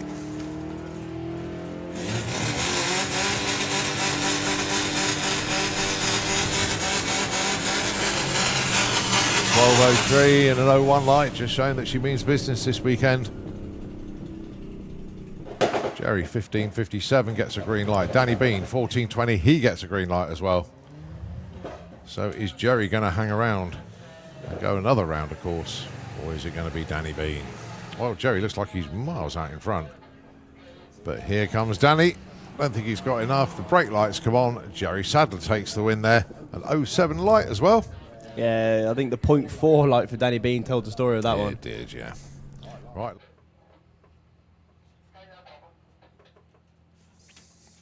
So Jordan looking for a 13.95. Paul looking for a 14.74.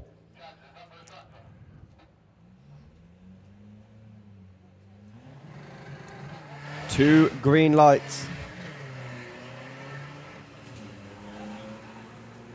The diesel locomotive chasing down the TT. Is he going to get to the truck first? Bright lights on for Paul. Takes the win on a double breakout by the narrowest of margins. I know Paul got there first, but broke out by the least and takes the win.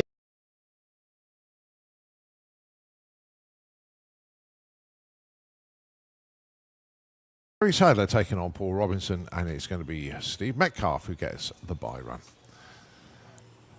Right, we look into the lanes to see Top Speed Automotive Street Eliminator tucked round the corner. And then they'll be followed by the Wild Bunch. Tell you what, Nitro FM, if you could take the airwaves just for a moment, as they do a little bit of track prep out there, we will be back with more fun, more action, more excitement here at the STP National Finals.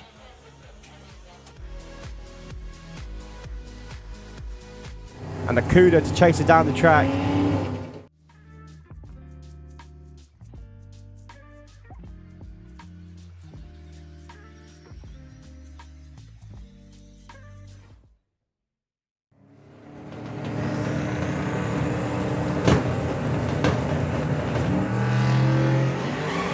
Whoa, Tony steps out of the groove a little bit. He's got back on the gas. Has he got enough to catch and pass Rob Carter's going to be very tight at the stripe? It is a win for Rob Carter, 794 against the lose-out, 796 in all classes, be it car and bike.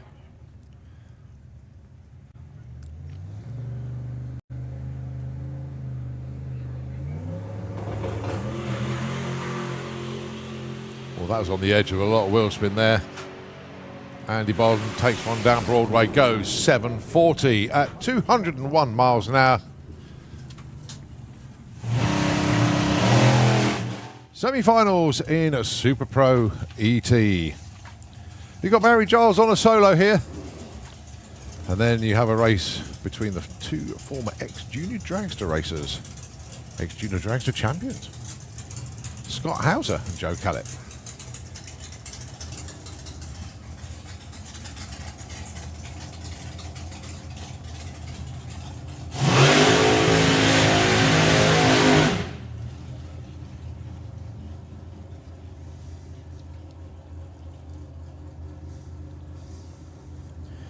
Yeah, first time in a long time I think there's actually been 3 dragsters left in for the semi-finals. Usually there's a door car hanging around. Yeah. But then you've got 3 exceptionally good dragster drivers here. But let's not forget about our champion this weekend. Congratulations to Alan Didwell, confirmed as Super Pro champion for 2023.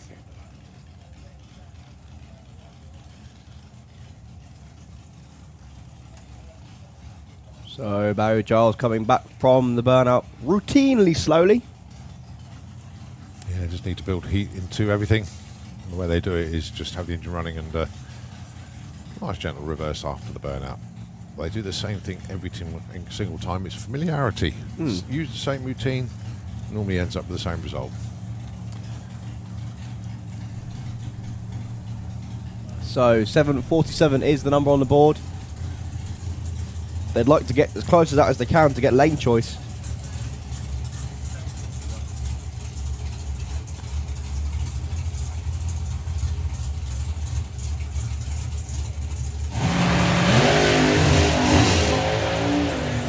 Well, it was an 0-1 light for Barry. Over the line, nice and straight. 746 with a 9-9.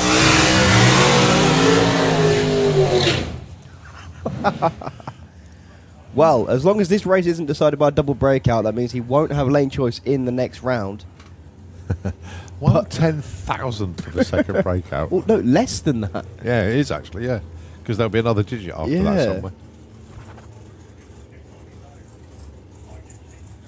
So, Scott Hauser, Joe Kellett.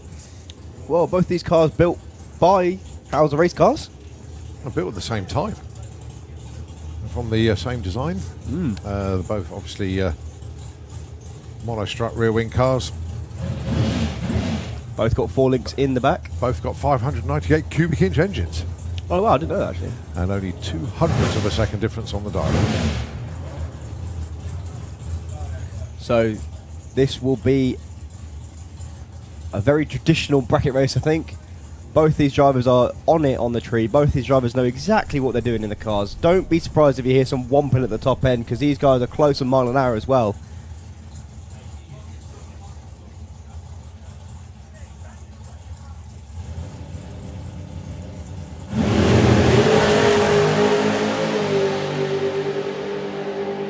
Well, they're welded together going down the track. Joe's going to get there first. Joe gets the win. Scott Hauser breaks out. 09 to an 06 light. Yeah, he was in a no-win situation there, actually, looking at that. If Scott ran perfect, reaction time advantage there for Joe was enough. Okay, so Joe Kellett into the final against Barry Giles. We move on to comp bike semi-finals.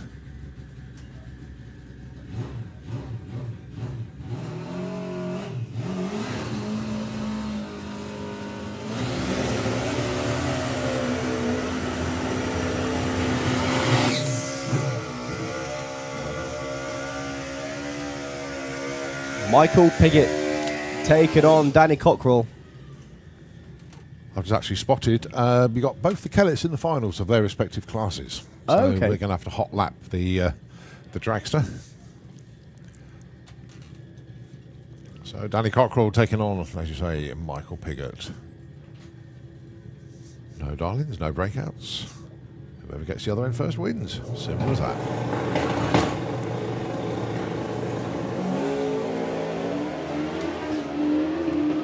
No issues at all for Danny Cockrell.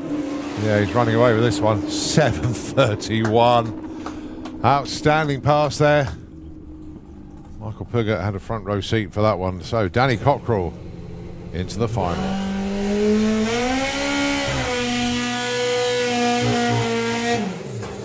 Mark Dainty, as we know, confirmed as comp bike champion for 2023.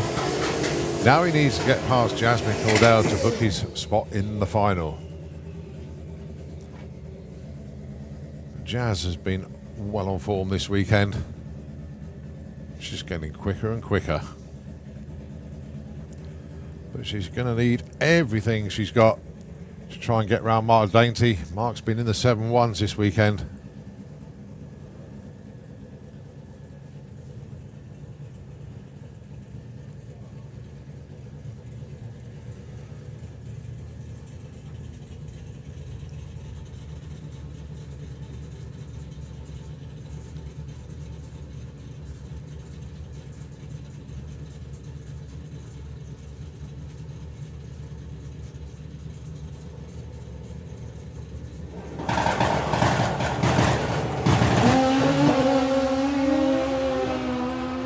Well, Jowls was away first. Oh, it's a good looking race.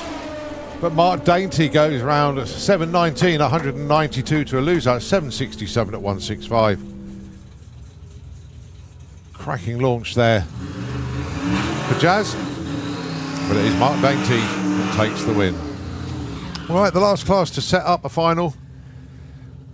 Well, And as we know, is the Mark final, isn't it? Sheridan is broken. Unfortunately, bad news from Mark that the block will be playing no further part in life whatsoever. It's got a hole in it. So, obviously, I don't know if the block's repairable, if it becomes a coffee table, goodness knows what. But either way, Mark Sheridan is out. So this to set up the final, which will be a bye run. Andy Bond and Rob Carter then.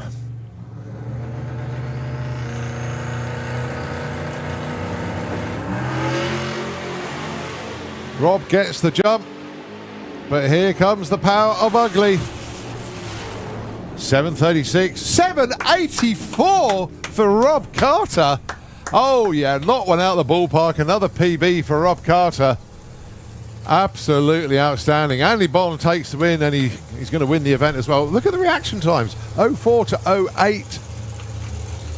But well done to Andy Bond, and he's going into the final where he's going to collect another winner's trophy. Here we go then, it's finals time and it's Pro Mod.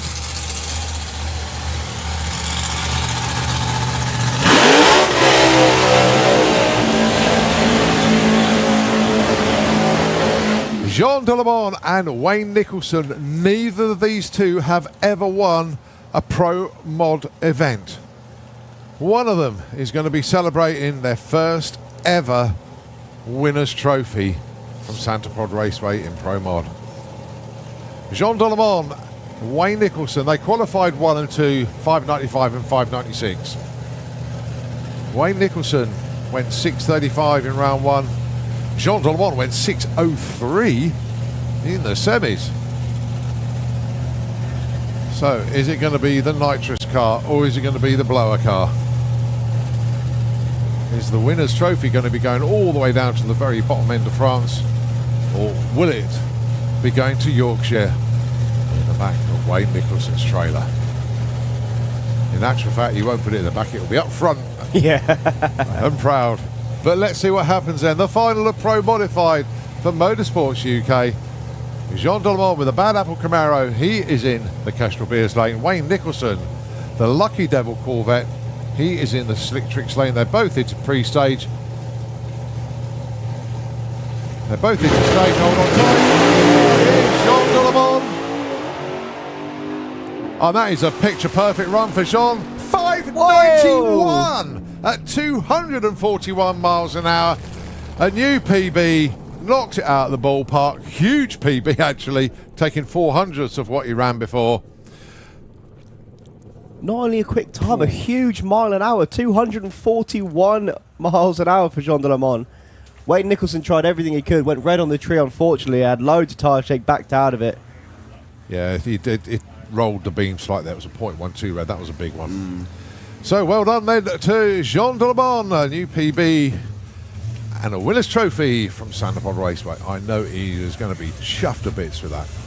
Right, Comp Eliminator. We know the winner's trophy is heading back to floor, just the other side of the M1. We know the name is going to be Williams. But which one? Is it going to be Dan or Nick?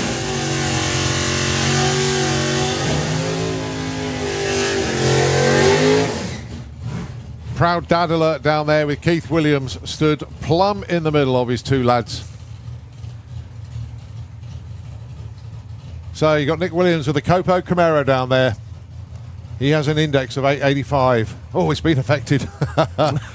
It was 9 flat, so that's a little bit of a change around then. Dan Williams, 1121. That's a big old change for the dial-in to drop by over a tenth. Nick Williams, Dan Williams. Dan's going to leave him first, no doubt reaching for the sky. A little bit more of a tame wheelie for Nick.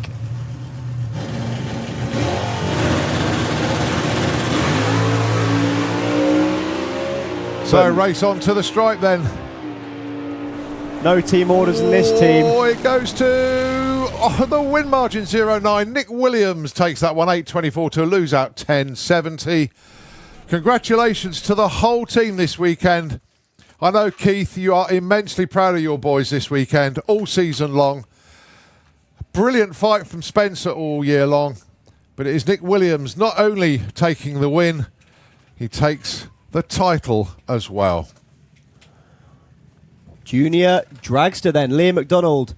He's been to many a final before and he's got a couple of years left. Ellie Brown. He's got 1 year left. Oh, sorry, 1 year left. Yeah, next year is his last. Well, he's got a lot longer than Ellie Brown, who's got one more race. She's made it all the way to the final. This is her first final.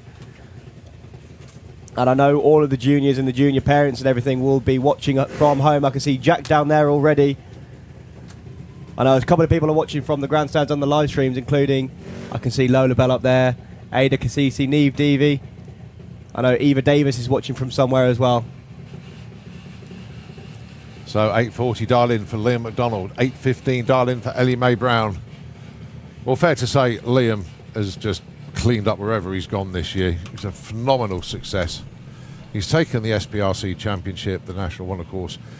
He's won the German MSJ Championship, the German HRRA Championship. He's been second in the French Championship. He's off to Berlin on Tuesday to compete in the last round of the German Championship, but he's already got that. Well done, Liam.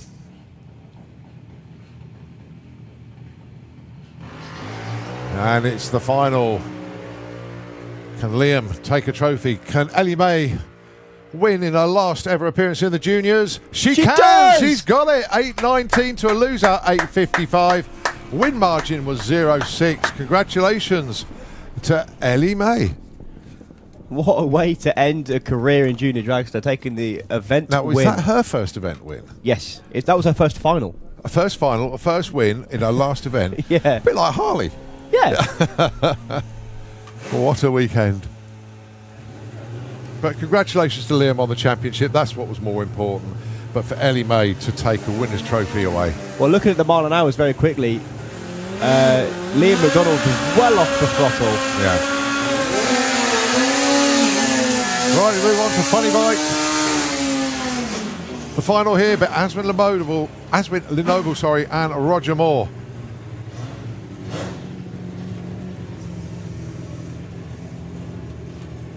Ashwin with a huge mountain to climb here. What did he run in the last round? He went quite close to the wall, actually. Just had to feather it a bit. Okay. But if Aswin could run a 7 here, it'd just be outstanding. Rog, really, really good form this weekend. Consistent mid-7s. But let's see what happens in the next 7 or 8 seconds. The Funny Bike final.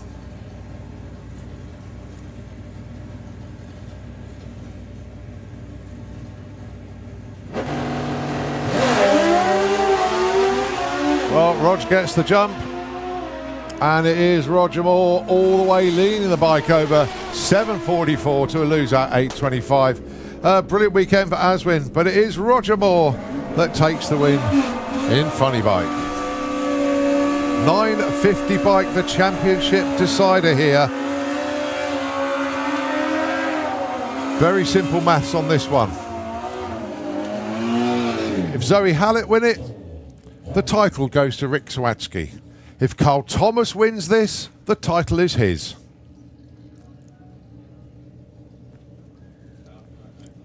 Rick Sawatsky going to be a very interested spectator here. Can Carl Thomas take that title?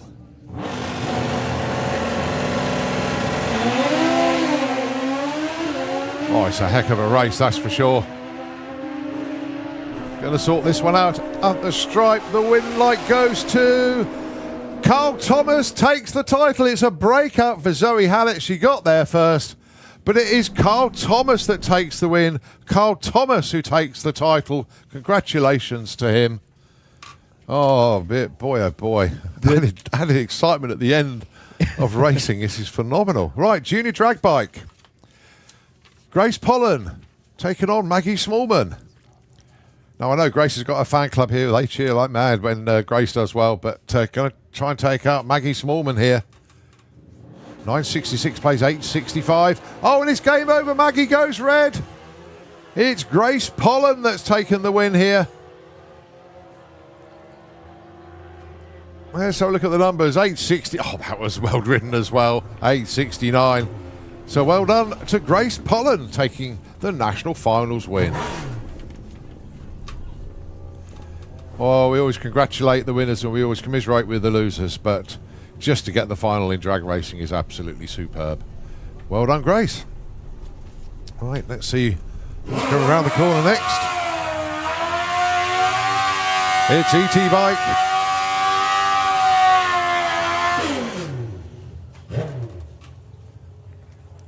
Right, well, there's Liam. Just waiting for Peter to roll forward.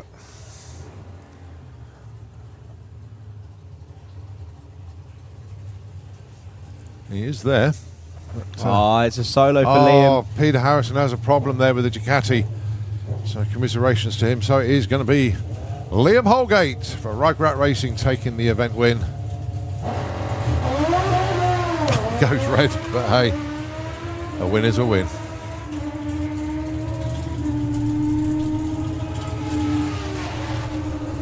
Breaks out as well just to make sure he was going to do everything to try and lose that race.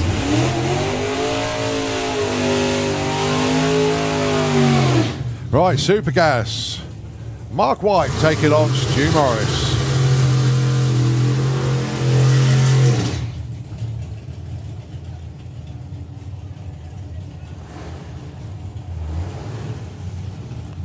Well, whoever takes this one for Tony Morris Carburettors, of course. And Dave Gibbons with Rough Diamond Racing there to support Tony. Good afternoon to both of you, gents. I know you're both tuned in. And this is the final. Is this of two finals in a Supergas. row for Stu Morris? Oh, he was... game over. Chalky White takes the win. Does he? He went on to the paint. Ah, no, I didn't see that. I know that Stuart went red. Ian is pointing at it. I need to see the... Well, of course, first or worst. So the first thing was the red light. However, going onto the paint is a lot worse right, okay. than going red. I didn't. I was looking at the screen.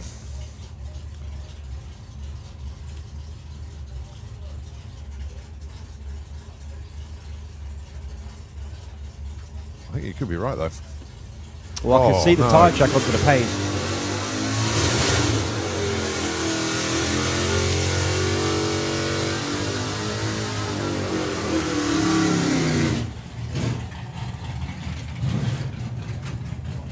Right, Nostalgia Superstock, Vic Parsons.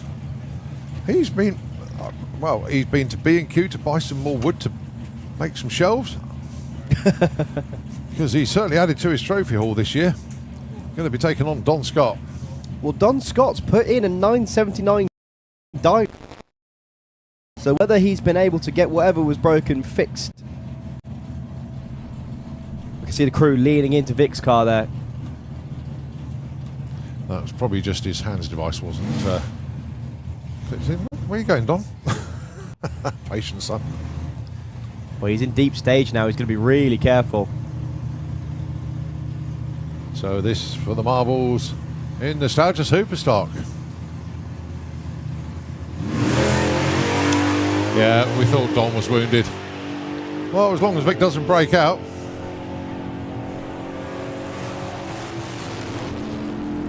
Which he does! Oh, I don't believe it! Don Scott wins Nostalgia Superstock. I cannot believe that. Well done to Don. Vic, Vic, I can't believe he did that. I was listening to the engine note, wondering I if thought he's going to lift, and he didn't. Don Scott dodged two of the biggest bullets he's ever... He literally just pushed the start line in the semi-finals Yeah. and broke the beams. And then in the final, he was wounded. But Vic just went tearing off into the distance and didn't lift. Wow. Don Scott, the winner in Nostalgia Superstock. And he's been towed back to the pits. Well, it proves you've got to be there to win it. You've got to be in it to win it, haven't you? So My goodness me. You want to get the bird out of the garage more often, Don. I'll tell you what, Grace is double checking. Yeah, Don has won.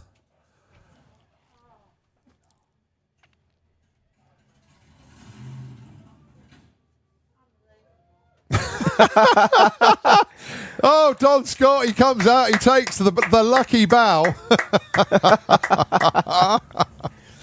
Oh, dear. Don, you old sodgy. Well done, mate. Oh, commiserations to Vic, but that was his own undoing. I hate to say it, but oh my goodness. Vic, to be fair, has had an awesome season. Oh, I yeah. cannot deny what Vic has achieved this year, considering he joined in quite late. He's won trophy after trophy.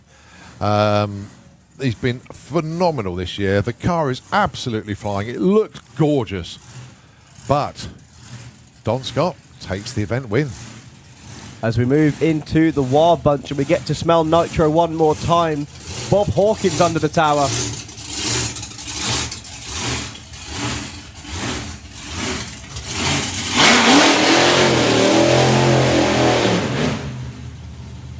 So Bob won the round, won last round that is, by virtue of Rob Brown crossing the centre line. He was himself very close to the wall. He had to lift off back out of it. He only ran a 7.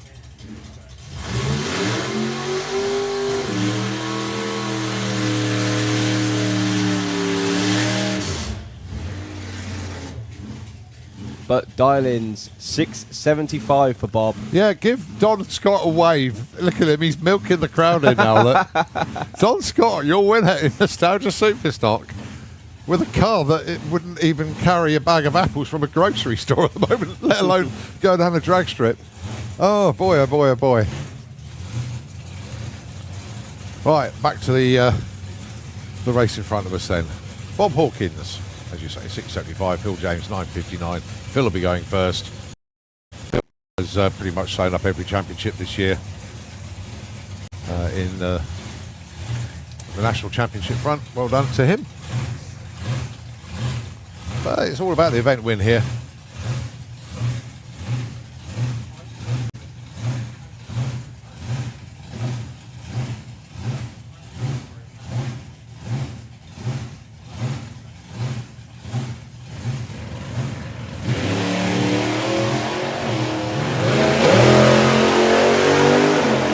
Well, that was a lovely launch from Bob. I'm not sure he's going to get there in time. In fact, he's not. But he's going to get the win. Phil James broke out and a 697, 192 miles an hour from Bob Hawkins there. He gets the win in the Wild Punch. What a weekend. Incredible. Upsets galore. Phil took the strike by half a second, but then you can never tell when you've got a loud shouty car coming at you. You also can't see much out of a funny car. Right, Sportsman ET. Rob Cresswell with the Smurf taking on Richard Palmer with the Family Cat. Rob is Gary Lake's new best friend. Kirsty's worst enemy. Yeah. Oh, racing is racing. They've all been doing this long enough now to know sometimes you're in control of your own destiny and sometimes it's in the hands of others. And we mean that in the nicest possible sense with regards to the racing, of course. And Gary Lake was relying on others all the way through there.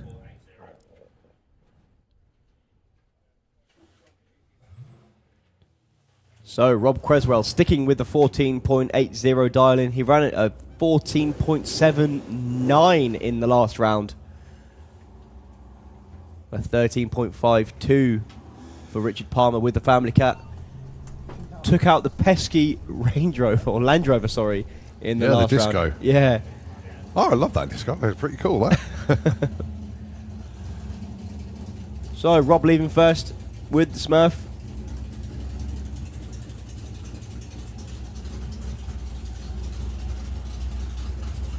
Here comes the Jaguar.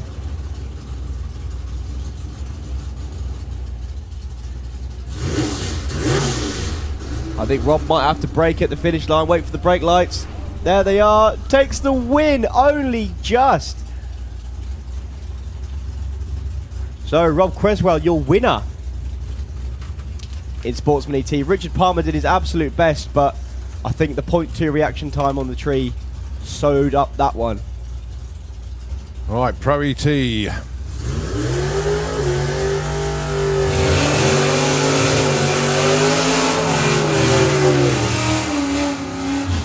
Lee Morris confirmed as champion for Pro ET for 2023. Brett Featherstone was the only one that really put up a fight at the end of the day, as all the other contenders fell by the wayside very early indeed.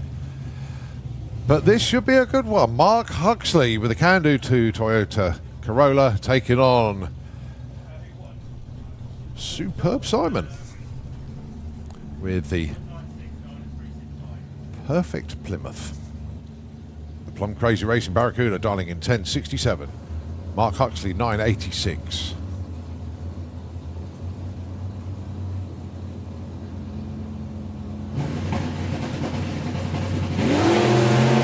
And it's Simon Innes that's going to be taking home the winner's trophy. 002 red for Mark Huxley.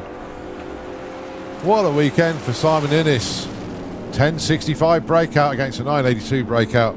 But Simon Innes, winner's trophy, the perfect run. It doesn't get any better than that.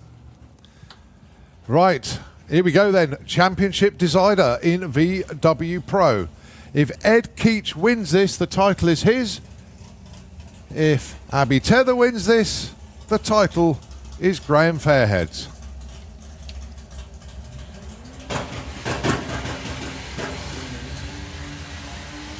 So Ed Keach has got to win this one. Abby Tether trying to hold back. Oh, let's have a look at the stripe. It is Ed Keach that takes it. Ed Keach is your event winner. Ed Keach is your championship winner. He'll get the win because of the boundary line. Yeah. Yeah. So just confirmed, Stu Morris takes the win in Super Gas because Mark White went onto the paint. So that is a boundary line disqualification. Well done. Unfortunate for Mark. But yeah, that is on the first or worst rule and going into no man's land, if you like. Is enough to seal the deal. Right, we move on to Super Comp.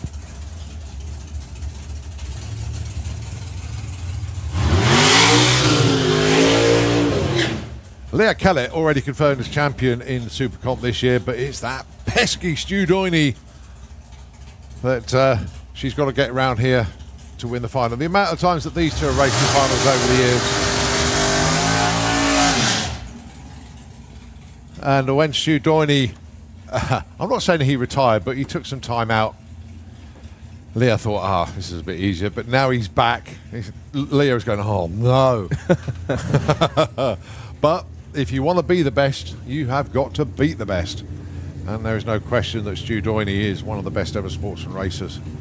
He is a quadruple double champion in Super Gas and Super Comp. Leah, of course, a champion in Super Comp.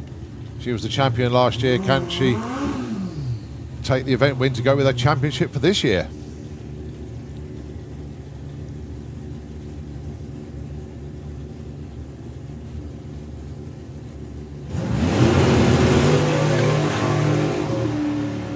The margins are tiny in a Super Comp. Let's have a look at the stride.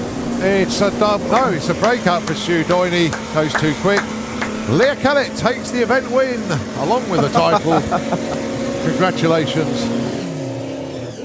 Well, if there's a way to win the event and the championship, it's to go bang on in the final. 890 with a 5 on obviously the 890.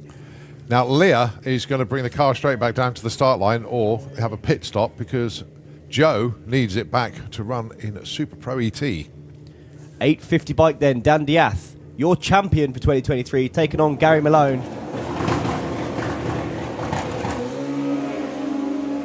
Well, Dan doing his absolute best to go red then. 0-3 on the tree. Oh, feathered it. 861 takes the win to a loser. 855. Get in there, Dan. That's one our way to Cyper Championship. That was already confirmed. And then he takes the event win. But well done to Gary Malone and the team. Made the final. Going to be collecting up a trophy later on. 6 finals left. Right, Jake, Michelle, Alan Morrison Jr. Right, the permutations with this one. Alan Morrison Jr. has got the title sewn up unless Jake Michelle wins the final, sets a speed record and ET record all in one. If he does that, then he's the champion. But he's got to go quicker than 6:59 to do that. Faster than 224 miles an hour. Yeah, exactly. So let's see what happens then. Neither of them wanting to budge into stage. They're either both going to blow the tyres off or you're going to see something special here. Jake goes in. Al goes in. Green light drag race. It's 120, 60 foot to a 118. Jake smoking the tyre the whole way down. Al's got his nose in front. Wins the championship with a 6.76, 217 mile an hour. But Jake spinning the wheels. He had to do that. He had to put everything he had into that. He hazed the tyre all the way to the 8th mile. Still goes 214 miles an hour and still runs a 6.84. Phenomenal racing. Right, Outlaw Flat 4 in the final. Mark Pascoe taking on Adam Lowe. Heads up.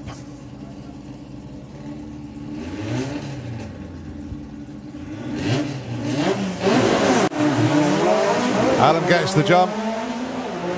And Adam decided to run away a little bit here. He has got the quicker car of the two, and he takes the final with a 10.93, 121, lose at 12.20 there for Mark. But well done to Adam.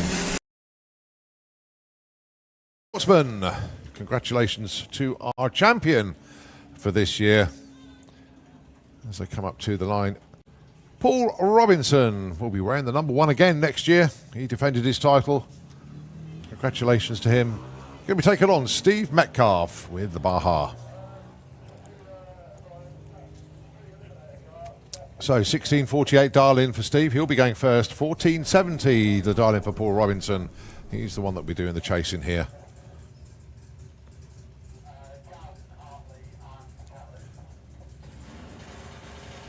Tree counts him down. Green light for Steve. Oh, and a red light for Paul Robinson. Steve Metcalf takes the win in VW Sportsman. It doesn't matter what they run now. Steve Metcalf wins the national finals. Let's have a look at his ET anyway. 16.37 breakout, didn't matter. He takes the win. Right, Street Eliminator. It's a solo for Andy Bond. Congratulations to him. Now, this is his last competitive run of the year. Let's see what he's got for us.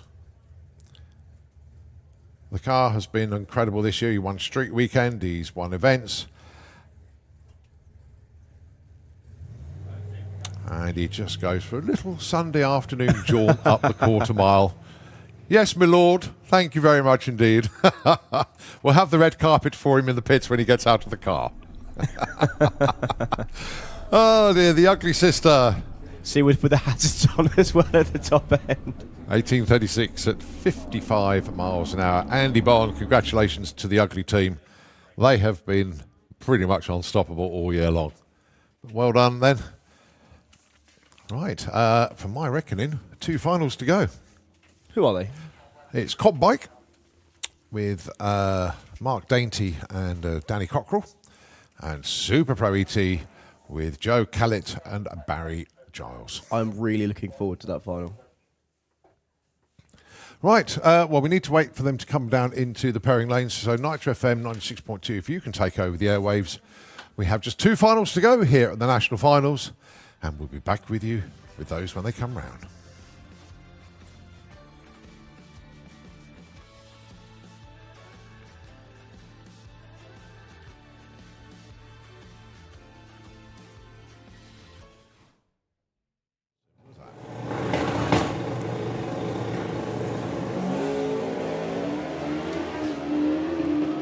No issues at all for Danny Cockrell.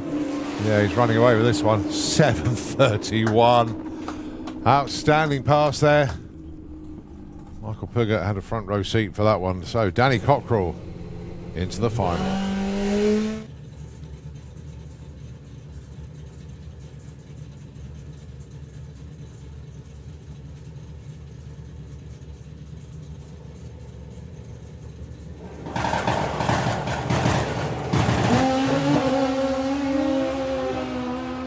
Well, Jowls was away first. Oh, it's a good looking race. But Mark Dainty goes round at 7.19, 192 to a loser, 7.67 at 165. Cracking launch there. They're both into straight, hold on tight. Here's Jean Delamont. And that is a picture perfect run for Jean. 5.91 at 241 miles an hour. A new PB, knocked it out of the ballpark. Huge PB actually, taking 400ths of what he ran before. Not only a quick time, a huge mile an hour, 241 miles an hour for Jean Delamont. Wade Nicholson tried everything he could, went red on the tree unfortunately, had loads of tyre shake, backed out of it. Yeah, he did. It rolled the beam slightly. That was a 0.12 red. That was a big one. So, well. Nick Williams, Dan Williams. Dan's going to leave him first, no doubt reaching for the sky. A little bit more of a tame wheelie for Nick.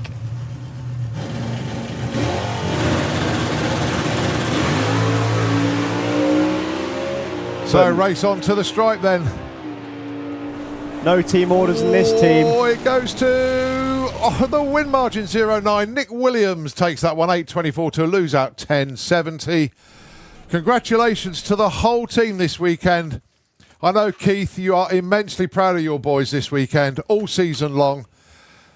Brilliant fight from Spencer all year long. But it is Nick Williams not only taking the win, he takes the title as well. And it's the final. Can Liam take a trophy? Can Ellie May win in her last ever appearance in the juniors? She can! Does! She's got it! 8.19 to a loser, 8.55. Win margin was 0.6. Congratulations to Ellie May. What a way to end a career in junior dragster, taking the event Now, was win. that her first event win? Yes, that was her first final. A first final, a first win in her last event? Yeah. A bit like Harley. Yeah.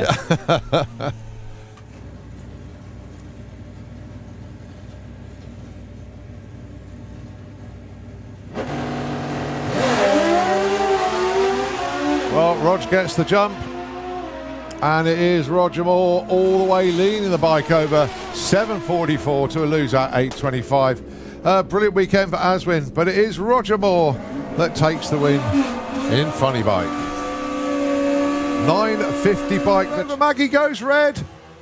It's Grace Pollen that's taken the win here.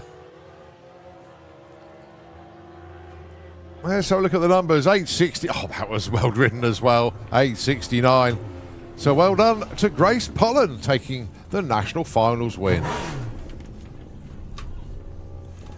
Oh, we always congratulate the winners and we always commiserate with the losers, but just to get the final in drag racing is absolutely superb. Well done, Grace. Right. Oh, he was, game over. Chalky White takes the win. Does he? He went on to the paint. Ah, no, I didn't see that. I know that Stuart went red. And they're all in the pairing lanes. Well, say all of them. We have 2 bikes and 2 cars. I can see Barry Giles down there. We can see Joe Kellett make the appearance there in a moment. But before that, we have our comp bike final between Mark Dainty and Danny Cockrell. Well, these two are the 2 quickest bikes on the premises this weekend. Danny went 7.31 in his semi-final. Mark Dainty being 7.1s in qualifying. But this is the final. The last race of the year, obviously, on 2 wheels. That means anything in any championship shape or form.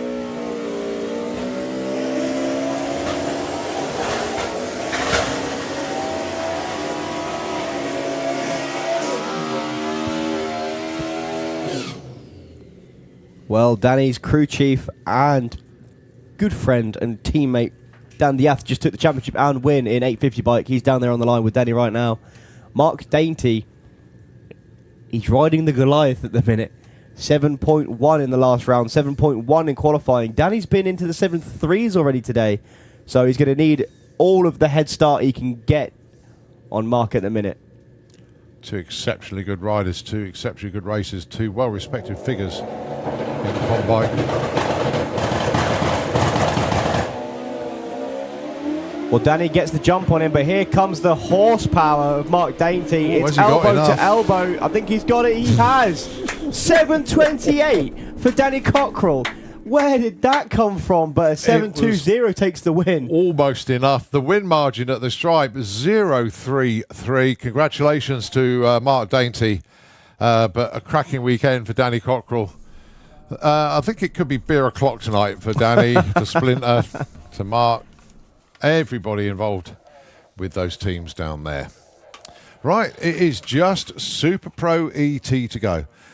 Now, we have the Giles and Hartley dragster down there already. We're just waiting for Joe Kellett, but obviously with Leah running the car in a Super Comp, they've got to get the car turned round, and then Joe will make his way down when he's ready to take part in the final of Super Pro ET. As soon as that one's done, we'll be getting set for our trophies, so it will be a case of everybody down to the start line about 15-20 minutes after the final of Super Pro ET, and obviously we will give you a bit of a warning when we get ready to do that. So we have one more final to go then at the national finals. Until then, we're just going to give the airwaves over to Nitro FM 96.2, and we'll take it back for our last final of the day when they come down.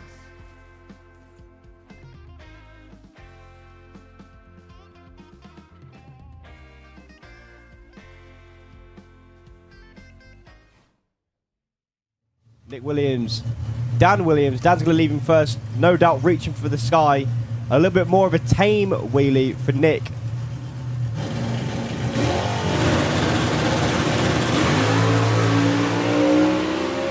So race on to the stripe then. No team orders in this team. Oh, it goes to the win margin 0.9. Nick Williams takes that one 8.24 to lose out 10.70. Congratulations to the whole team this weekend. I know, Keith, you are immensely proud of your boys this weekend, all season long. Brilliant fight from Spencer all year long. But it is Nick Williams not only taking the win, he takes the title as well. And it's the final. Can Liam take a trophy? Can Ellie May win in her last ever appearance in the juniors? She can! Does! She's got it! 8.19 to a loser, 8.55. Win margin was 0.6. Congratulations to Ellie May. What a way to end a career in junior dragster, taking the event Now, was win. that her first event win? Yes, that was her first final. A first final, a first win in her last event? Yeah. A bit like Harley. Yeah.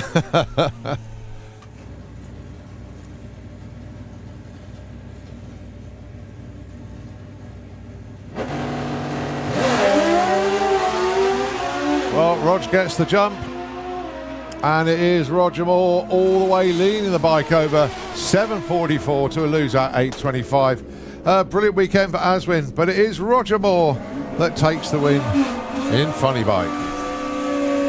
9.50 bike. The Maggie goes red. It's Grace Pollen that's taken the win here. Let's have a look at the numbers. 8.60. Oh, that was well ridden as well. 8.69. So well done to Grace Pollen taking the national finals win.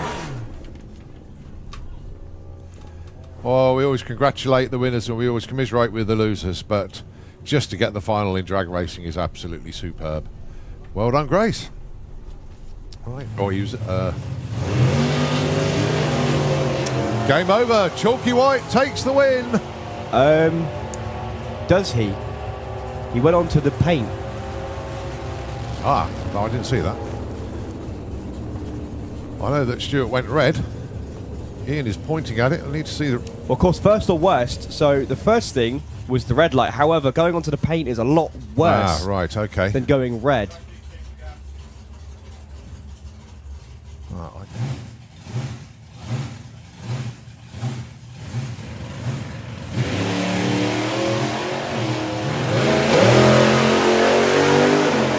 Well, that was a lovely launch from Bob.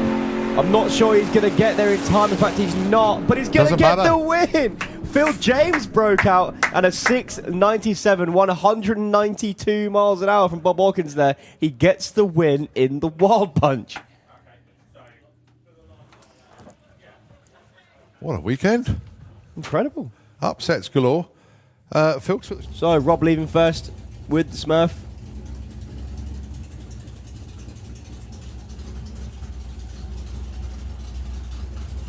Here comes the Jaguar.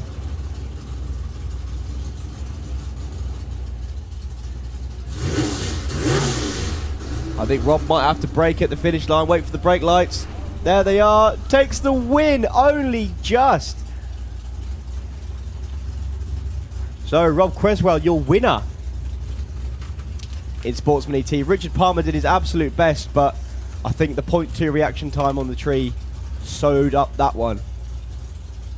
All right, Pro ET 9.86.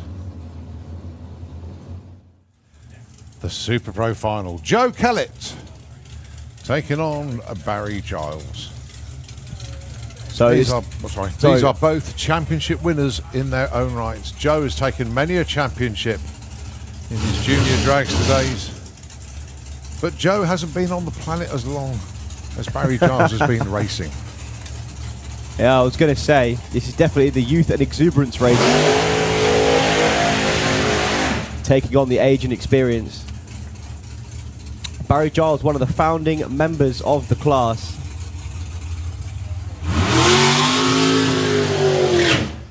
And if you cast your minds back to all the way back to 2007, when Joe Kellett started his junior drag racing career, he was racing Daniel Giles, who is Barry Giles' son.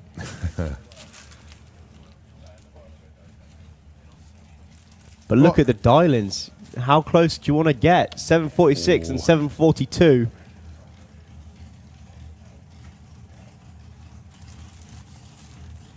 Two very different ways of going rear engine dragster racing. The hardtail multi-strut winged big block of Barry Giles. That's running at a methanol injection.